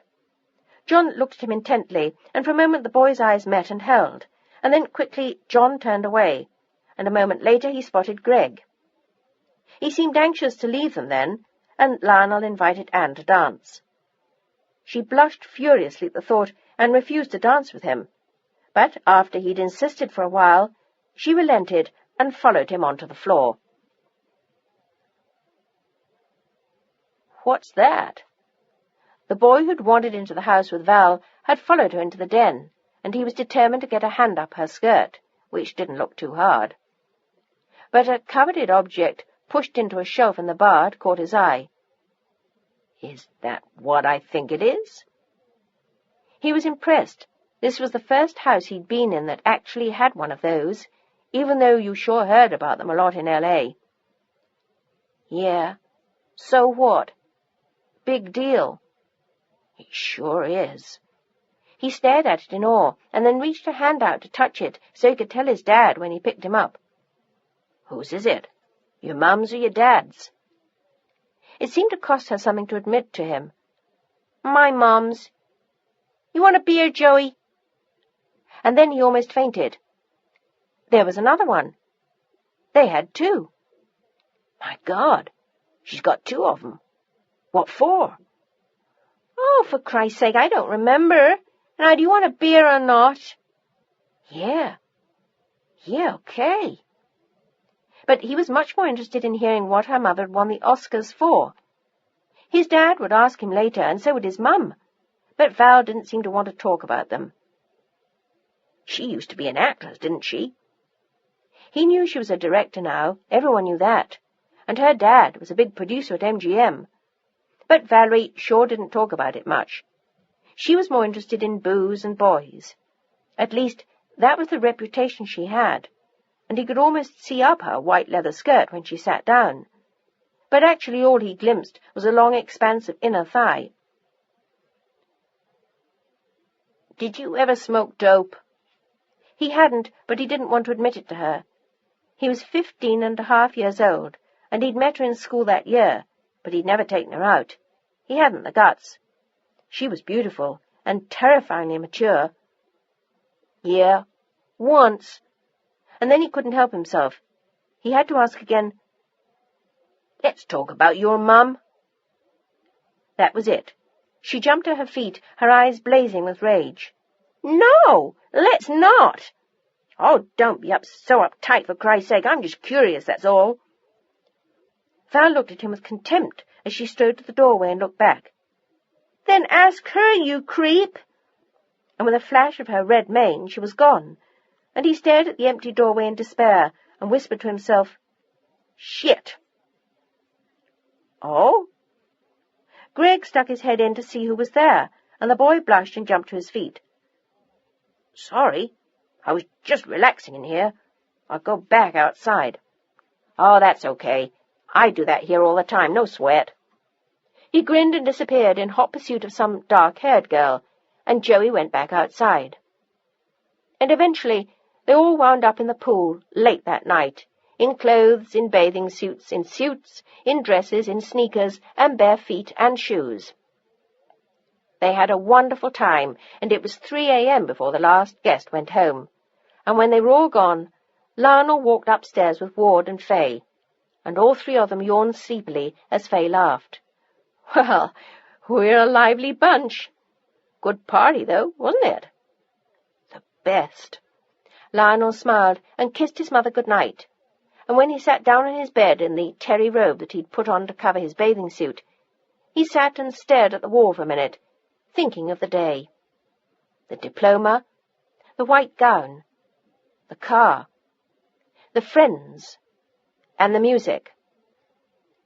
And, funnily enough, he found himself thinking of John, and what a nice kid he was. He liked him better than even some of his own friends. Chapter 13. The day after the graduation party dawned like any other working day for Fay and Ward. The kids could sleep it off until noon, but they had to be at the studio by 9. Their next film would be starting soon, and the two of them had mountains of work on their desks.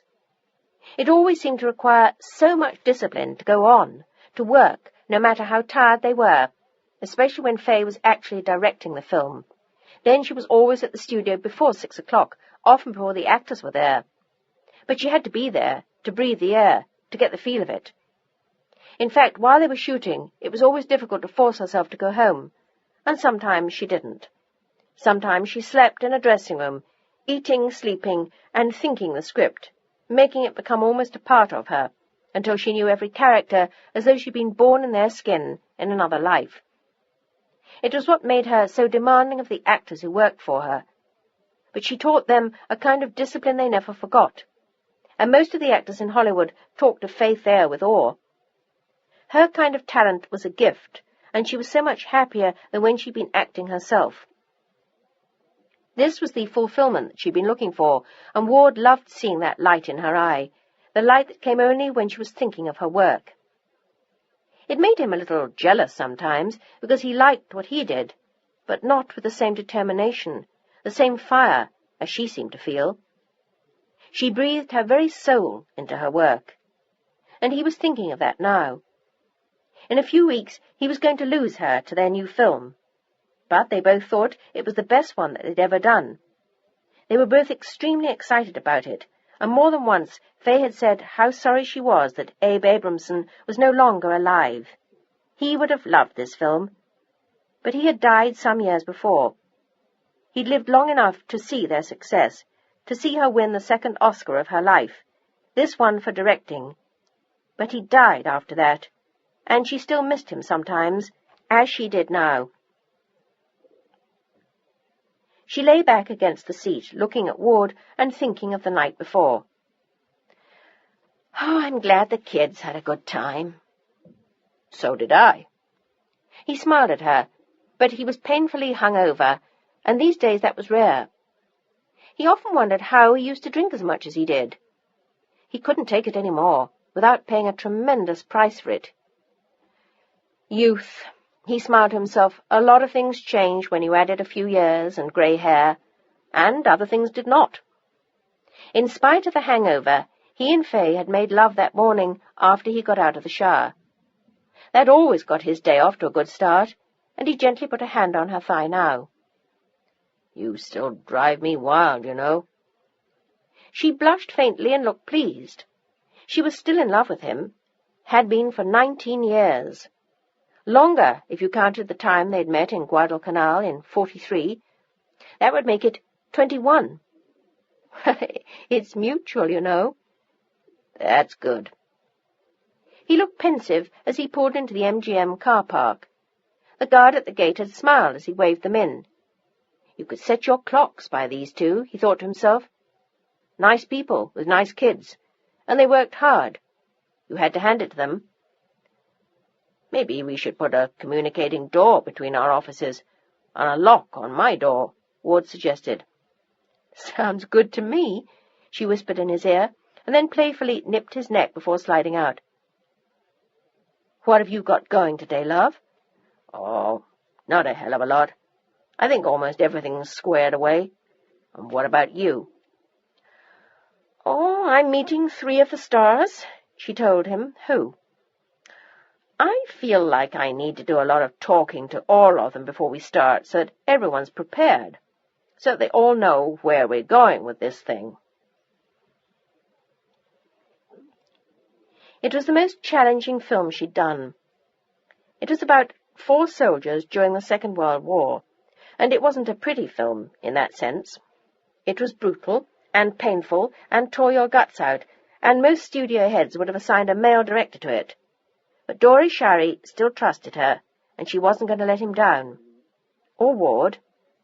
It hadn't been easy for Ward to raise the money for this film, in spite of their names. But people were afraid that no one would want to see a depressing film.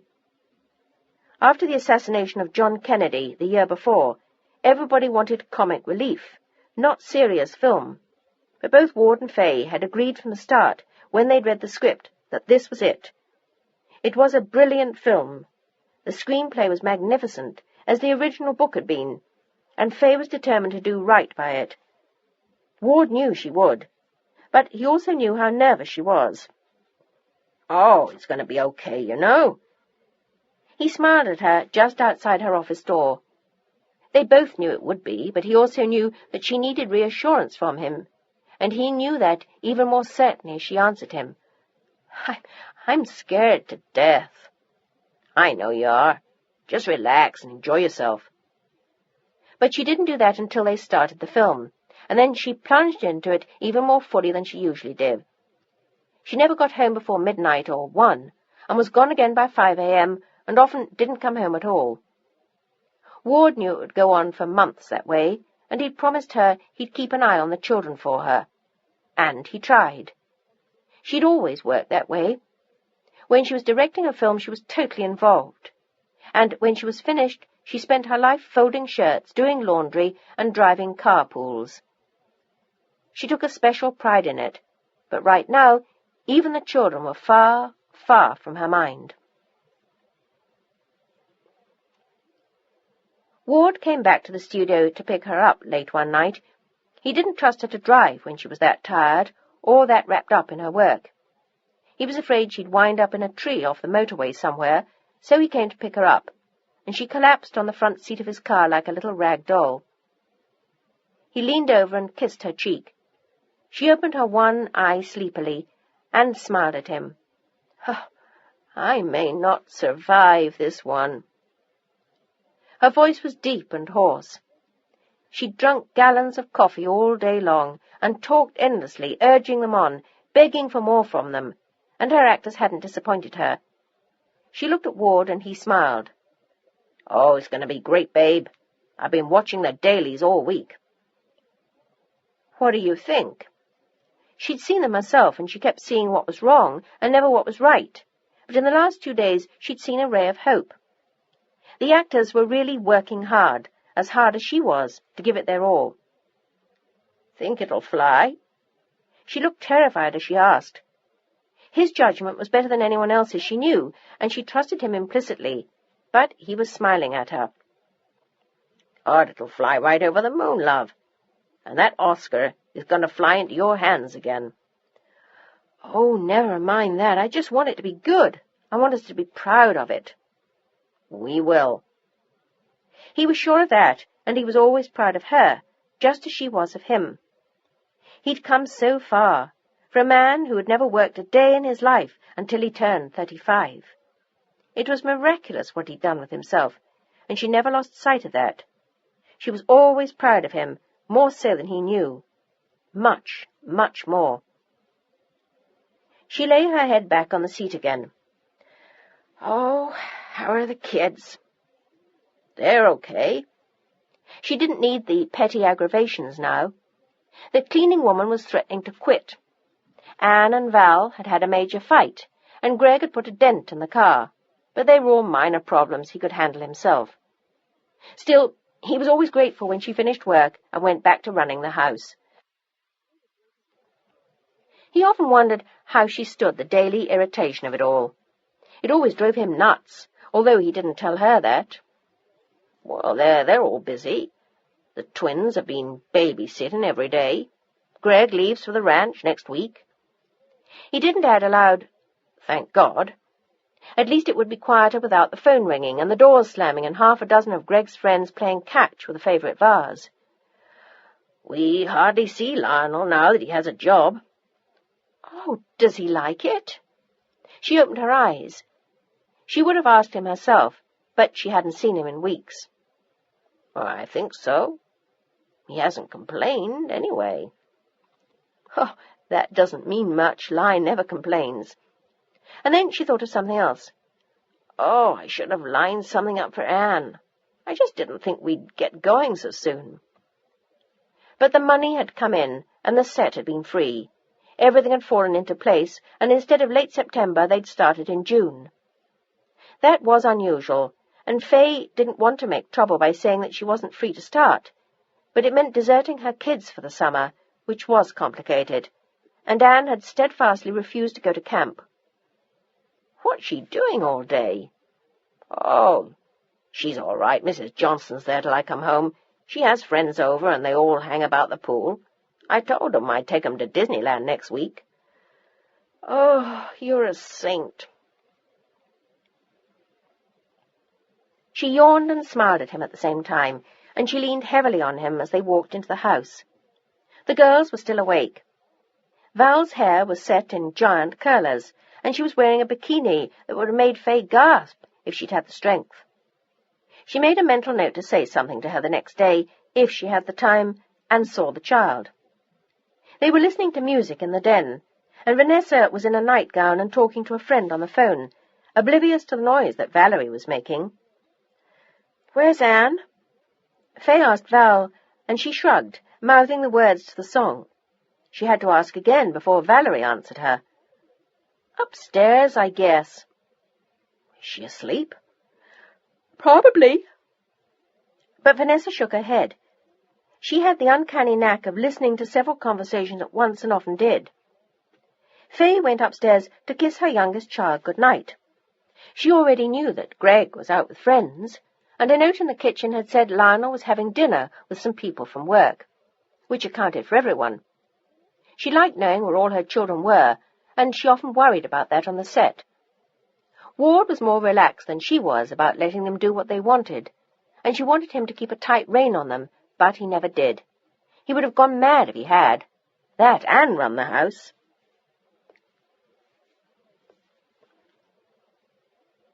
She gently opened the door, and as she came up the stairs she could have sworn she saw a light, but the room was dark now. Anne was curled up in her bed, her back to the door, and Faye stood there for a long moment, and then walked to her and gently touched the soft halo of hair. "Good night, little one," she whispered, and then meant to kiss her cheek. She closed the door again and walked on to her own room with Ward, telling him about the film again, and sinking into a hot bath before going to bed. A few minutes later, she heard the girls come upstairs. They pounded on her door and yelled good night, and she didn't see Vanessa go to her younger sister's room. The light was on again, and Anne was reading Gone with the Wind. "Did you see, Mum?" Vanessa searched her face and saw something strange in her eyes, something hidden and distant that was almost always there, except with lie. Anne shook her head. "How come?" She didn't want to admit that she turned off the light and pretended to be asleep, but Vanessa guessed. "You played possum, didn't you?" There was a long hesitation again, and the girl shrugged. "Why?" "I was tired." "That's bullshit." It made her angry. It was infuriating and so typical of her. "And that's not nice. She asked for you the minute she came in." Anne's face didn't give an inch, and her eyes said nothing at all. "I think that was crummy of you." She turned and started to leave the room, and Anne's voice reached her as she got to the door.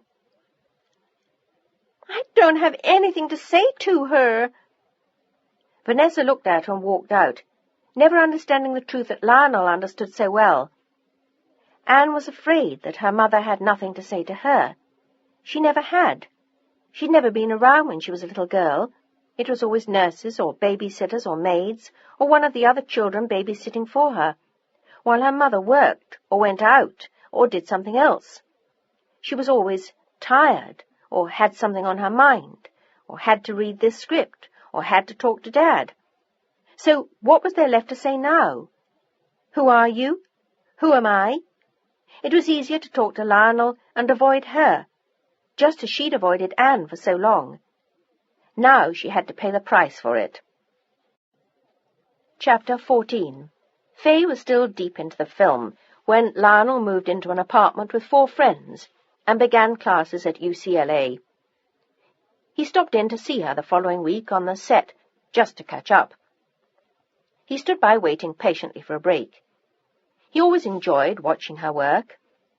And finally, after an hour of 3 retakes on a very grueling scene, she dismissed them all for lunch and glanced up to see her son. She'd been so intent before that she hadn't even noticed him arrive. Pleasure instantly warmed her face, and she hurried over to give him a kiss. "Oh, how's everything, sweetheart? How's the apartment and school?" She felt as though she hadn't seen him in years, and she was suddenly lonely for all of them, especially for him. She hadn't felt the full blow of his absence yet. She was so used to having him around, to having those wonderful chats with him. And now he was gone. But she'd been so busy at work that she hadn't had time to notice it yet. "Do you like your place?" His eyes lit up enthusiastically. "It's pretty nice, and the other guys are fairly neat. Thank God there's no one like Greg." He grinned and she laughed, thinking of the familiar chaos of Greg's room. Nothing had changed. "Have you been home at all since you moved out?" "Oh, just once or twice to pick some stuff up. I saw Dad. He said you were okay." "I am." "It looks great." He nodded towards the stage that she'd just left, and she was pleased. Like his father, he had a good eye for successful films. She got too caught up in details to see the whole, and they were better at that. They could stand back and see it differently. "Oh, that was some scene." She smiled. "Well, we've been working on it for a week." And as she spoke, their big star, Paul Steel, whose scene it was, wandered over towards them, casting a glance at Lionel and looking more seriously at Faye. He was as much a perfectionist as she, and she loved working with him. This was the second picture they'd done, and she was very pleased with him. He was one of the up-and-coming stars of Hollywood. Paul sat down next to Faye. "What did you think?" "Oh, I think we got it the last time." "Yes, so do I." He was glad that she'd felt it too. "I was getting worried by yesterday. I didn't think I'd ever get this scene right. I stayed up all night working with it." She was, as always, impressed with him. Well, it showed, and thanks, Paul. That kind of a dedication is what makes it work. But damn few actors were willing to work like that. He was, and he stood now and looked at Lionel with a smile. "You must be Faye's son." People always noticed, and both Faye and Lionel laughed. "How'd you guess?" Steel squinted with a grin. "Oh, let's see, the hair, the nose, the eyes. Listen, kid, all you need is the same hairdo and a dress, and you could be twins." "Oh, I'm not sure I'd approve of that," Faye laughed. "In fact, I can tell you right now, I wouldn't." "So much for that," Paul laughed. "I was very impressed by your last scene, Mr. Steel." Lionel was deeply respectful of him, and Steel was touched. "Well, thank you." Faye introduced them formally, and Paul shook his hand. "Your mother's the toughest director in town, but she's so good it's worth all the blood, the sweat, and the tears." "Oh, my, such compliments." All three of them laughed, and Faye glanced at her watch. "Well, we have about an hour, gentlemen. Can I invite you both to lunch in the commissary?" Paul made a grisly face. "Christ, torture yet. Can we do better than that? My treat. My car's right outside the studio." But they all knew there wasn't much outside the studio, and they didn't have much time. All right, I give in. Indigestion, here we come." "Oh, it's not that bad." Faye tried to defend it to no avail. Paul and Lionel both disagreed with her vociferously, and the threesome walked to the commissary. Paul inquired if Lionel was in school, and he explained that he'd just started at UCLA, majoring in cinematography. "Well, that's where I went. Have you had time to figure out if you like it yet?" "It seems great." Lionel grinned happily, and Paul was amused. He was so young, but as they talked over lunch, it was obvious that he was a bright kid. He was intelligent and sensitive, knew a great deal about his chosen field, and talked intensely with Paul until Faye said that they had to get back. And once they did, Lionel seemed to linger, wanting to absorb the atmosphere. Paul invited him into his dressing room while he put on his makeup again, and the studio hairdresser did something different to his hair. He was a prisoner of war in the next scene, and Lionel was dying to stick around, but he had to get back to school. He had 3 more classes that afternoon. "Well, that's too bad. I've enjoyed talking to you." Paul looked at him with a genuine smile. He was sorry to see him go. He liked the boy. Too much, perhaps. But he wasn't going to let it show out of respect for Faye and this very young boy. He wasn't in the habit of corrupting anyone, and virgins weren't quite his thing. But Lionel seemed anxious to see him again, much to Paul's surprise. "I'd like to come back and watch some more. I have a free afternoon at the end of the week." He looked at Paul Steel hopefully, like a child waiting for Santa Claus, and Paul wasn't quite sure if it was the film he was excited about or something else. So he proceeded carefully. "Maybe I could come back then?" Lionel's eyes searched his, and Paul was no longer sure what he saw, boy or man. "Well, that's up to your mum. She runs this show. She's my boss, too." They both laughed, and Lionel agreed. "Well, I'll ask her what she thinks." Paul worried for a moment that she would think he'd put him up to it. He made no secret of his preferences. "See you Friday, I hope." Lionel looked at him hopefully, and Paul turned away. He didn't want to start anything. He did, but it wasn't right. And he was Faye Thayer's son. Oh, Christ, life was complicated sometimes. He lit a joint after the boy left, hoping to calm down again, but it only made him long for him more. When he went back to the set, there was a hunger and loneliness in him that was almost an ache, and it came across in the film. They got the scene on the first take this time, an almost unheard-of victory, and Faye congratulated him. But he was cool to her, and she wondered why. She thought nothing of his being pleasant to Lionel. She knew Paul well enough to know that she'd nothing to fear from him. He was a decent man, and whatever he did with his spare time, he wouldn't take advantage of her son. She felt sure of that, and she wasn't upset when she saw Lionel on the set again on Friday afternoon. When he was younger, he'd often dropped in to watch her work. Lately, he hadn't had as much time, but it was no secret that he loved the making of films. And now he would be making a career of it. She was actually pleased to see him there, and although he didn't show it at first, so was Paul Steel. "Hello, Paul." Lionel said the words hesitantly, and the moment they were out, he wondered if he should have called him Mr. Steel. Paul was only 28 years old, but he commanded great respect in the industry, and Lionel was 18, and felt like a kid around him. "Hi." Paul looked casual as he walked past on his way to someone's dressing room, praying that their paths wouldn't cross again. But late that afternoon, Fay offered him a glass of wine, when they took a break. Lionel was standing there obviously in awe, and Paul couldn't resist the urge to smile at him. "It's nice to see you again, Lionel. How's school?" Maybe if he pretended to himself the boy was just a child, it would be easier. But nothing was easy when he looked into those eyes. They were impossible to resist. They were so much like hers, but deeper, more compelling, sadder and wiser in some ways, as though he were keeping some terrible secret inside him. And instinctively, Paul knew what the secret was. At his age, he'd had the same secret himself. It was a lonely place to be until someone held out a hand to you.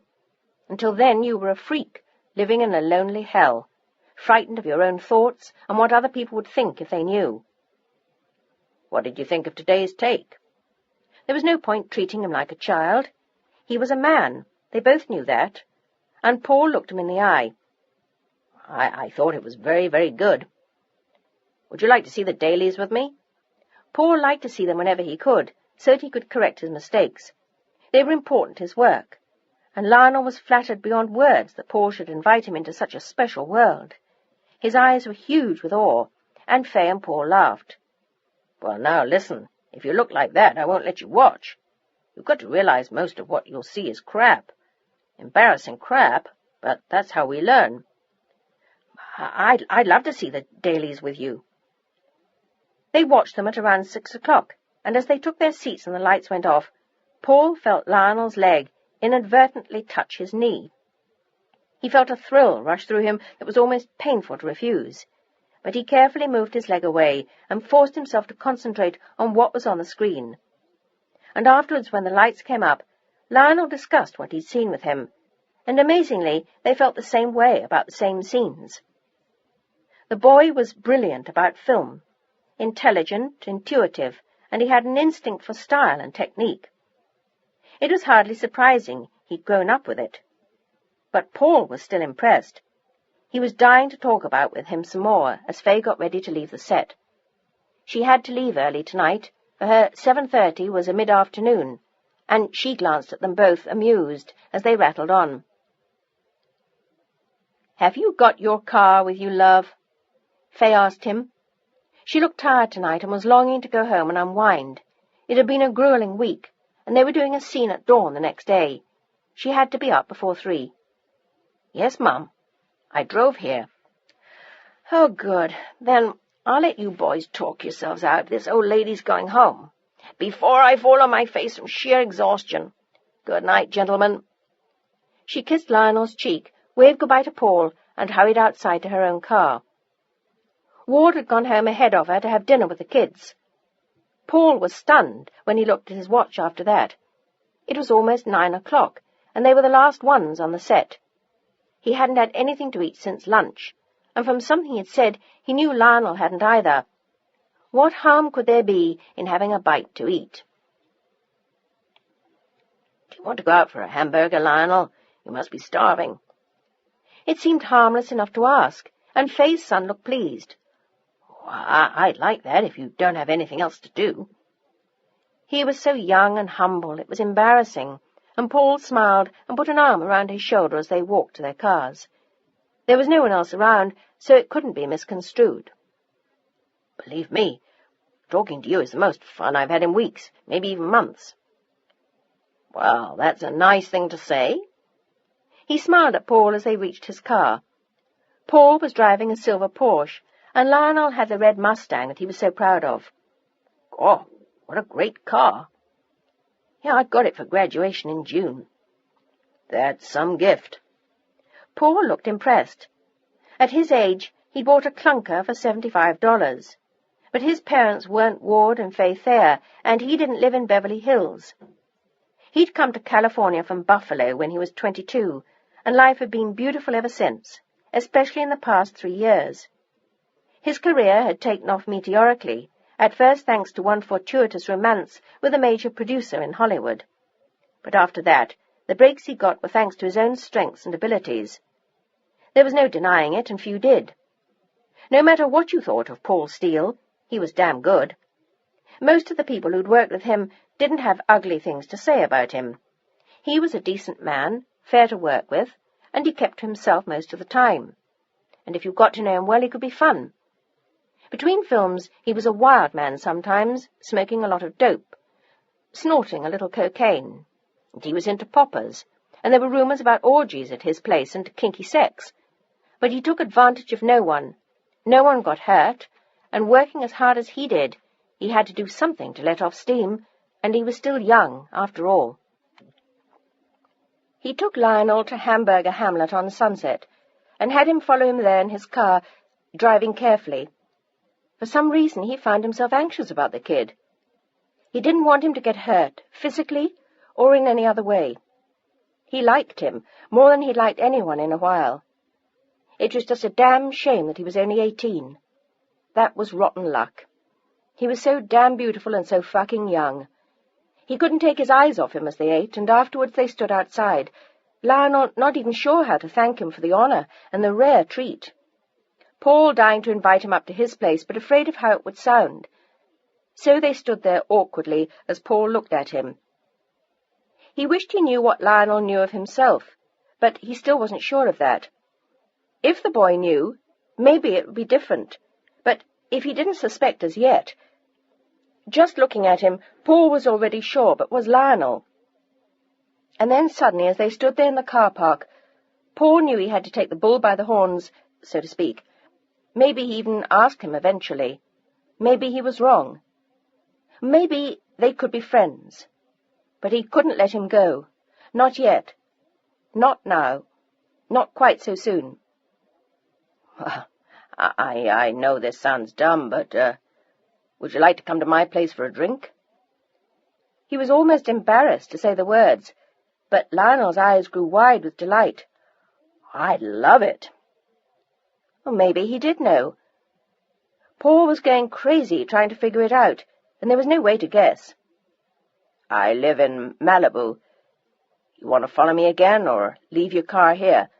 I could drive you back afterwards. Wouldn't that be a lot of trouble? Malibu was an hour from there. No, not at all. I never go to bed very early, and I may not go to bed tonight at all. We shoot at 4 a.m. tomorrow, and I work better on calls like that without going to bed. Will my car be safe? They looked around and decided that it would.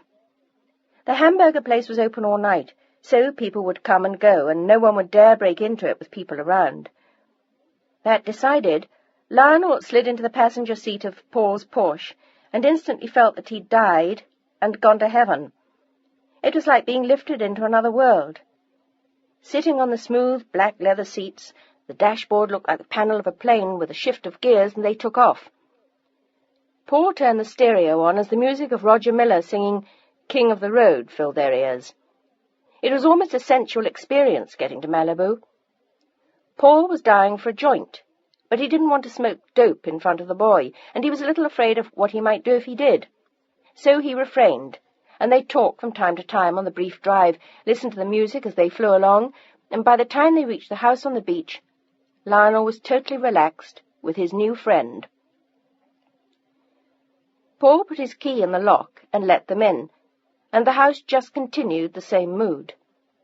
There was a full ocean view with soft lights, a sunken living room filled with couches and soft cushions, huge plants and recessed lights that highlighted a few pieces of art Paul loved.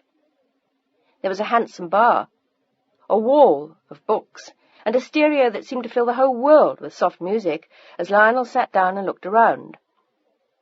Paul threw his leather jacket on the couch, poured them each a glass of white wine, and came to sit down with him. Well? He smiled. You like? He had to admit he was proud of it.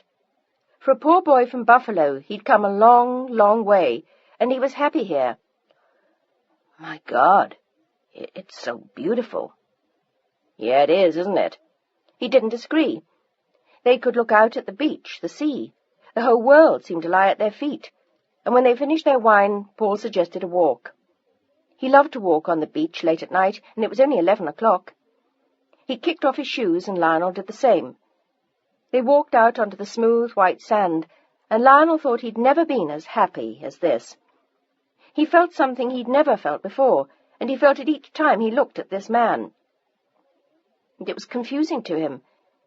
He fell silent after a while, and on their way back, Paul stopped and sat down on the sand. He looked out at the ocean, and then at Lionel, and suddenly the words just came. You're confused, aren't you, Li? He'd heard his mother call him that, and wondered if he'd mind the familiarity, but Lionel didn't seem to object, and he nodded his head, almost relieved to admit what he felt to this man who was becoming his friend. Yeah. He wanted to be honest with him. Maybe then he'd understand what he felt himself. He felt both very old and very young. I am. Yeah, I used to feel like that, too, before I came out here from Buffalo. He sighed in the night air. I used to hate it there. Lionel smiled. It must be very different from this. They both laughed, and as the laughter subsided, Paul looked at him. I want to be honest with you. I'm gay. Suddenly he was terrified. What if Lionel hated him for that?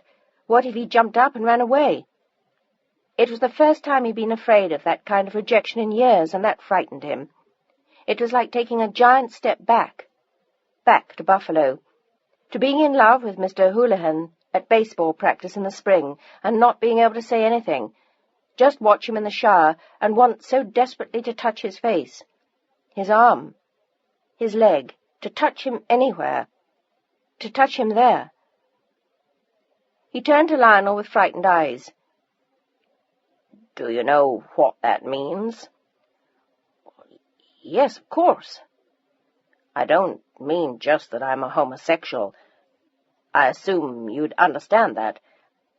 I mean, do you know the special kind of loneliness that can mean that to a man? Paul emptied his soul into his eyes, and Lionel nodded, never taking his eyes from him. I think you do know, Lionel. I think you felt the same things I have, haven't you? Tears slowly ran down Lionel's cheeks as he nodded his head, and suddenly he couldn't bear looking into those eyes any more. He dropped his face into his hands and began to cry, and 1,000 years of loneliness welled up in him. Paul took him in his arms and held him there until he stopped, and then he lifted his chin until he looked into his eyes again. I'm falling in love with you, and I don't know what to do about it. He'd never felt as free as he did just then. It felt wonderful to admit it to him, and Lionel felt his whole body turn to fire.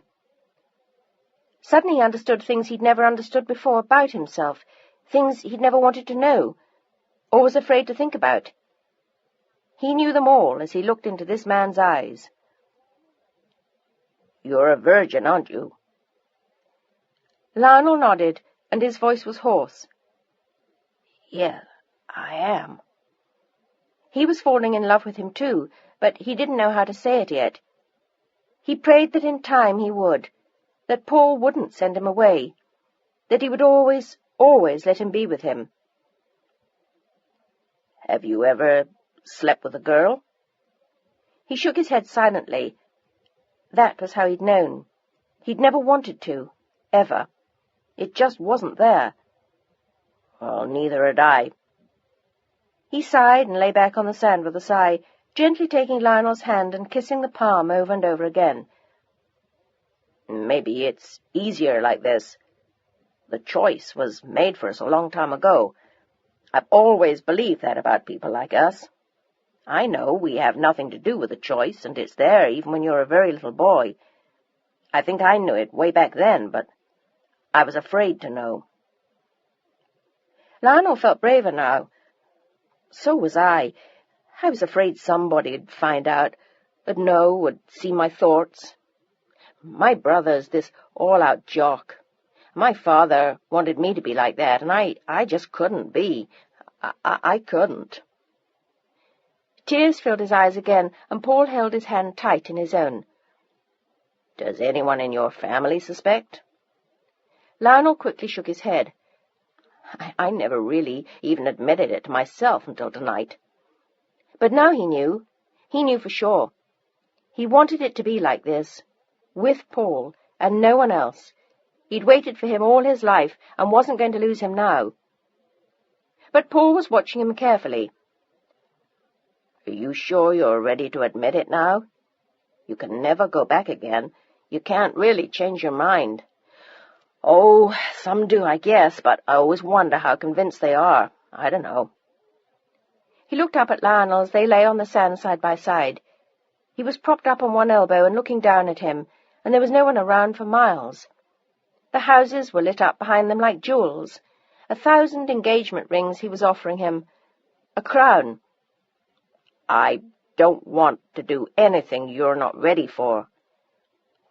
Oh, I am. I know I am, Paul. It's been so lonely until now. Don't leave me out there again. Paul took him in his arms and held him tight, and he couldn't bear it any more. He had done what was right. He'd offered him a choice. He'd never taken advantage of anyone, and he didn't intend to start now with this boy. Come on, let's go home. He stood up gracefully on the sand and held out a hand to Lionel, who sprang up beside him easily. With a carefree smile, Lionel followed him home, hand in hand, as they talked, suddenly more animatedly. Suddenly he felt as though 1,000-pound weight had been lifted from him. He knew who and what he was, and where he was going now, and suddenly it was all right. It wasn't as frightening any more. They reached the house a few moments later and walked back inside, feeling invigorated by the night air. Paul poured them each another glass of wine, took a sip of his and lit the fire, and then he disappeared into another room and left Lionel with his own thoughts and his wine. And when he returned, the lights were dim, the room was dark, the fire was lit, and he stood naked in the center of the room, beckoning to him. He said nothing, and Lionel didn't hesitate. He stood up and followed him. Chapter 15. Paul drove Lionel back to his car at the hamburger place at 4 in the morning, and they stood in the car park, looking at each other. It seemed odd to be back here. So much had happened since they'd eaten here. It was remarkable. Lionel felt as though he had wings. It had been the most beautiful night of his life, and he felt a relief he'd never experienced before. He finally knew what he was, and Paul had made it seem all right. More than that, he'd made it beautiful, and Lionel didn't know how to begin to thank him now. I don't know what to say, how to thank you, he said, shifting from one foot to the other, smiling shyly at his friend. Don't worry about it. Do you want to see me tonight? Lionel could hardly breathe, and he felt excitement stir in him again. He hadn't known how incredible it would be, but with Paul it was. I'd like that a lot. Paul narrowed his eyes, thinking of where they could meet. Well, how about meeting me back here again at 8? Just wait in your car, and then you can follow me out to the house. If I'm not too wiped out, we can make something to eat or stop on the way. Sound okay? It wasn't the way he usually liked to woo his men, but he was working long hours just then on the film. Sounds great. Lionel beamed, and then yawned sleepily as Paul laughed and tousled his hair. Go home and get some sleep. Lucky boy. I'm going to be working my ass off all day. Lionel looked at him sympathetically. Say hi to my mum. And then suddenly he looked shocked at what he'd said. Paul laughed. I don't think I'd better do that just yet.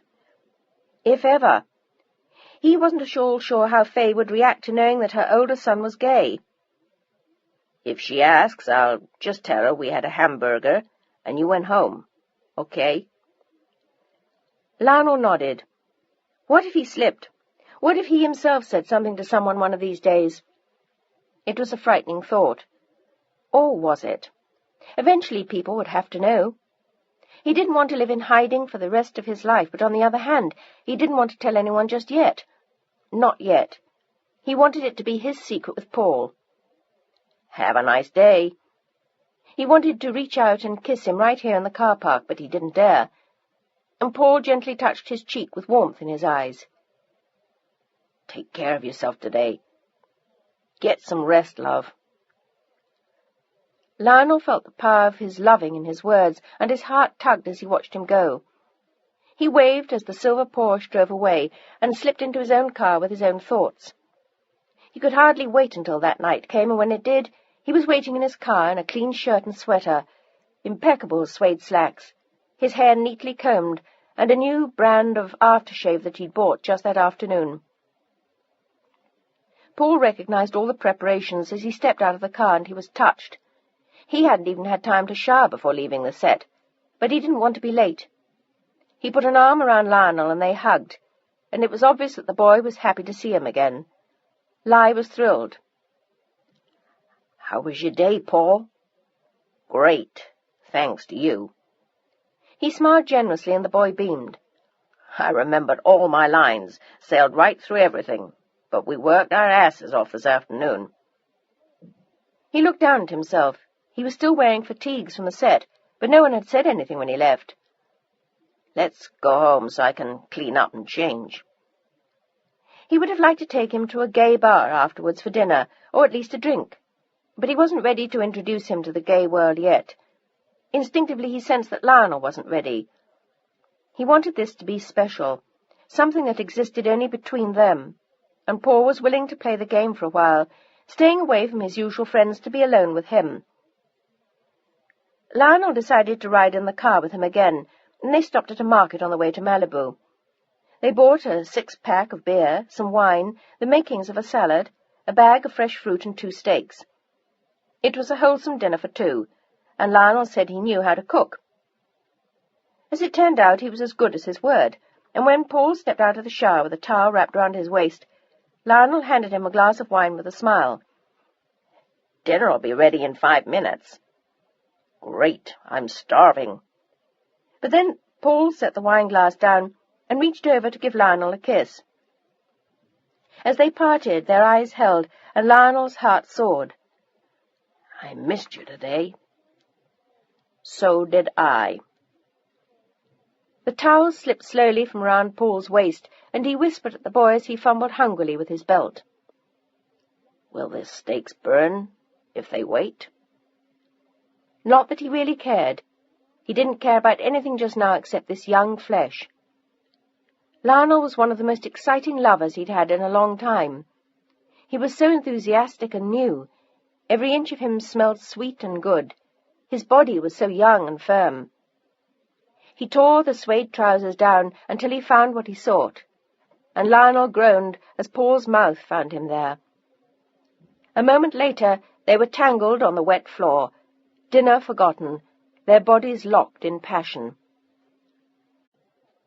Chapter 16. The affair went on through the fall, and Lionel had never been happier in his life. He was doing well in school, and Paul was still working on the Thayers film. Once in a great while, Lionel dropped by the set, but it was too hard to pretend with Paul right there. He had to fight to keep his eyes away, and he was afraid that his mother would see. She doesn't know everything you know, Paul teased him once, even if she is your mum, and I think she could take it if she knew. Lionel sighed. I think so, too, but when he thought of Ward... My dad couldn't, though. He'd never understand. Paul nodded, agreeing with him. I think you're right there. I think it's hard for fathers to accept their sons. Did your parents know about you? Paul shook his head. Well, they still don't, and I'm still young enough that they can understand why I stay single out here, but 10 years from now, they'll really be on my back. Maybe you'll be married and have 5 kids by then. They both laughed at the absurd possibility. It appealed to Paul not at all. He had no bisexual leanings whatsoever. Women had never turned him on. But Lionel did. They spent most of their nights making love in his huge bed, or on the couch in front of the fire, or on the floor, or the beach. It was an entirely sensual, erotic relationship, and everything about each of them turned the other on. Lionel had the key to the Malibu house now, and sometimes he went there straight from school, or else he'd go back to his own place and meet Paul in Malibu when he finished working later on. But he hadn't spent a night in his own apartment in months, and his roommates teased him every chance they got. "Okay, Thayer, who is this broad? What's her name?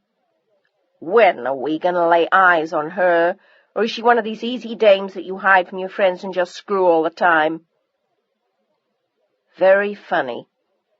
He tried to fob them off, to put up with their jokes, their admiration, their jealousy, wondering what they would say if they knew the truth. But he knew the answer to that. They'd call him a fucking filthy little faggot, and probably throw him out.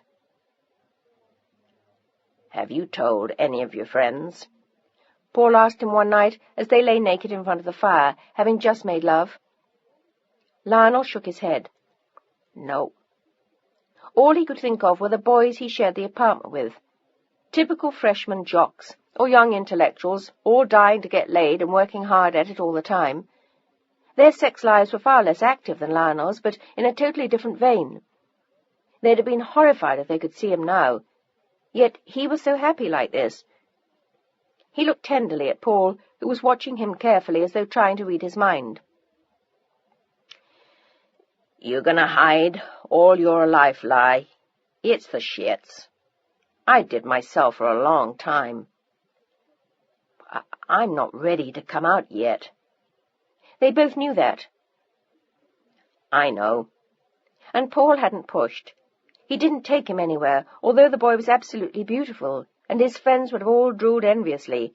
But he didn't want word to get out. It was only a matter of time. Once he did go out with him, before people found out who he was. Faye Thayer's son. And then the shit would hit the fan. Paul wanted to spare them both that, and that seemed wise for both of them. Particularly for Paul, whose career could have been jeopardized if Faye or Ward went berserk when they heard, and they might well. The boy was only 18 after all, and Paul had just turned 29. It could make a real stink, and it wouldn't do Paul any good. His PR agent still linked his name with actresses whenever possible. People cared about that stuff. No one wanted to hear that their idol was gay. At Thanksgiving, Lionel spent the day with his family, feeling separate and grown up and strange and different from them now. He didn't have anything to say, he discovered, listening to them. Greg was so childish, and the girls seemed as though they came from another world. He couldn't talk to his parents now, and only Anne was bearable as he waited for the day to tick by. He was relieved when, after dinner, he could finally leave and go back to Paul. He'd told his parents that he was going up to Lake Tahoe with friends, though of course he was spending the weekend quietly with Paul. Paul only had another few weeks of shooting left, and they were both relaxed.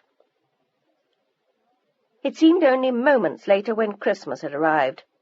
Lionel did all his Christmas shopping as soon as he got out of school for the holidays, and he dropped in on the set one afternoon while Paul was in his dressing room. He didn't see his parents anywhere, so Lionel just drifted into the little room he knew well by now and flopped down in a chair.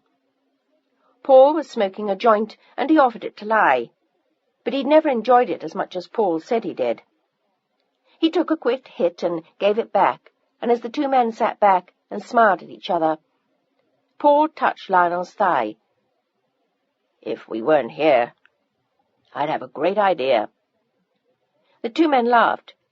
They were so easy with each other sometimes, they forgot there was something to hide. Paul leaned forward, and they kissed. Neither of them heard the door or the single step, but Lionel was sure he heard a sharp gasp, and he pulled away to see Faye standing there, her face frozen with shock and tears in her eyes. Lionel jumped to his feet instantly, and slowly Paul stood up as the three of them stared at each other. "Mum, please." Lionel held out a hand to her, tears also in his eyes. He felt as though he'd just put a knife to her heart, but he didn't move, and neither did she. She just looked at them both, and then she sank slowly into a chair. She didn't feel as though her legs could hold her any more. I don't know what to say. How long has this been going on? She looked from Lionel to Paul. Paul didn't want to make things worse for either of them, and it was Lionel who spoke up as he dropped his hands to his side with a defeated look. Couple of months. I'm sorry, Mom. He began to cry, and Paul's heart went out to him. He stood up and went to his side, looking down at Fay. He owed it to him to stand by the boy now, but he knew how great the cost might be. She could destroy his career if she chose. It had been an insane thing to get involved with her son. He regretted it now, but it was much, much too late. The damage was already done. Fay, no one's been hurt, and no one knows. We haven't gone anywhere. He knew she'd be relieved to know that, and she lifted her eyes to him now. Was this your idea, Paul? She wanted to kill him, but part of her told her that she was wrong, that it wasn't entirely his fault. She looked sorrowfully up at her son's tear-stained face. Lionel, has this happened before? She wasn't even sure what questions to ask, or if she had a right to know after all. He was a man, and if Paul had been a girl, would she have asked for the details? But the facts of this affair actually frightened her. She knew very little about homosexuality, and she wanted to know even less. There were plenty of gay men in Hollywood, but she never made it her business to research exactly who did what to whom. And now suddenly it was her son standing there. Her son had just been kissing a man. She wiped the tears from her cheeks and looked at them both again, as Lionel sighed and sank into the chair across from her. Mom, this is the first time, I mean with Paul, and it isn't his fault. I've always been like this. I think in my heart I've known it for years. I just didn't know what to do, and he faltered, glancing up at Paul almost gratefully, and Fay thought she felt sick. He introduced me so gently to all this. I can't help it. This is what I am. Maybe it's not what you want, and you'll never be able to. He gulped down a sob. To love me again, but I hope you will. He went to her and put his arms around her, burying his face in her dress, and there were tears in Paul's eyes too as he turned away. He'd never been involved in anything like this, even with his own family. Lionel looked up at Fay again, then. I love you, Mom. I always have. I always will. But I love Paul, too. It was the most grown-up moment of his entire life, and perhaps he'd never have to be this grown-up again. But right now, he had to stand up for who and what he was, no matter how much pain it caused her. She put her arms around her son and held him close, kissing his hair, and at last she took his face in her hands and looked hard at him. He was the same little boy he had been for the past 18 years to her, and she loved him just as much. I love you just as you are, Lionel Thayer, and I always will. You remember that. She looked deep into his eyes. No matter what happens to you or what you do, I'm behind you all the way. She glanced at Paul as Lionel smiled through his tears. I just want you to be happy, that's all.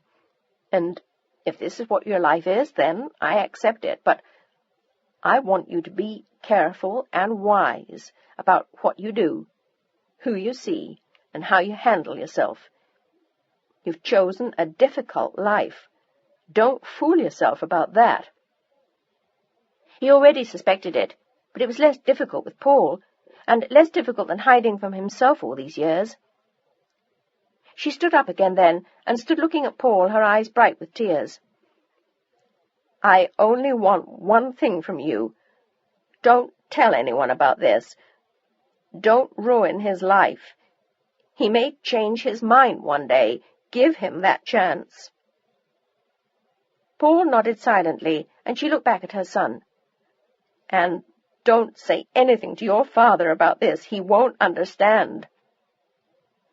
Lionel visibly gulped.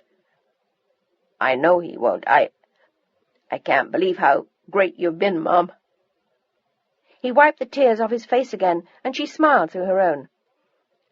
"I happen to love you a lot, and your father does too." She sighed sadly, looking at the two men. It was difficult for anyone to understand. They were both so handsome, so virile, and so young. It was a terrible waste, no matter what anyone said, and she'd never thought it a happy life. Certainly not for her son. "Your father will never understand, no matter how much he loves you." She hit the hardest blow then. "It'll break his heart." Lionel choked again. I know." Chapter 17. They finished the film 5 days after New Year's Eve, and the wrap party was the best Paul had ever seen. It was a major event that went on almost all night, with everyone leaving at last with the usual kisses and hugs and tears. For himself, he was relieved. No matter how understanding she had been, it had been difficult working with Faye for the last few weeks, and he knew the strain had shown in the quality of his work, although most of the important scenes had been in the can long since. He suspected that she'd felt the tension too, and he wondered nervously, as he had several times recently, if she would give him a part again. He loved working for her, but he felt as though he'd betrayed her this time, and maybe he had. Maybe he should have walked away from the kid, but he'd been so damn beautiful, so fresh, so young, and he'd convinced himself that he was falling in love with him. He knew differently now. He was a sweet boy, but he was just too damn young for him. Unsophisticated, naive. He'd be fabulous in 10 years, but just then there wasn't enough substance for a man of Paul's age. He felt like his father most of the time, and he was missing his old friends, the gay scene, the parties, and the orgies he went to let off steam from time to time. It was an awfully sedate little life, staying home night after night, staring into the fire. The sex was good, particularly lately with the help of a little amyl nitrate, but he knew that it wouldn't last long. It never did with him. And then he'd have to live with the guilt of that. Life was just too damn complicated sometimes, he thought to himself as he drove home. But when he found Lionel looking like a sleeping god curled up in his bed, he had second thoughts about it ending for a long, long time. He quietly peeled off his own clothes and sat down at the edge of the bed, running a finger down the endless length of Lionel's leg as he slept, and then stirred and finally opened one eye. "You look like a sleeping prince." It was a whisper in the darkened room, lit only by the moonlight from the beach, and Lionel smiled and held out his arms to him sleepily. It was more than any man could want, Paul thought to himself as he abandoned himself to the pleasures of the flesh. They slept late the next day and went for a long walk on the beach. Afterwards they talked about life, but it was in those moments that he realized again how young Lionel was. He smiled at him in a certain way that he had, and Lionel looked annoyed. "You think I'm just a baby, don't you?" "No, I don't." But he was lying to him, he did. "Well, I'm not, and I've seen a lot." Paul laughed, and it enraged Lionel more, and eventually it led to one of their rare fights, and that night Lionel went back to his own place. As he slid into his own bed for the first time in weeks, he wondered if things were going to be very different now, with Paul out of work. He'd be free all the time, and Lionel had to go to school. He was diligent about that, despite his affair with Paul. Within weeks it became obvious that it did complicate things somewhat. Paul was restless much of the time. He was reading scripts, trying to decide what he wanted to do next. He was still nervous about Faye, and by spring He was tired of his schoolboy love. It just didn't give him enough. It had lasted 6 months, which was a long time for him. Lionel sensed it before Paul said anything. It was painful for both of them when it ended, but Lionel finally confronted Paul with it.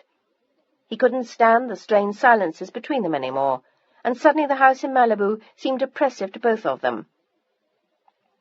"It's over, isn't it, Paul?" He didn't look quite so young any more, but he was, Paul reminded himself. He wasn't even 19. Christ, they were 11 years apart. 11 years! And he'd just met a 42-year-old man who'd turned his legs to mush.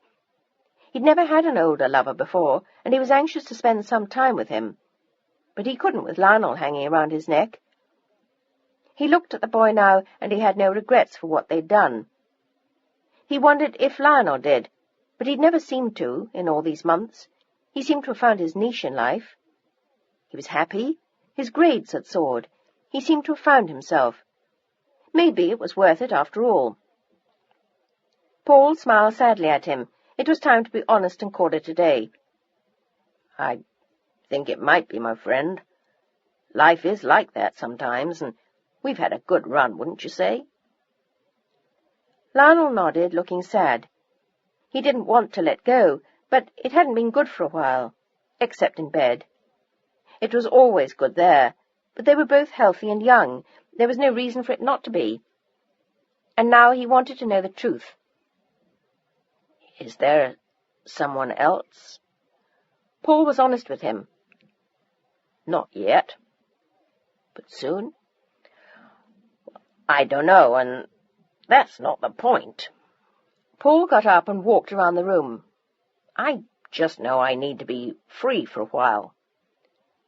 He turned back to look at Lionel. "It's not like the other world lie. People don't fall in love and get married and live happily ever after with 13 kids. It's a lot harder for our kind. It's pretty rare for people to stay together for a long time.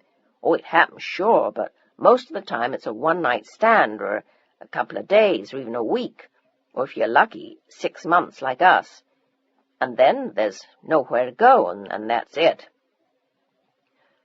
"But that's not good enough." Lionel looked upset. "I want more than that." Paul smiled. He was wise to his way of life. "Good luck, Lionel. You may find it, but most of the time you won't." "Why not?" Paul shrugged. "Not our style, maybe. We're all too interested in good looks, beautiful bodies, a tight little ass, a body as young as yours, and all of us know we won't be young anymore one day." He was already starting to feel like that. He was envious of Lionel sometimes, which made him bitchy with him. But this older man made him feel beautiful and young, as Lionel was to him. "What do you want to do now?" "I don't know. Travel, for a while, maybe." Lionel nodded. "Can I still see you sometimes?" "Of course." And then he looked up at the boy. "It's been wonderful for me, Lionel. I hope you know that." But Lionel looked far more intensely at him. "I'll never forget you, Paul. Never. For the rest of my life." He went to him and they kissed. Lionel stayed there that night, but the next day Paul drove him home, and without being told, Lionel knew that he wouldn't be seeing him again.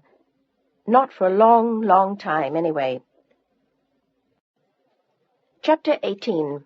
In June 1965, the entire Fair family found itself sitting in the same row of the auditorium of Beverly Hills High as it had the year before. But it was Greg graduating this time, and it characteristically lacked the solemnity of Lionel's graduation the year before. Faye didn't cry this time, although both she and Ward looked deeply moved, and Lionel was there looking very grown-up in another new suit. He was going into his Sophomore year at UCLA and loving it. The twins looked far more grown-up than they had at 15, too. Vanessa had given up looking like little Bo Peep. She was wearing a red miniskirt and Louis heels with a red and white blouse Fay had bought for her in New York, and had a little red patent leather shoulder bag.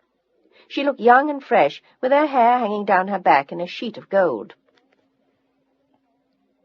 Only Valerie had made a negative comment on what she wore, but she always did, grumbling that she looked great, if you didn't mind looking like a peppermint stick.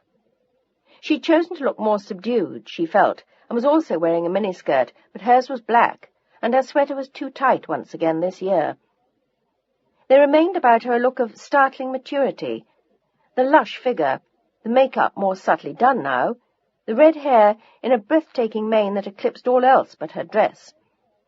She actually looked very pretty, or would have for cocktails in Beverly Hills. She was just somewhat overdressed for a high school auditorium at 9 a.m., but they were all used to that by now. Fay was just grateful that she hadn't chosen to wear something with a plunging décolletage, and the miniskirt was, remarkably, one of her most modest ones. "Thank God for small favours," she'd whispered to Ward as they got into the car, and he had grinned. They were quite a bunch, and they were all growing up. Even Anne had matured. She had grown breasts and softly rounded hips, was 13 now, and mercifully hadn't got lost this year before they had to leave for the ceremony. Greg's graduation gift had been no surprise. He'd badged them so badly for it that Ward had given in and presented it with a flourish the week before. It was a yellow Corvette Stringay convertible, and he was even more excited than Lionel had been about his, if that was possible.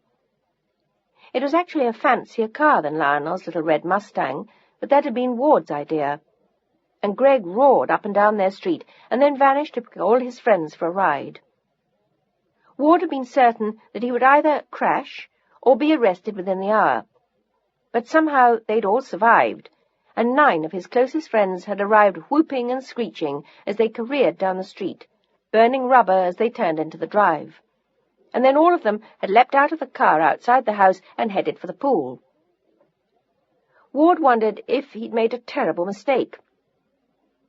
Greg certainly didn't have Lionel's calm ways, and Ward just prayed that he'd drive sensibly when he got to the University of Alabama. He'd won a football scholarship, and he could hardly wait to leave. He was going back to the ranch in Montana to work for a month again, but then he was going to the university on August the 1st to begin football practice with the team and their famous coach, Bear. Ward could hardly wait to fly down and see him in his first game. Fay knew she was going to be doing a lot of that this year, but she didn't mind. She'd promised to go whenever she could, although they'd be winding up a film in the autumn and starting another after the first of the year, but she'd do what she could. They watched Greg receive his diploma, as Lionel had last year, but Greg merely grinned sheepishly, unlike his more poised brother.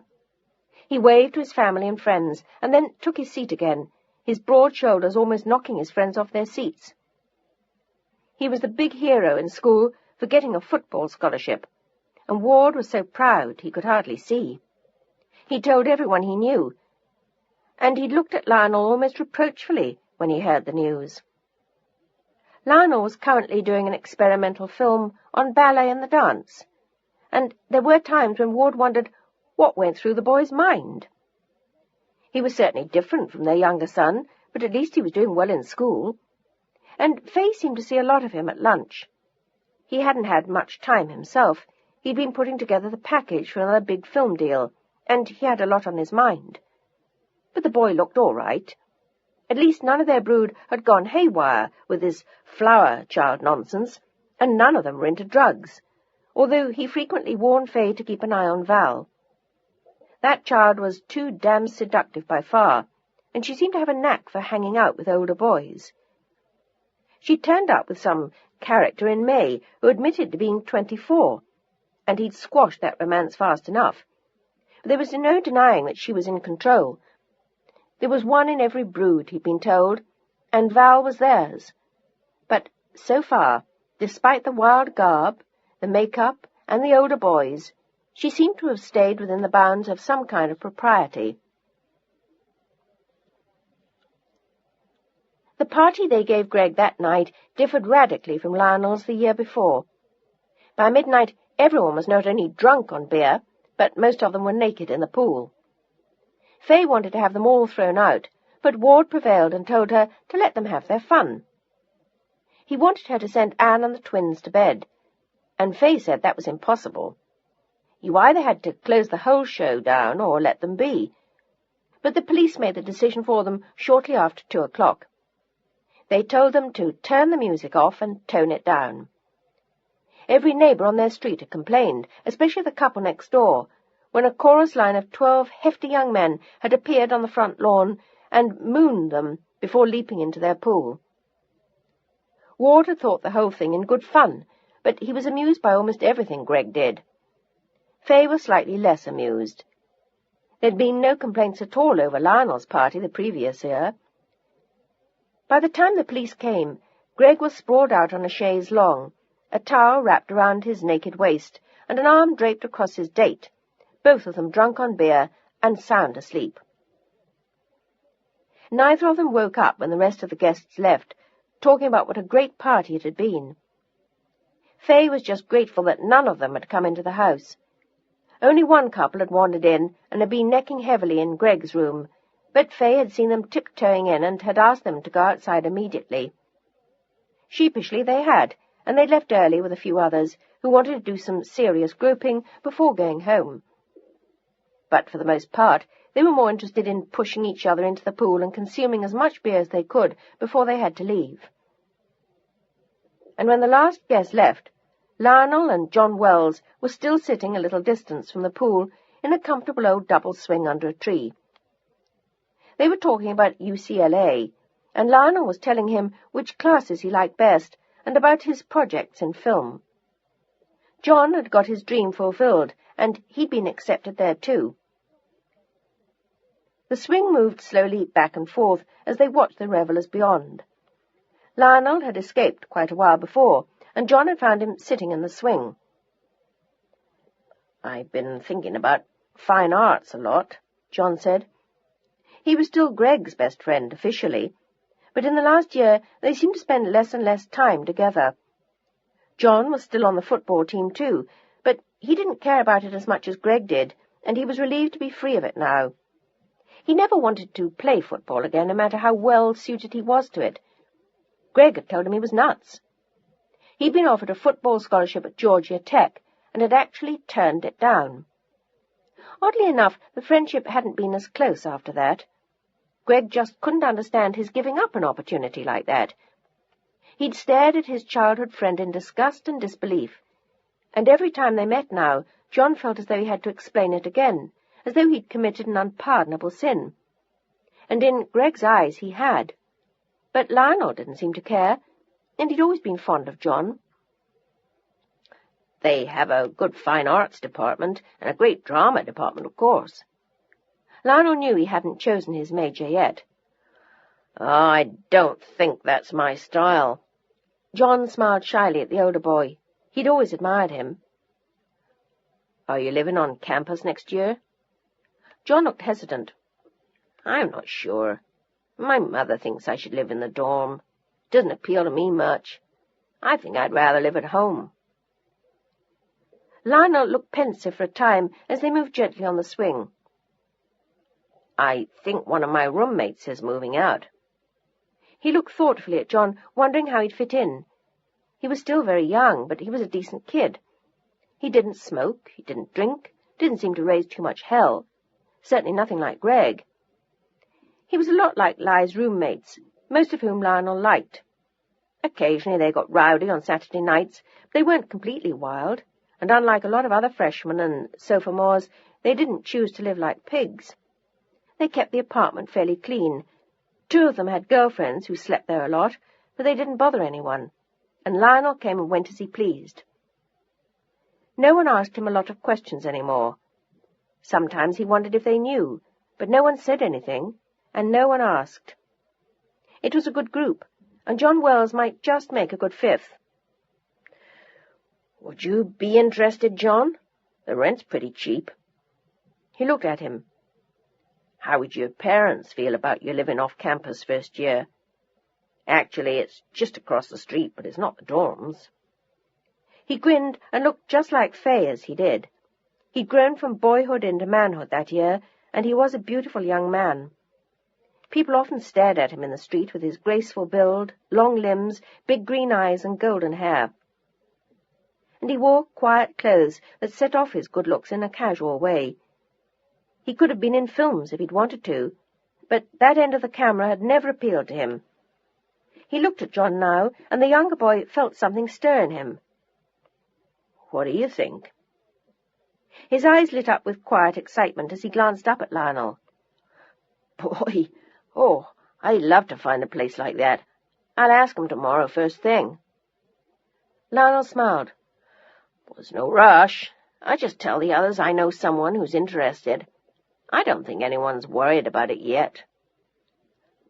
"How much is it? My dad'll want to know." John's parents were comfortable but careful. He was the oldest child of 4, and they were going to have 4 in college in the next 4 years, not unlike the Thayers, although Lionel's dad worried less than John's. But Ward had 2 or 3 successful films under his belt every year, and John's did not. He was a plastic surgeon in Beverly Hills, and his mother did a little decorating for her friends when she had the time. She looked great, though. She'd had her eyes done the year before, her nose bobbed several years before that, and that summer she was going to have implants done in her breasts.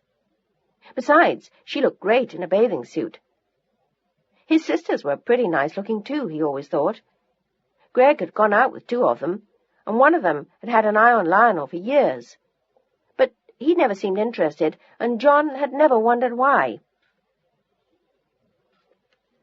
Divided by 5, the rent only comes to $66 a month, John. It's a 5-bedroom house in Westwood, and the landlady's pretty good about staying off our backs. There's no pool. There's only room for 2 cars in the garage. You'd have a good-sized bedroom, looking out on the front. You share a bath with 2 other guys. Room comes with a bed and a desk. You'd have to supply the rest yourself, unless Thompson wants to sell his junk. He's going east to Yale for next 2 years. Wow! John's eyes were all alight with excitement. Wait till I tell my dad. Lionel smiled. You want to come by tomorrow? Have a look at it? There are only going to be 2 of us there this summer, which will make the rent pretty steep, but it's too much trouble to move back in here. He shrugged and looked vague. And I don't know. Oh, it's easier. Once you move out, I think it'd be hard to come home again. Especially in his case. There'd be so many questions asked that he didn't have to contend with now, and he liked the freedom that he had. With only one other boy that summer, it would almost be like his own place. He was looking forward to it. Yeah, I know. Well, can I come see it tomorrow? It was Saturday, and Lionel didn't have any plans. All he was going to do was sleep late and do some laundry. He'd been invited to a party that night, but he was free all day. Sure. 9 o'clock? John looked like a 5-year-old kid waiting for Santa Claus to come, and Lionel laughed. How about noon? Great! They abandoned the swing then, and Lionel gave John a ride home. After he dropped him off at the miniature French mansions where he lived in Bel Air, with the regulation Cadillac and Mercedes parked outside in plain view, he drove slowly home, thinking about John. He felt something he couldn't deny, but he didn't know if it was appropriate in this case. He suspected not, and he had no intention of taking advantage of him. The offer of the room in his house was sincere. He wasn't setting John up, but he had to admit, having him so close could be difficult. Or, and as his thoughts whirled around while he pulled up in front of the house he shared with the 4 other boys, he suddenly wondered if Paul had felt that way about him. There was an odd kind of responsibility to reaching out to someone like John, especially if it was the first time, and Lionel suspected it would be. He almost shook himself then. What was he thinking of? What if John didn't feel that way at all? He'd be crazy to make a pass at him. He reminded himself of that several times as he brushed his teeth and went to bed. He was crazy to even consider it, he told himself as he lay in the dark, trying not to think of him again. But John's innocent young face kept coming to mind again and again. The powerful legs, broad shoulders, narrow hips. He could feel himself becoming aroused just thinking of him. No! He said it aloud in the dark and turned over, instinctively stroking himself as he tried to force John out of his mind. But it was impossible, and his whole body shuddered with desire as he thought of John diving into the pool earlier that night. And all that night as he slept, Lionel dreamt of him, running on a beach, swimming in a deep tropical sea, kissing him, lying at his side.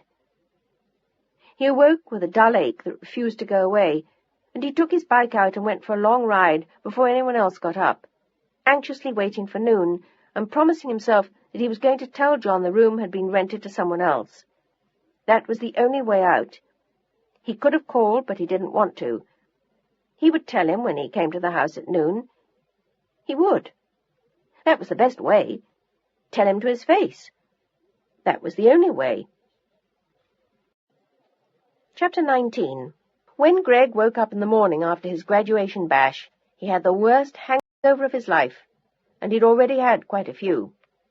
His head throbbed and his stomach was upset. He'd woken up twice during the night and thrown up, once on his bathroom floor, and he thought he would die when he tried to stand up at 11 o'clock the next day. But his father saw him staggering downstairs and handed him a cup of black coffee, a piece of toast, and a glass of tomato juice with a raw egg in it. Just looking at it all made him feel sick again, but his father insisted that he force it down. "Make an effort, son. It'll do you good." He seemed to speak from experience, and Greg trusted him, so he did his best, and was amazed when he felt a little better afterwards. Ward handed him 2 aspirins for his head, and he gulped them down, and he felt almost human by noon as he stretched out in the sun at the pool. He glanced over at Val. Her lush figure poured into a bikini Faye didn't like her to wear when there was anyone else around, but with family it was all right. It was barely more than a piece of string, but Greg had to admit it looked great on her. "Great party, wasn't it, sis?" "Yeah." She opened an eye and looked at him. "You sure got drunk enough." He looked unconcerned. "Were Mum and Dad mad?" "Well, I think Mum would have been, but Dad kept telling her it was your graduation night." She grinned. She'd had quite a few beers, too, and the music had been good. They'd all danced a lot before passing out. "Just wait till it's your turn. You'll probably go nuts." "It's my turn next." Except that she'd have to share it with Van. That was the one thing she hated about being twins. You always had to share everything with someone else. And Faye had never understood that she wanted to be separate, to do things by herself, to have her own friends. She always treated them as though they were one, and Valerie had spent her whole life fighting that, making a point of how different they were at all costs, and still nobody understood. It ruined everything, but not for much longer. Only 2 more years at home, and then she was moving out. Vanessa said she was going to college in the East, but she knew exactly what she was going to do. She was going to take classes at acting school, not UCLA drama school, the real thing, the kind working actors went to between jobs, and she was going to start looking for work. She'd get her own apartment. She wasn't going to waste her time going to college. Who needed that? She was going to be an actress, and a bigger one than her mother had ever been. She'd set that goal for herself years before, and she'd never swerved from that desire. "What are you looking so uptight about?" Greg had been watching her, and she was wearing an ominous frown. She usually looked like that when she was plotting against some poor slob that she had the hots for. But she only shook the long red hair back now and shrugged. She hadn't told anyone what she was going to do. They'd just give her a hard time. Greg would try and talk her into being a physical therapist or an acrobat, or getting a dumb athletic scholarship somewhere. Vanessa would try and talk her into going to school in the East with her. Lionel would have some other dumb idea, like going to UCLA because he did. Mum would make speeches about education. Dad would tell her how bad makeup was for her skin. And Anne would look at her as though she were a freak. She knew all of them too well after 16 years of living with them. "Oh, I was just thinking about last night," she lied, and he lay back in the hot sun again. "Yep, it was the best." It occurred to him then to ask what had happened to his date. "Dad took her home. She almost threw up in his car." Val grinned and he laughed. "Christ, he didn't say a word." "Well, lucky it wasn't one of us. They'd have had a fit." They both laughed, and Anne wandered by on her way to the swing with a book. "Where you going, Squirt?" Greg squinted at her in the sun, noticing what a trim figure she was getting in a bathing suit. Her waist seemed to be shrinking by the hour, and he could have got both hands around it. And her breasts were almost as big as Val's. Their little sister was getting all grown up, but she wasn't the kind of kid you could say something about it to. She was most restrained of them all, and she never gave him the impression that she liked any of them much. Except Lionel, of course. It seemed to Greg they'd barely heard her speak since their older brother moved out. "Where you going, kid?" He repeated the question as she walked past them expressionlessly. She never had anything much to say to Greg. She'd never liked sports, and she always thought his girlfriends were dumb. And she'd had her worst fights with Val, who glared at her ominously now. She thought Anne's bathing suit looked suspiciously like one of her own, but she wasn't quite sure, and Anne could feel her eyes examining her. "Nowhere." She walked past them without saying another word, holding tight to her book.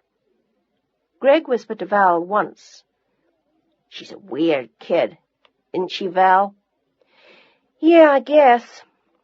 Val wasn't interested. She just figured out that the bathing suit wasn't hers. Hers didn't have a yellow stripe down the sides. "Growing up a lot, though. Did you see those tits?" He laughed. "They're almost as big as yours." "Yeah, so what?" Val sucked in her already flat stomach as she stood up and pushed out her breasts. "She's got short legs anyway." She didn't look like any of them. Her looks had never been as striking as the other four.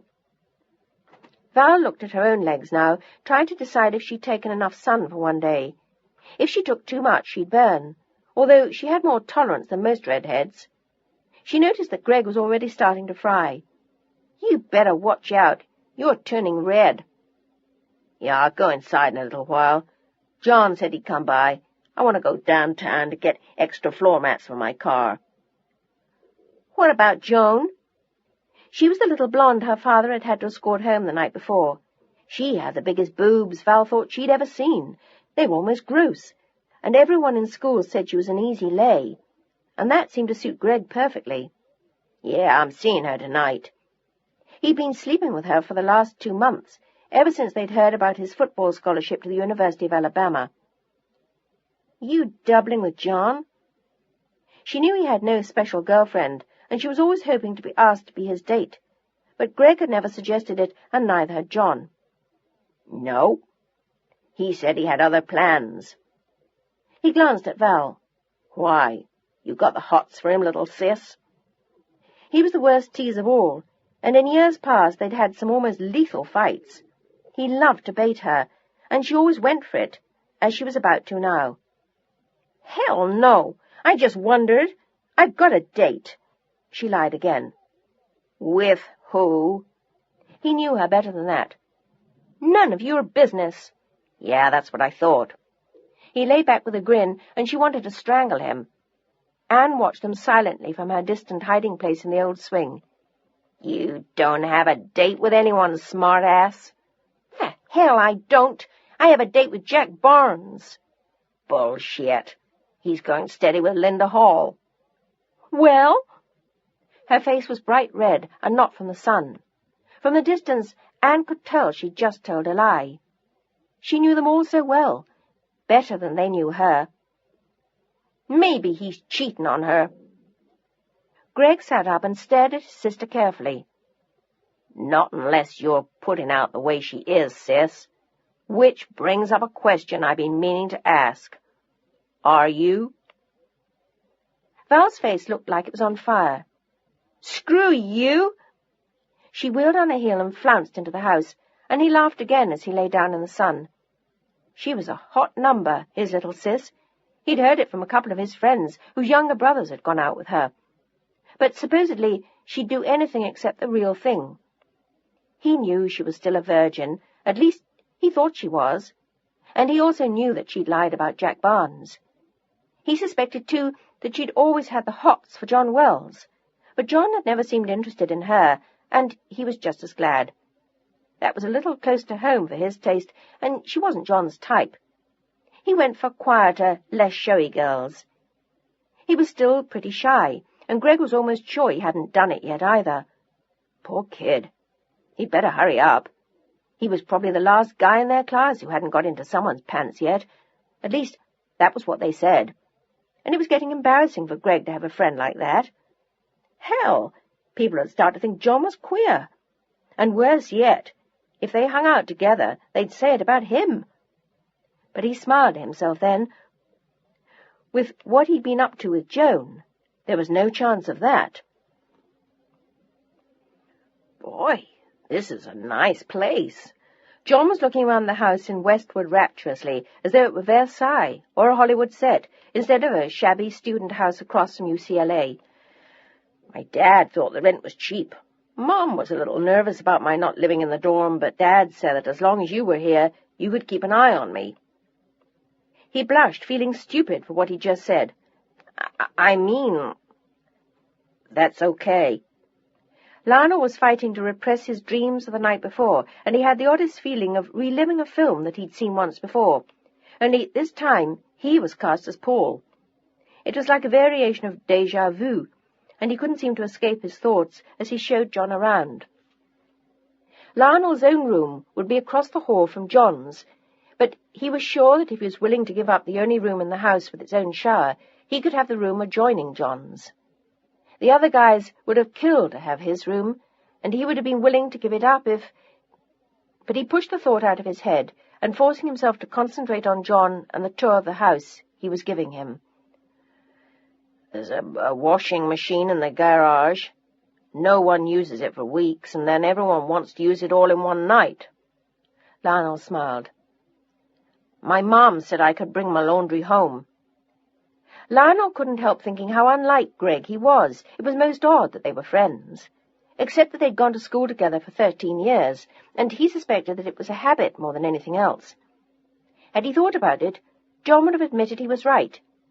He and Greg hadn't had much in common for the past couple of years, and especially in the last few months. They seemed to disagree about everything, from the football scholarship to the class whore Greg was sleeping with. John couldn't stand being around her, and as a result he'd been seeing less and less of Greg. He'd been spending more time alone, and it was almost a relief to be talking to Lionel, someone sensible who even went to the same school he'd been going to. I really love this place, Li. It's great. It could have been a barn, and he would have fallen in love with it. It was all so grown up, so collegiate, and so cool. And it was comforting knowing Lionel would be there. He felt shy about starting out in a new school, and he'd hated the idea of the dorm, after living at home with 4 sisters for 18 years. It was all going to be so foreign to him, but not now, not with Lionel, not here. Would you want to stay here this summer, John, or move in the autumn before school starts? Lionel could feel his heart pound, and he hated himself. What difference did it make when the kid moved in? Leave him alone, he wanted to shriek, and he was suddenly sorry for he'd suggested it at all. It was just going to make things difficult for him. It had been a stupid idea, but he couldn't back out now, and he told 2 of the boys that morning before John arrived. They were pleased that he'd found someone, saved them the trouble of placing an ad or calling friends. Could I move in next week? Lionel was momentarily shocked. So soon? Oh, well, no. John blushed nervously. Not if that's inconvenient for you. I just thought that since Tuesday's the 1st, it'd be easier from the standpoint of the rent. And I have a summer job at Robinson's. I could live here while I work. It was a department store, and Lionel was faintly reminded of his job the year before at Van Cleef & Arpels. He'd enjoyed that, and was sorry he couldn't do it again, but he wanted to work in film this year. It made more sense for him, and if he was lucky, he'd get credit from UCLA for the work, if the project turned out well. No, you're right, John. I hadn't thought of that. And the room is free. I just thought you'd want to think about it for a while. It was too late. He'd offered the room to John, and now he wanted it. He would have to live with what he'd done, no matter what the cost to himself. I don't need to think about it, Li. I think the room's great. Shit. Lionel stared at the tall, dark-haired boy with the exquisite body that had tormented him the night before, and there was nothing left to say. Well, fine, I'll tell the other guys. They'll be thrilled. It saves them a lot of headaches. And then, in an attempt to make the best of it, do you want help moving in? I don't want to bother you. I thought I'd borrow Dad's car, move some stuff in tomorrow. Well, come pick you up. John's face lit up like a child again. I really appreciate it, Li. You're sure it's not too much trouble? Not at all. Mum said she had a bedspread and some lamps and some other stuff. Great. Lionel could feel his heart sink as he wondered what he'd got himself into. John looked up admiringly at him. Can I take you to dinner tonight, Li, to thank you for all this? Suddenly Lionel was embarrassed by the boy's sincerity, and he was touched. That's all right, John. You don't have to do anything like that. I'm glad it worked out. But he wasn't. He was scared. What if he lost control? If he did something dumb? If John found out that he was gay? But suddenly he felt John's hand on his arm, and a chill ran down his spine. He wanted to tell John not to touch him again, but he'd think he was nuts. I can't thank you enough, Li. It's like a whole new life. He was so relieved to get away from the kids at Beverly Hills High. He just didn't feel like them anymore. He hadn't in years, and he'd hidden it for so long. Now he could start a new life somewhere else. He wouldn't have to try as hard, or listen to the jocks, or run away from the girls, or pretend to get drunk on Saturday nights. Even the locker room had become a nightmare for him. All those boys, all those jocks, even Greg, especially him. And he knew he was different from them. And yet with Lionel he didn't feel as though there was something wrong with him. He was so quiet and understanding, and he felt so comfortable with him. Even if he didn't see him much at the new house, it was nice to know that he'd be there once in a while, that their paths would cross, that he could talk to him sometimes. He looked into his eyes now, and he wanted to cry with relief. Oh, I've hated school so much, Li. I can't wait to get out. Lionel was surprised. I thought you liked it, John. You're a big football star. They wandered into the kitchen, and Lionel handed him a Coke, which he took gratefully. He was even more grateful it wasn't a beer.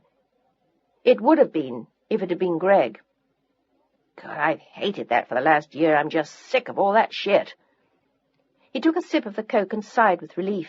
It really was a whole new life. I hated every moment I spent on that damn football team. Lionel was stunned. Why? I don't know. I just never gave a damn about it. I was good at it, I guess, but I didn't really care. You know, they actually used to cry in the locker room when they lost a game. Sometimes the coach cried, too, as though it really mattered that much. All it is a bunch of big guys beating each other up on a field. It just never turned me on. Then why did you play? It meant a lot to my dad. He played in college before he went to med school. He always used to kid me that if they smashed up my face, he'd fix it for me for free. John looked disgusted at the thought. That didn't increase the appeal much.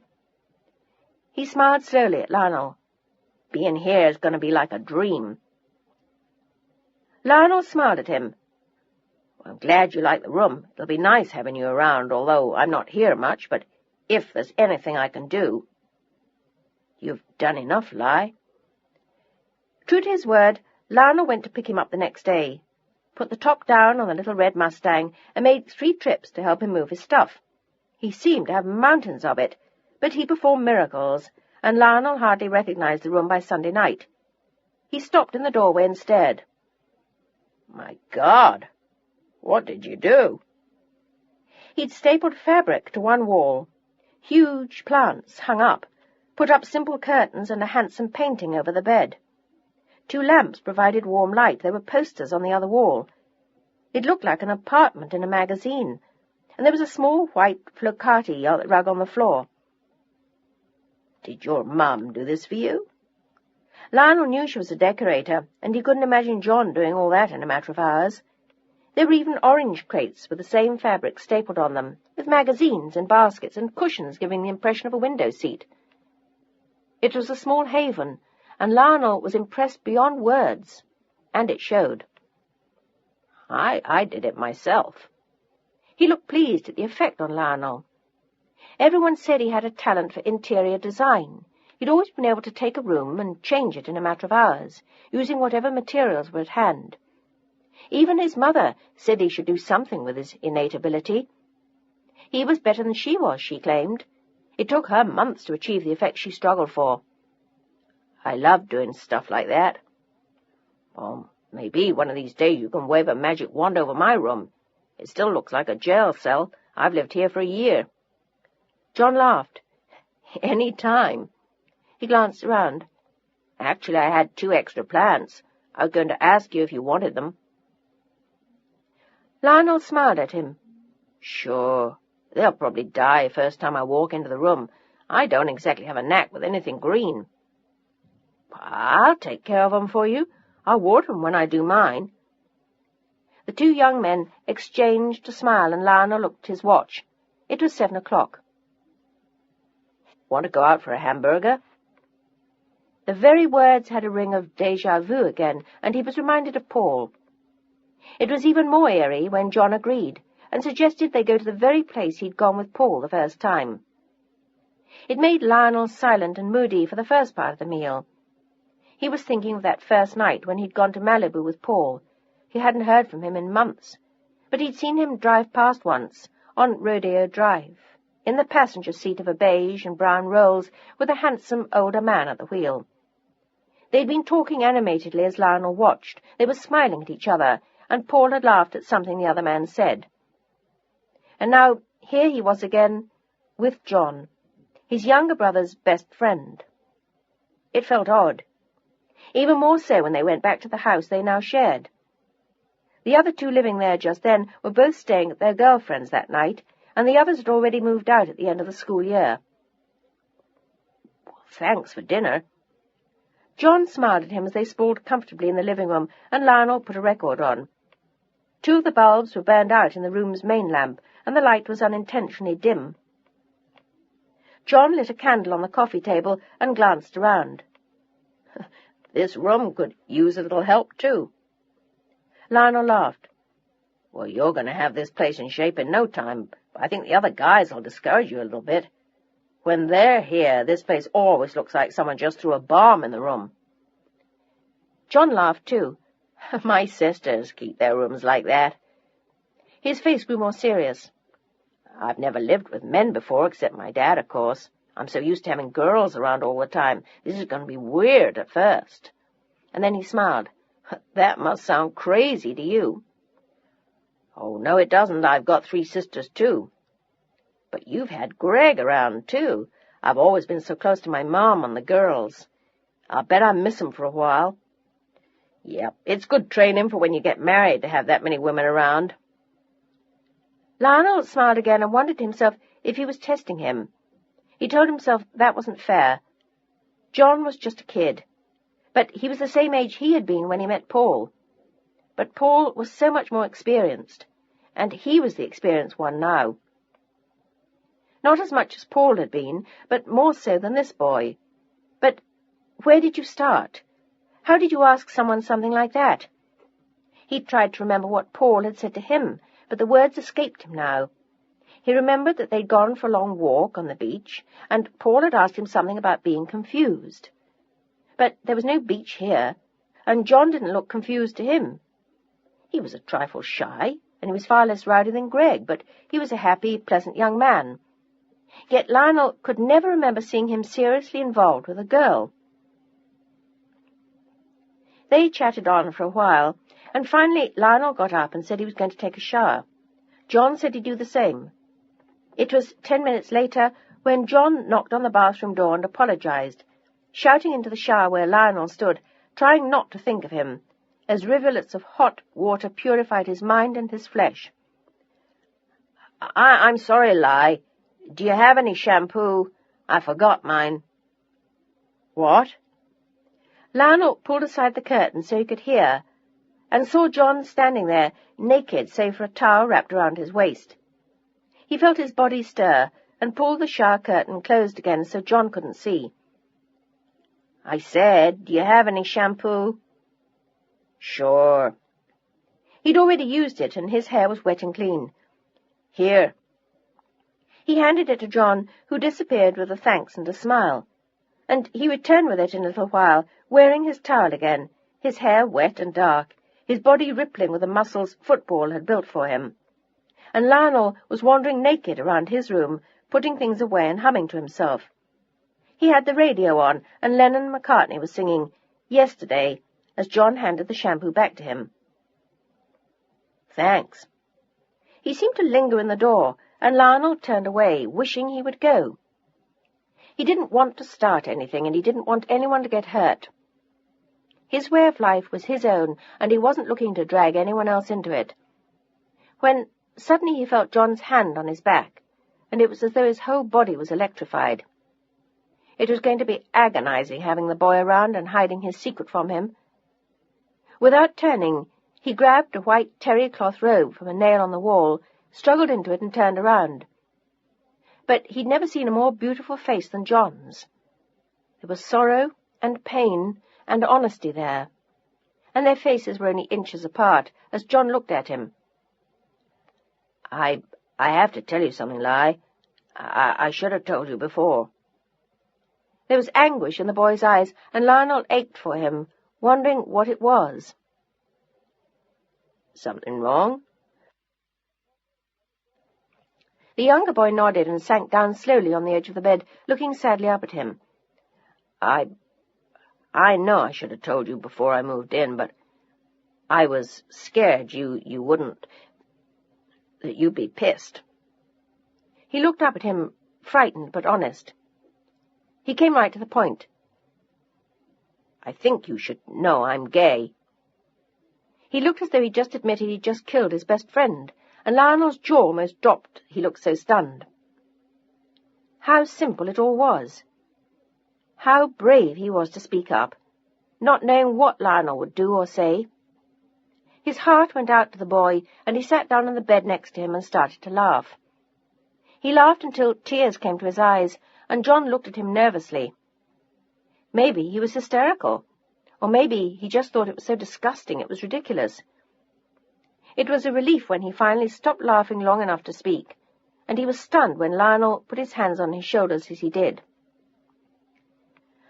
If only you knew the things I've been telling myself since you moved in.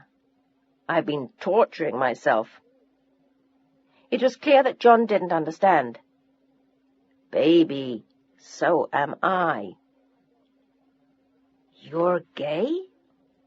John looked appalled, and Lionel started laughing again. You are? But I never thought. And yet that wasn't true. There'd been a faint, hesitant current between them for the last year, and yet neither could accept the possibility that the other understood. They talked about it for the next 2 hours, lying on Lionel's bed, friends at last. Lionel told him about Paul, and John confessed to 2 brief, terrible affairs.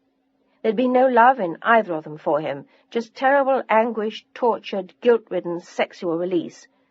One with a teacher from his school, who threatened to kill him if he talked, and the other with a stranger, an older man, who'd picked him up on the street. And the only purpose the 2 affairs had served was to show him what he was. He'd suspected it for a long time, but he'd always thought it was the worst thing that could ever happen to him. People like Greg Thayer would never have talked to him again. But Lionel was so different. He understood it all, and he looked at the younger man sympathetically now, from his vantage point of 19. And John was curious about one thing. Does Greg know? Lionel was quick to shake his head. No, only my mom. She found out last year. He told John how. It still hurt thinking of how shocked she'd been,